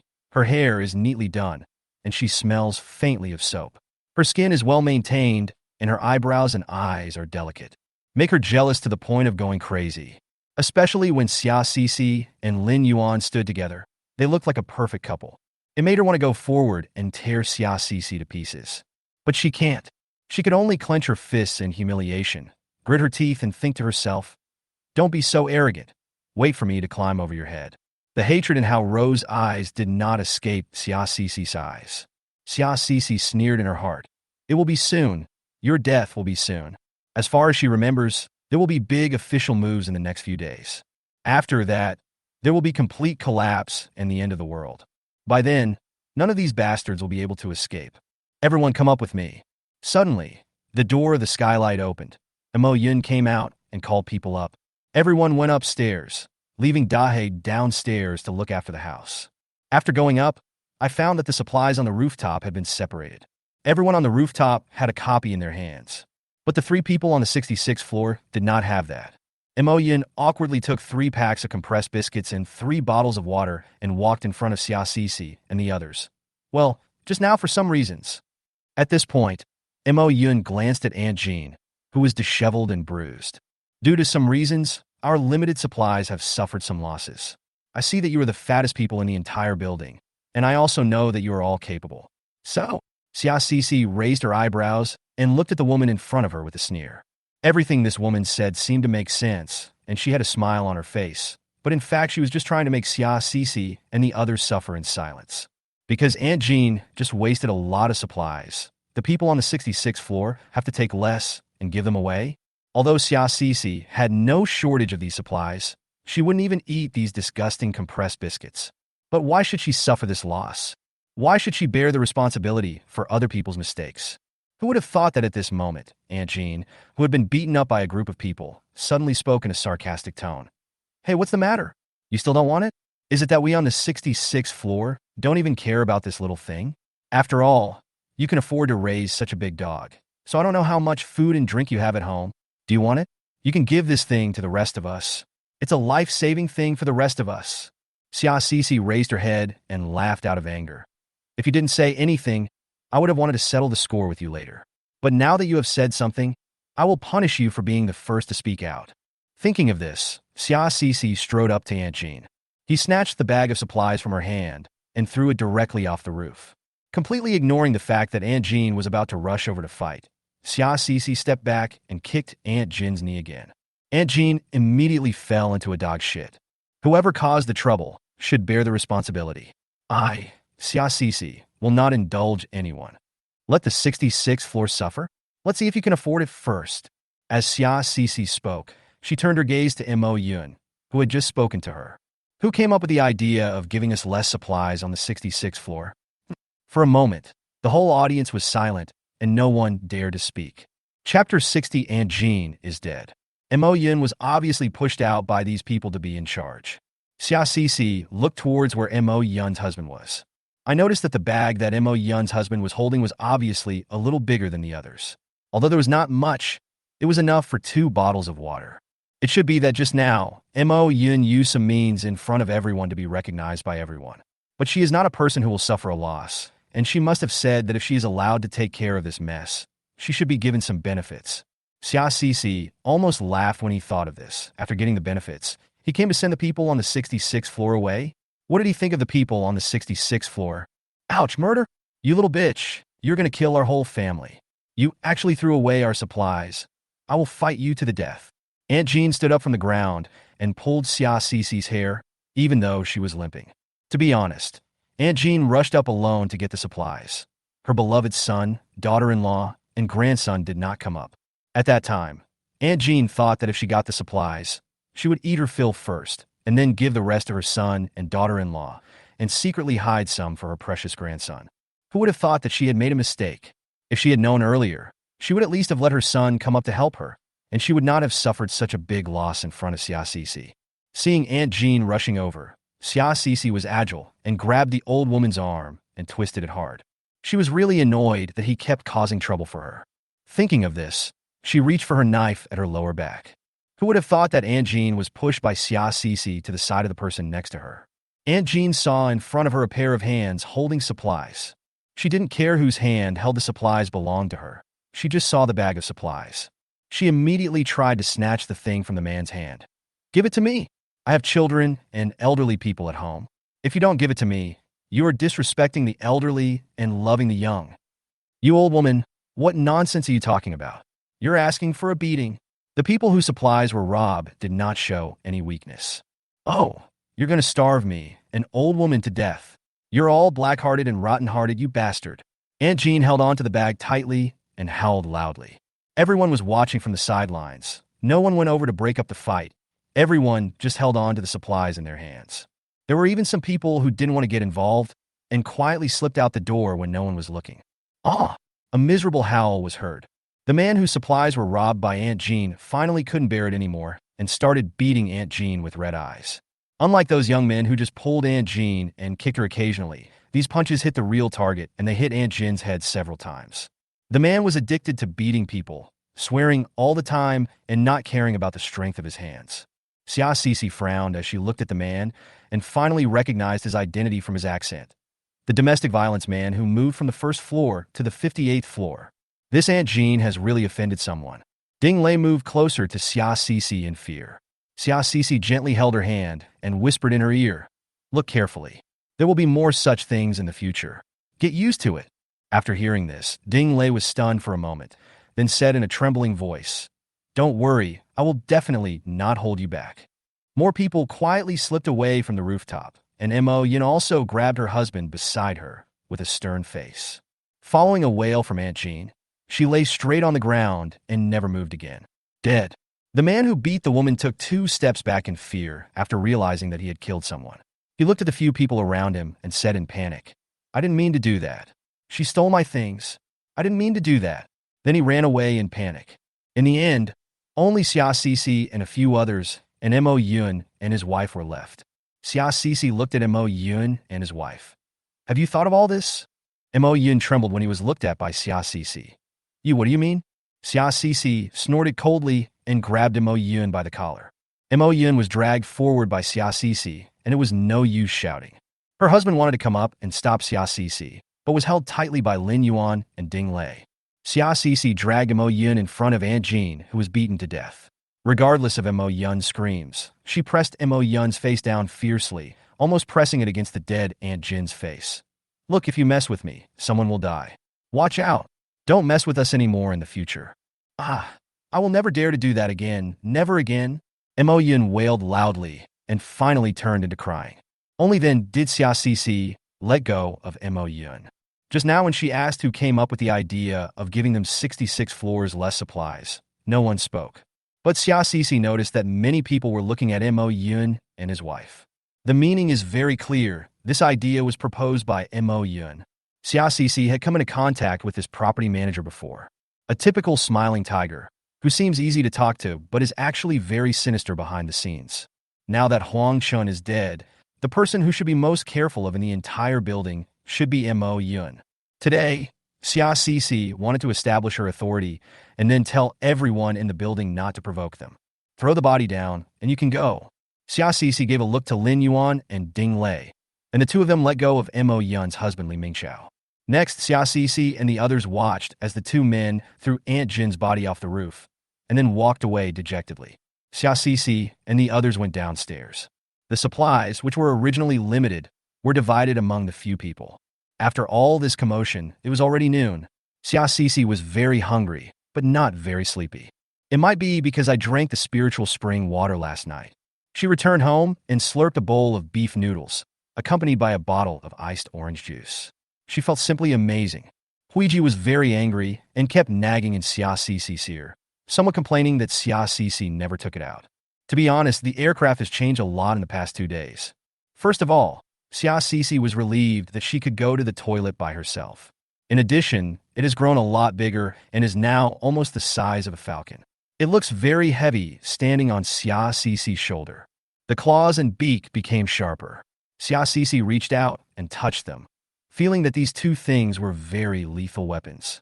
Moreover, his speaking voice became more human-like, no longer stuttering, and he could speak more complex words with a deeper tone. Xiaxixi felt that if she didn't look at the parrot and only listened to the voice, she would have thought it was a strong man. Okay, I'll take you to meet your friends later today. Xiaxixi took out a nut and gave it to Huiji. She discovered that the baby's favorite food was nuts. The plane flapped its wings happily. But before that, I have to tell you the rules. If you don't follow the rules, I won't dare take you out.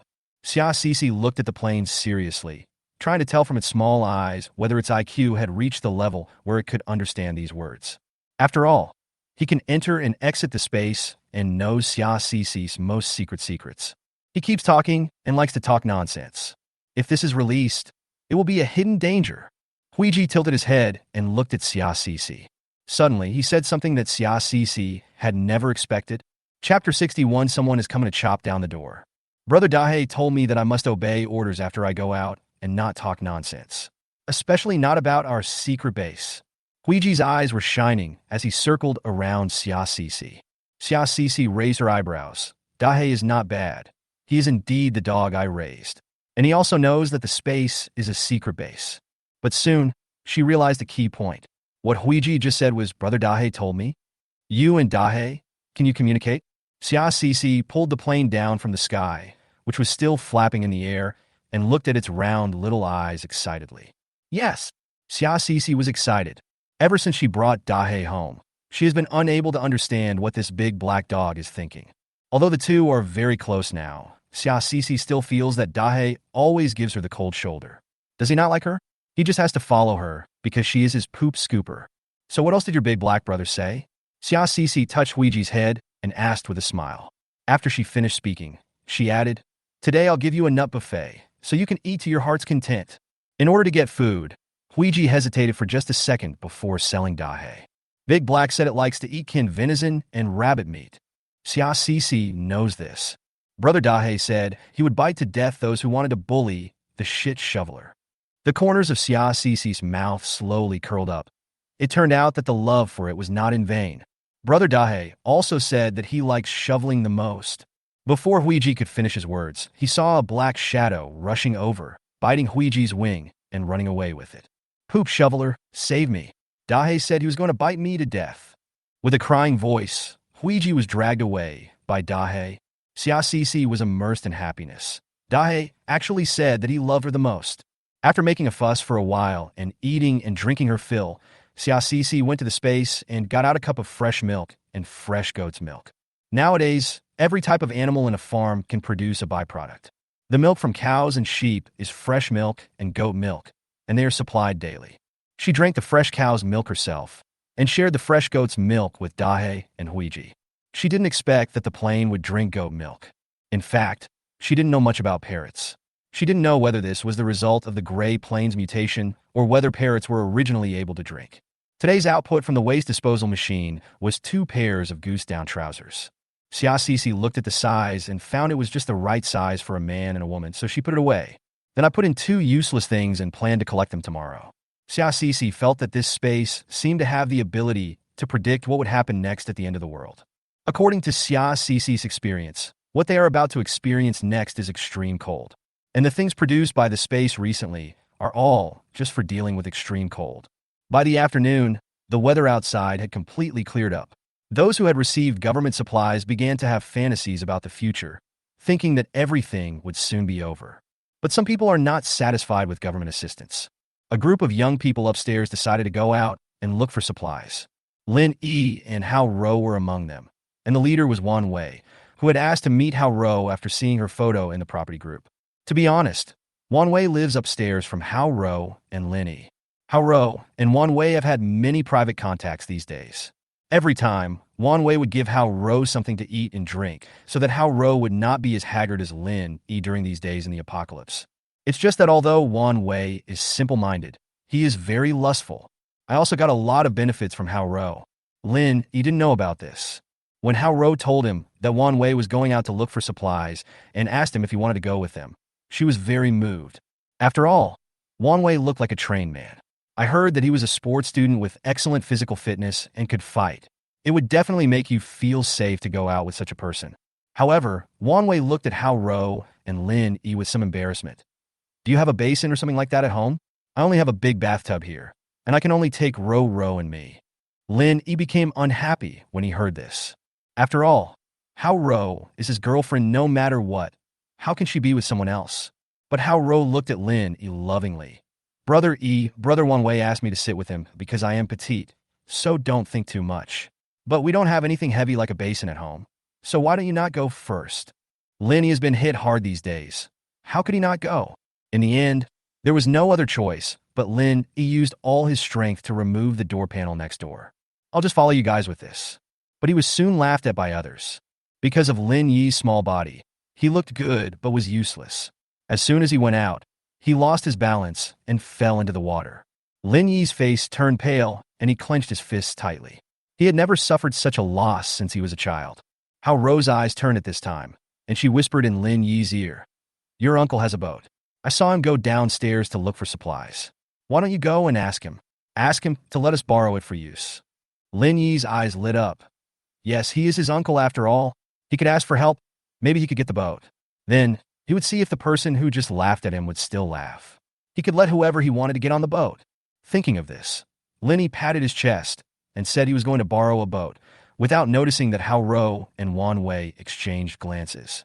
All of this was performed for Lin Yi, just to trick this silly boy Lin Yi into asking for the boat. Xia Cixi's side was also not at peace. Aunt Jin's son came looking for her. Aunt Jin's son is called Jin Lei. He is 35 years old this year. He has no merits, but he is very filial to his mother Aunt Jin, to the point of being foolishly filial. All the good things in the house were given to Aunt Jin, and whatever Aunt Jin said was what it was. In the morning, Aunt Jin told no one else to go upstairs with her to get supplies, so Jin Lei did not go.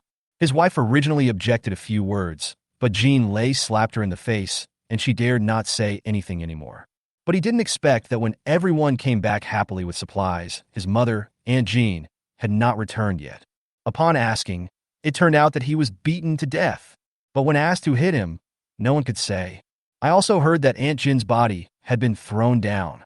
Even the supplies they were supposed to take were thrown downstairs by Xia Cixi on the 66th floor. So, not only did they get nothing from the government's distribution of supplies, but even their own mother lost her life. After hearing this, Jin Lei burst into tears. Then, regardless of his wife's attempts to dissuade him, he ran to the 66th floor with a kitchen knife in his hand. Looking at the tightly closed door in front of him, Jin Lei chopped at it with a kitchen knife. "Xia Cixi, get out here. I'm going to kill you today." Suddenly, the door banged loudly. Several people in the room were all alarmed. Chapter 62, The Government Arrives to Pick You Up. After Ding Lei came out, she saw someone chopping the door with a kitchen knife. Without saying a word, she kicked the door and asked, "Are you looking for trouble?" Jin Lei didn't know who Xia Cixi was. He just knew that she was a woman. Seeing Ding Lei's ferocious face, he thought it was Xia Cixi, and he hit the door with even greater force. After a few clangs, perhaps because he was extremely sad, he actually managed to cut the lock on the door open. Ding Lei was holding a knife in her hand and was ready to fight. But Jin Lei was like a mad horse and crashed directly into Ding Lei. Ding Lei was knocked to the ground. "Bitch, I'm going to kill you." Jin Lei roared, raised the knife in his hand, and was about to chop at Ding Lei. At this time, Lin Yuan and Xia Cixi also rushed over. Lin Yuan kicked Jin Lei out. Xia Cixi helped Ding Lei up with a cold face. Jin Lei fell against the wall, but quickly stood up again, holding the knife and trying to chop forward again. Lin Yuan didn't give him any more chances. He reached out and grabbed his wrist. Jin Lei could no longer hold the kitchen knife firmly in his hand, and it fell directly to the ground. Ah! Jean Lay's screams echoed throughout the corridor. Lin Yuan had a cold face and threw Jean Lay to the ground. Jean Lay burst into tears. What's going on? Xia Cece asked Ding Lay, who was beside her. That's Aunt Jin's son. After hearing this, Xia Cece understood instantly. So that's how it is. Are you here to seek revenge on her? Xia Cece found it interesting. She let Ding Lay go, walked up to Jean Lay, looked at this wimpy man, and kicked him hard. Do you know how Aunt Jean died? Jean Lay fell to the ground in despair and shook his head slightly. Do you know why he died? Jean Lay shook his head again. Xia Cece almost wanted to laugh. This person knew nothing and yet came here to cause trouble for her. But before Xia Cece could say anything else, the man on the ground jumped up again, stiffened his neck, and cursed at them. No matter how my mother died, they all said it had something to do with you. So, it has something to do with you. Xia Cece grasped the key word they hear. Who are they? Those who went to collect the supplies all said they were related to you. Today, if you don't give me an explanation, I will never let you go. Especially that girl named Xia Cece. I will make her pay for my mother's life. Jean Lay yelled loudly. Xia Cece thinks Jean Lay is a brainless person. But those neighbors who came up to get the supplies didn't expect that they would throw dirty water on the 66th floor in the end. They really thought that the 66th floor was easy to bully. Well then, since these people are so unkind, don't blame Xia Cece for being unjust in the future. Your mother, Aunt Jean, has eaten up the supplies of so many people, which is equivalent to cutting off the livelihood of others. Why is Aunt Jean allowed to steal other people's food everywhere like a starving ghost? If you have the ability, save the food for yourself and give it to your mother. Xia Cece said coldly. Nonsense. If my mom stole other people's supplies, why didn't they say anything? And they said you killed her? Besides, if you don't take good care of your own supplies, it's their fault if they are eaten by others. He is really a good son taught by Aunt Jean, and he is as shameless as Aunt Jean. Jean Lay stumbled to his feet, but was kicked down again by Xia Cece. These days, going up and down the stairs is like exercising, and the leg strength is not trained in vain. You are really stupid. Those people said that we killed people on the 66th floor, and you came? Aren't you a filial son? Where were you when they beat Aunt Jean to death? Oh, by the way, where were you when your mother was stabbed? The blood was pouring out, but no one dared to speak a word for your mother. We on the 66th floor didn't kill him. If you have the guts, go find the one who did it. Don't shout here. Xia Cece looked at the man in front of her, and her fierce eyes scared Jean Lay so much that he shrank back. Fix the door and bring 3 bottles of water to apologize to Ding Lay, or I will raid your house tonight. Xia Cece didn't want to nag Jean Lay anymore, so she said coldly. When Jean Lay heard this, he was not willing at all and kept shouting. If you didn't kill him, then who was it? Who was it? But Xia Cece pressed him against the wall fiercely. Don't you listen to your mother? Your mother has always been controlling you. I'm not your mother. Why should I tell you who killed him? If you have the guts, go and check it yourself. A sharp dagger was placed on Jean Lay's neck. Be obedient or die. What do you choose? I know there is a naughty kid in your family. He has annoyed me before, but I let him go last time. Do you think I should kill him this time? Jean Lay was really scared at this time. He felt that he shouldn't mess with the 66th floor. The anger I felt because of my mother's death has now turned into fear. But he didn't want to give up, so he could only temporarily bow his head and agree to what Xia Cece said. He straightened the door he had broken, gave Ding Lay the only 3 bottles of water left in the house, and then left in shame. All this happened to be seen by Lynn, who came up.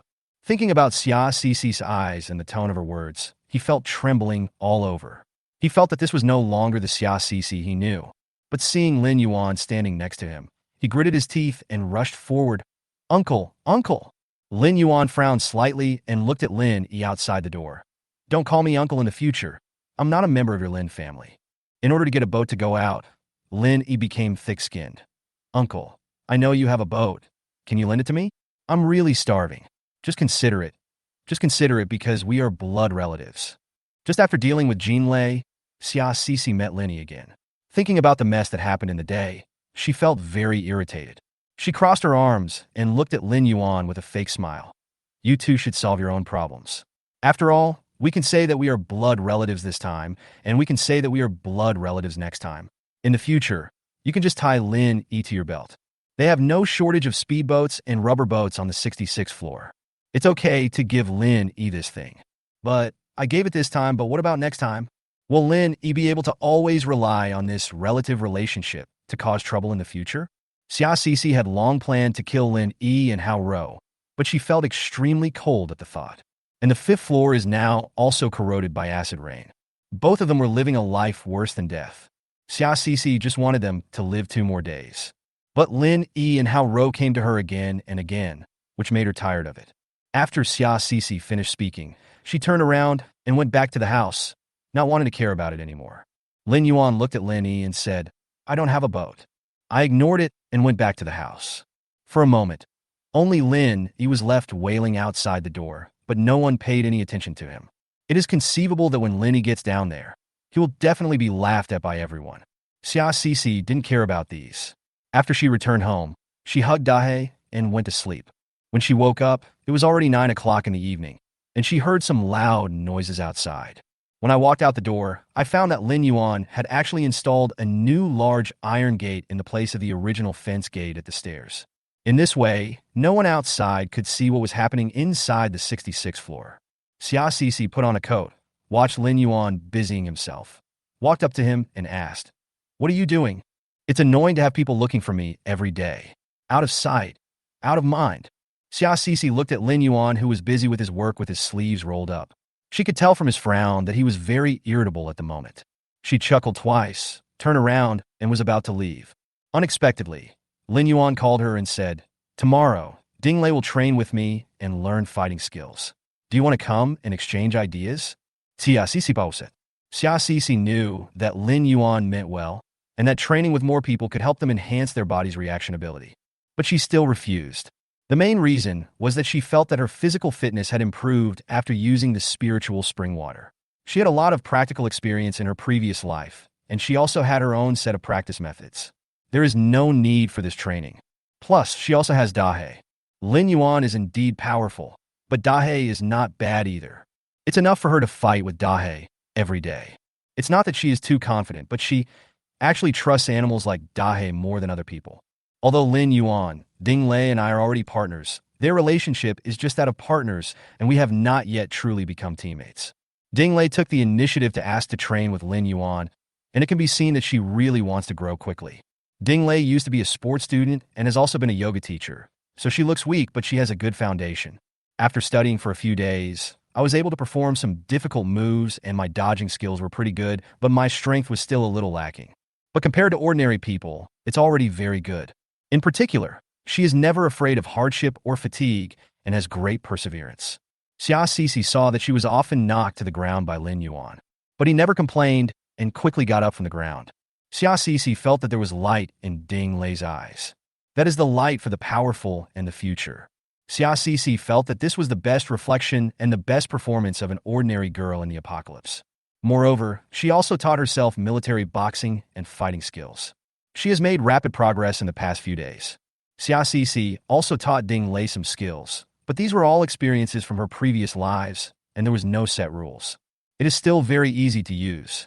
Once, Ding Lei excitedly ran over to Xia Cece and said that she had finally managed to beat Lin Yuan using the fake moves that Xia Cece had taught her. What Xia Cece didn't expect was that because of this fake move, Lin Yuan came to her and insisted on practicing with Xia Cece. Reluctantly, Xia Cece agreed to spar with Lin Yuan. Unexpectedly, she became addicted to this practice. Lin Yuan has good fighting skills, and it can be seen that he has learned various martial arts. The two of them fought with great pleasure. However, Xia Cece could feel that Lin Yuan did not use his full strength. I haven't figured out her strength yet. What she didn't know was that Lin Yuan was even more amazed at Xia Cece's performance in the past few days. He didn't expect that Xia Cece looked thin, but had great explosive power. There is no set method to his fighting style, but he has his own style, and his ability to judge his own attacks is extremely accurate. For some reason, Lin Yuan developed a sense of mutual appreciation for Xia Cece. But Lin Yuan could feel that both he and Xia Cece were testing each other and were not using their full strength. After fighting with Lin Yuan many times, Xia Cece still felt that she had not figured out Lin Yuan's strength. Once she suggested bringing Dahe and Lin Yuan to fight. Unexpectedly, Lin Yuan was still able to handle it, and he and Dahe only benefited a little. Lin Yuan smiled and gave Xia Cece a thumbs up, but he was not convinced and said, "Miss Xia, I know we haven't used our full strength. Do you want to fight hard?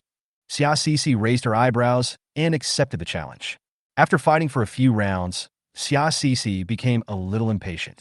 Lin Yuan was quicker and kicked Dahe out, and then punched Xia Cixi directly in the stomach. It was neither light nor heavy, but it gave Xia Cixi a big warning. Only then did Xia Cixi understand. Wow, it seems he really has a trick up his sleeve. It seems that I was careless. Xia Cixi stood up from the ground and looked up at Lin Yuan unwillingly. Come again. Lin Yuan's expression was very serious. Miss Xia, I can see that you have lost some patience just now. Our battle today lasted a little long, but since we have agreed to fight well, then we are not only competing with temporary strength, but also with long-term endurance. Delaying the enemy is also a kind of military strategy. Xia Cixi also agreed with what Lin Yuan said and expressed her gratitude. I was indeed careless just now. Only, it really hurt when Lin Yuan kicked her just now. Xia Cixi rolled her eyes and said, Mr. Lin, I actually have a trick up my sleeve. Do you want us to compete again? Lin Yuan was very interested and agreed to accept the challenge.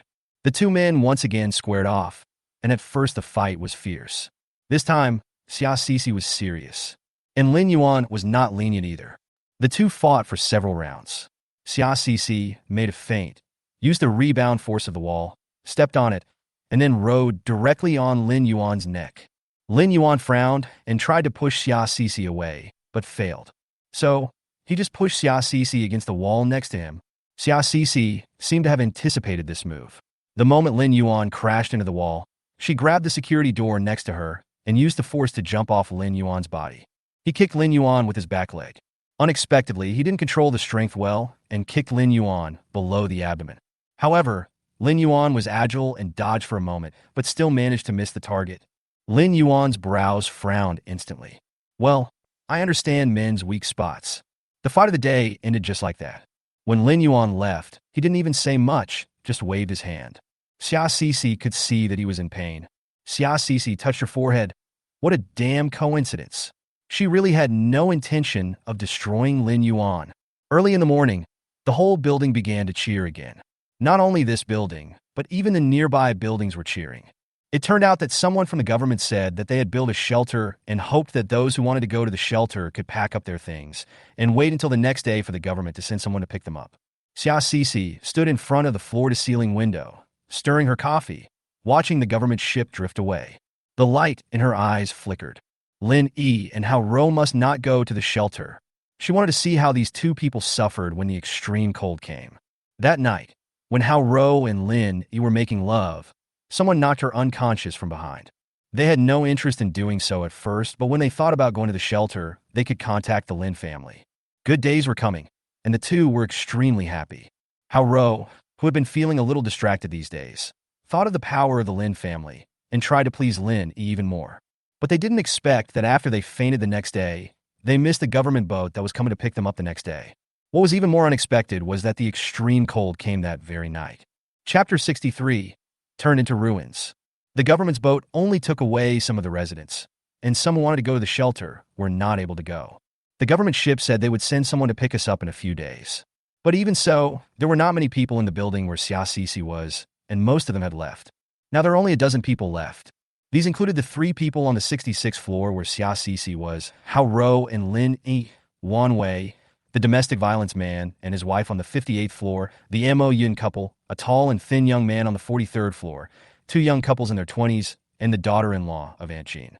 Basically, anyone with elderly or children at home could apply to leave first, and the few residents to begin with just that, all of them left. The most interesting one is Lu Xiaofei. After Huang Chun and his gang suffered many casualties, Lu Xiaofei relied on her youth and beauty to hook up with a man in his 50s. This old man is short and ugly, but he loves to hoard food and eats a lot at home.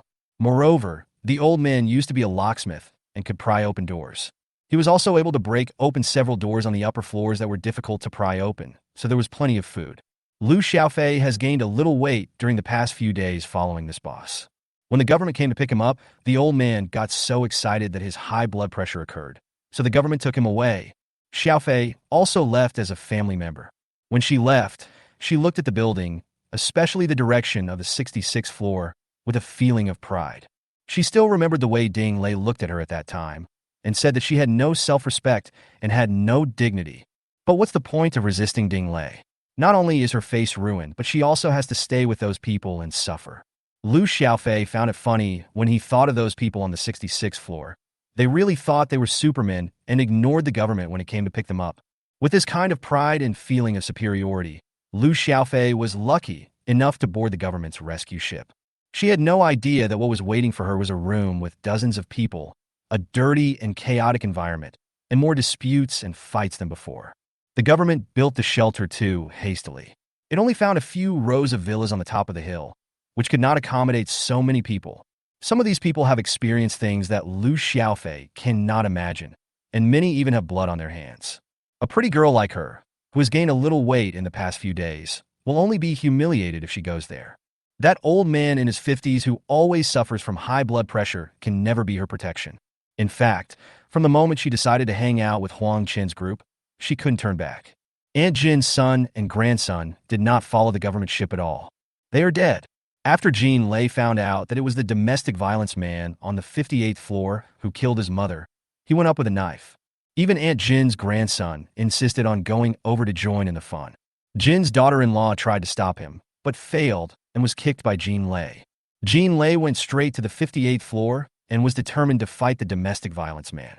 When the domestic violence man saw that it was Aunt Jin's family who came to him, he knelt down and begged for mercy at first.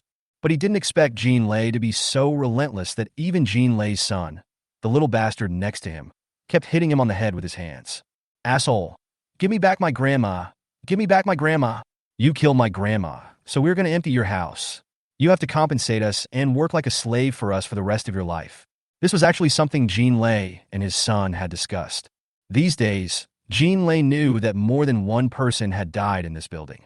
Therefore, he did not expect the law to punish this man so quickly, but at least he had to use this threat to make this man pay a price. Who would have thought? They just wishful thinking that domestic violence men are not easy to deal with. The domestic violence man could no longer bear it and reached out to grab the knife from Jean Lei's hand. With a sharp knife in hand, each man stabbed more than 10 times. Jean Lei and his son are both dead. "You really think I'm easy to bully? I apologize to you because I was afraid you would say something nonsense when the government came, but I didn't expect you to refuse my toast and drink a forfeit. Anyway, there's no one here, so I'll kill 1 or 3. Bah!" In this way, Jean Lei and his son were both thrown down from the building by the domestic violence man and died. Later, Jin's wife came down to look for her husband and son. Before she reached the door of the domestic violence man's house, she saw blood on the ground. But she was smart. She didn't go upstairs to find the domestic violence man. Instead, she covered her mouth, cried silently, and went back to the building. For a moment, the few remaining people in the building all had their own thoughts. The 66th floor on the other side. Xia Cixi asked Ding Lei if she wanted to leave with them. Ding Lei smiled sadly. "I don't have any relatives or friends. The only ones left in this world are you and Brother Lynn who saved my life. There's no need to join in the fun. Besides, I still have enough supplies. Even if I run out, I still have speedboats to continue collecting." Xia Cixi didn't say much. As for Lin Yuan, she also went to ask him. Lin Yuan did not explain further, but just shook his head to indicate that he was not interested. By the evening, Xia Cixi suddenly felt that the weather had become a little cold. She calculated the time and found that the acid rain had stopped for several days. In the previous life, the arrival of extreme cold began a few days after the acid rain stopped. She frowned slightly and looked at Dahe next to her. "Do you feel a little cold?" After touching it, Xia Cixi found that Dahe's fur was actually much thicker. Animals are extremely sensitive to weather changes. In addition, Xia Cixi has been taking Dahe and Huiji to soak in spiritual spring water and acid rain for the past 2 days, and the mutation speed of the two is also increasing rapidly. Xia Cixi had a premonition in her heart. The extreme cold would come soon. At this moment, she suddenly heard a huge shaking outside. The floor beneath her feet was shaking violently. For a moment, the panic from the earthquake in her previous life made her heart stop for a moment. But she quickly calmed down. No, this was not the right order. The earthquake shouldn't have come at this time. Out of the corner of her eye, she saw dust flying outside the window. She stumbled to the French window, and a scene that shocked her played out before her. Countless buildings collapsed in front of her. In fact, it was just a residential building of more than 10 floors at the beginning, but after the collapse of this building, it knocked down the building next to it. After that, like dominoes, one building fell after another. The last one was a building with more than 10 floors. After it collapsed, it hit the building with more than 30 floors next to it. The more than 30-story building made a loud boom sound but did not fall apart. I managed to hold on. This ended the catastrophe. Even so, for a moment, as far as Siasisi could see, there were still more than a dozen buildings turned into ruins in the acid rain in front of her. I don't know how many people here are rushing towards death together. They must be some old houses that have fallen into disrepair and are now at the end of their rope in the acid rain. You can see that the collapsed houses are not very tall. They are all old houses. But this is just the beginning. Next, more floors will collapse. Chapter 60, For the Extreme, Cold arrives. The collapse of the building was like a time bomb in everyone's heart. Those who originally lived in high-rise buildings began to worry. What if their buildings collapsed too? When some people saw the floor opposite them collapse, some wanted to jump off the building. But it was too late, and he was hit by the tilted stone, and there was no sound. Siasisi and a few others got together to discuss it, and to everyone's amazement, Lin Yuan took out 3 sets of equipment similar to paragliding. Just in case. Siasisi's eyes flashed as she discovered that there were no labels on the 3 sets of equipment, but the materials were very solid and the details were well made. She could even think that this thing was obtained by Lin Yuan through some special means before the end of the world. On the other hand, she glanced at Lin Yuan. How many secrets did this person have? Siasisi took the things without refusing. But she knew in her heart that nothing would go wrong in the building she was in. One is that her experience in her previous life told her that all the collapsed buildings were old buildings that had been in disrepair for a long time. Even though those buildings escaped the erosion of acid rain, they could not escape the extreme cold and heat in the later period. But the building she was in was one she had passed by before, and it had always stood tall in the city center without any problems. Moreover, she had coated the exterior walls of the building with anti-corrosion materials before the end of the world, so the building should be even stronger than in the previous life. What she was worried about now was something else, the extreme cold that could come at any time. When they finished their discussion and were about to separate, Siasisi specifically mentioned that the weather seemed to be getting colder today, and Dahe's fur seemed to feel thicker than before. Lin Yuan was very interested in this. He reached out and touched Dahe's fur, his face becoming serious. Animals are generally more sensitive to environmental changes than humans. Dahe's mutation is likely to tell us that this winter will be colder than usual. Now that there is no electricity or heating, I suggest that everyone wear more clothes when sleeping at night and put more quilts, mink furs, and other warm items by the window. Accessories and clothing boutique recommendations. Siasisi was very satisfied with Lin Yuan's response and went back to the house with Dahe to eat noodles. She plans to eat snail noodles tonight. There aren't many people in the whole building now, so we don't have to hide the smell like before. By the time she slurped a bowl of noodles and went to the space to collect the materials produced by the waste disposal machine today, it was already past 10 o'clock in the evening. To be honest, today's supplies are related to extreme cold, and we were given 2 pairs of heavy wool socks. 2 big bulges have appeared on farm number 1 again, and no one knows what strange things will grow next. At night, Siasisi put the mink coat aside and filled the stove with firewood, ready for the arrival of extreme cold at any time. She didn't expect that she would be woken up by Dahe's licking that night. When Siasisi opened her eyes, she saw Dahe's anxious look. She felt cold all over, with cold hands and feet. I took the thermometer and saw that the temperature in the room was already minus 13 degrees. She quickly pulled the mink coat over and put it on, then quickly went to the stove to light a fire. After the engine was lit, Siasisi discovered that the airplane was gone. "Where's the plane?" Siasisi anxiously asked Dahe, who was lying on the bed. Dahe moved his body slightly, revealing the plane under his belly. The airplane cried out weakly. Siasisi walked over immediately and found that the airplane was weak from the cold and was shivering constantly. It should be because of the sudden drop in temperature that the aircraft mutated relatively late and could not fully adapt yet. Dahe, thanks to you. Dahe was the first to notice the drop in temperature, so he held the fainted Huiji under his belly to keep him warm, and then he tried hard to wake up Siasisi. Siasisi originally wanted to send the gray plane into space, but she found that fine hairs had begun to grow on its body. This is a change that was not seen before going to bed. It must be that it is mutating rapidly to cope with the current weather. Siasisi quickly took out a bunch of delicious food and placed it in front of the plane. Eat quickly and mutate quickly. When the mutation is complete, you will be a good bird again. She also told Dahe to lie down and not move, and take good care of the gray plane until the gray plane's mutation was complete. The stove was burning here. Xia Sisi covered herself tightly and hurried out. She began to knock hard on Lin Yuan and Ding Lei's doors. This was what happened in the previous life. The temperature dropped dramatically and many people died in their sleep. Hypothermia can cause people to fall into coma. If they don't quickly keep warm and find a heat source, they may never wake up again. Lin Yuan answered the door quickly, wrapped in a mink coat. He was obviously relieved when he saw Xia Sisi. The temperature suddenly dropped. I was just about to call you. Xia Sisi nodded without saying anything more and started knocking on Ding Lei's door again. But after calling for several minutes, no one answered the door. Get up and get off. Lin Yuan squeezed over from the side and pushed Xia Sisi away. He raised his foot and kicked Ding Lei's door open. The two rushed in and soon saw Ding Lei, who had fainted on the bed. Xia Sisi put the bag in her pocket and took out a small thermos cup. She picked up Ding Lei and fed her hot water one mouthful at a time. Ding Lei woke up quickly, but was still a little confused. Xia Sisi wrapped Ding Lei in the mink coat that she had placed next to her. Lin Yuan was standing nearby, carrying out the gas tank and gas stove from the kitchen and quickly lit the stove. After a while, Ding Lei regained consciousness and realized that she had just escaped from the gates of hell. She looked at Xia Sisi and Lin Yuan gratefully. Thank you. I didn't expect the temperature to drop so quickly. Xia Sisi didn't say much.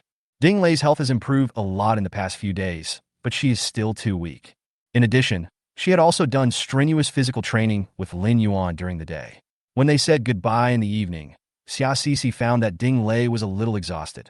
At that time, Ding Lei was also reminded to eat more to replenish her energy. Anyway, the three of us are considered to have survived. Xia Sisi smiled rarely. The extreme cold was unbearable, but the first night was the hardest. This kind of sudden cold weather can easily lead to death. That night, countless people who thought that everything would be over once the government rescued them died in their homes. But this is not the worst. The next day, Xia Sisi didn't expect Hao Ro to rush to the 66th floor and knocked on the door at the staircase. Sisi, uncle, save Lenny, he is dying, please. Xia Sisi snorted coldly and thought, it's finally here. Xia Sisi opened the door. Hao Ro looked panicked. When she saw the mink coat on Xia Sisi, a hint of jealousy and greed flashed in her eyes. But soon, she gritted her teeth and said, Lenny is dying. His hands and feet are frozen and can't move. They are blue and purple. Please save him. When Xia Sisi heard this, she raised her eyebrows. Ignoring Hao Ro's shouting, she turned around and went home. When Hao Ro thought Xia Sisi didn't want to care about Lenny, she started to curse. Xia Sisi, you have no conscience. You were still on good terms with Lenny, but you didn't expect me to let him die at this time, you bitch.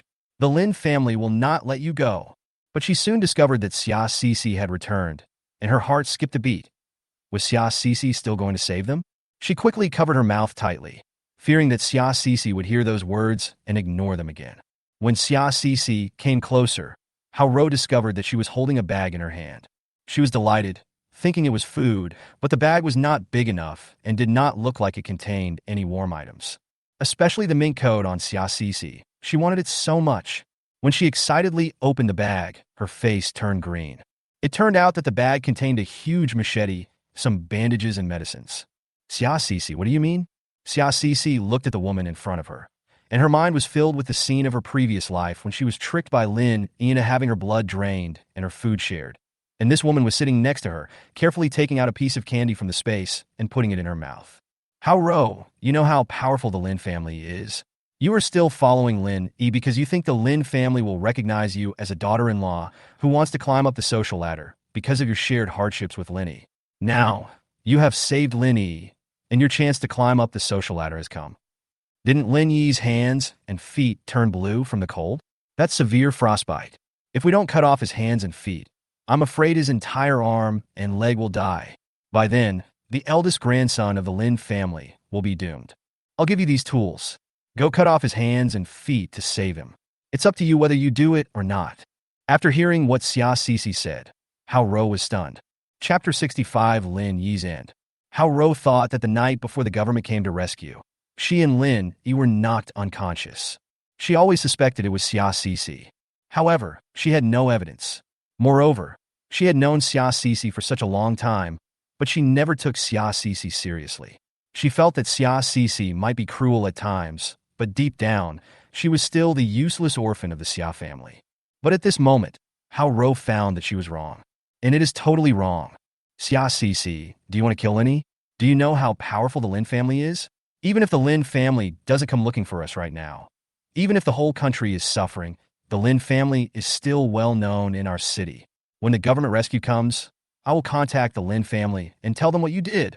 Let me see how old Lady Lin will deal with you. Xia Cici almost wanted to laugh.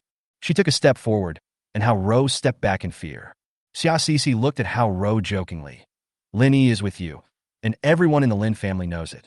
If he dies, who will the Lin family trouble? Think about it. Instead of threatening me here, why don't you think about how to save your brother E? I have already pointed out the way for you. Whether you do it or not is up to you. After Xia Cici finished speaking, she ignored Hao Ro and directly closed the door at the stairs. Hao Ro cursed outside for 10 minutes, but found that no one paid any attention to her. Finally, she went downstairs with mixed feelings. She and Lin E now live on the 45th floor. Wan Wei also moved next door. Early this morning, she was awakened by Wan Wei knocking on the door. Only then did I realize that the temperature in the room was already minus 20 degrees Celsius. She hastily put on all the warm clothes she could find. She was fine, but Lin E was unconscious. Finally, Wan Wei slapped Lin E awake, and only then did he realize that the outer parts of Lin Yi's hands and feet were frozen purple and numb. You are the one who stole the quilt from me. You took the quilt away from me. You vicious woman. You want to kill me. Lin E saw the condition of his hands and feet and tried to move them many times, but when he failed, he began to scold Hao Ro. Hao Ro was furious, but didn't dare to say anything more. The government has already rescued a group of people, and they will be rescued soon. There will definitely be a way to contact the Lin family by then. By then, Hao Ro will have a good life. Nothing can happen at this time. Hao Ro was busy lighting a fire in the house and asked Lin E to warm himself by the fire. But his hands and feet still had no feeling, and it looked like his muscles had necrosis. Lin E kept wailing and cursing, and even said that he would wait to contact the Lin family to teach Hao Ro a lesson for hurting him like this. Only then did she think about how much Xia Cici loved Lin E before, and there was no telling what could be done about it. There is also Lin Yuan. Lin Yuan may be able to help. Even if there is no other way, at least we can get some benefits from it. But now, she took the things Xia Cici gave her and walked downstairs step by step. When they reached the 45th floor, Wan Wei came out rubbing his hands. How is it? Hao Ro saw Wan Wei start to sniffle and cried that Xia Cici didn't care about them at all and said that Xia Cici was a bitch. After hearing this, Wan Wei fell silent. No, let's just kill that guy Lin E. After you left, he kept cursing and wailing in the house, and it made me upset. No, absolutely not. Hao Ro suddenly thought of Xia Cici's words. She actually has a secret. It was she who instigated Lin E to come to this apartment with her to test Lin Yuan, and Mrs. Lin also knew about this matter. At that time, her mind was full of thoughts that Lin E was easy to control and that the Lin family's property could not fall into the hands of others. She had never expected to encounter things like acid rain. If Lin E died like this, Hao Ro clenched her fists. She knew Mrs. Lin's methods. But when she looked at the knife and bandage in her hand, she hesitated again. What's this? Wan Wei asked curiously when he saw what Hao Ro was holding. After Hao Ro told him the idea that Xia Cici had proposed, Wan Wei was silent at first, and then he went into the house carrying his things. Brother Wan, what are you going to do? Wan Wei snorted coldly. Humph, didn't you say that this man can't die? Then it shouldn't be a problem if we chop him off. After all, I know his current condition. If we don't care, the whole arm will die, and eventually he will really die. We are also saving him by doing this. Hao Ro knew that Wan Wei was right, so she could only grit her teeth, stomp her feet, and run next door. It was just self-deception. He wanted to pretend that he had nothing to do with the matter when Mrs. Lin asked about it in the future. Later, Hao Ro heard Lin Yi's wailing one after another. After waiting for about 2 hours, Wan Wei walked up to Hao Ro holding a bloody knife and said, "Okay, I've bandaged him. With the anti-inflammatory drugs, he won't die. But his hands and feet are gone, so he'll be a cripple from now on." When Hao Ro heard this, she couldn't tell what she felt. But seeing Wan Wei staring at her, she lowered her head shyly. Brother Wan, thank you. At the same time, you must testify for me. When the Lin family comes to find you in the future, you must testify that everything we did was for Lin E to survive. Of course, it's our credit that he survived in this damn weather. Otherwise, that pretty boy would have died long ago. Hao nodded quickly. She had made up her mind to brainwash Lin Yi and make him grateful to her. Anyway, Lin Yi is not a smart person. Tell me, what can you, a delicate little girl, rely on in the future? Brother One will protect you, okay? Wang Wei suddenly moved closer to Hao. Hao quickly lowered her head shyly and nodded slightly. Seeing her like this, Wang Wei felt itchy and hugged her directly. In fact, not long after Hao went down, Xia Sisi followed her down. She listened to Hao and Wang Wei's plan, listened to Lin Yi's wailing, and watched Wang Wei carry Hao into the bedroom. At this time, she walked gently into Lin Yi's house. Although there is a fire inside, the temperature is still quite low. Lin Yi was lying on the bed like a pile of rotten meat. His right hand and foot were missing and were simply bandaged, but the blood still seeped out. There was blood spurting out all around the bed. It looked extremely miserable.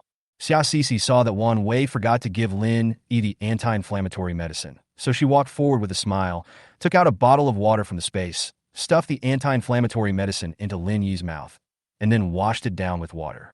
You can't get infected and die so easily. Otherwise, the rest of the story will be meaningless. After Xia Sisi finished doing all this, she patted Lin Yi's unconscious face, turned around, and went upstairs amid the unbearable voices of Hao and Wang Wei. The medicine and bandages that Xia Sisi gave Hao were not for one hand and one foot, and enough for 2 hands and 2 feet. Sure enough, a few days later, Lin Yi's other hand and foot were also frostbitten due to improper care. Wang Wei, who had done it once before, was not afraid at all this time. He raised his knife and cut off Lin Yi's other hands and feet. Hao pretended to hug Lin Yi and cried, saying that it was Xia Sisi's idea and that they had no other choice. She also said that no matter what Lin Yi becomes, Hao will always love him. Lin Yi looked extremely haggard and just looked coldly at Hao in front of him. When Hao and Wang Wei were having sex in the house again, he used all his strength to climb to the window and jump down. When Hao returned to the house, she found the open window and Lin Yi was gone. Her face turned pale, because before Lin Yi died, he cut his bandaged wound in the house and wrote a line of blood words. I will not let you go even if I become a ghost. The Lin family will not let you go. What Hao didn't expect was, the Lin family will be here soon. Xia Sisi was drinking tea by the stove and looking down from the window when she saw Lin Yi jumping off the building and dying. At this time, the acid rain below had frozen into ice, and Lin Yi fell down and was smashed into a pool of rotten meat. Xia Sisi still recognized him from the clothes he was wearing. The corners of her mouth curled up, thinking that Hao must be unable to sleep at night. But the more interesting part is yet to come, because she remembered that in her previous life, the Lin family was quite powerful for a period of time. It seems like he is relying on some big shot. At that time, I almost froze to death in the extreme cold, and the Lin family kindly came to rescue me. In fact, I was thinking about looking at Xia Sisi's house to see if there were any other space items, including the jewelry passed down from her ancestors. But she remembered very clearly that Lin Yi lived well in his previous life, and nothing happened to him. He should have reunited with the Lin family soon after going to the rescue station. In this life, Lin Yi did not go to the rescue station. So will the Lin family, who has been quite powerful for a period of time, come looking for us soon? By then, I wonder what the Lin family would think when they see the body of their eldest grandson, frozen so miserably downstairs. Moreover, she also had a big gift to give to the Lin family. It's about Hao. Chapter 66, The Evolution of Two. In the week after the extreme cold came, several people on the 66th floor did not go downstairs again, and even rarely went out. Mo Yun came up to see Xia Sisi once, because the next day, the government did not send anyone to pick them up. Now everyone panicked. Mo Yun frowned and said to Xia Sisi, we decided to pry open all the doors in this building to see if there are any warm items or food.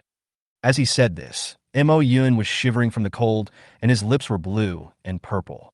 Xia Sisi looked at the woman and the 2 young men following behind her and said coldly, whatever, you can do whatever you want, but it has nothing to do with us on the 66th floor. Just as Xia Sisi was about to close the door, Mo Yun shouted from outside, did you know that someone froze to death last night? The temperature suddenly drops at night, and it is very easy for people to freeze to death in their sleep. Even if there are warm clothes at home, they are too sleepy to get up and look for clothes or a fire. This is the horror of the doomsday cooling. Xia Sisi raised her eyebrows. Does it have anything to do with me? Mo Yun looked at Xia Sisi, who was unmoved, gritted his teeth, and finally turned around and left with his men. Xia Sisi had no interest in this woman. They have enough supplies on the 66th floor now and don't want to get involved in this mess. As long as no one bothers them, they want to stay in the extreme cold for a month or two. Of course, it's not just about lying down. They had agreed that they would normally spar with each other and practice simulations to enhance their abilities and physical fitness in order to cope with future crises. Every morning, after getting up, Xia Sisi would make herself a cup of hot coffee, put on thick clothes, and start her morning exercise. Xia Sisi added this exercise to herself in order to maintain good patience. Then it's breakfast and playing with the dogs and birds. Since its last mutation, the whole bird has changed a lot. The current airplane is already half a meter long, and it is difficult for Xia Sisi to stand on her shoulders. She can only stand on Dahe's body. It's quite interesting when a bird and a dog stand together. Its claws are extremely sharp, and its beak is long and curved. In addition to the previous gray color, the feathers now have some hint of blue, making them look very domineering. There is a blue-purple feather on the top of its head. Every time it speaks, the feather will tremble, which is very interesting. Moreover, its feathers are much thicker than before. If you insert your fingers into them, you will find that there is a thick layer of fluff inside the outer layer of feathers. After this layer of fluff grows, the airplane is no longer afraid of the cold. But the airplane was still as noisy as ever, nagging in Xia Sisi's ears all day long. He also often reports Dahe to the police. Brother He is bullying me. Shit shoveler, save me. Brother He said he wanted to eat roasted bird. Shit shoveler, save me. Brother He is going to throw me into the furnace. Shit shovel, save me. Xia Sisi felt a headache after hearing this. She originally wanted to take Huiji to meet Ding Lei and Lin Yuan as soon as possible, but she felt that this guy had an unstable personality and talked too much. What if you were taken advantage of by someone with ulterior motives? She has been thinking about this question these days. Finally, I could only come up with one solution. The airplane must never speak in front of others. But can the airplane be obedient?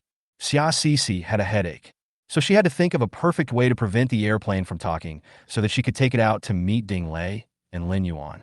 And Dahe has also evolved. When it stood up, it was now as tall as Xia Sisi, over 2 meters long, with thick black fur, and its ears, head and nose were obviously larger than before.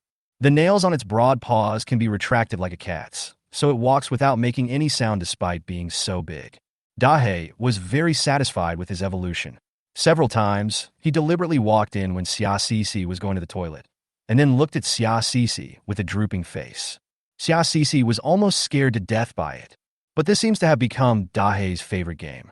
Even the airplane was flapping its wings and laughing loudly when it saw how frightened Xia Sisi was. Xia Sisi was so angry that she wanted to pull out the hair on their bodies. Xia Sisi also took out a piece of firewood produced in the space and burned it. What she didn't expect was that this firewood was very special. Not only is it extremely easy to burn, but a small piece of firewood can burn all day long. And it is smokeless. This small piece of firewood can basically warm up her entire house. It can be said to be a heating artifact and a must-have item for home and travel in extremely cold weather. In the past few days, Xia Sisi collected 2 boxes of firewood and a small box of bullets in her space, which was just right for the pistol she took out of the garbage disposal before. In this way, her thermal weapons can be considered upgraded. In addition, in the past 2 days, Xia Sisi has opened all the remaining express deliveries in her space. There are some food, clothes, pet food, toys, and daily necessities. The most interesting thing is, Xia Sisi actually unpacked several boxes of raincoats. There were also several boxes that were empty, but from the lists inside the boxes, it could be seen that they were originally filled with some jewelry and rough stones. Xia Sisi also found ways to cut and knock open several safes that she had taken out of her brother's office. The contents of the first safe were simple and crude, just some cash, gold checks, and the like. All that gold was for savings. The gold bars and gold bricks felt heavy in the hands and were not fancy at all. The second safe has 2 layers in total. One layer contains 4 property certificate books, and the other layer is empty. The keys were also sandwiched inside these property certificates. Interestingly, there was a piece of paper underneath the key. It said something like red, orange, yellow, green. Thinking of the old man's hobby of naming and classification, Xia Sisi couldn't guess what this red, orange, yellow, green meant. I looked at the address on the property certificate, which was not close, and they were all some nearby suburban villas and small high-rise buildings. I couldn't go over to check it out for the time being. But Xia Cici's intuition told her that these houses were a bit special and she could go and see them when she had the chance. The safe on the second floor was empty, but judging from the traces, there must have been something inside before. Xia Cici strongly suspected that the things here had been eaten by the space. After the space was upgraded, he said that his upgrade method had changed. In the past, the space was upgraded by relying on these natural raw gemstones. We just need to find those who are spiritual. So now it seems that as long as it is jade, raw stone, crystal, or other things, they could be used to upgrade the space. Thinking of this, Xia Cici was very happy. This way, it's actually easier to handle. The third safe was opened, and inside were some incomprehensible feng shui items and a diagram with mysterious writing. It's like saying, these things put together can form a magnetic field. For businessmen, it should be about accumulating wealth. But what Xia Cici didn't expect was that there were some things like Buddha amulets in this old man's safe. It can be seen that this guy is very interested in various mysterious things. Xia Cici was not very interested in this and didn't understand it, so she put it away for the time being. Another interesting thing is the white, tender, and smooth thing that Xia Cici collected from the water tank while her brother was taking a nap in the lounge. Xia Cici poked it with her hand, and it bounced, which was very interesting. She studied it for a long time, but couldn't figure out what it was. She didn't dare to eat. She could only watch. When I took it out to study it again for the last time, a light bulb went off in my mind. Could this be the legendary Tai Sui? Tai Sui, also known as Meat Ganoderma. Li Shizhen's Compendium of Materia Medica records. Meat Ganoderma is shaped like meat. It is attached to a large stone, has a head and a tail, and is a living thing. The red ones are like coral, the white ones are like fat, the black ones are like lacquer, the green ones are like emerald feathers, and the yellow ones are like purple gold. They are all bright and clear like solid ice. It is included in the Ganoderma category of vegetables and can be eaten and used as medicine. People often say that they have found Tai Sui, and some say that this thing can prolong life and delay aging. Some even say that this thing can restore youth. Xia Cici finally understood what this was and finally just wanted to give the elder brother a thumbs up. He is a true health expert. But she didn't dare to eat it. So she split this thing into two halves and put them in farm number 1, wanting to see what could be grown. Who would have thought that after a while, she first pulled out a warm coat and then a pair of warm pants from farm number 1. At that time, she was about to cry. She has both thermal clothes and thermal pants. It would be better to leave those two pieces of Tai Sui meat. Who knows, they might have the effect of beautifying the skin and strengthening the physical fitness. But when she put on this set of warm clothes, she realized how good the warm clothes produced in this space were. By this time, she had been wearing the heavy mink coat for 2 days. Later, I always felt that the coat was inconvenient, so I wanted to search through the space to see if there were any suitable warm clothes. At this time, she found this set of warm clothes produced in this space. After wearing it, it fits the skin perfectly, is very convenient to move in, and is very elastic. More importantly, this thing is really warm. It is only as thick as ordinary thermal underwear, but it is much more comfortable and warmer than a mink coat. Not only that, Xia Cici found that after putting on this clothes, she was not as thirsty when exercising. This reminded her of the plot in the science fiction film Dune. Even in an extremely hot environment like a desert, it can maintain human body temperature and even reduce the evaporation of human body water, so as to achieve the effect of constant temperature clothing and self-circulation of water. It can be said to be very awesome. Therefore, she named this clothing constant temperature clothing. Unlike those thermal clothes on the market that claim to be constant temperature, this clothing is truly constant temperature. The snow is falling heavier these days. Since several people lived on the top floor, Xia Cici began to worry about a problem. The rooftop of this building has an edge about 1 meter high, and above the edge, there is a half-meter high railing. It should be because there were several suicides and falls from rooftops in the city a few years ago, so most of the newly built buildings have these edges and railings installed on the rooftops. As the snow was getting heavier in the past few days, Xia Cici went to the rooftop and saw that there was a lot of snow accumulated there. This snow is not like the previous acid rain and rain, which can flow down the railings and be drained away by the drainage system. A large amount of rainwater accumulated on the roof before because the acid rain was too heavy in those days and the rainwater could not be discharged through the drainage system in time.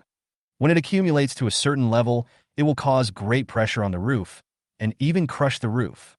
So, Xia Cici told Lin Yuan and Ding Lei, who lived on the 66th floor, that she wanted to go to the rooftop together to clear the snow. This proposal was quickly agreed upon by the other two. But this job is not as simple as imagined. The door to the rooftop opened from the outside to the inside. As soon as they opened the door, they saw that the entire space outside the door was buried in snow. It could be seen how much snow there was outside. There was no other way. The few of them could only go into the narrow corridor leading to the rooftop on the 66th floor, shovel the snow little by little into a small camping cart, then use the cart to transport the snow to the corridor and throw it out of the window. None of them said much, especially Lin Yuan, who basically just kept his head down at work. Xia Cixi also used Dahe. She tied several ropes to the camping car and tied them directly to Dahe, letting it pull the car. Dahe pulled the cart in front of him with a droopy face and said nothing. It's true that Dahe is quite suitable for pulling carts. Four-legged carts are more convenient than two-legged carts. We worked like this for a whole afternoon, but to our dismay, only a small portion of the snow on the roof had been cleared. After the day's work, even Xia Cixi felt exhausted. Originally, Xia Cixi was thinking of taking a rest for the next few days, but she didn't expect the door on the 66th floor to be knocked again. This time, it wasn't just one person who came knocking on the door, but a group of people. They shouted loudly and screamed in panic. Xia Cixi understood from their shouting that mutant rats had entered downstairs. And Mo Yun came with people to ask for help. Chapter 67, The Lin Family Arrives. Help! There's a rat! A really big rat! Xia Cixi, please save us! The shouts came one after another and never stopped. Xia Cixi came out of the room with a frown on her face. She saw Lin Yuan and Ding Lei had already walked into the corridor outside the door. Xia Cixi and Lin Yuan had encountered mutant rats before, and they knew how terrifying they were. It seemed like I heard the sound of several people opening the door, and the shouting outside became louder. Especially Mo Yun, who was shouting and crying at the same time. His voice was miserable, but also contained a sense of moral kidnapping and righteousness. Xia Cixi, you can't just stand by and watch us die. You have the ability to deal with those rats. You can't just watch all of us get bitten to death by rats, can you? You have to check your conscience and do what you should do. What Mo Yun said was immediately agreed by others. In an instant, Xia Cixi and the others were placed on the moral high ground and were burned by words. According to these people, if Xia Cixi and the others didn't save them, they would become scum and not worthy of being human beings. They were even threatened that if Xia Cixi and her friends didn't care about their lives, when the authorities came, they would tell them about Xia Cixi and her friends' cold-bloodedness and say that they were demons. It was so direct that Xia Cixi laughed. In this apocalypse, if being cold-blooded, not a saint, and not causing trouble is considered a demon, then Xia Cixi feels that all demons will probably have to die hundreds or 80 times. Survival of the fittest. Xia Cixi shouted for words coldly to the outside. After hearing what Xia Cixi said, some people even started to scold Xia Cixi and the others, especially Xia Cixi. He scolded Xia Cixi almost as worse than pigs and dogs, and even scolded Xia Cixi's parents. After hearing this, Xia Cixi became furious and walked out with a knife in hand. Seeing Xia Cixi coming over, the noisy people immediately stopped shouting. Xia Cixi took a quick look and found that there were two more people inside. They were two tall men whom she had never seen before. She didn't know that these two people originally lived in the building next door and were friends of the Mo Yun couple. They came here on the ice and snow last night just to discuss going to the shelter together with the Mo Yun couple. They didn't know how powerful Xia Cixi and the others were, so they dared to curse them so blatantly just now. Judging from the voices that just cursed her parents, it was these two people. At this moment, Mo Yun bit his lip and looked at Xia Cixi in a begging manner. Xia Cixi, please save us? Ah. At this moment, a mutant rat rushed up. Several people screamed in fear, and the two men backed away while cursing, even pushing the women in the crowd out to shield themselves. When one of the men came in screaming in fear, Xia Cixi suddenly rushed over, opened the door, and subdued the man. Xia Cixi tightly strangled the man's neck with a cold smile on her face. Just now, you were the one who scolded me, right?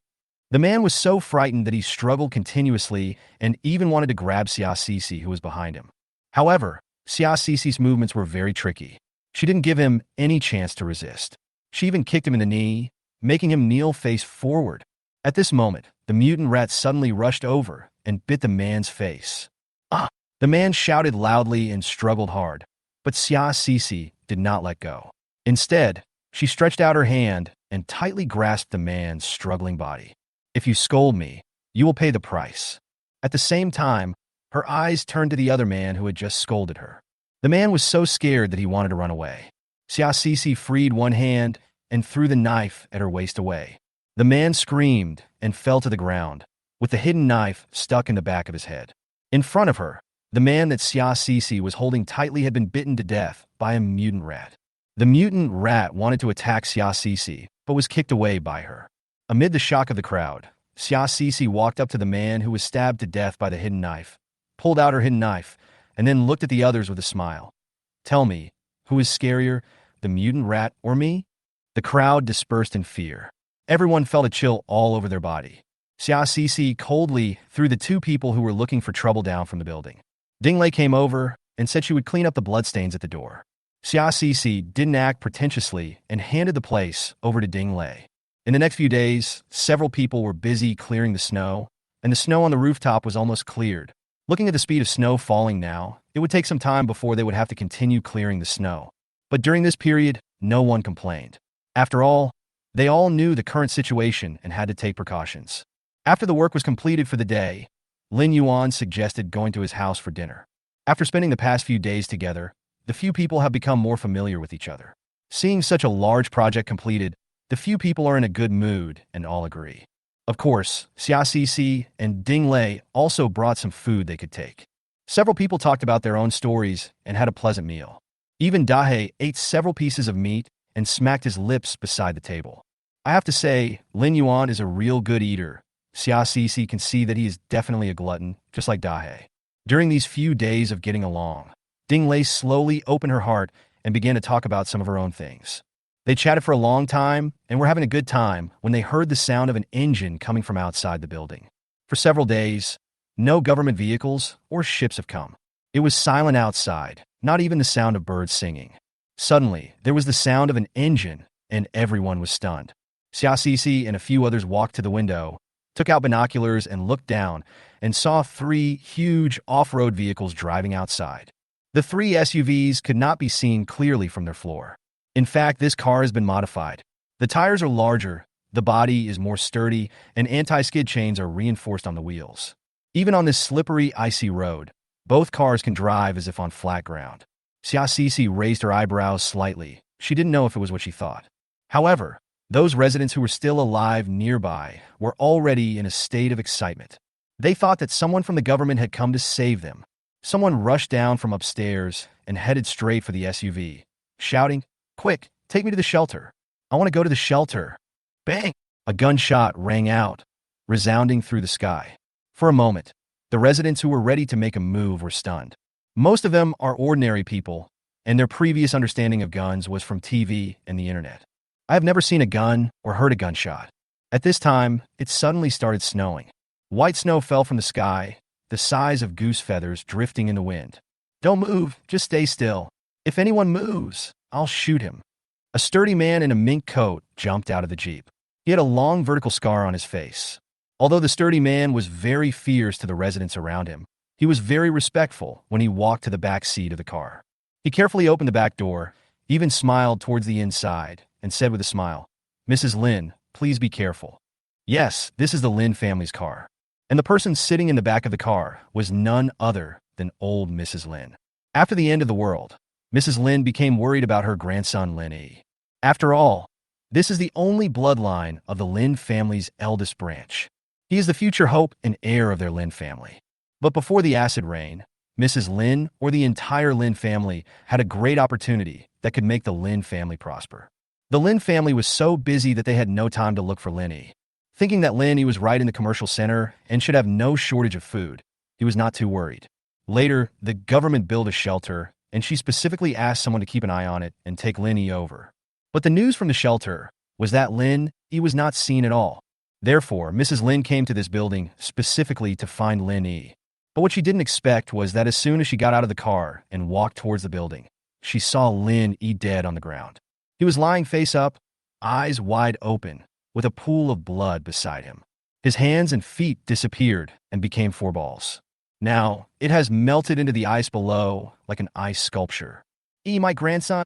Old Mrs. Lynn suddenly knelt on the ground and wailed loudly, her voice extremely sad. It echoes continuously in the vast earth. Who is it? Who made him like this? Grandma Lynn stood up from the ground, tremblingly, and looked at the big man next to her. I must find the murderer for me. Find him for me.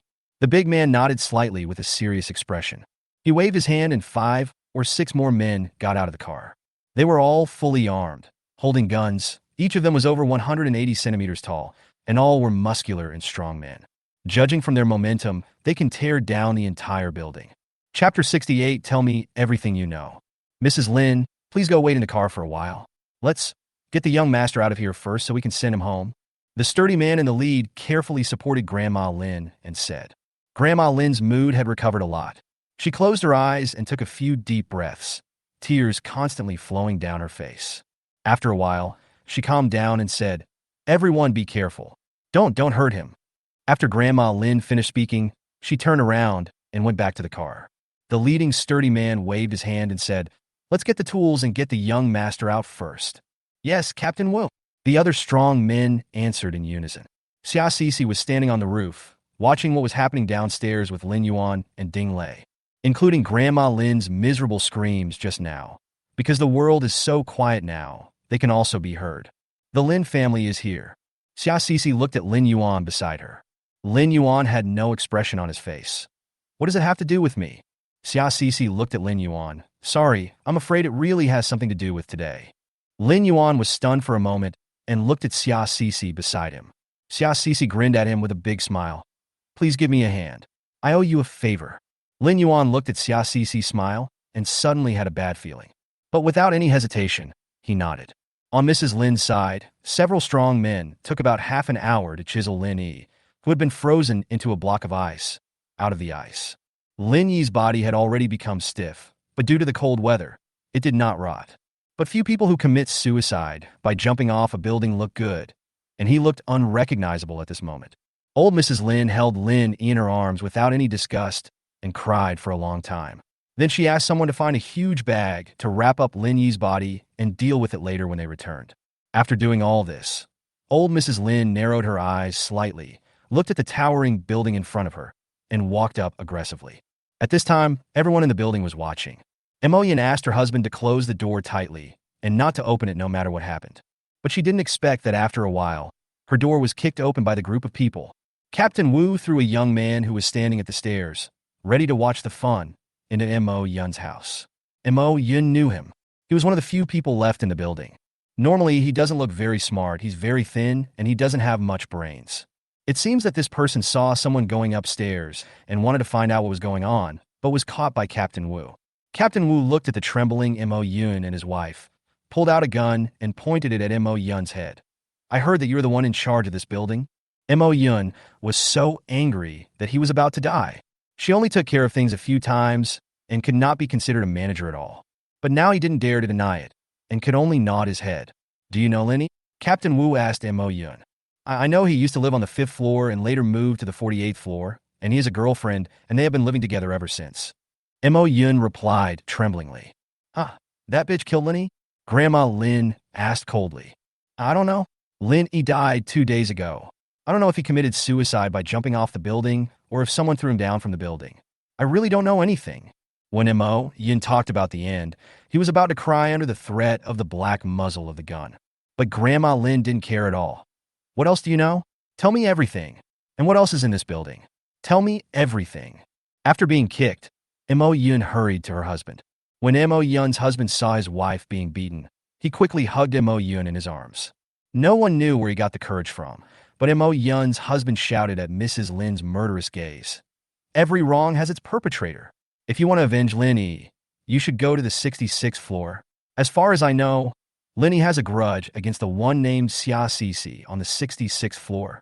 Not only that, I also heard Lin Yi call a man on the 66th floor uncle. Lin Yi's death must be related to them. When Grandma Lin heard the name Xia Sisi, her brain seemed to explode. Xia Sisi is also in this building. Of course, she still remembered the last time she saw Xia Sisi. The little girl who was originally thought to be submissive turned out to be a wolf that bites people. And Lin Yi's uncle? It's Lin Yuan. How could she forget about this boy? All of a sudden, many clues flashed through Grandma Lin's mind. Every one of them is clamoring. Lin Yi's death must be related to Xia Sisi and Lin Yuan. When Mo Yun saw Grandma Lin's expression, he knew that there must be something going on. She also mustered up the courage to say, "I saw them arguing. I also saw Lin Yi and his girlfriend go up to beg them, but they both drove them out." Hearing this, Grandma Lin clenched her fists angrily and punched them hard in the air a few times. She regrets it. "I regret why I didn't come to save my grandson earlier." The Lin family lost their most important heir. Moreover, Lin Yi's death was extremely tragic, which clearly shows that he was abused before his death. Thinking of this, Mrs. Lin felt heartbroken. "What floor do you think Xia Cece and Lin Yuan are on? I'm going to rush over and cut them into pieces." On the other side, Xia Cece pretended to go back to the house, and when she came out, she took out the pistol in her hand. She returned to Lin Yuan's house again, turned her wrist, and took out the pistol. When Lin Yuan saw the gun in Xia Cece's hand, he raised his eyebrows, as if asking, "Where did it come from?" Xia Cece didn't answer, but just smiled and said, "Old Madam Lin will definitely come to trouble us in a while. I would like to ask you to be my bodyguard for a while." Then Xia Cece looked at Ding Lei beside her and said, "You should stay at home for the time being. The other party has guns in their hands." Ding Lei didn't say much. She knew the situation was urgent, so she just nodded. "Need not." Xia Cece didn't expect that Lin Yuan would answer her like this. Just when Xia Cece was wondering, Lin Yuan turned around and went back to the bedroom. When he came out, he had a submachine gun in his hand. It's much more stylish than Xia Cece's pistol. "I have a gun.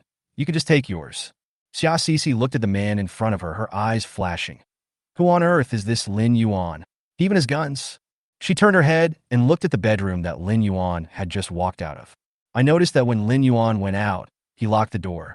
She had a feeling that there were more surprises in that bedroom. On the other side, Xia Cece didn't know that Hao Ro was already panicking at this moment. He even tightly grasped Wan Wei's hand and said, "Brother Wan, why don't we run away? I think there is no one down there now, so no one should notice us. My right eyelid keeps twitching, and I always feel like something bad is going to happen." Chapter 69. The bastards are cut into pieces.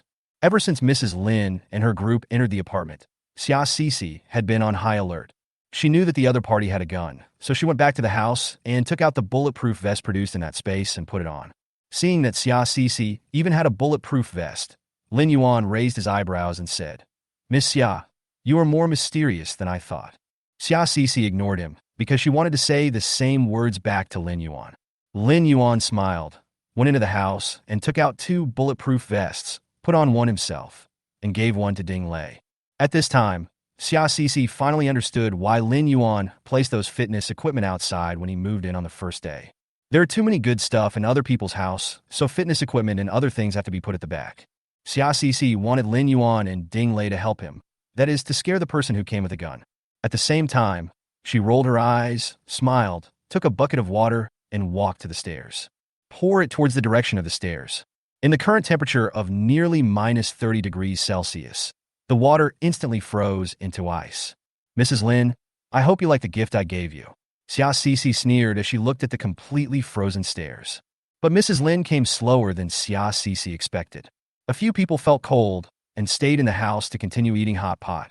After eating hot pot, Xia Cece pretended to go back to the house to get something, but in fact she took out 2 bags of snacks from the space, saying they were desserts after the meal. Before the storm came, a few people were not so nervous. Anyway, there is a big black warning. After evolution, Dahe can now hear from very long distances. Xia Cece thought that Grandma Lin was already in her 70s or 80s this year, and she still had to climb the stairs step by step. She didn't know how long it took her to rest in between to climb the 66 floors. It was refreshing just thinking about it. After waiting for about an hour, Dahe suddenly stood up and stared at the door nervously.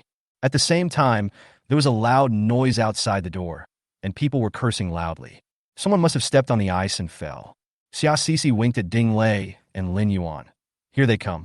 When Xia Cece and the others arrived at the door at the stairs was being knocked frantically. Bang, bang, bang. Then came the angry voice of old lady Lin. Xia Cece, you little bitch. Open the door. Did you kill my grandson? Xia Cece looked at Ding Lei and Lin Yuan beside her. At this moment, Lin Yuan was holding a pistol in his hand, and Ding Lei also had one in her hand. However, Ding Lei's pistol was not loaded with bullets yet.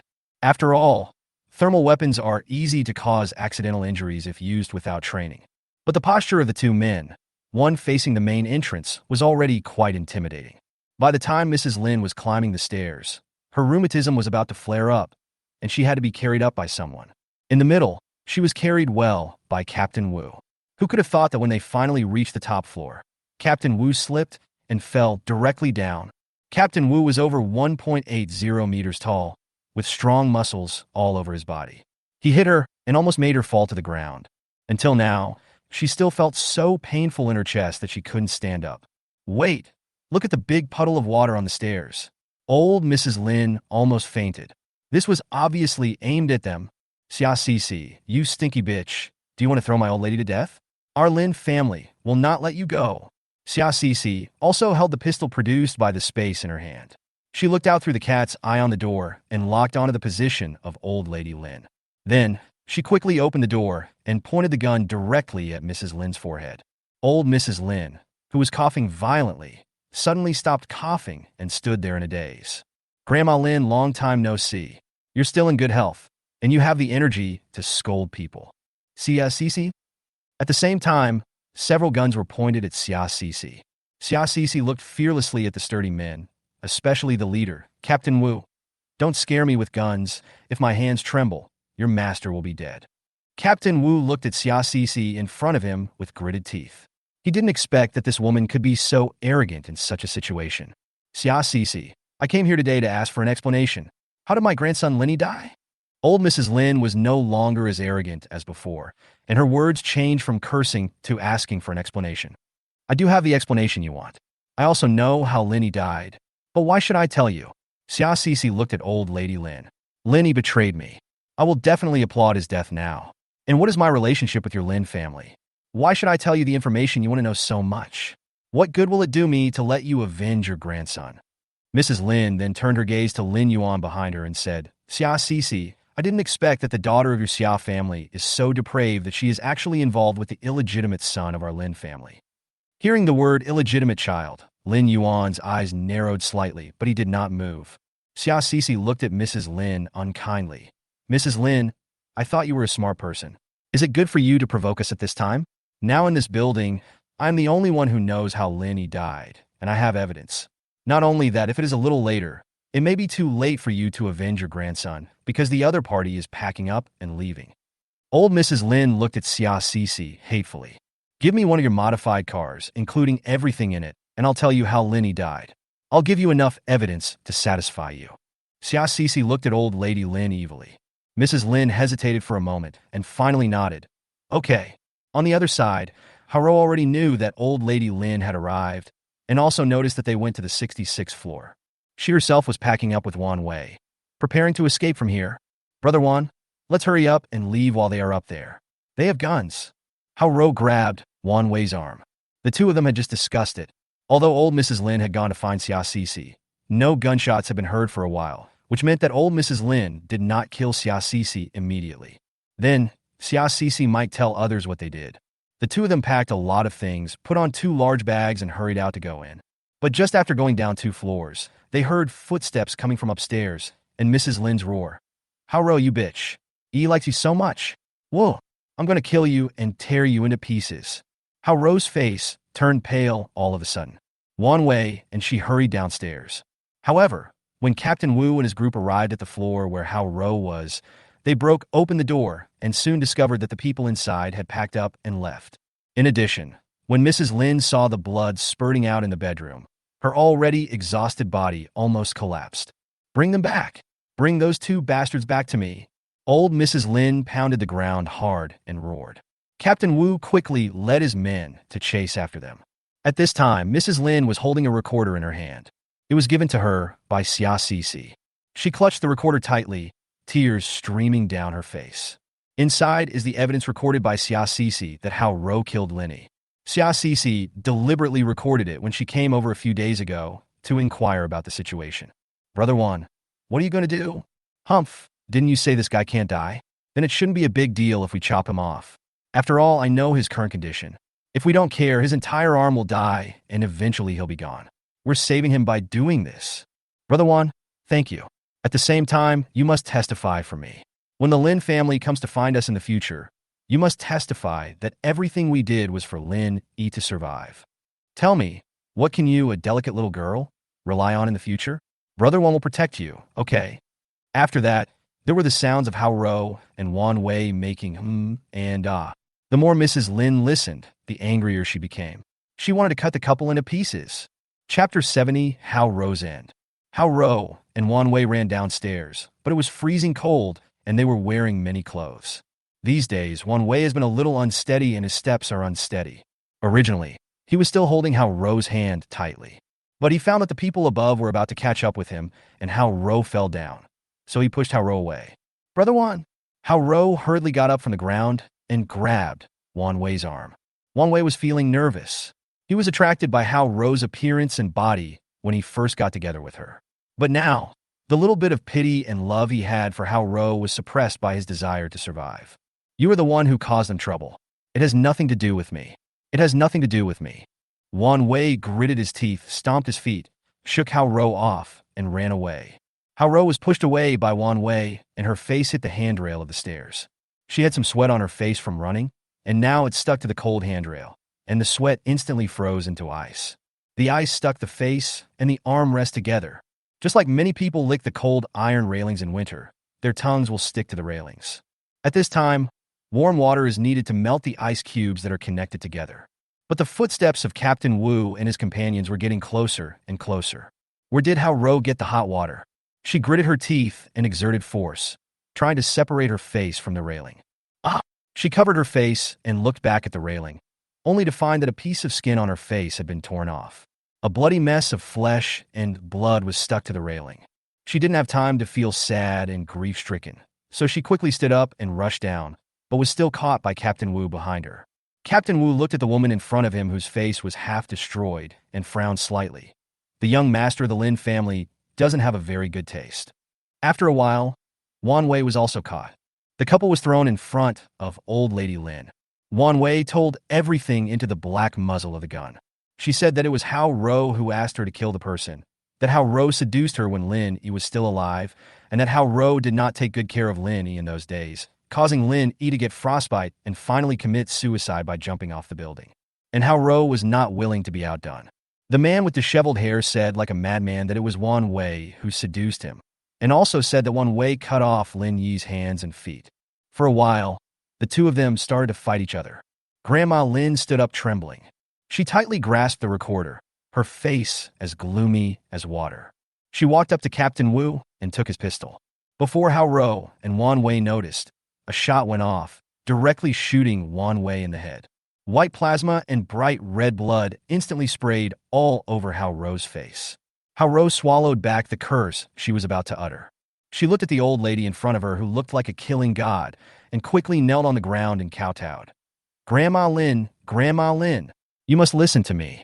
I like Lin E so much. How could I harm him? It's all that Wan Wei and Xia Sisi. They are the ones who killed Brother E. Old Mrs. Lin snorted coldly and looked at the trembling Hao-Ro. Captain Wu walked up to old lady Lin and nodded at her. My grandson will have to pay back 100-fold for what she has suffered. I'll give you 3 days here. Take a picture from me when you're done. Clear. Old Mrs. Lin ignored Hao-Ro's wailing behind her and walked out with several other strong men. Captain Wu snapped his fingers, and the crackling sound made Hao-Ro feel creepy. The 2 strong men following Captain Wu also approached Hao-Ro. Hao-Ro stepped back in fear. Then he gritted his teeth and took off his shirt. Brother, please. I don't care what you do to me, but please don't kill me. Okay? Please. Hao-Ro pretended to be delicate and deliberately arranged her legs to look slender and lovely. However, this was met with ridicule from Captain Wu and others. The ugly freak actually wants to seduce us. Ha ha. Why don't you take a piss and look at yourself? Hao-Ro has been good-looking since she was a child and has always been proud of her appearance. She has never been called ugly. Only then did she realize that her face was ruined. She saw her hideous face through the glass in the room. After his skin and flesh were turned over, his face was sprayed with Wan Wei's brain and blood. Now she looks like a demon. Don't worry, the brothers will have fun with you. Captain Wu took out a knife and flashed it in front of Hao-Ro. Soon, Hao-Ro's wailing could be heard throughout the building. 3 days later, lying on a blood-soaked bed, A woman with not a single piece of healthy flesh left on her body had her hands and feet chopped off. It's like the human pig in ancient torture. In addition, there were several syringes placed next to her. The liquid in these syringes is the medicine that allows women to last for 3 days. Otherwise, the woman would not have survived the first day of torture. I was able to survive for 3 days thanks to those medicines. And this woman is Hao Ro. Captain Wu stayed in the building for 3 full days as requested by Old Lady Lynn, and tortured Hao Ro for 3 days. Finally, I took a picture of this hideous and bloody scene. The timeline goes back to the day when Mrs. Lynn left. After instructing Captain Wu to entertain Hao Ro well, Mrs. Lynn was carried downstairs.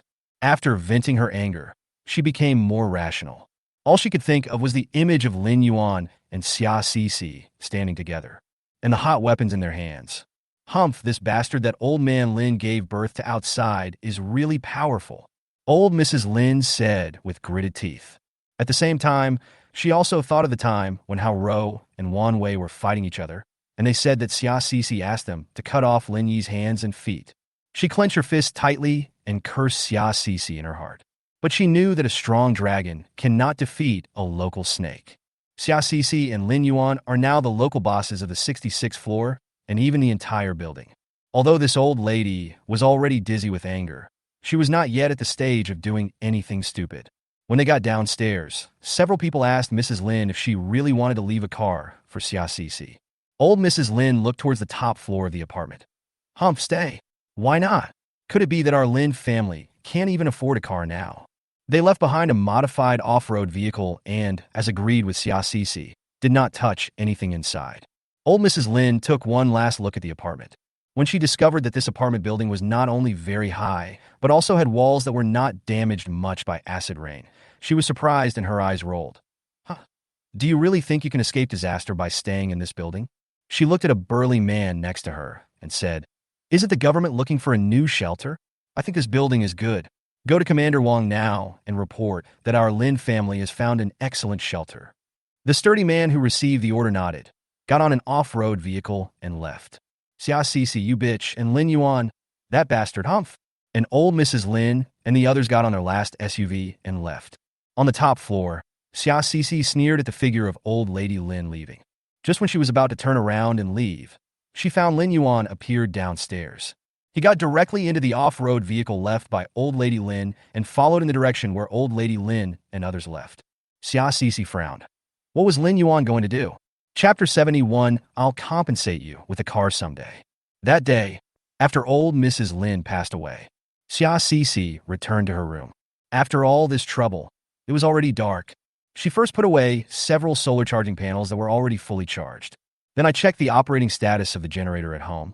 It snowed today, and the snow will get heavier and heavier, and the sunshine will become less and less. At this time, the hundreds of charging boards that Xia Cixi had stockpiled were all useful. She actually started charging all the charging pads many days ago, and now they are all fully charged.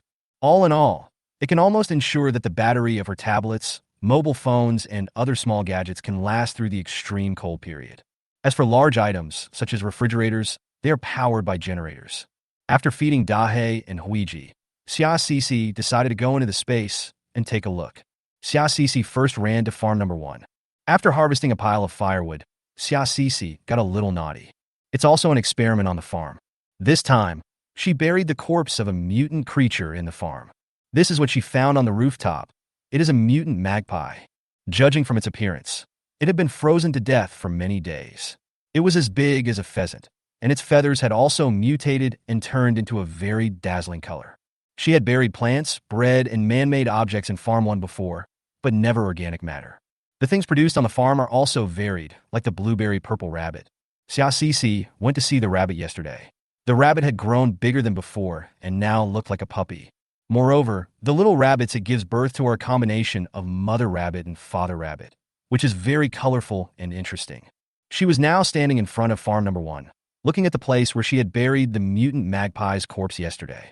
But I found that there was nothing where the bulge should have been. Xia Cixi squatted down and searched the area with a shovel, but found nothing. The farm did not produce anything. This is the farm ate the corpses of the mutant animals? Xia Cixi expressed her conclusion in surprise. She decided that when she had time, She would go find some mutant animal corpses to see if this was the case. Since nothing was produced, Xiaoxici could only place a cabbage grown in farm number 2 directly on farm number 1. It could be considered as an experiment. Let's see what kind of changes the vegetables produced in the space will undergo after being blessed again. The animals in the ranch are very lively. Xiaoxici comes to the ranch every day these days to inspect and make those byproducts that can be produced. She found that the animals grew much faster on the farm than outside. Just like the alpaca, she had just been sheared the day before yesterday and can be sheared again today.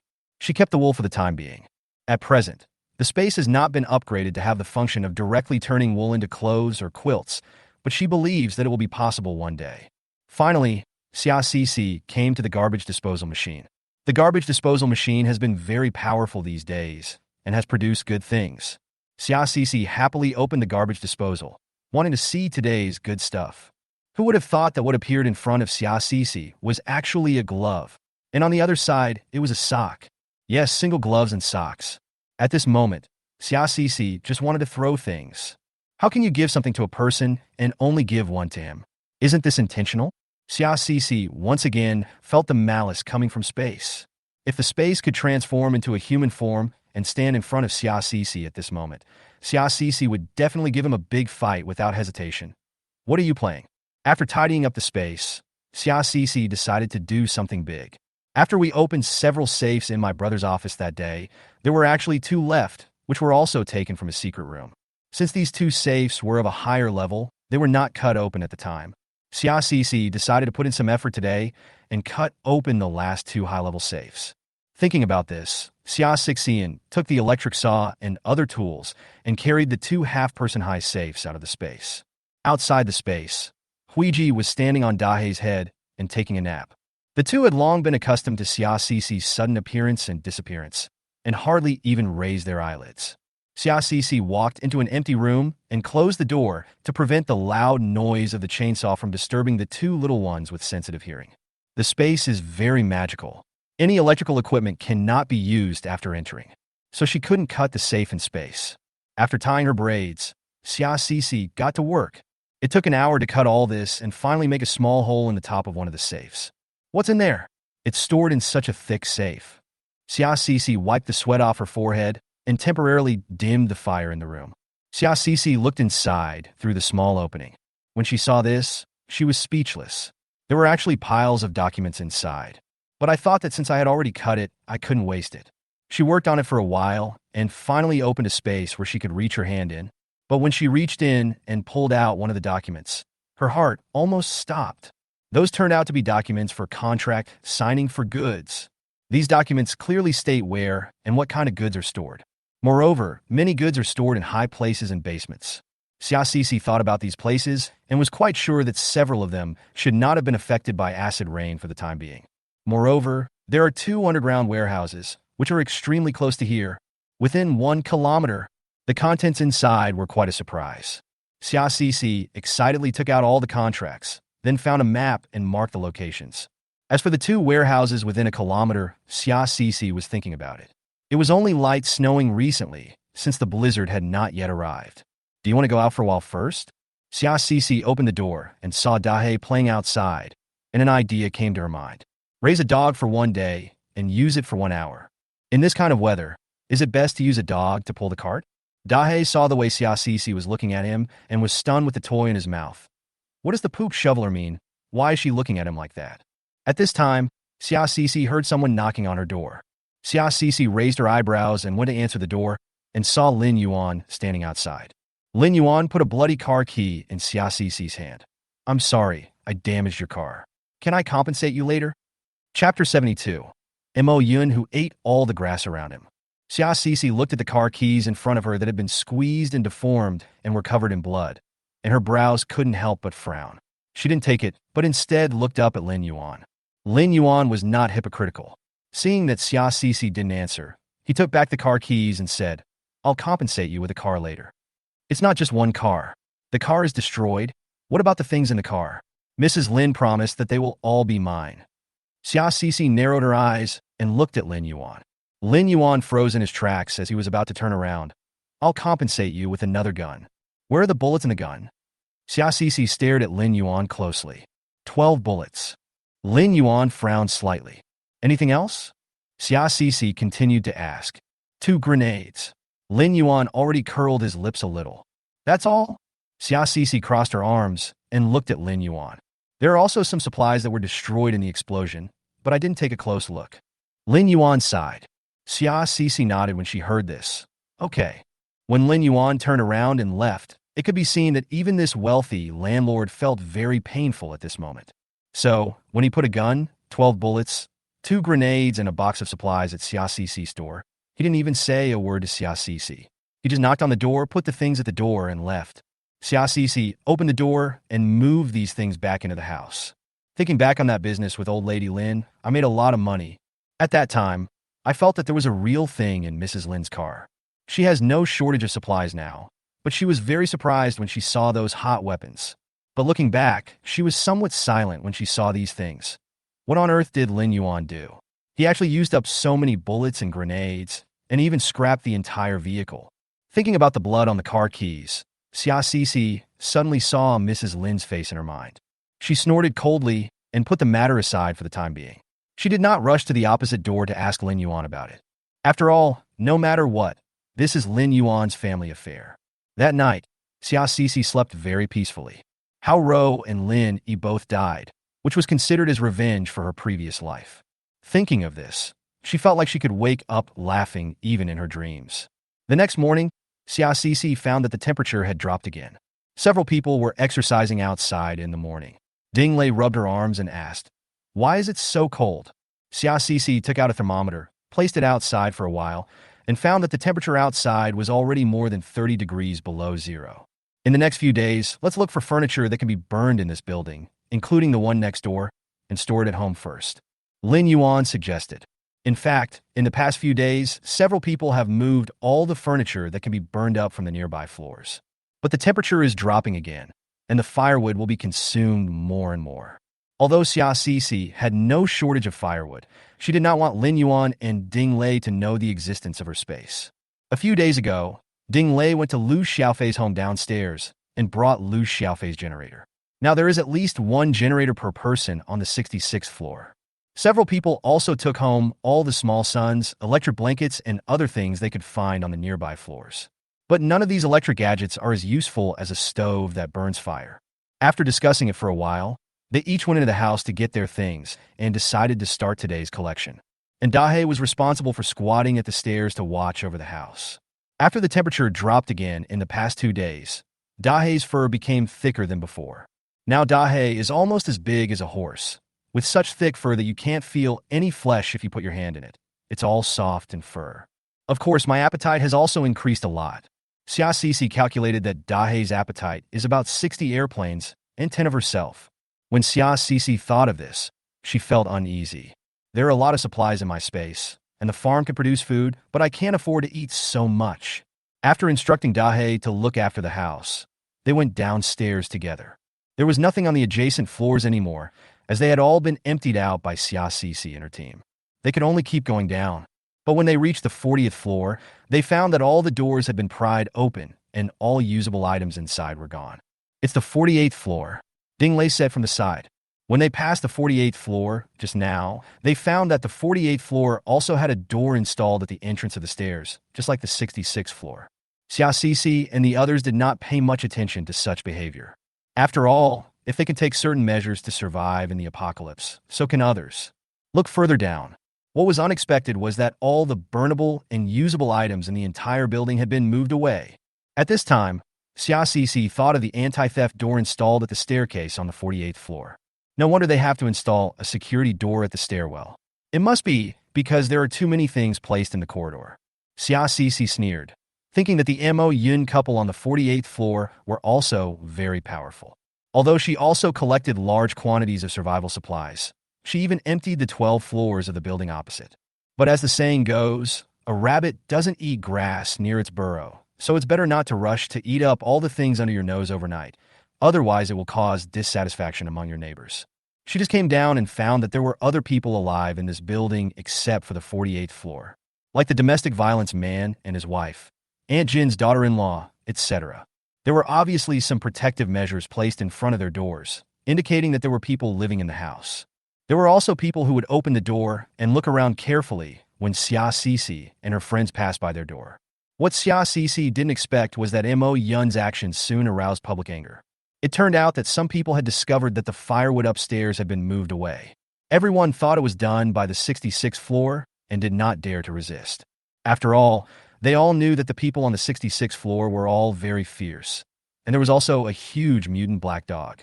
Even if all of them went up together, there wouldn't be enough to carry it off. But today, people from the 66th floor came down to look for firewood, but returned empty-handed. They were also discussing the anti-theft door installed by Mo Yun's family on the 48th floor. These were noticed by those who were interested.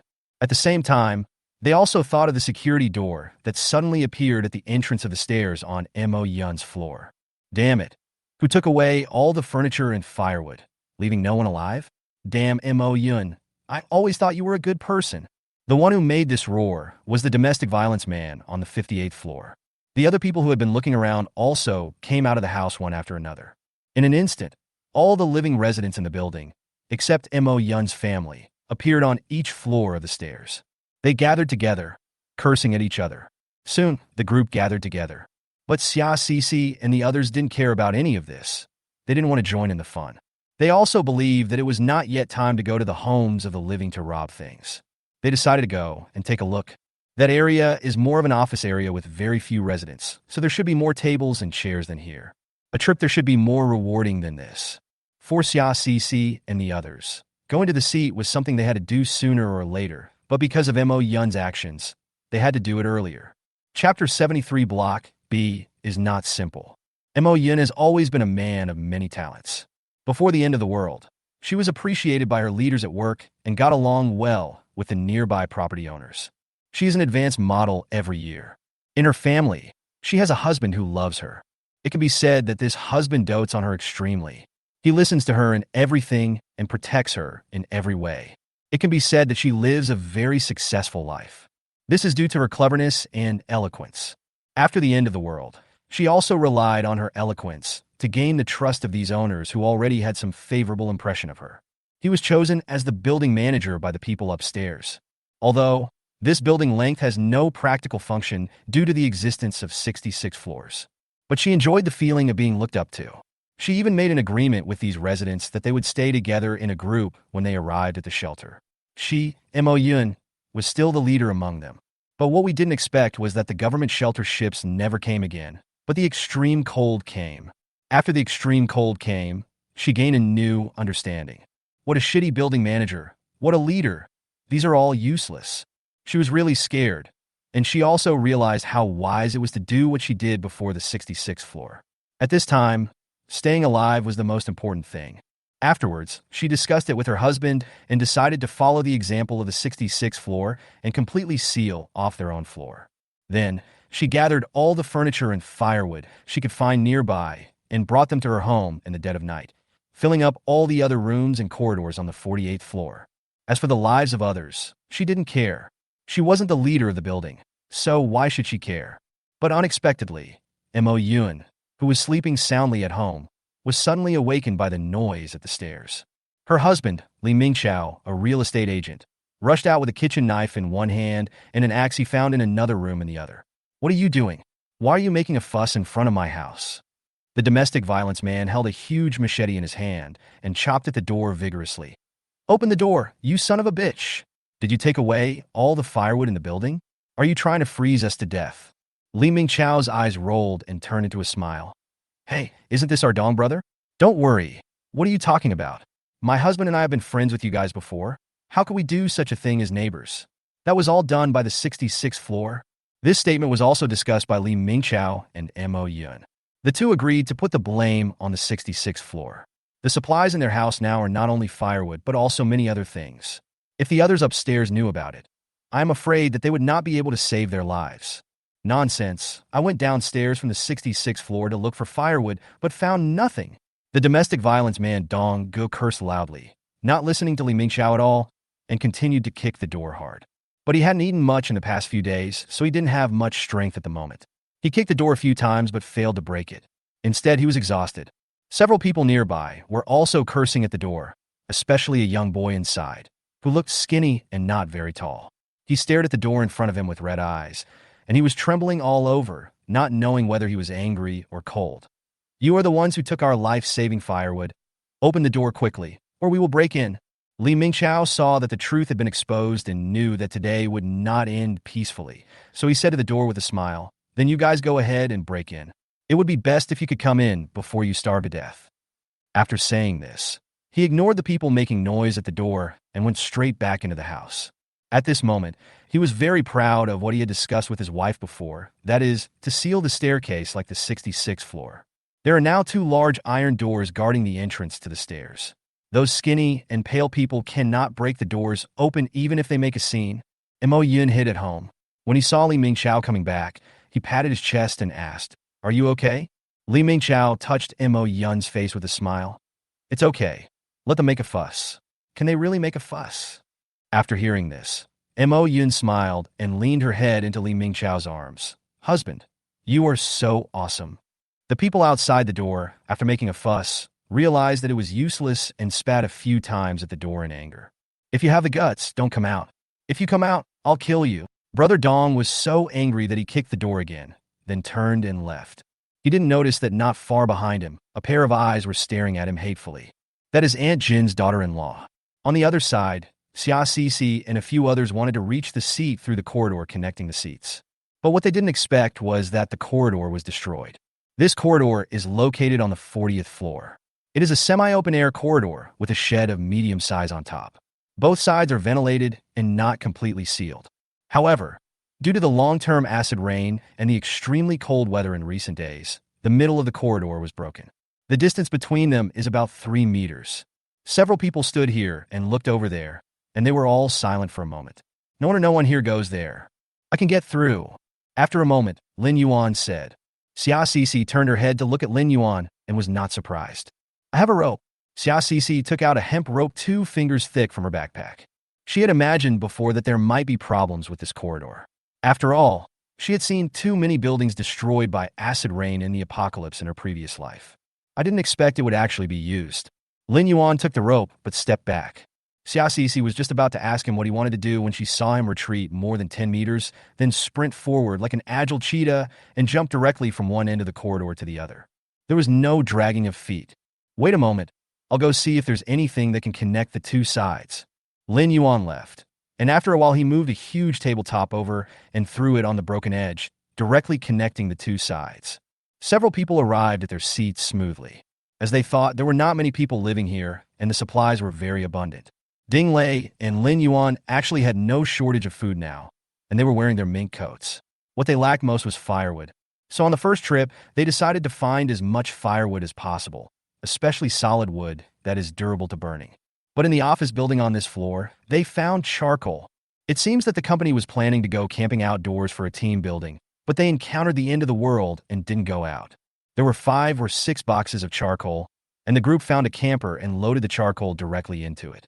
But when they wanted to leave, they saw a group of people walking towards them from the end of the floor. "Put your things down. Leave the woman behind. I can still spare your life." The man in the lead actually had a gun in his hand and was pointing it towards this side. Chapter 74, the bridge between blocks A-B is destroyed. Just as Xia Cici had put her hand in her pocket and was about to take out her pistol. Then Lin Yuan sneered. Before Xia Cici could react, the man next to her rushed out. "You don't come over here, I'm shooting." The leading man on the opposite side shouted loudly, and the other minions also got ready. However, Lin Yuan was like a wild beast rushing into a group of herbivores. He knocked these people down in just a few moves.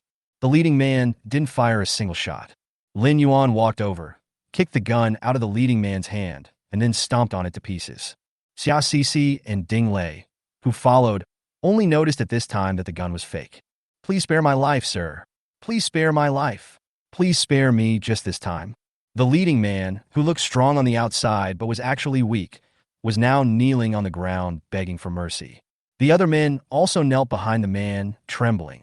Xia Cici walked over, looked at the fake gun that had broken into countless pieces, and asked Lin Yuan, "How do you know this thing is fake?" "It's fake at first glance." Lin Yuan didn't explain much. Xia Cici narrowed her eyes and looked at him, but did not ask any further questions. "These people are all the people sitting here. It can be said that they are a bunch of unlucky people. Most of the buildings are for commercial use, including offices. Before the acid rain came, most companies had closed for the holidays. But their damn 996 company not only didn't give them a holiday, but also made them work overtime. This overtime made them unable to leave. At first, they didn't take it seriously. A few grown men watched the power outage and were still happily enjoying the company's employee benefits, saying that it was a paid vacation. But within 2 days, the water stopped flowing, and acid rain had already flooded the building below. This time, they really panicked. But they can't go back. Later, the rescuers arrived. They learned the news late, and when they ran over to shout, the other party's boat was full, so they said they would come the next day. But that night, 2 of our brothers froze to death. We were all huddled together for warmth. So how come only the 2 of them died? The leading man choked up as he spoke. Judging from this man's sagging skin, he must have been a fat man before the end of the world. I don't know how he managed to survive these days in the apocalypse, but it seems like he has lost a lot of weight. After Xia Cece and the others figured out the situation, they didn't want to get too entangled with this group of people. We need to carry some firewood. Xia Cece spoke up. No, everything in this building belongs to us. These are all we have. If you take them away, we will all starve or freeze to death here. Absolutely not. Recommended tools. The leading man shouted loudly. Lin Yuan on the side gave him a glare, and he became obedient. In the end, these local tyrants had no choice but to give way to Xia Cece and other powerful dragons. After Xia Cece and the others moved the charcoal away, they also emptied the tables and chairs in the entire conference room. These were temporarily piled up on the seats and then carried up to the 66th floor.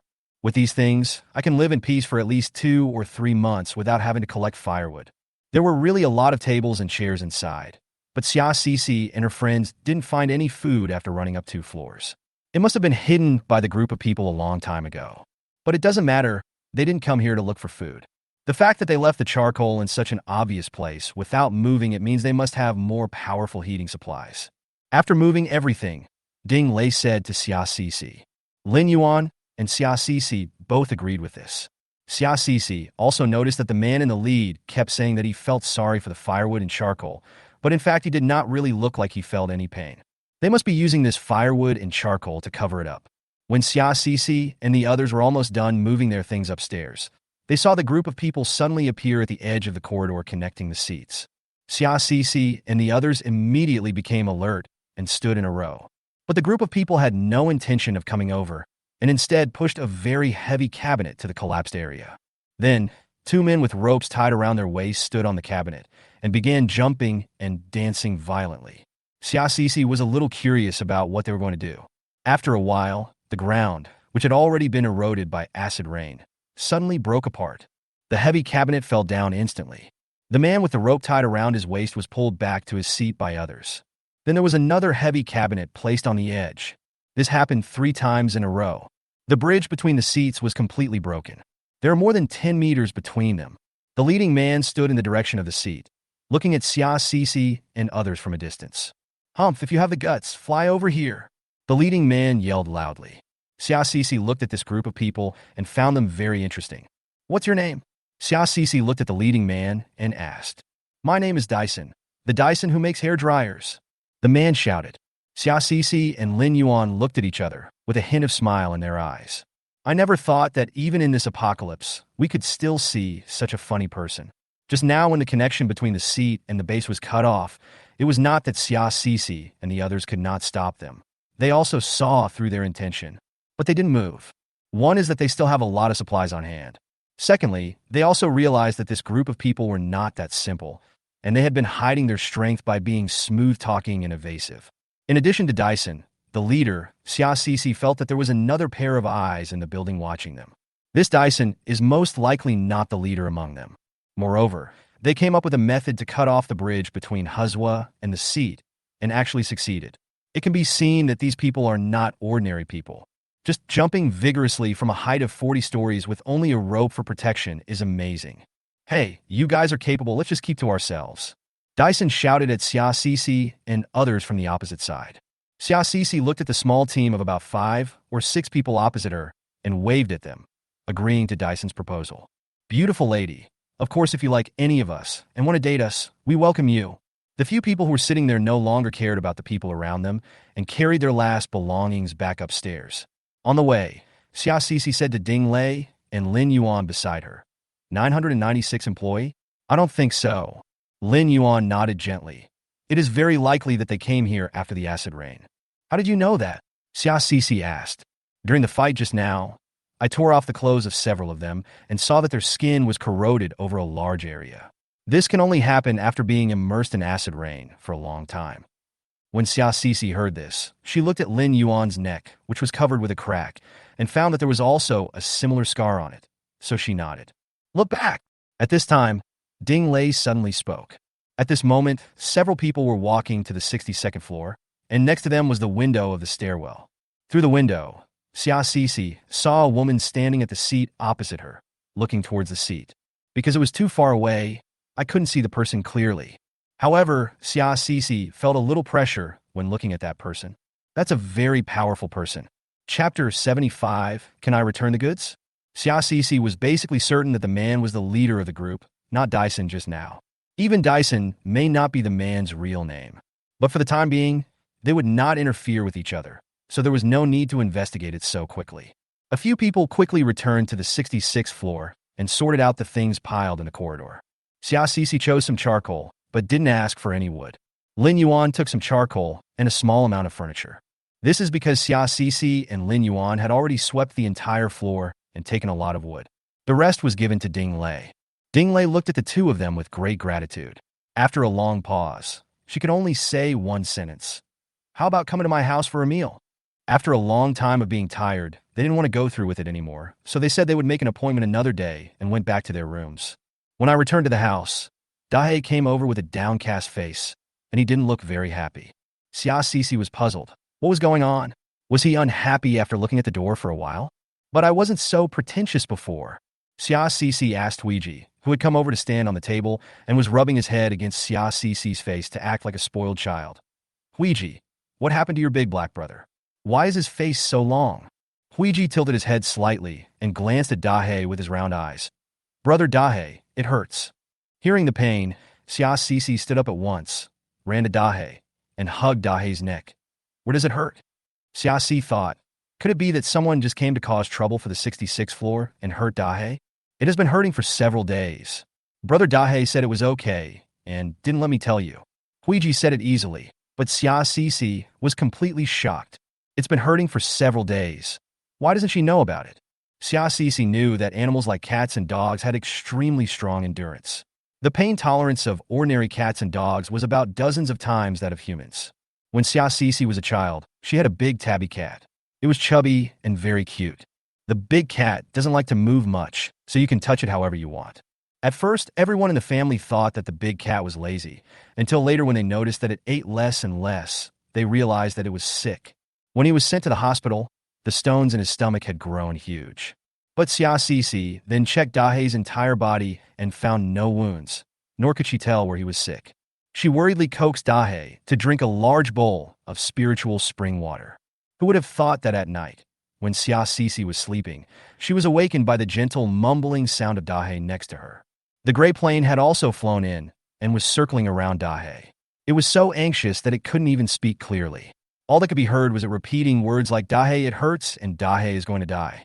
Xia Sisi asked Huiji to communicate with Dahei and asked him where the pain was. Although Dahei and Huiji have evolved, their minds are not mature enough to communicate like normal people. After asking a lot of questions, the conclusion I came to was that my whole body ached and it felt like there was a fire burning inside. It was already more than 30 degrees below zero outside. Xia Sisi was burning charcoal in the house, but the temperature inside was just below zero. Even so, Xia Sisi was so anxious that she was sweating. She didn't dare to give Dahei any medicine, nor did she dare to give it the spiritual spring water. She could only hold it tightly. After examining Dahei's body many times, she had a hunch Dahei might mutate further. Soon Dahei's body began to heat up. Xia Sisi measured Dahei's temperature, and it had reached 60 degrees. Dahei completely fainted. The airplane stopped making any noise and just stood quietly by the side, staring at Dahei. Dahei was in a coma for 3 days. During the 3 days, Xia Sisi measured Dahei's temperature every once in a while and gave it some water. As for food, Dahei didn't eat any of it. On the fourth night, Xia Cece was sleeping when she suddenly felt a wet feeling on her face. When she opened her eyes, she saw a huge dog's head and a pair of sparkling dog eyes. However, these eyes emit blue light in the dark, with some tiny dots of light in them. Just like those spots of light that Xia Cece saw in the space spiritual spring and the black soil. Suddenly, Xia Cece thought of something. Before the dark time, he had swallowed a blue light spot in the space. Could it be that the light spot prompted Dahe's evolution this time? Xia Cece lost all sleepiness and woke up suddenly. She sat up and discovered another change in Dahe. Dahe had become smaller. Before, Dahe was already as big as a foal. It is very inconvenient to walk around the house. It feels like there is an extra movable wall in the house. But now, Dahe has actually returned to its size before the mutation, and except for its blue eyes, it is no different from before. Xia Cece looked at it in surprise, gently stroked its head, and couldn't help muttering, "What kind of mutation have you undergone?" But just as she opened her mouth, Dahe had no way to answer. The airplane next to her began flapping its wings and yelling, "Hungry! Dahe is hungry, starving." At this moment, Xia Cece finally understood why Dahe had woken her up in the middle of the night. It turned out that he was shouting, "Shit, shoveler, it's time to feed him." Then, Xia Cece saw what a bottomless pit was. 2 kilograms of dog food was finished in just a few bites. After showing off, he looked at her eagerly, sat down, and waited obediently. When those dreamy blue eyes looked at her, she felt as if she was being stared at by all the beauty. Ouija chimed in, "More, more." Then, Xia Cece took out a few cans of dog food from the space. He finished showing off in just a few bites. Thinking that ordinary canned food might not be enough, Xia Cece took out the canned rabbit meat produced by the space. It's still the same. It's over in just a few bites. This time Xia Cece got really angry. She took out a large washing basin from her space, put 20 kilograms of dog food in it, and added a large bag of freeze-dried food. This time it wasn't just a few bites. Dahe took 10 minutes to eat it all up. Then he continued to sit still, looking at her eagerly. Seeing this scene, Xia Cece's scalp went numb. "No way. If you continue like this, I won't be able to support you." At this moment, Xia Cece was about to cry. But you have to feed your own dog, even if it means crying. She also took out 10 kilograms of dog food and a large pot of cooked chicken breast and put them together. This time, Dahe ate obviously slower than before, and at the end he even seemed to be unable to eat anymore. But adhering to the principle of not wasting food, Dahe finally ate the whole bowl of food. After eating, he lay down and fell asleep.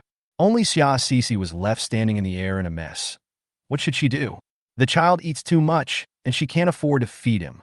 What kind of ridiculous evolutionary direction is this? Can I return the product? Chapter 76 Xia Cece, I want to ask you a favor. Over the next few days, Xia Cece carefully observed Dahe, her heart filled with anxiety.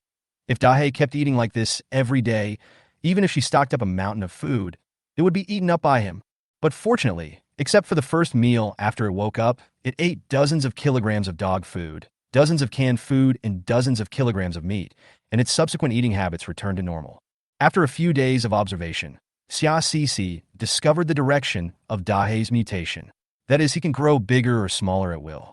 IQ has also been improved to a certain extent, especially when it comes to teasing Xia Cece. Before, the most I would do was turn on the air conditioner and scare Xia Cece when she went to the bathroom. Now Dahe can grow bigger and smaller. Sometimes when I open the door, I see a wall in front of me. It is furry and black, and I can't move it even if I push it hard. If I don't give it delicious snacks, it won't move even if you scream at the top of your lungs. It seems like I opened this mountain and planted these trees. If you want to pass by here, you have to leave some money for passage. Xia Cece was almost mad at this rebellious son. Moreover, Ouija also conspired with Dahe. Dahe had no idea when Xia Cece would go out, so he had to rely entirely on the plane's warning. Thinking of this, Xia Cece couldn't bear it anymore and picked up the 2 kids and gave them a good scolding. From now on, whoever disobeys will have no good food. Dahe will have no snacks, and even his toys will be confiscated. As for Ouija, all the nuts will be taken away from you. You two can decide for yourself. In this way, the 2 little ones will be more obedient. But Xia Cece could see that this was also because Dahe had just acquired this ability and it was a bit new to him, so he wanted to use it whenever he had the chance. This delayed several days, and Xia Cece and Lin Yuan didn't have much communication with each other. The wind and snow outside were stronger than before, but not yet strong enough to flood an entire floor in one night. Xia Cece calculated the time and thought that according to the situation in her previous life, after the snowstorm started, a blizzard would begin about 10 days later. Before that, Xia Cece decided to go out for a while. Originally, I asked Mrs. Lynn to keep the car because I wanted to use it, but I didn't expect Lin Yuan to damage it. The other cars in her space were not modified for snowy weather, so Xia Cece glanced at Dahe, who was sleeping with his head drooped next to her. "It's you."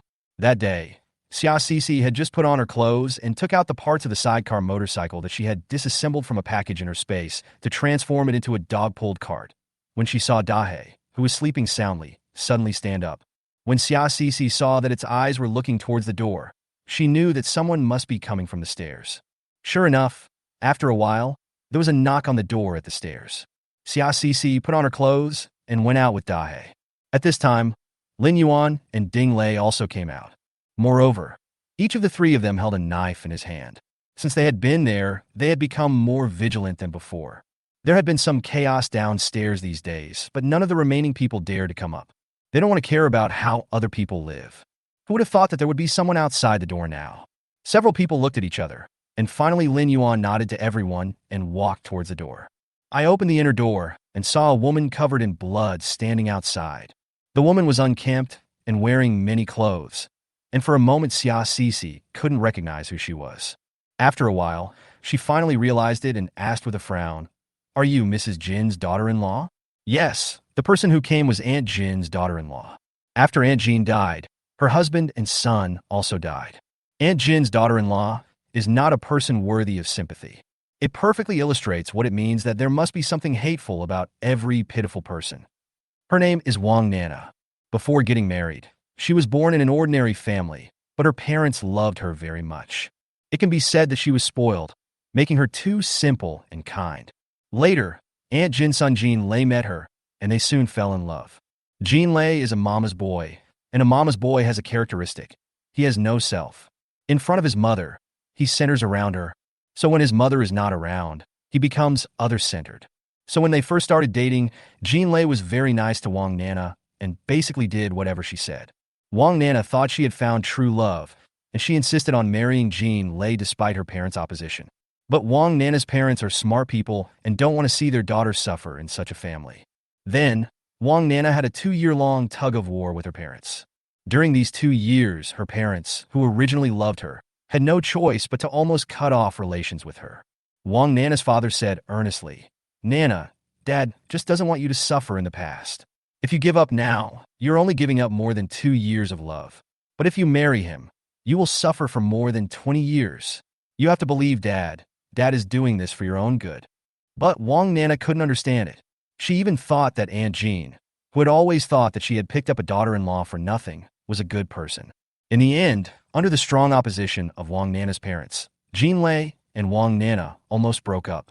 At this time, Aunt Jean came up with an idea to let her get pregnant before marriage.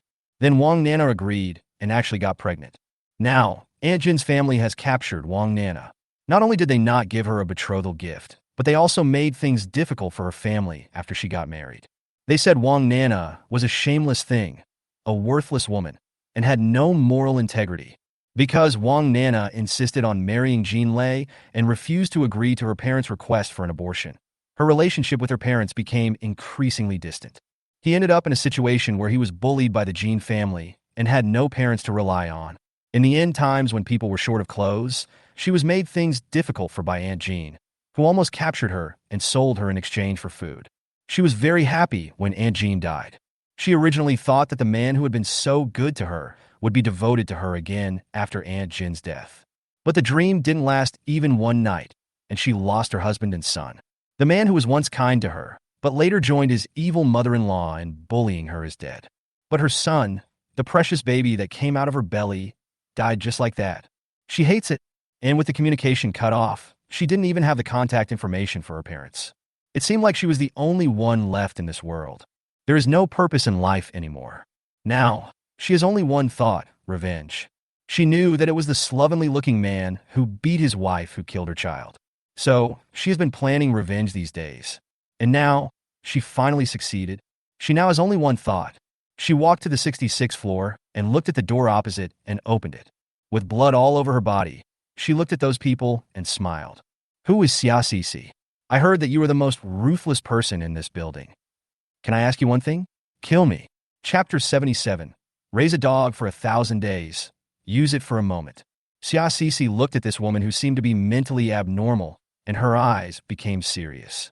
At the end of her previous life, she had seen many people who didn't want to live anymore. Some have lost all their loved ones, some are disabled, and some cannot bear the end of the world. She actually killed a person who asked her to do it with her own hands. That was after the insect plague arrived. She and a small team at the time went to a warehouse to look for supplies. I didn't expect to run into a man whose body was half eaten by insects. Only white bones were left on the entire leg, the internal organs were taken out, and there was not a single piece of good meat left on the face. The man begged them to kill him. Xiaxixi was the closest, so it was Xiaxixi who did it. A knife went straight to the heart. In just 1 second, the man died. Xiaxixi still remembers that when the man died, he had a smile on his face, a smile of relief. But this woman now? Xiaxixi looked her up and down and finally said coldly, "If you want to die, you can commit suicide. Or just go ahead and cause trouble for me. If you don't even have this little courage, how can you have the courage to withstand the knife I pull out?" Not wanting to say anything more to this woman. After all, it was the end of the world. Xiaxixi simply closed the door. "Kill me, please. Anyone can kill me. Please." Wang Nana was outside banging on the door and shouting loudly. At this moment, she didn't understand why even death was so difficult. She thought about jumping off the building and ending it all, but she didn't have the courage to jump. So, she decided to go to the 66th floor and find these evil people. But unexpectedly, this group of people didn't care about me at all. In order to get revenge, she approached the bastard man, seduced him, and killed him while he was sleeping.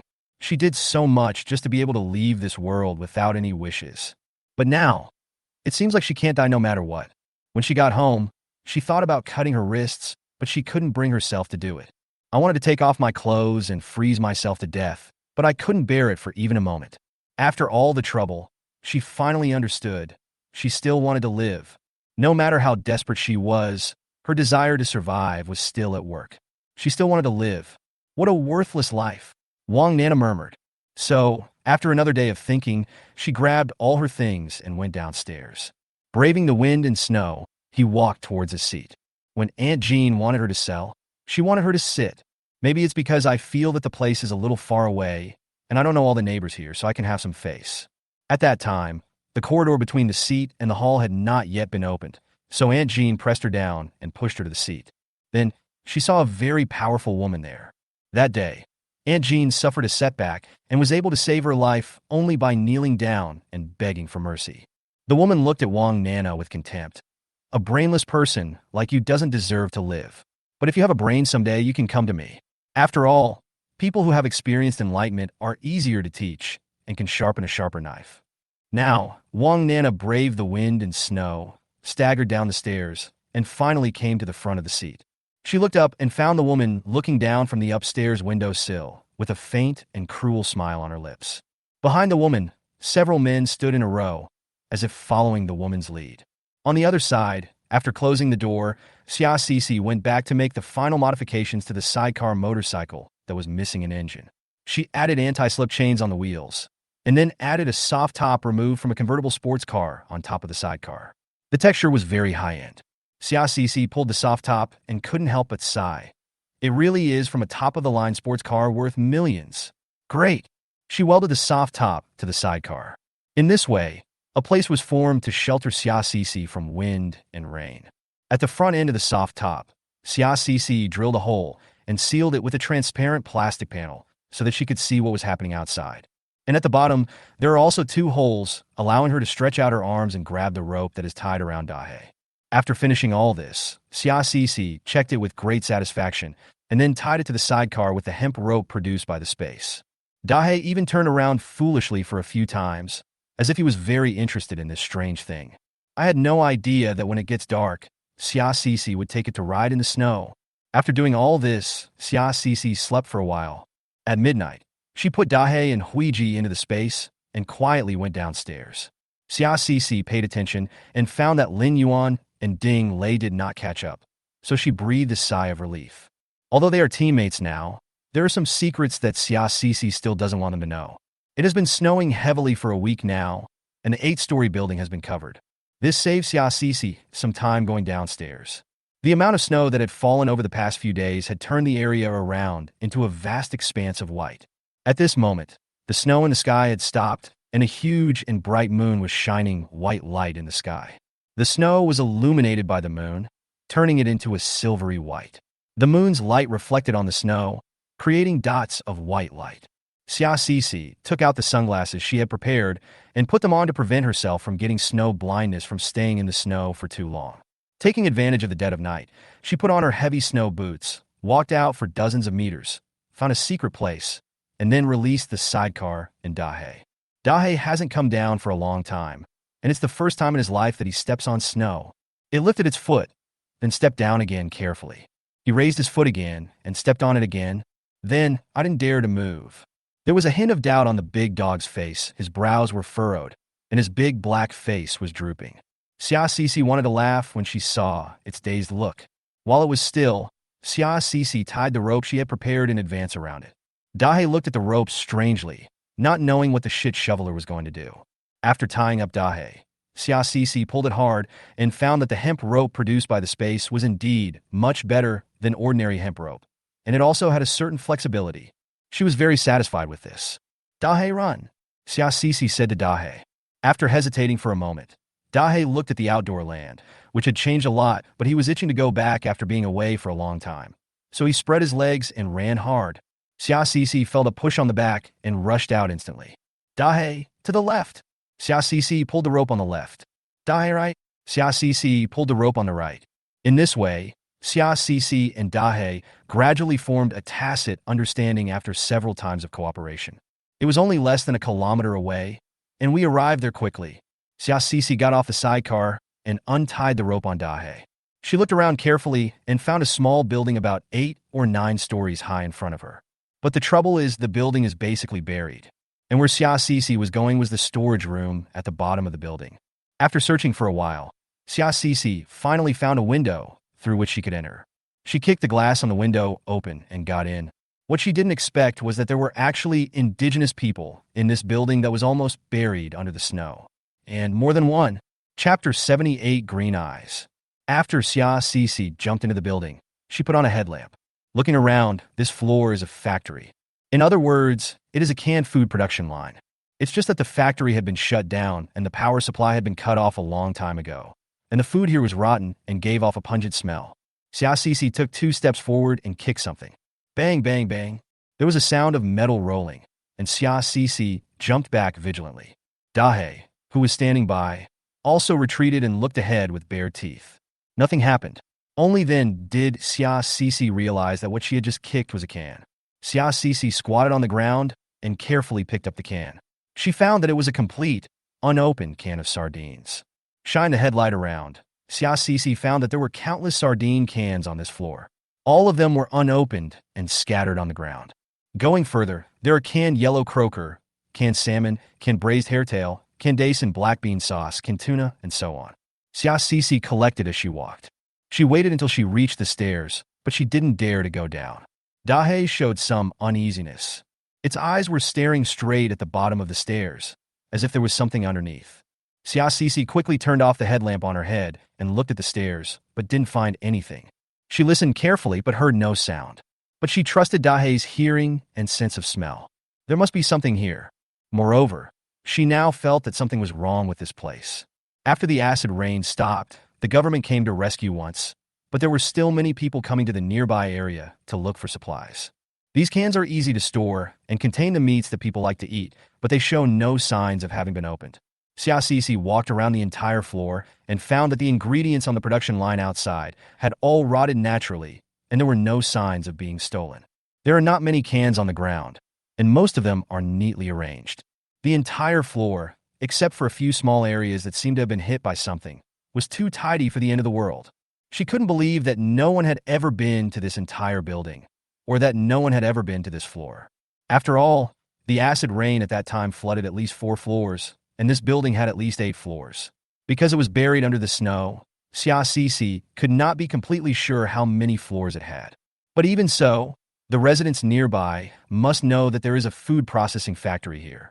Xia Sisi didn't believe that no one had come here for so long. So, what stops people from going? Suddenly, Xia Sisi had an idea. She released the airplane from space. The plane circled in the air, feeling a little uneasy. Even though this guy is grown up now and often plays around with Dahe at home, he is actually a weakling and a bully at home. Bringing the plane out was the result of Xia Sisi's careful consideration. Huiji was too talkative at home. Although Xia Sisi had emphasized many times that he must not talk after coming out, and Huiji agreed very well, it was still a hidden danger anyway. After circling for a week, the gray plane finally landed on top of Dahe's head. Its eyes looked around with tears in their eyes, as if it was a little nervous.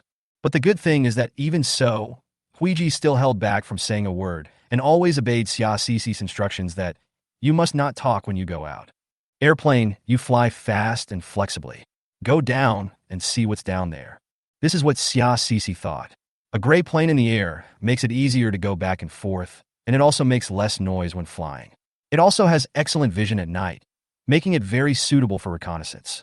It can be said that raising a bird for 1,000 days and using it for a moment, the plane hesitated for a moment, as if looking in the direction of the stairs with some fear. But in the end, it spread its wings and flew out. Xia Sisi and Dahe were waiting quietly in the darkness towards the place where the plane left. 1 minute, 2 minutes. In the silence, Xia Sisi seemed to hear some movement below. That extremely light sound of landing. Then, there was a soft cat's meow. Xia Sisi was startled. There's a cat? Xia Sisi saw that Dahe, who was standing next to her, had arched his back, his eyes looking straight ahead, as if he was preparing to attack. Soon, Xia Sisi saw a black cat, almost hidden in the darkness, slowly walking up from under the stairs. At this time, a dark shadow rushed up directly from the stairs. Xia Sisi was frightened at first, but then she realized it was a plane. She had never seen a plane fly so fast. The airplane circled anxiously over Xia Sisi's head and opened its mouth several times, but no sound came out. It was still adhering to the rule that Xia Sisi had said, "Don't talk when you go out. You are allowed to report the situation." Xia Sisi said quickly, but her eyes were always on the cat. The black cat tilted its head slightly at this moment, making a curious look. It cautiously did not continue to move forward, but raised one foot to look curious. Overall, it looks like a harmless little kitten, just like those little guys basking in the sun in the green belt who may turn over on their belly at any time. Except its size. This black cat looks about the same size as a leopard, with a body length of over 1 meter. Its tail is tilted upward and slightly curled, and its big paws are the size of a palm. You can imagine how sharp and huge the claws hidden in the pads are. Big cats have always been one of the animals at the top of the food chain on this planet. Like the tiger, the overlord of the forest, and the lion, the overlord of the grassland. Even leopards, cheetahs, and snow leopards are powerful creatures. So, some people say that the reason why kittens can stay in the arms of bipeds so gently and cutely is because they are not very big. Now, the one in front of Xia Sisi has nothing to do with gentle and cute at all, and gives Xia Sisi a creepy feeling. What Xia Sisi didn't expect was that something even more horrifying was yet to come. After hearing what Xia Sisi said, Huiji immediately said anxiously, "Cats, so many cats, so many cats." There was a tremor in its voice, and it was obviously frightened. After saying that, he flew to Dahe's body and looked ahead tremblingly. And Dahe suddenly rushed in front of Xia Sisi and protected Xia Sisi behind him. At this time, Xia Sisi also noticed that there was movement at the bottom of the stairs. Those footsteps were very light, almost soundless. But when there are too many of them, a very strange sound is formed. Puff, puff, puff. Then, Xia Sisi saw countless pairs of green eyes appearing right in front of her and behind the black cat. Meow, meow, meow. The sounds of cats' meows in the dark night merge into a symphony that sends chills down one's spine. Xia Sisi took a rough look and saw that there were about 20 cats. Moreover, they are all huge mutant cats. Chapter 79. Cracking Method. Xia Sisi's brain is working quickly. In the previous life, after the insect plague came, many mutated creatures appeared. It's not like she hasn't encountered desperate situations before, but at that time she was basically in a team outside. The most important thing to do when dealing with these mutated creatures is to make use of their animal attributes. No matter how much a creature mutates, in the final analysis, it is still the original animal. Just like Dahei, even though his IQ has increased, he has the ability to grow bigger or smaller, and his physical fitness has also been greatly improved. But in the final analysis, he is still a dog. I still like toys and snacks. So these cats. Xiaxishi thought about it and took out the catnip balls that she had collected at the pet park from the space. As soon as this thing came out, Xiaxishi found that the cats started to get restless. Before they rushed up, Xiaxishi threw the catnip ball down through the gap in the stair railing. That's the gap at the corner of the stairs that leads directly to the first floor. The big cats that were originally paying attention to Xiaxishi immediately rushed down with a meow and soon disappeared. Then, Xiaxishi hurriedly retreated to the top floor with Dahei and Huiji and locked the door of the stairwell tightly. Only then did she realize that her heart was beating rapidly and her breathing became much more rapid. Just now, it was a critical moment, and it was just a false alarm. The reason why Xiaxishi retreated back to this floor was because she suddenly thought that most of the things on this floor were very clean and tidy and had not been ruined by the big cats. This meant that there must be something on this floor that scared the big cats, so they had never come in. She needed to find that thing. Yes, she has not completely given up the idea of going down to find supplies. One is that after collecting this entire floor of canned food, Xiaxishi knew that there must be a large amount of meat in this building. That's meat. Although Xiaxishi has no shortage of meat now, Dahei can still eat it. Dahei's appetite is already quite big now, and I don't know how much he will eat in the future. Moreover, the things on this layer are all canned fish and meat, which are very easy to preserve and will become hard goods and popular commodities that can be exchanged in the future. Secondly, she has a lot of catnip. In addition to catnip, she also has cat cans, cat sticks, and cat strips. These were all collected from the previous pet park.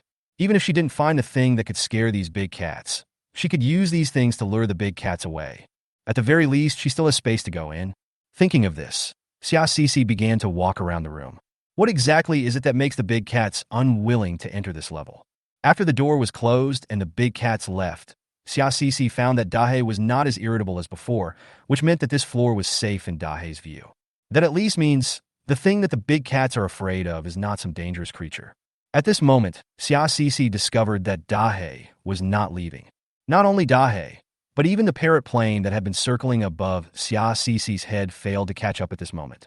Xiaxishi turned around and found that the big black face 1 meter away had a look of disgust, and Huiji also had an indescribable look. Xiaxishi observed and listened carefully, but didn't notice anything. But soon, she smelled a strange smell. It's not like the smell of rotten fish and shrimp, but a more pungent smell mixed in between. Overall, the place is relatively tidy, but because it is too dark and the machines are so complicated, it is not easy for Xiaxishi to see every corner clearly. She first took out a mask from the space and put it on, and then took out an outdoor flashlight in addition to the headlamp. This flashlight has greater power and can illuminate a wider area. She finally saw a huge corpse under the machine in the light of the flashlight. That's a cat too. A relatively fat big white cat. It was about 2 meters long, with long hair, and lay stiffly under the machine with its 4 legs stretched out, eyes tightly closed, and a hideous face, as if it had endured great pain before death. To be on the safe side, Xiaxishi found a bamboo stick from the space and poked the big white cat hard from a distance. The big white cat didn't react at all, and its skin and flesh had been frozen into ice. At this moment, Xiaxishi roughly understood why the cats didn't dare to come up. Animals are generally afraid of the corpses of their own kind, and this big white cat is bigger than other cats in size. In other words, it is stronger than other cats. Perhaps it is also possible that this big white cat is the boss of all the cats and gave some orders before going to this floor.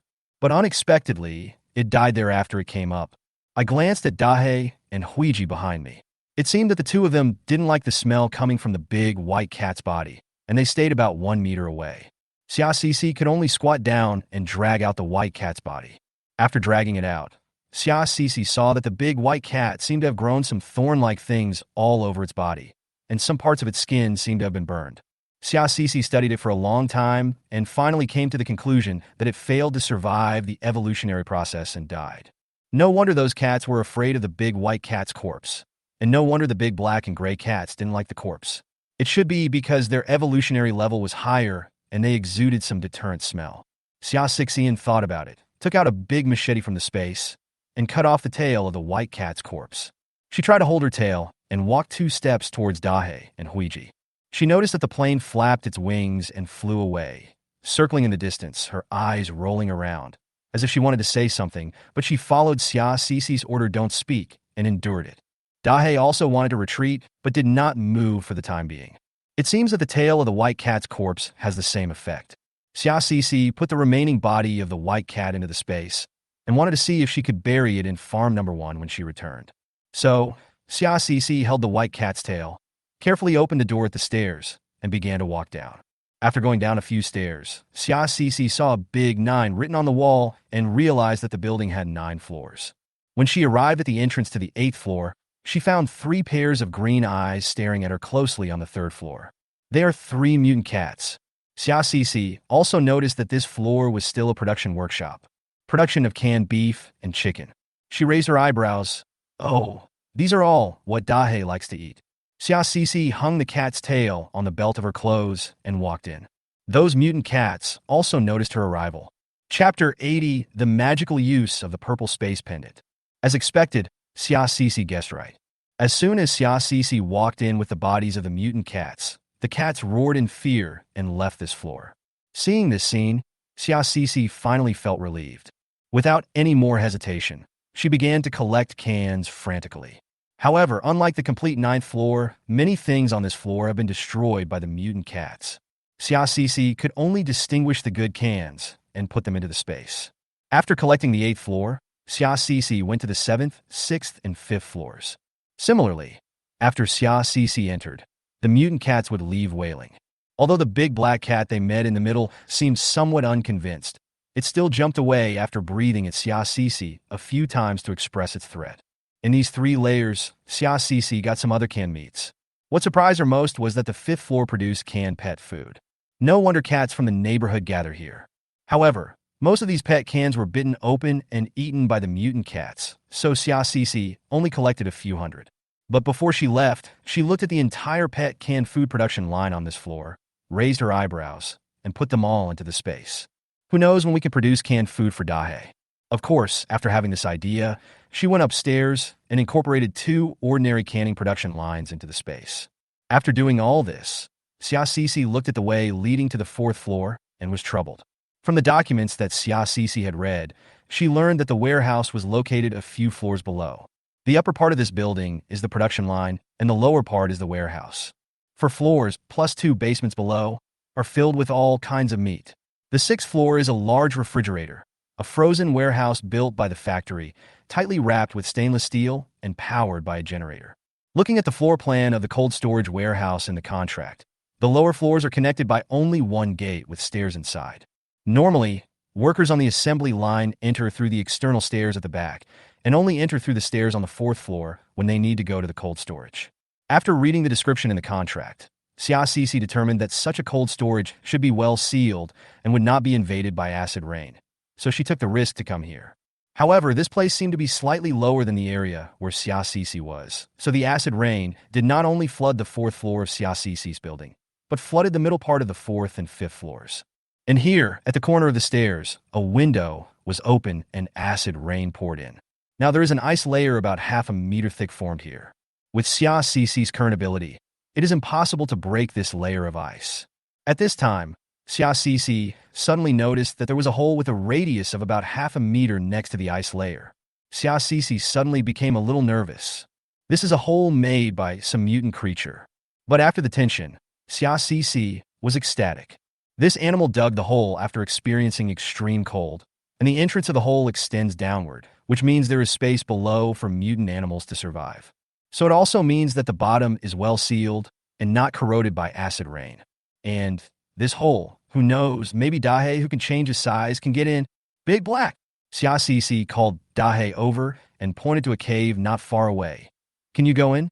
Dahe glanced at the entrance of the cave, then looked at Xia Cici with a droopy face, with the whites of his eyes slightly rolled up, as if to say, "Do you look down on me?" Xia Cici no longer hesitated and immediately took out the purple space pendant that she had gotten from the Jade market before. She dropped another drop of blood on it, and then communicated with the space through her mind, indicating that she wanted to untie it. Soon, She felt that she had disconnected from the space and had successfully untied herself. After Xiaoxi was untied, her dog space began to vibrate wildly on her chest, as if saying, "Eat, I want to eat. This thing is so delicious. Give it to me." Regardless of the restlessness in the dog space, Xiaoxi took out a needle, pricked Dahei's paw, and dripped Dahei's blood into the space. Dahei looked at Xiaoxi's operations and was a little confused. But when its blood completely merged into the space, its pupils contracted violently. Xiaoxi knew that this was a sign that it was connected to space. Xiaoxi took out a can from her space and demonstrated to Dahei several times how to put the can into the space. Dahei looked on quietly, his big head slightly tilted, as if he didn't understand something. After many demonstrations and various verbal explanations, Dahei finally touched the can in front of him gently with his paw, and then the can in front of him disappeared. Just in case, Xiaoxi took out a few more things and asked Dahei to experiment.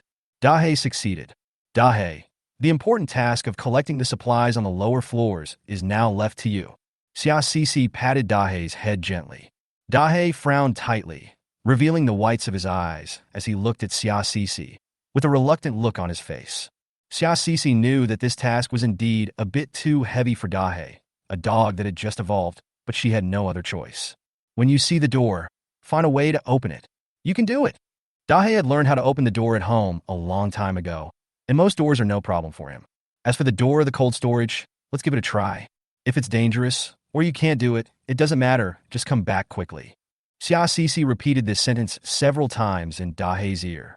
He let it go only after making sure that Dahei understood what he meant.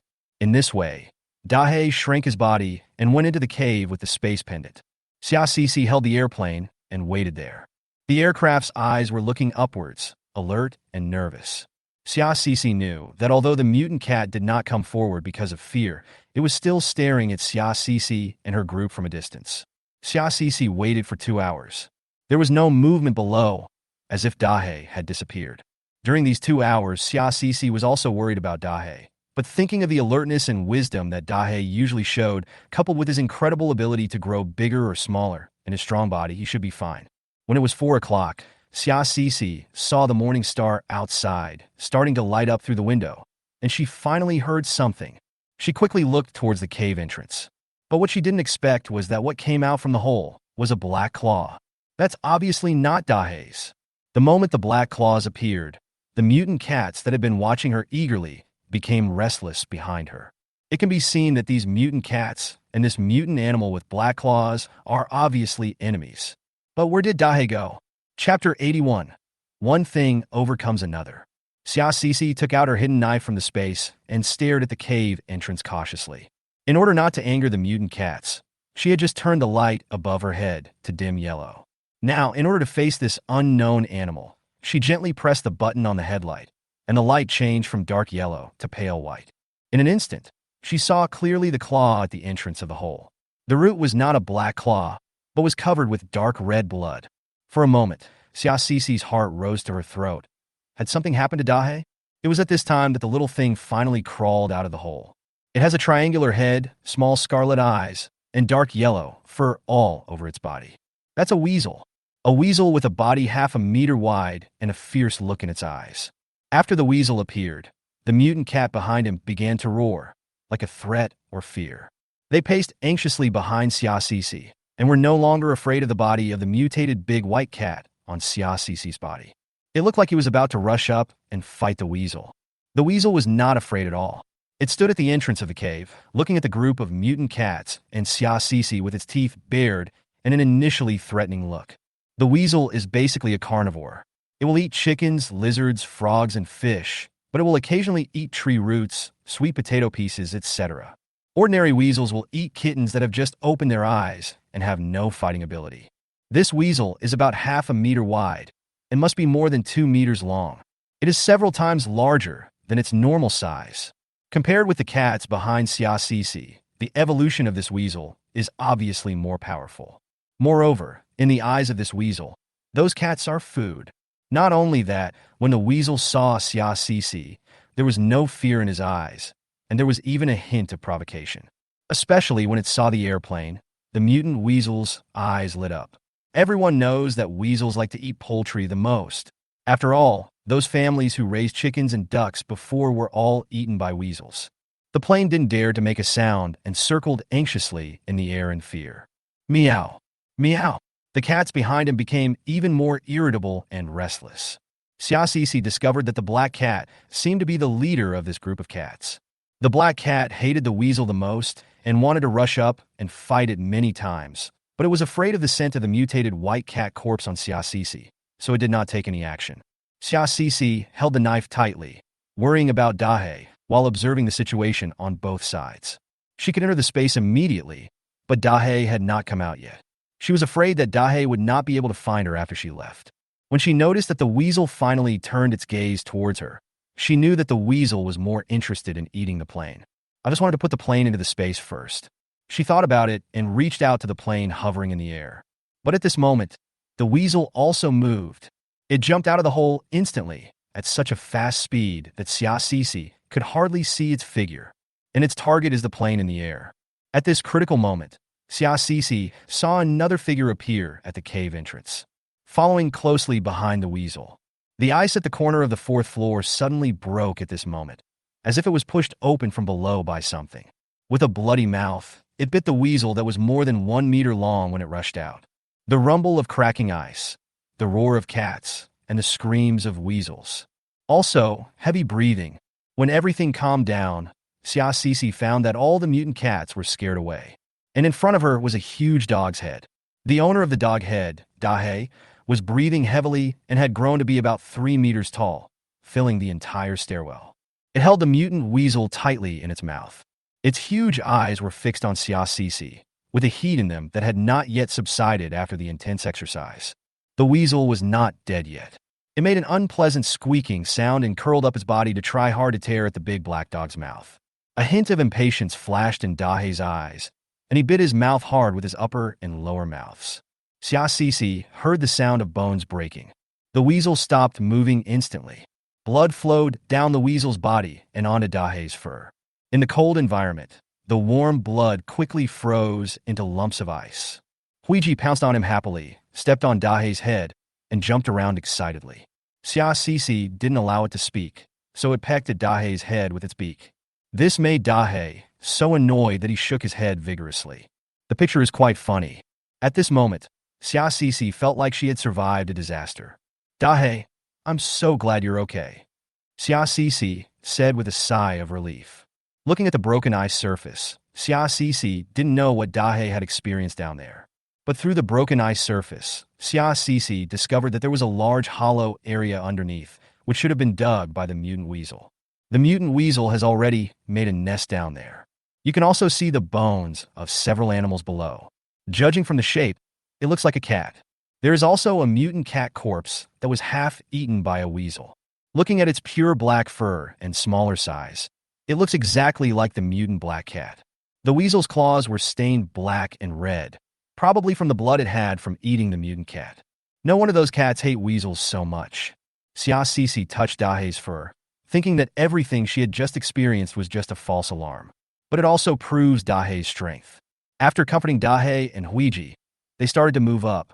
Now the sky outside has turned a little pale, and it is time for sunrise. Xiaoxi needs to go back quickly, otherwise it will be easy for others to discover their whereabouts if it is any later. Thinking of this, Xiaoxi quickly returned to the top floor with Dahe and Huiji.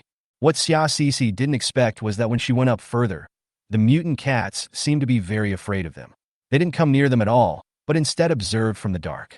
Countless dark green eyes were watching quietly from different locations on every floor. Xiaoxi observed that there was still a lot of rotten meat left here. Humans would not touch this rotten meat, but it was important food for these mutant cats. If Xiaoxi guessed correctly, these mutant cats would probably stay here for a while until all the rotten meat was eaten up. And she probably won't come here again. Even if Dahe didn't complete the task, when Xiaoxi came to this point, he had already reached the top floor. He asked Dahe beside him curiously, Dahe, did you collect anything when you went downstairs just now? Dahe tilted his head and looked at Xiaoxi, as if he didn't understand what Xiaoxi meant. Xiaoxi asked several times, but Dahe didn't respond at all. I just taught you how to collect and take things out. Show me. Dahe still didn't react. Xiaoxi was confused. What was going on? Why did she seem less smart after going out on her own? Chapter 82, Surprises and Complaints. But now is not the time to dwell on this. Xiaoxi quickly climbed out of the window. After this night, the window was almost covered by the wind and snow. If we left a little later, I'm afraid Xiaoxi would have dug a hole and escaped.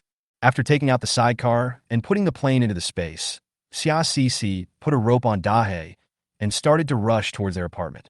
After returning to the vicinity of the apartment, Xiaoxi found a secret place. She put Dahe back into the space and changed into another set of clothes to prevent herself from being seen and targeted by others. Then she sneaked along the wall and carefully went up to the apartment. After entering the apartment, he walked extremely carefully, trying not to make any noise, and finally returned to the 66th floor and entered the house. The moment she returned home, Xiaoxi took a deep breath and exhaled. I feel like this trip was truly a thrilling one. There are still many things to do after returning, but the first one is to give Dahe a bath. Xiaoxi hurried into the space. Who would have thought that as soon as she entered, the plane surrounded her and started chattering nonstop. Shit shoveler, I thought I was going to die just now. Shit shoveler, have I behaved well today? Can you give me some snacks? Shit shoveler, big black brother stinks. My feathers are all stained by his dirty blood. Xiaoxi felt that she was overwhelmed. The plane seemed to want to say all the words it had not just said. After talking about these general aspects, let's start talking about the details. Moreover, they all call themselves slaves. Xiaoxi thought that this was a fantasy drama that he had recently replaced on his plane. The vicious green tea girl in the play calls herself slave and slave all day long. It's terrible. Xiaoxi was so angry that she found a big bucket from the space, added spiritual spring water and acid rain, and without saying anything, threw Dahe and Huiji into it. After the plane entered the water, it finally stopped moving. Xiaoxi was able to relax and unwind after just splashing around in the water. Xiaoxi took out the brush for bathing Dahe and started to bathe Dahe with a grunt. Dahe narrowed his eyes slightly and hummed with enjoyment every time Xiaoxi rubbed his chin. He seems to be in a very good mood. Xiaoxi didn't know whether it was because the horse had galloped outside and had a rare chance to run wild, or if it was something else. However, seeing that the two little ones looked very happy, she felt a lot better. Dahe was very dirty. After washing a bucket of water, I changed it for another one. The airplane flapped and paddled in the water like a duck. Xiaoxi simply threw a little yellow duck in and let it play. Later, I applied a layer of foam on Dahe, which made him smell fragrant and clean. Then Xiaoxi changed the bucket of water for herself and soaked in it. Slowly, I fell asleep. I don't know how long it was before Xiaoxi was awakened by the sound of Dahe splashing water. I woke up and looked at the time. It was already 2 o'clock in the afternoon. I was very hungry. She grabbed it and wiped the water off Huiji and Dahe. I also feel a lot more energetic. She asked Dahe again whether he had got the supplies. Dahe hung out his tongue and tilted his head to look at Xiaoxi, as if he didn't understand. Xiaoxi was a little worried that this guy, who looked uninjured, might actually have some internal injuries. Otherwise, how could one become stupid? After checking again, Xiaoxi found that there were indeed no wounds, and she breathed a sigh of relief. I thought that Dahe was just a dog after all, and he might have been frightened by this trip. I would wait and ask him about it later. Now, what she had to do next was to bury the bodies of the big white cat, the weasel, and the last body of the little black cat that had been half-eaten by the weasel in the black soil. But what she didn't expect was, no matter how she tried to mobilize her thoughts, the 3 corpses did not appear. She hurriedly searched into space again, wanting to see where the 3 bodies were placed. But after searching for a long time, I still couldn't find it. The 3 bodies just disappeared out of thin air. Xiaoxi thought back to the last time he brought in the corpse of a mutant bird. He brought in both himself and the corpse, and then buried it directly in farm number 1. This time, she threw the 3 bodies directly into the space. So, these 3 corpses were actually eaten by space? You bastard, you didn't even tell me when you were eating. It took me so long to find you. Xiaoxi angrily raised her thumb towards the air. Of course, the space did not reply to her. She originally had an idea, which was to skin the weasel. After all, it was the fur of a mutant creature. It was very cold resistant. The temperature will drop further later. Although she has a constant temperature suit and a mink coat, they are not as fragrant as the mutant creature's fur. Now it's okay, there's nothing left. What can Xiaoxi say? When you encounter a space system like this, you can only endure it. However, Xia Cece still had something in her hand, which was the tail of the mutant white cat. She kept this thing hanging on her body, so it was not taken away by the space. She walked to the garbage disposal, rolled her eyes, and put the mutant white cat's tail in. Soon, the garbage disposal ate the white cat's tail. Xia Cece touched her chin, looking forward to what would be produced here tomorrow. After finishing all this, Xia Cece took a look at what the garbage disposal produced today. Speaking of which, today's garbage disposals are still quite conscientious. What came out was a pair of snow boots. Xia Cece was so moved that she almost cried. Before this garbage disposal, it produced a glove and a sock. The second one of the same model has not been produced yet. Of course, the garbage disposal has also produced a sock these days. The only difference is that the previous sock was red, and the one produced later was green. These two socks put together seem like a mockery and ridicule of Xia Cece. At farm number 1 and farm number 2, Xia Cece also started planting on a large scale. It's just that farm number 1 is a bit shitty. Xia Cece planted a field of seeds, and things appeared randomly. When you are happy, you will grow a whole piece of bullets. On the day of collecting the bullets, Xia Cece was so happy that she couldn't stop smiling. There was a whole box in total, but when she was unhappy, Xia Cece was so tired that her waist ached from planting such a large area of various seeds, vegetable leaves, and other messy things. The result was a cup of hot vegetable juice for Xia Cece. Xia Cece felt like crying. There is also farm number 2. Xia Cece transplanted the tree that had grown on farm number 1. But what happened? The tree became an ordinary tree. But if the tree is left alone on farm number 1, the fruits will wither after about 3 times of growth. Anyway, the feeling that the whole space gave Xia Cece was constant surprises and constant complaints. I feel so tired. Chapter 83, Dahe's Purpose. After going to the farm again, Xia Cece found that the rabbit population had grown again. The blueberry stuffed rabbit produced in the previous space seemed to be extremely fertile. Xia Cece looked at it. This time it actually found a black rabbit as its partner. I had kicked away the white male rabbit from last time. The two of them seemed to be very affectionate and have a very good relationship. The white male rabbit was chewing grass sadly, not far away. This time the blueberry stuffed rabbit gave birth to a litter of 4 little rabbits. The 4 little rabbits are yellow and black and look like road signs. There are also ones with black dots on a blue background, which look like ladybugs. The most amazing thing is that the panda inside is all yellow, except for its eyes, limbs, ears, and tail, which are black. It looks like an unharmonious panda. Xia Cece didn't quite understand the love of these rabbits, nor did she understand the genetic combination of these rabbits. Finally, after petting the ponies a few times, Xia Cece left the space. After leaving the space, Xia Cece decided to ask Dahe some questions. After all, that's 4 full layers of meat. It is Daikoka's main food in the future. If it really got it, Xia Cece thought about giving it more food every day. She even thought that if Dahe didn't understand what she meant, she should just teach him how to unlock the small space with the purple pendant, and then she could drip her blood to enter the space. Wouldn't it be better? However, Dahe, who used to learn things very quickly, now seems to have become an idiot. He didn't say anything, he just looked at Xia Cece with his big eyes. Finally, Xia Cece was too tired to continue and knocked on Dahe's head.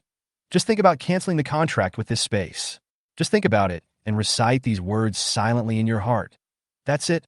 Dahe, do you understand? In the end, Dahe just lay on the ground without opening his eyes. He didn't even look at Xia Cece. Xia Cece was so angry that she couldn't bear it anymore. She looked at the plane next to her and said, "Planet, did your brother Dahe say anything just now?" The airplane jumped around on the ground, its eyes rolling around, but it didn't say anything. Xia Cece felt something was wrong. What's going on? Why is the airplane no longer talking? Xia Cece took out Huiji's favorite pine cones from the space, and finally glared at Dahe, led Huiji aside, and tempted Huiji with pine cones. Tell me, did Dahe say anything just now? This handful of pine cones are all yours. Huiji hesitated for a while, and finally looked at Xia Cece with a hint of joking in his eyes. Brother Dahe said that the shit shoveler is really stupid. Xia Cece was furious. She finally understood that Dahe was not unable to understand or learn, nor was he slow to react due to internal injuries. It's intentional, deliberately not wanting to give the pendant to Xia Cece. Moreover, Xia Cece discovered that Dahe was playing with the space pendant as if it were a toy, and was having a lot of fun, putting his toy ball in and letting it out. It even has some fun.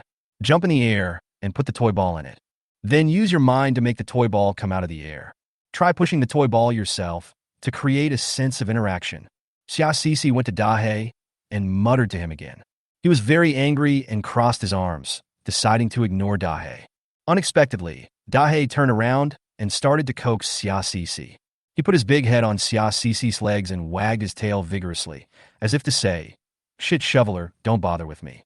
Then Dahei blinked his eyes, took out several hundred kilograms of meat from the space, and pushed it forward with his claws, as if to say, "Here you go, don't be angry.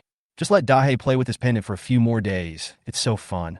The moment Xiaoxi saw the meat, she felt both comforted and angry. The consolation is that, as expected, there is meat in the space. Dahei's adventure was not in vain. The space pendant is not lost on this dog. The amount of meat seems to be quite large, at least 4 layers of meat. What's infuriating is that this Dahei actually treated the space pendant as a toy and became addicted to it. But soon, Xiaoxi figured out the key point. Dahei has evolved and is still evolving. Its IQ is much higher than before, and it is curious about everything around it. It also has some more little thoughts than before.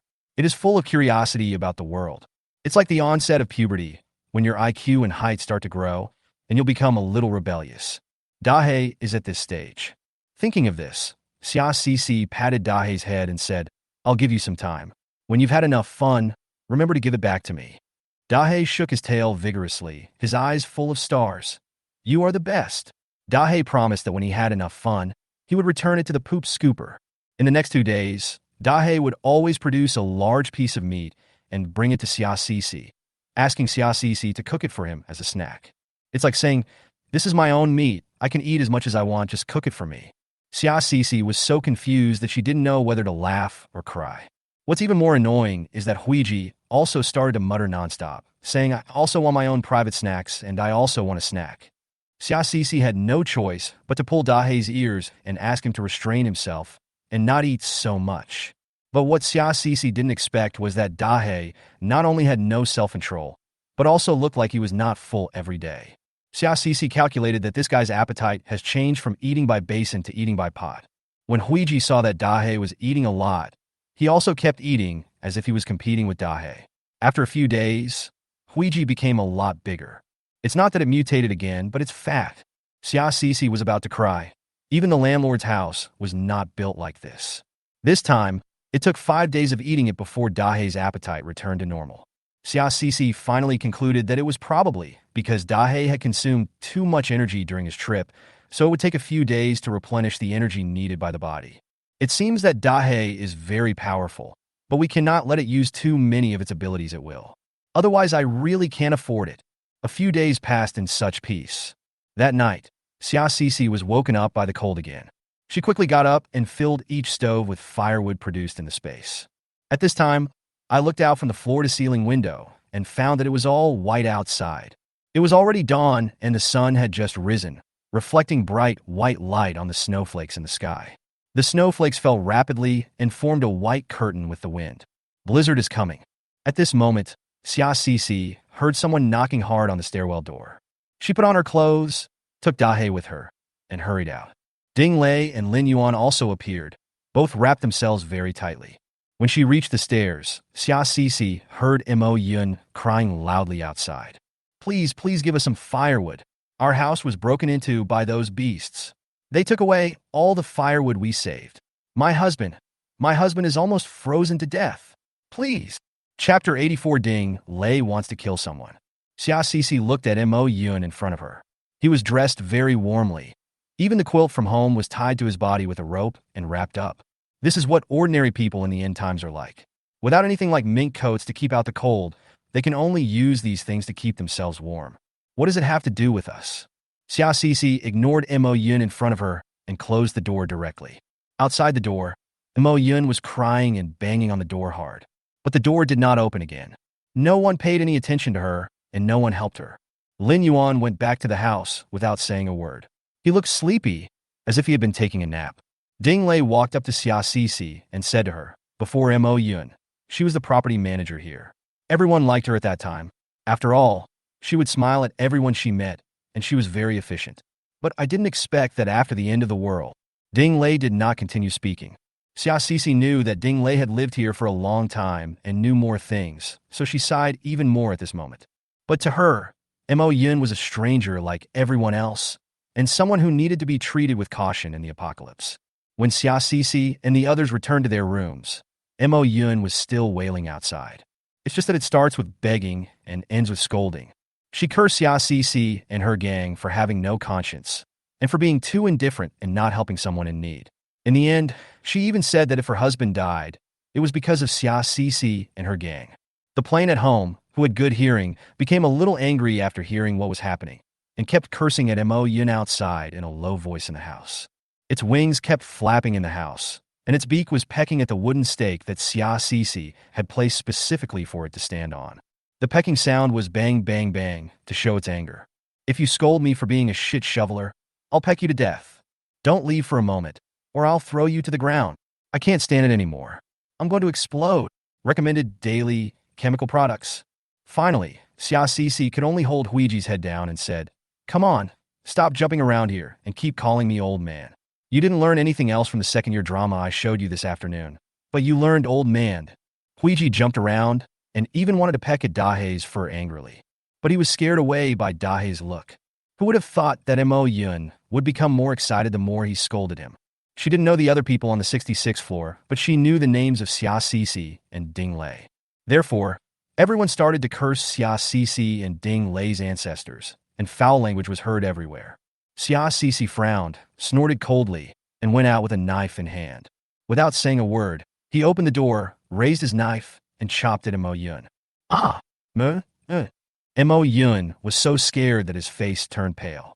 Xia Sisi cut off half of Mo Yun's clothes with this knife, but unexpectedly, she did not cut Mo Yun's flesh.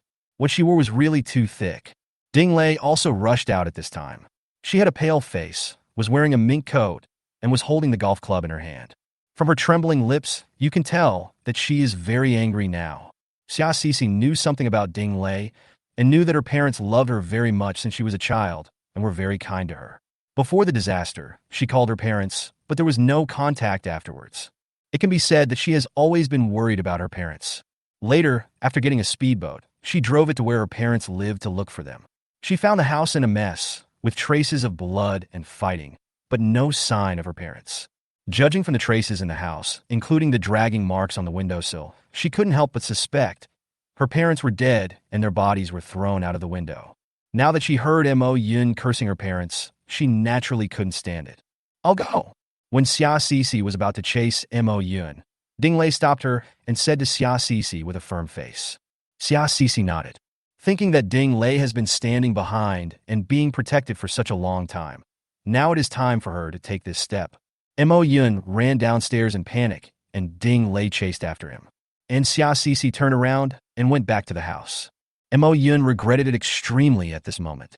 She and her husband loved each other very much, and they supported each other after the end of the world. Although life became difficult, they still felt very hopeful. In particular, they were one step ahead in sealing up their own floor and storing enough supplies for heating. In addition, a lot of supplies had been collected before, so at least there was enough food, drink, and heating. But who could have thought? That day, those people actually united together, destroyed the anti-theft door they installed, and then broke in so brazenly. At the end, the fair-skinned young man was in the lead. She remembered that the young man was called Gao Yu. He was always well-behaved and thin, looking like a teenager. He used to call her sister Mo Yun. He now looked at himself as if he were an enemy. He even beat up her husband Li Mingqiao. "You vicious woman. Both of you deserve to die."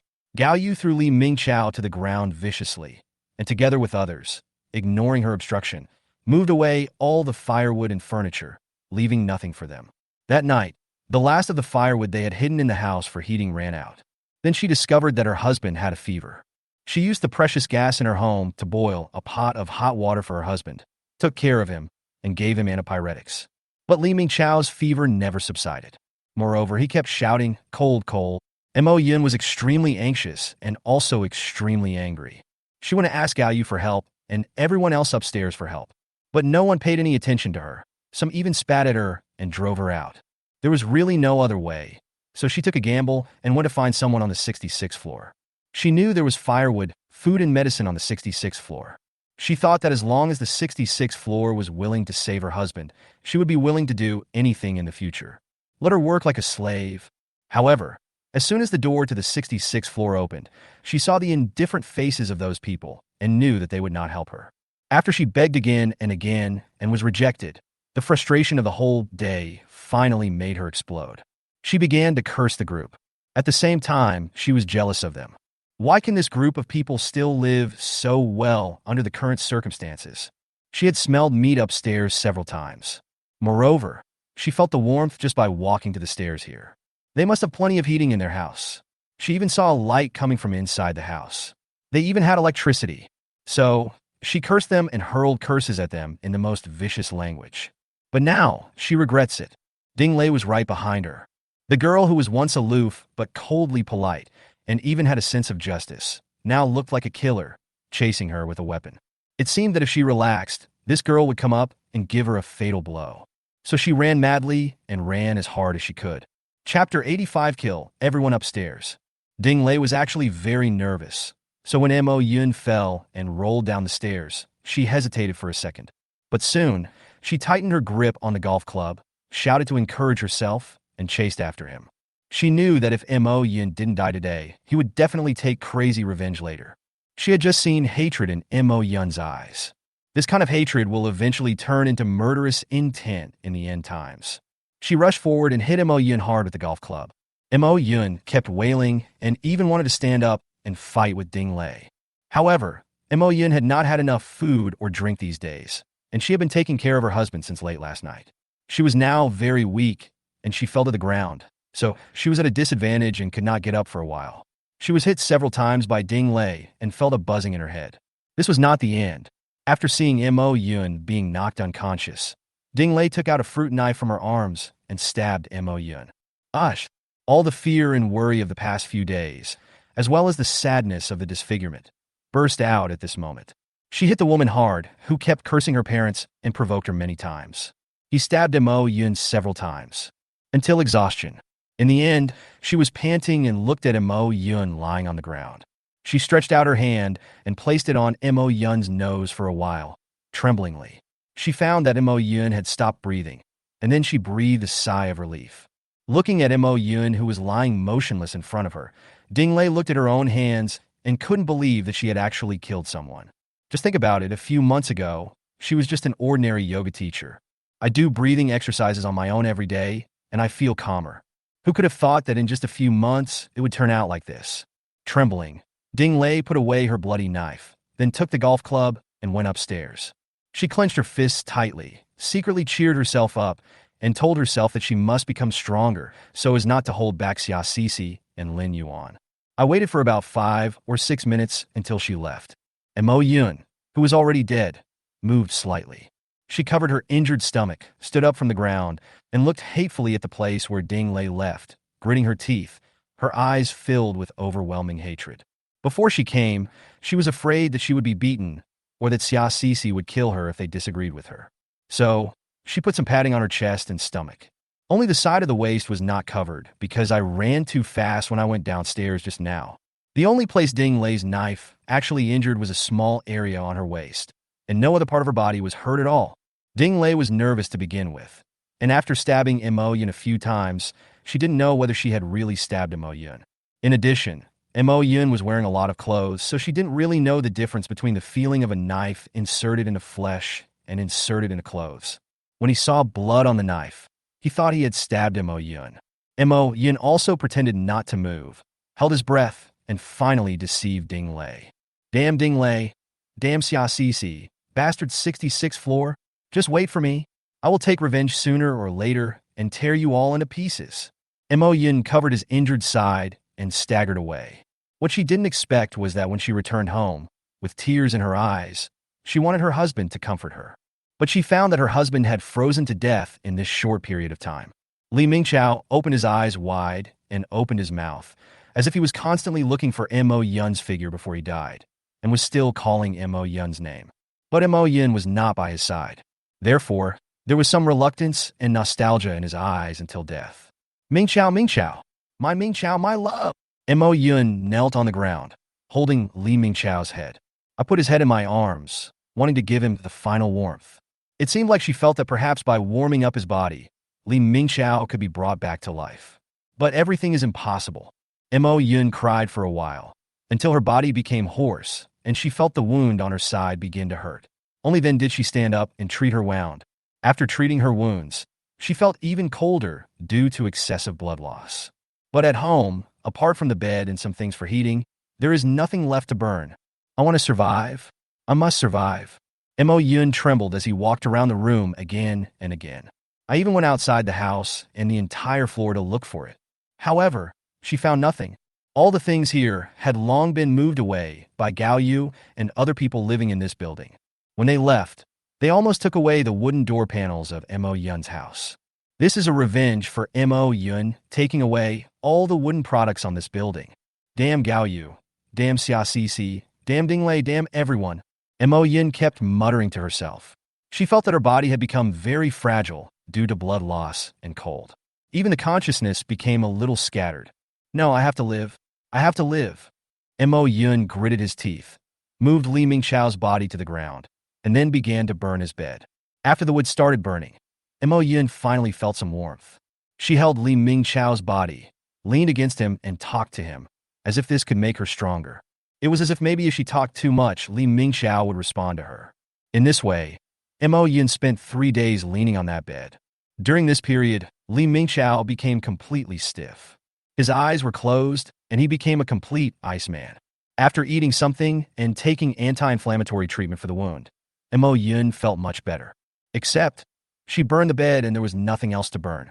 She looked around numbly and found that there was really nothing left in the house. She tried putting an iron block into the dwindling fire, but it didn't warm her up at all. The fire grew smaller. She was almost crying. Finally, she turned her gaze to Li Mingxiao next to her. Hubby, don't blame me. Mingxiao, don't blame me. I have to live. Only by living can I avenge you. With trembling hands, Mo Yun stripped off Li Mingxiao's clothes and put them into the fire one by one. But how long can clothes last? In just 2 hours, all of Li Mingxiao's clothes were burned. Mo Yun collapsed beside the fire, hugging his legs. She doesn't want to die. She really doesn't want to die. When she thought of those people who made her hate him, she couldn't bear to die. Finally, with trembling hands, she reached out for the last thing in the room that could serve as fuel, Li Mingxiao's body. Corpses can burn, and can even burn for a long time. In order to make the corpse burn, she even poured the last peanut oil in the house on Li Mingxiao's body. Xia Cici, Dinglei, Gao Yu, everyone in this building, I will make sure you are buried with my Mingxiao. Mo Yun muttered to himself as he did it. This is her last hope and desire to survive, filled with hatred, to kill everyone in this building. Chapter 86, Collection of Shelters. On the other hand, Xia Cici didn't know this. Dinglei came back after being out for about half an hour. Xia Cici heard the sound of Dinglei's door opening, but did not go over to ask. After all, there are some hurdles that you have to overcome by yourself. For example, killing someone. Xia Cici can still remember the first time she killed someone in her previous life. She was extremely scared at that time. That was when the extreme cold had just arrived, and he was an old man. At that time, she had already arrived at the shelter, eating a small amount of compressed biscuits every day and receiving a small amount of water. Everyone every day is that stuff. However, the old man, relying on his age and the fact that he has children at home, always wants to get something from the people around him. Xia Cici was kind at the beginning and always gave a piece to the old man. But later, Xia Cici heard the old man tell people around him that Xia Cici was a fool and looked easy to bully. If it were a normal society, she would definitely be played by men. Xia Cici was sad for a long time at that time, and then she stopped giving food to the old man. Unexpectedly, the old man started spitting at Xia Cici from then on, and spread rumors that Xia Cici could do business with men here, forcing Xia Cici to destroy her appearance in order to escape the harassment of those men. But the old man seemed to have caught Xia Cici as a weak spot and kept squeezing her. After discovering that Xia Cici was disfigured, she began to mock Xia Cici for her ugliness for no reason and always ridiculed Xia Cici in front of others. Finally, one day Xia Cici and the old man were assigned to a group to follow the government vehicle to look for supplies outside. Accessories and clothing recommendations along the way, the old people relied on their age to bully Xia Cici and ask Xia Cici to do more things. When he came back, the old man had hidden some things and was discovered by the government. Then the old man started to act dramatic and kept saying that it was Xia Cece who stole the things. He also repeated in front of the government the slanderous remarks he had made against Xia Cece. Even those who were just watching the fun, because they had heard rumors about Xia Cece before, joined in the robbing. At that moment, Xia Cece completely understood that this world no longer needed kindness and tolerance. She took out a knife and killed the old man with a few stabs, then took out the stolen supplies from his body to prove her innocence. She originally thought that she would be punished, but unexpectedly the government did not do anything to her. They only punished her by making her do dirty and tiring physical work for a few days, and then released her. But after she was released, those who had bullied her began to avoid her. Those who had previously dared to laugh at and insult her no longer dared to come up and cause trouble. It was also from that time that she began to transform. Now, this is the transformation that Ding Lei wants. After being so busy, Xia Cece decided to rest at home for a few days, watch some movies, and read some books. After the blizzard hit, one floor was flooded overnight. Xia Cece found a huge lazy sofa and placed it in front of the floor-to-ceiling window. She put a few cushions on it, lay down on it comfortably, and began to read a book like Guyu. On the plane next to it, the hen was squatting on the lazy sofa, looking at the tablet computer on the small table in front of her, watching the TV show happily. As for Dahe, he didn't have any particular favorite entertainment program.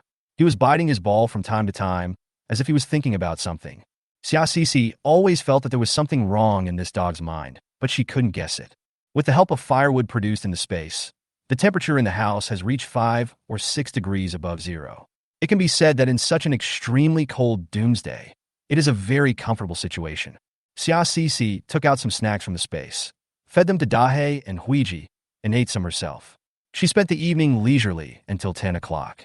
This afternoon and evening, Xia Cece didn't have any proper meals, but just filled her stomach with snacks. Potato chips, scallion biscuits, cream cakes, spicy strips. Although it's a bit sinful, it's still very enjoyable to eat, and it's super stress-relieving. Before going to bed, Xia Cece played with Dahe for a while and practiced her fighting skills with it. She found that after Dahe's evolution, not only could his body grow bigger or smaller, but his agility had also increased a lot. Xia Cece couldn't help but curl her lips. Humph, it's really because of your talent. But it doesn't matter, he is still my dog after all. After rubbing the huge dog's head vigorously twice, Xia Cece yawned and went to sleep. When Xia Cece woke up the next day, she found a thick layer of mist on the window. This is because the indoor temperature at Xia Cece's place is too high, while the temperature outside is too low. Xia Cece wiped away the mist with her hand and then looked at the thermometer outside. I found that the temperature outside was already minus 40 degrees Celsius. The temperature in the coastal areas of Antarctica is generally between 0 and minus 20 degrees Celsius, while the temperature in the inland areas of Antarctica is generally between minus 40 and 50 degrees Celsius. At this moment, in this ordinary inland city in the country, where Xia Cece is located, the temperature here is almost the same as that in the inland of Antarctica. Xia Cece found it hard to imagine what the scenes were like in those cities further north, or even in today's Antarctic and Arctic continents. But Xia Cece knew that this was not the end. The temperatures will get even colder. At least that was the case in the previous life. Xia Cece poured herself a cup of hot tea, fed the two little ones, and decided to go into the space first. After all, she was very worried about the tale of the mutant white cat that was released yesterday. She came to the garbage disposal and found that the supplies had been updated. She excitedly reached out and opened the lid of the garbage disposal, but she found that there was nothing inside. Xia Cece blinked twice, and her heart almost stopped. What happened? Was she swallowed by the dog space again? However, when she put things into the garbage disposal yesterday, she clearly saw that the cat's tail entered the circulatory system.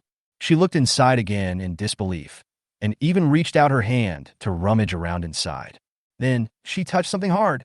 Xia Cece was shocked. She has been with this garbage disposal for some time, so she naturally knows that it is as smooth as an iron wall and there is nothing inside. She peered inside and saw a black coin-sized bug. Xia Cece took out the thing in disbelief and finally recognized what it was. Isn't this a beetle? It is the kind of round, black insect with a hard shell that I saw in the countryside when I was a child. I heard that this thing has medicinal value and it's not cheap in the market.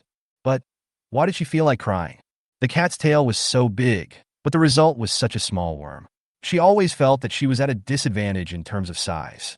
What made her feel a little better was that she felt around inside again and found another beetle. Xia Cece held the two insects with their legs waving in the air and sighed for a moment. Well, they were at a disadvantage in terms of size, but at least they were at an advantage in terms of quantity. After thinking for a long time, Xia Cece threw the two little guys into the livestock farm. Unexpectedly, the farm actually accepted it and even opened up a box-shaped breeding farm on the farm. Moreover, above the livestock farm, like other animals, this earthworm also produces its byproduct medicine for injuries. Xia Cece was overjoyed when she saw this. Damn space. I didn't get mad this time. Xia Cece, finally got a chance. The medicine for injuries and falls produced by the space is definitely a top-notch product. And this thing is much easier to take out than the spiritual spring water. The spiritual spring water is colorless and tasteless, which may make people suspicious. However, this medicine for bruises and injuries can be said to be a family-inherited Chinese medicine. But before she could continue her research, she heard Dahe barking outside. Xia Cece hurried out of the space and heard someone knocking on the door. I went to answer the door and found it was Lin Yuan. Lin Yuan frowned and looked at Xia Cece. Xia Cece had never seen such a serious expression on Lin Yuan's face in these days. What's wrong? Xia Cece couldn't help but ask. Someone from the government came and said they want to expropriate our building and use it as a new shelter. Lin Yuan said coldly. They also said that this was chosen by the Lin family. The Lin family also sent someone along. When Xia Cece heard this, her brows instantly frowned. Chapter 87. We all agree. Xia Cece, a few friends, and a dog went downstairs together. Before leaving, they locked all the doors and checked to make sure that no one could break through the defense of the corridor on the 66th floor in such a short time. I went downstairs and soon saw two modified jeeps on the ice and snow outside. Xia Cece actually recognized the person who got off the jeep. It was Lieutenant Ren from before. Now he should be called Captain. After the end of the world, the army was strictly managed and no trouble occurred. However, during the rescue and management of the shelter, they encountered many evil people and many soldiers died. Captain Ren made many contributions, demonstrated his strength, and was promoted to a higher rank in a short period of time. Miss Xia? What a coincidence! Captain Ren saw Dahe behind Xia Cece and found that it had not changed much. It was still about the same size as before the apocalypse, but its fur was thicker. He was a little surprised. The dogs in our army have all mutated. They have grown as big as foals. How come Dahe?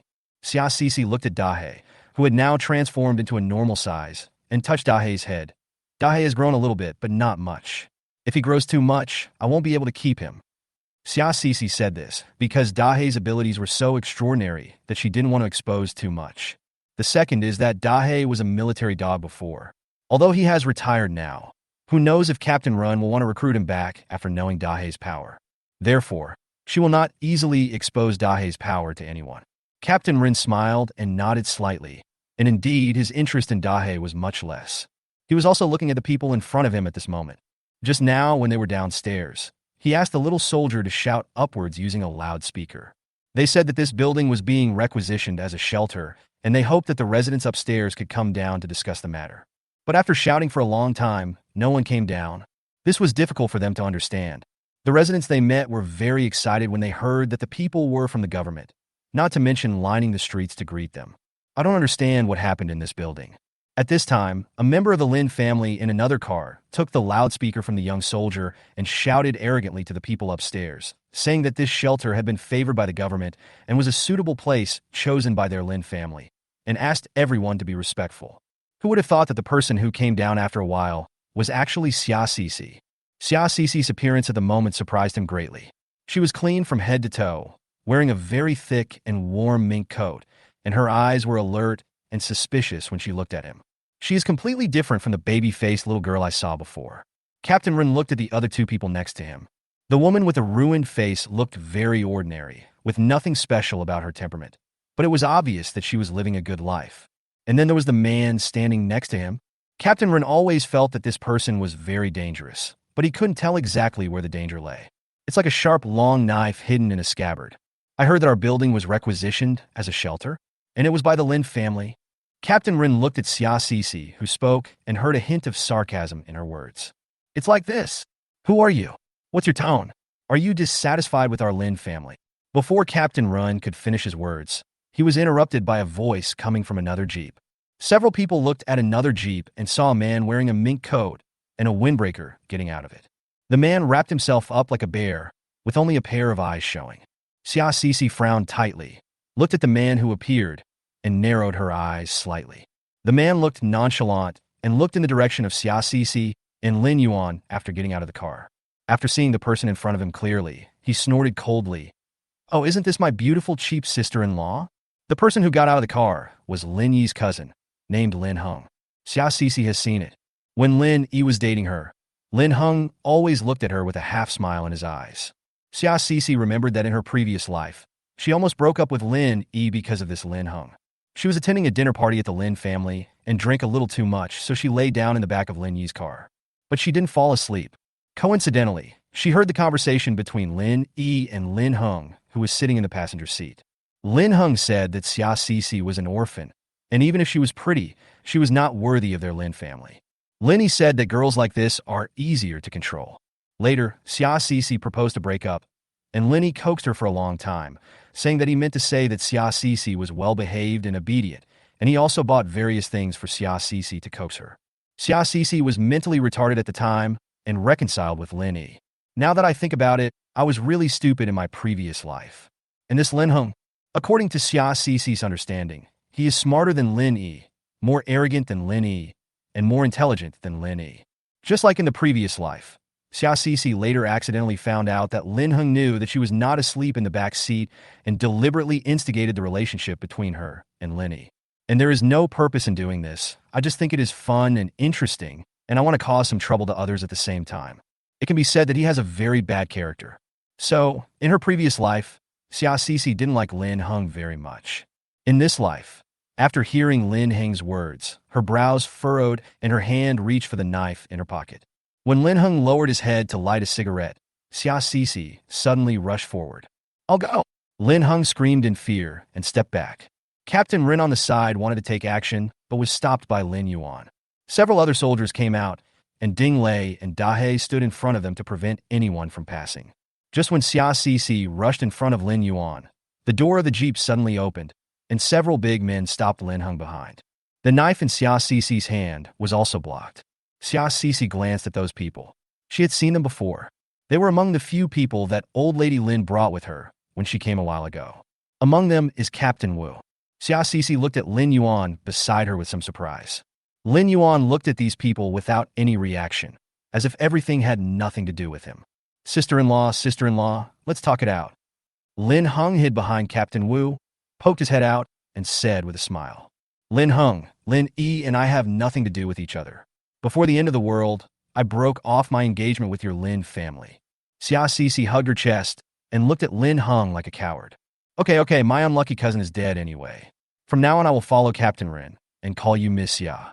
Lin Heng is quick to accept advice. Xia Cece glanced at Ding Lei and Lin Yuan, who were stopping Captain Ren nearby, and nodded slightly. Ding Lei and Lin Yuan came over and stood with Xia Cece. Captain Ren also had a cold face and sighed as he walked up to Xia Cece. "Miss Xia, I didn't expect that our meeting again would be like this." Xia Cece looked at Captain Ren with a fake smile. "Captain Ren, if you want to requisition this place for a shelter, shouldn't you first ask us, the indigenous people, what we think?" At this moment, Xia Cece heard footsteps behind her. Looking back, I found that all the other people who were still alive in the building had come down. Among them, the little boy named Gao Yu was the leader. The reason why they didn't come down so quickly just now was that they got together to discuss countermeasures. They all participated in the robbery of Mo Yun's home and indirectly killed Mo Yun's husband. So when they heard that it was official people coming, they were a little scared and gathered together to discuss what to do. Now, watching some of the interactions downstairs, they understood. It's the end of the world. So many people have died. Why should they be afraid? So they discussed it for a long time and then came out. Gao Yu walked out of the crowd and looked at Captain Ren. "Are you the one in charge? If you want to use our land as a shelter, do you have to give us some benefits? If so, we all agree." Chapter 88 Interest Points. At this moment, standing opposite Xia Cece and the others are Gao Yu, the domestic violence man's wife by phone, and two young lovers. These four people have obviously formed a group. Captain Ren glanced at Xia Cece and the others, walked up to Gao Yu and the others, and said with a smile, "You must have had a hard time during this period. If this place is requisitioned as a shelter, the government will take over and build it into a refuge base. In this case, we will assign tasks to everyone, provide food, and ensure everyone's safety. Hearing this, Gao Yu and the others all had smiles on their faces. Then can we continue to live where we are now? Captain Ren nodded and said, I can assure you that the place you live in now will not be expropriated by the government, and you can continue to live there. Then we agree to use this place as a shelter. I agree. We agree. Gao Yu and several others voted in favor and excitedly clenched their fists at each other, as if they were imagining the wonderful life to come. Xia Sisi knew that she would find it difficult to fight the government over the confiscation of the shelter. But you can't ruin your current life so easily. Or, just let the Lynn family succeed. She didn't know how the Lynn family chose this place as a shelter. In her previous life, she was in a shelter and was not moved here. So, the only changes were Mrs. Lynn's visit a few days ago and Lin Yi's death. She looked at Captain Ren and said, above the 63rd floor, that is, the 64th, 65th, and 66th floors, no one is allowed to live there. This was her final concession. Captain Ren thought about it for a moment, then nodded and said, okay, we don't want our people to have conflicts with the natives in this building. The 63rd floor and below is enough. During the conversation with Captain Ren, Xia Sisi unexpectedly learned another piece of information. There was another reason why Captain Ren brought his men up with guns. It turned out that a man named Dyson came to complain to Captain Ren, saying that Xia Sisi and his men had emptied the granary. It was also said that Dyson was in tears at the time and spoke very coherently. The reason why Dyson was mentioned at this time was because Captain Ren remembered that Dyson seemed to say that he was a seat. Captain Ren once asked someone to explore the seat, but failed because all the roads leading into the seat were blocked. Later, because of a lot of things to do, Captain Ren never went to see it again. Today he wanted to ask Xia Sisi if she was familiar with Dyson and if she had any news about the residents over there. When Xia Sisi heard this, she frowned. This Dyson was actually plotting against her, behind her back. She smiled and told Captain Ren that she was not familiar with Dyson and did not know much about him. But then she changed her mind, stroking her chin and said, also, Captain Ren, would you consider stepping down? Because of the anti-corrosion material that Xia Sisi had applied on the walls before the end of the world, the walls were basically undamaged.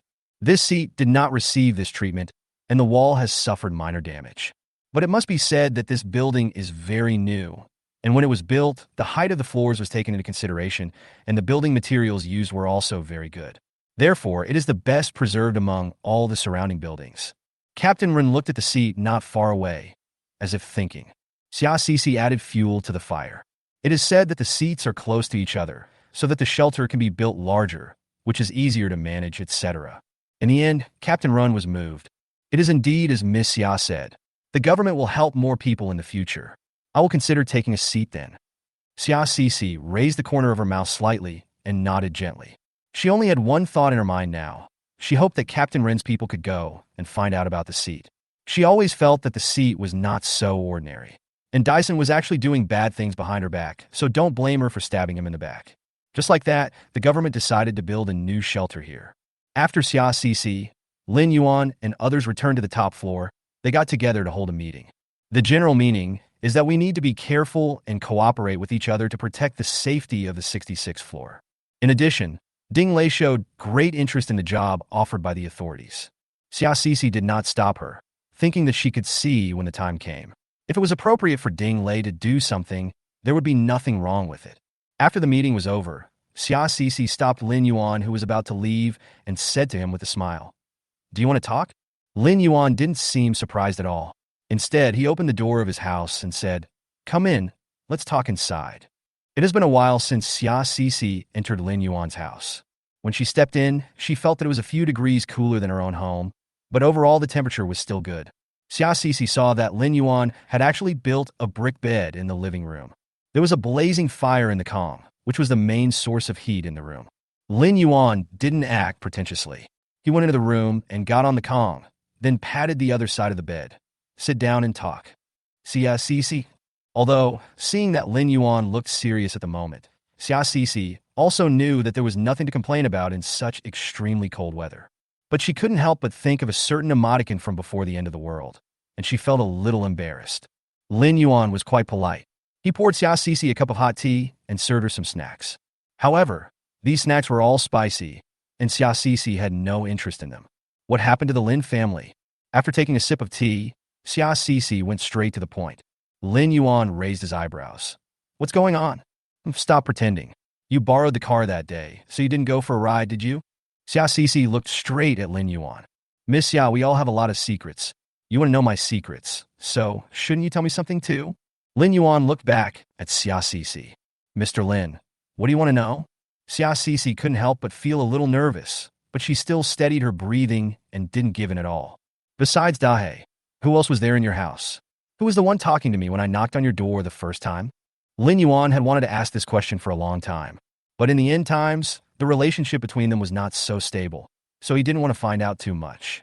Xia Cece didn't expect Lin Yuan to ask this.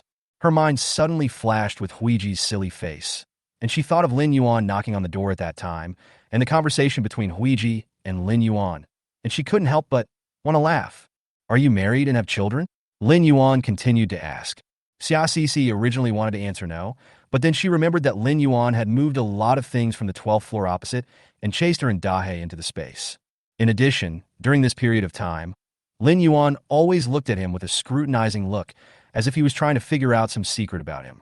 And the car he destroyed, she hadn't even driven it yet. Even if Lin Yuan said he would compensate her with a car in the future, how could he not pay some interest?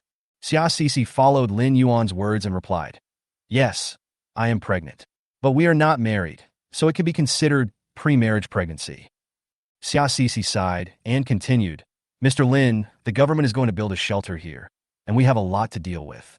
We can't just stay on the 66th floor forever. We still have to go out and look for supplies. There are 3 of us on the 66th floor, and Dahe can help a lot. I have kids and a dog to take care of, so when we divide the supplies, do we have to redefine the distribution method? For example, Dahe and I count as 2 heads. You count as 1 head, and Ding Lei counts as 1 head. At this moment, Xia Cece saw an indescribable look in Lin Yuan's eyes. Xia Cece continued to praise Lin Yuan. After all, when I first met Mr. Lin, he said a lot of high-sounding words. Xia Cece blinked at Lin Yuan. Xia Cece thought to herself, Go ahead and pretend. Lin Yuan, I'll see when your little tail will show up. She had long suspected that Lin Yuan was not a retired soldier at all. That retirement certificate was forged.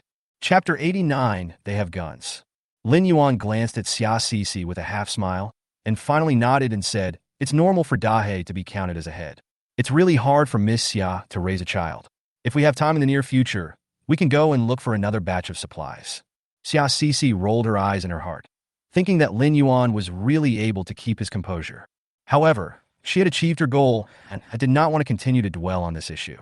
Then I told Mr. Lin my secret. Can Mr. Lin also tell me where Mr. Lin went when he borrowed the car that day? Go kill old lady Lin. Lin Yuan answered very straightforwardly.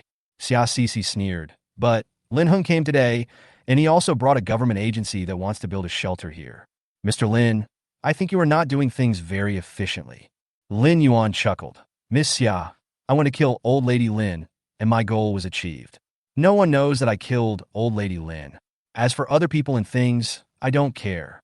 Xia Cece nodded slightly, without saying anything more. She drank the tea in the cup, waved goodbye to Lin Yuan, and left. She has gained something from this trip. First, he fought for the people who were responsible for distributing supplies to Dahe. Secondly, I knew that old Mrs. Lin was indeed dead. Second, I also understood Lin Yuan's character better. Cold and cruel. It is also very dangerous. On the other side, Lin Hung and his group had already walked back. Lin Hung sat in the car, smoking a cigarette, frowning as if he was thinking about something. After a while, he kicked Captain Wu next to him and said, Hey, do you think the man behind that bitch Xia Cece looks familiar? Captain Wu looked at the place where Lin Hung had kicked him with some dissatisfaction and gently patted his dirty trouser legs with his hands. Isn't that someone from your Lin family? Our Lin family? How come I don't know him? Captain Wu explained what he and old lady Lin did when they came here last time, as well as what old lady Lin said. Lin Hung sat up straight immediately. Oh my God, that's Lin Yuan who made our Lin family so miserable? Captain Wu did not answer. He was not interested in the gossip about these wealthy families. Before the end of the world, he was a martial arts instructor. After the end of the world, he had no way to survive, so he followed the Lin family. You said, up to now, no one has figured out why my grandma disappeared, and the body of my cheap cousin hasn't been found either? Captain Wu nodded slightly. At that time, Captain Wu and others stayed behind to punish Hao Ro. After returning to the base, they learned that Mrs. Lynn was missing. But so many days have passed, and there is still no trace of Mrs. Lynn and her group. Even the car was gone. I only heard that an unfinished building seemed to collapse that day. But it is not certain whether it is due to corrosion by acid rain or has any relationship with the time when Mrs. Lynn disappeared. Also escaping the disaster was a young man who was sent by Old Lady Lynn to report to the base that a suitable shelter address had been found. The remaining 2 cars and several bodyguards following Mrs. Lynn were all gone. This Xia Cece and Lin Yuan are quite interesting. Lin Hung finally concluded, put his feet on the front seat, and continued smoking. After a while, he chuckled. Come to think of it, I should thank them. If my grandmother and that cheap cousin were still alive, it would not be my turn to manage the Lin family, On the other side in Captain Ren's car. At this moment, Captain Ren was comforting a frightened woman wrapped in a blanket. Don't worry, the country will not give up on you. The base on the mountain has been built relatively well. As long as you have hands and feet and are willing to listen to the government's arrangements, you can survive. After hearing what Captain Ren said, the woman nodded slightly, but she was still sobbing and looked pitiful. There isn't a single good person in that building. My husband was killed by them, especially those on the 66th floor, the one named Xia Cece. They are a bunch of demons. As she spoke, the woman reached out and grabbed Captain Ren's arm. Captain Ren frowned in dissatisfaction, but thinking about the woman's appearance when she just came out of upstairs and everything she had told him about her experiences, he felt some sympathy and did not push the woman's skinny hand away. Sir, they have guns. I've seen them with guns. They are a bunch of thugs. Who knows? They may agree to let you take shelter here, just to kill everyone and take away all your supplies. You must be careful of them. It would be best to send someone to kill them all and take back all the supplies they have robbed. Their supplies can save many people. The more the woman spoke, the more excited she became. Her whole body began to tremble with excitement, and she held Captain Ren's hand even tighter. As a result of her movement, the blanket covering her head fell off, revealing a familiar face that was thin and resentful. It was Mo Yun. After burning her husband's body, she fell into complete despair. But she didn't want to die yet. She even considered going to her seat and grabbing some things. But at this moment, she heard the voice from the loudspeaker below. She knew she was going to be saved. However, she did not go out immediately. Recent experiences have made her sensitive and cautious. She wrapped herself thickly and observed the conversation between Xia Cece and Gao Yu in the dark. Later, she locked her eyes on this tall man in military uniform with a gentle smile. She could see that this man was the one in charge here and was a real soldier. A soldier with a strong sense of justice. Then, she threw away the clothes on her body, shivering in the cold wind, and walked to the front of the car. She knelt directly in front of Captain Ren and said with tears in her eyes, "Please save me. Take me away from here. Besides, I know the secret of this building, and I don't want to see more people die. Take me with you. I can be useful." Just like that, Mo Yin got into Captain Ren's car. Everyone thought that Mo Yin was dead, but they didn't know that she had hooked up with a big shot. Captain Ren finally pushed Mo Yun's hand away, but he still gently asked her to calm down and stay calm. He also said that he would consider everything. However, Captain Ren still asked Xiang Muyun very seriously, "What you said about there being a gun on the 66th floor, is that true?" At that moment, Mo Yun was overjoyed in her heart. She knew it. The government cares about the gun problem. In fact, she didn't know there was a gun on the 66th floor. She just made it up. The 66th floor firearms had never been exposed to Mo Yun. But when Captain Ren asked her, she nodded with tears in her eyes as if she was extremely scared and started to talk nonsense. "Yes, they pointed a gun at my head and asked us to take out all the supplies at home. They even killed my sick husband and smiled and said that they would help my husband get rid of his pain. They are a bunch of scum. The man inside even wanted to molest me." Whoa. Gao Yu's group, the few remaining people in this building, are all in the same group as the people on the 66th floor. They can only survive by killing others. "Commander, you must take care of my dead husband, the other innocent people who died, and the ordinary people who will come here next." Captain Ren's brow furrowed. He didn't completely believe what Mo Yun said, but he had to investigate the matter of guns. Chapter 90. Make a big deal. Xia Cece left Lin Yuan's house and turned back to her own home. She knew that things would be chaotic for a while, so she thought of taking advantage of this time to make some pet food. Dahe now has an amazing appetite, but dogs are omnivores after all and cannot always eat meat. She stockpiled a lot of dog food, but it was not enough for Dahe to make. So she decided to make some dog steamed bread. At the Gray Plane, there was not much food for the parrot in Xiaoci's space. In addition, the Gray Plane had grown a lot bigger in recent times, and its appetite was increasingly moving towards Dahe's. She decided to bake a batch of parrot food based on what the birds eat. In addition to the animals of all sizes in the space, she wanted to do as much as she could. Otherwise, when the food runs out and the space's spiritual energy is needed for replenishment, the space will take advantage of you. Thinking of this, she began to prepare. First, it's Dahe's dog food. Xiaocici took out pumpkin, carrots, chicken breast, beef, fish, broccoli, cornmeal, sweet potato flour, and other ingredients. Beat the large pieces into a paste with a wall-breaking machine. Mix them with various flours, rolled them into steamed cornbreads, and steamed them in a pot. Dahe was watching not far away, almost following Xiaocici wherever she went.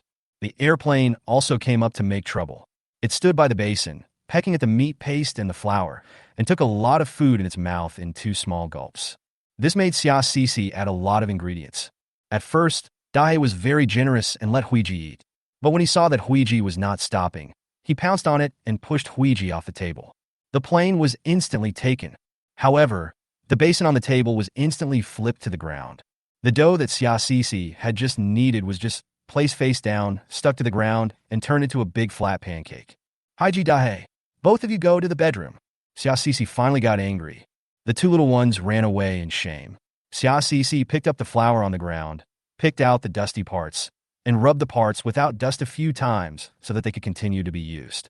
In this way, Xiaocici made more than 20 pots of dog buns throughout the day. Dahe ate 6 of them on the spot and finished half of the pot. Xiaocici was too lazy to roll Huiji's bird food into small pieces, so she just broke it into small bundles, thinking that Huiji was already big enough now and should be able to swallow it. Who would have thought that the airplane choked on the first one he ate? He couldn't get up or down and rolled his eyes. Before Xiaocici could rush over to calm the plane down, Dahe swooped down and stepped on it. The food stuck in the airplane's mouth was spat out instantly.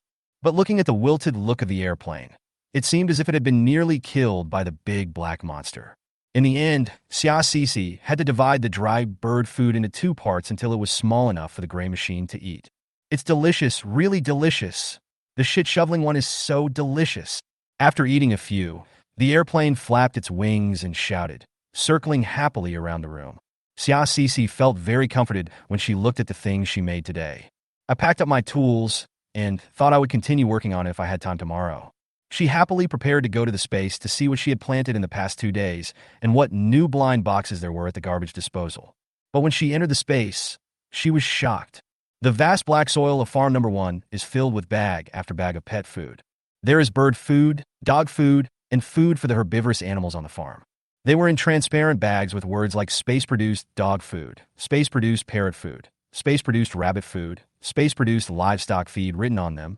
Even for the little guinea pigs in the livestock farm, the space was very thoughtful and sent a few bags of space-produced guinea pig food. Xiaocici bent over and walked around farm number 1, looking at the grains one by one, and then put them all away. With mixed feelings, she went to the garbage disposal again. I opened the lid and saw that the 2 things I put in yesterday had turned into a large bag of space-produced dog kennel bread and a large bag of space-produced parrot feed. These 2 bags were different from the rations that were mass-produced on the farm. In addition to the big words space-produced, there is a line of small words below. Anything produced in this space must be top-notch. This kind of pet food is healthy and filling, and can also replenish the energy consumed by your pet's evolution. Are you surprised? Are you surprised? At that moment, Xiaocici seemed to see a man in a clown costume with a smug look on his face, dancing wildly in front of her, constantly challenging the limits of her patience.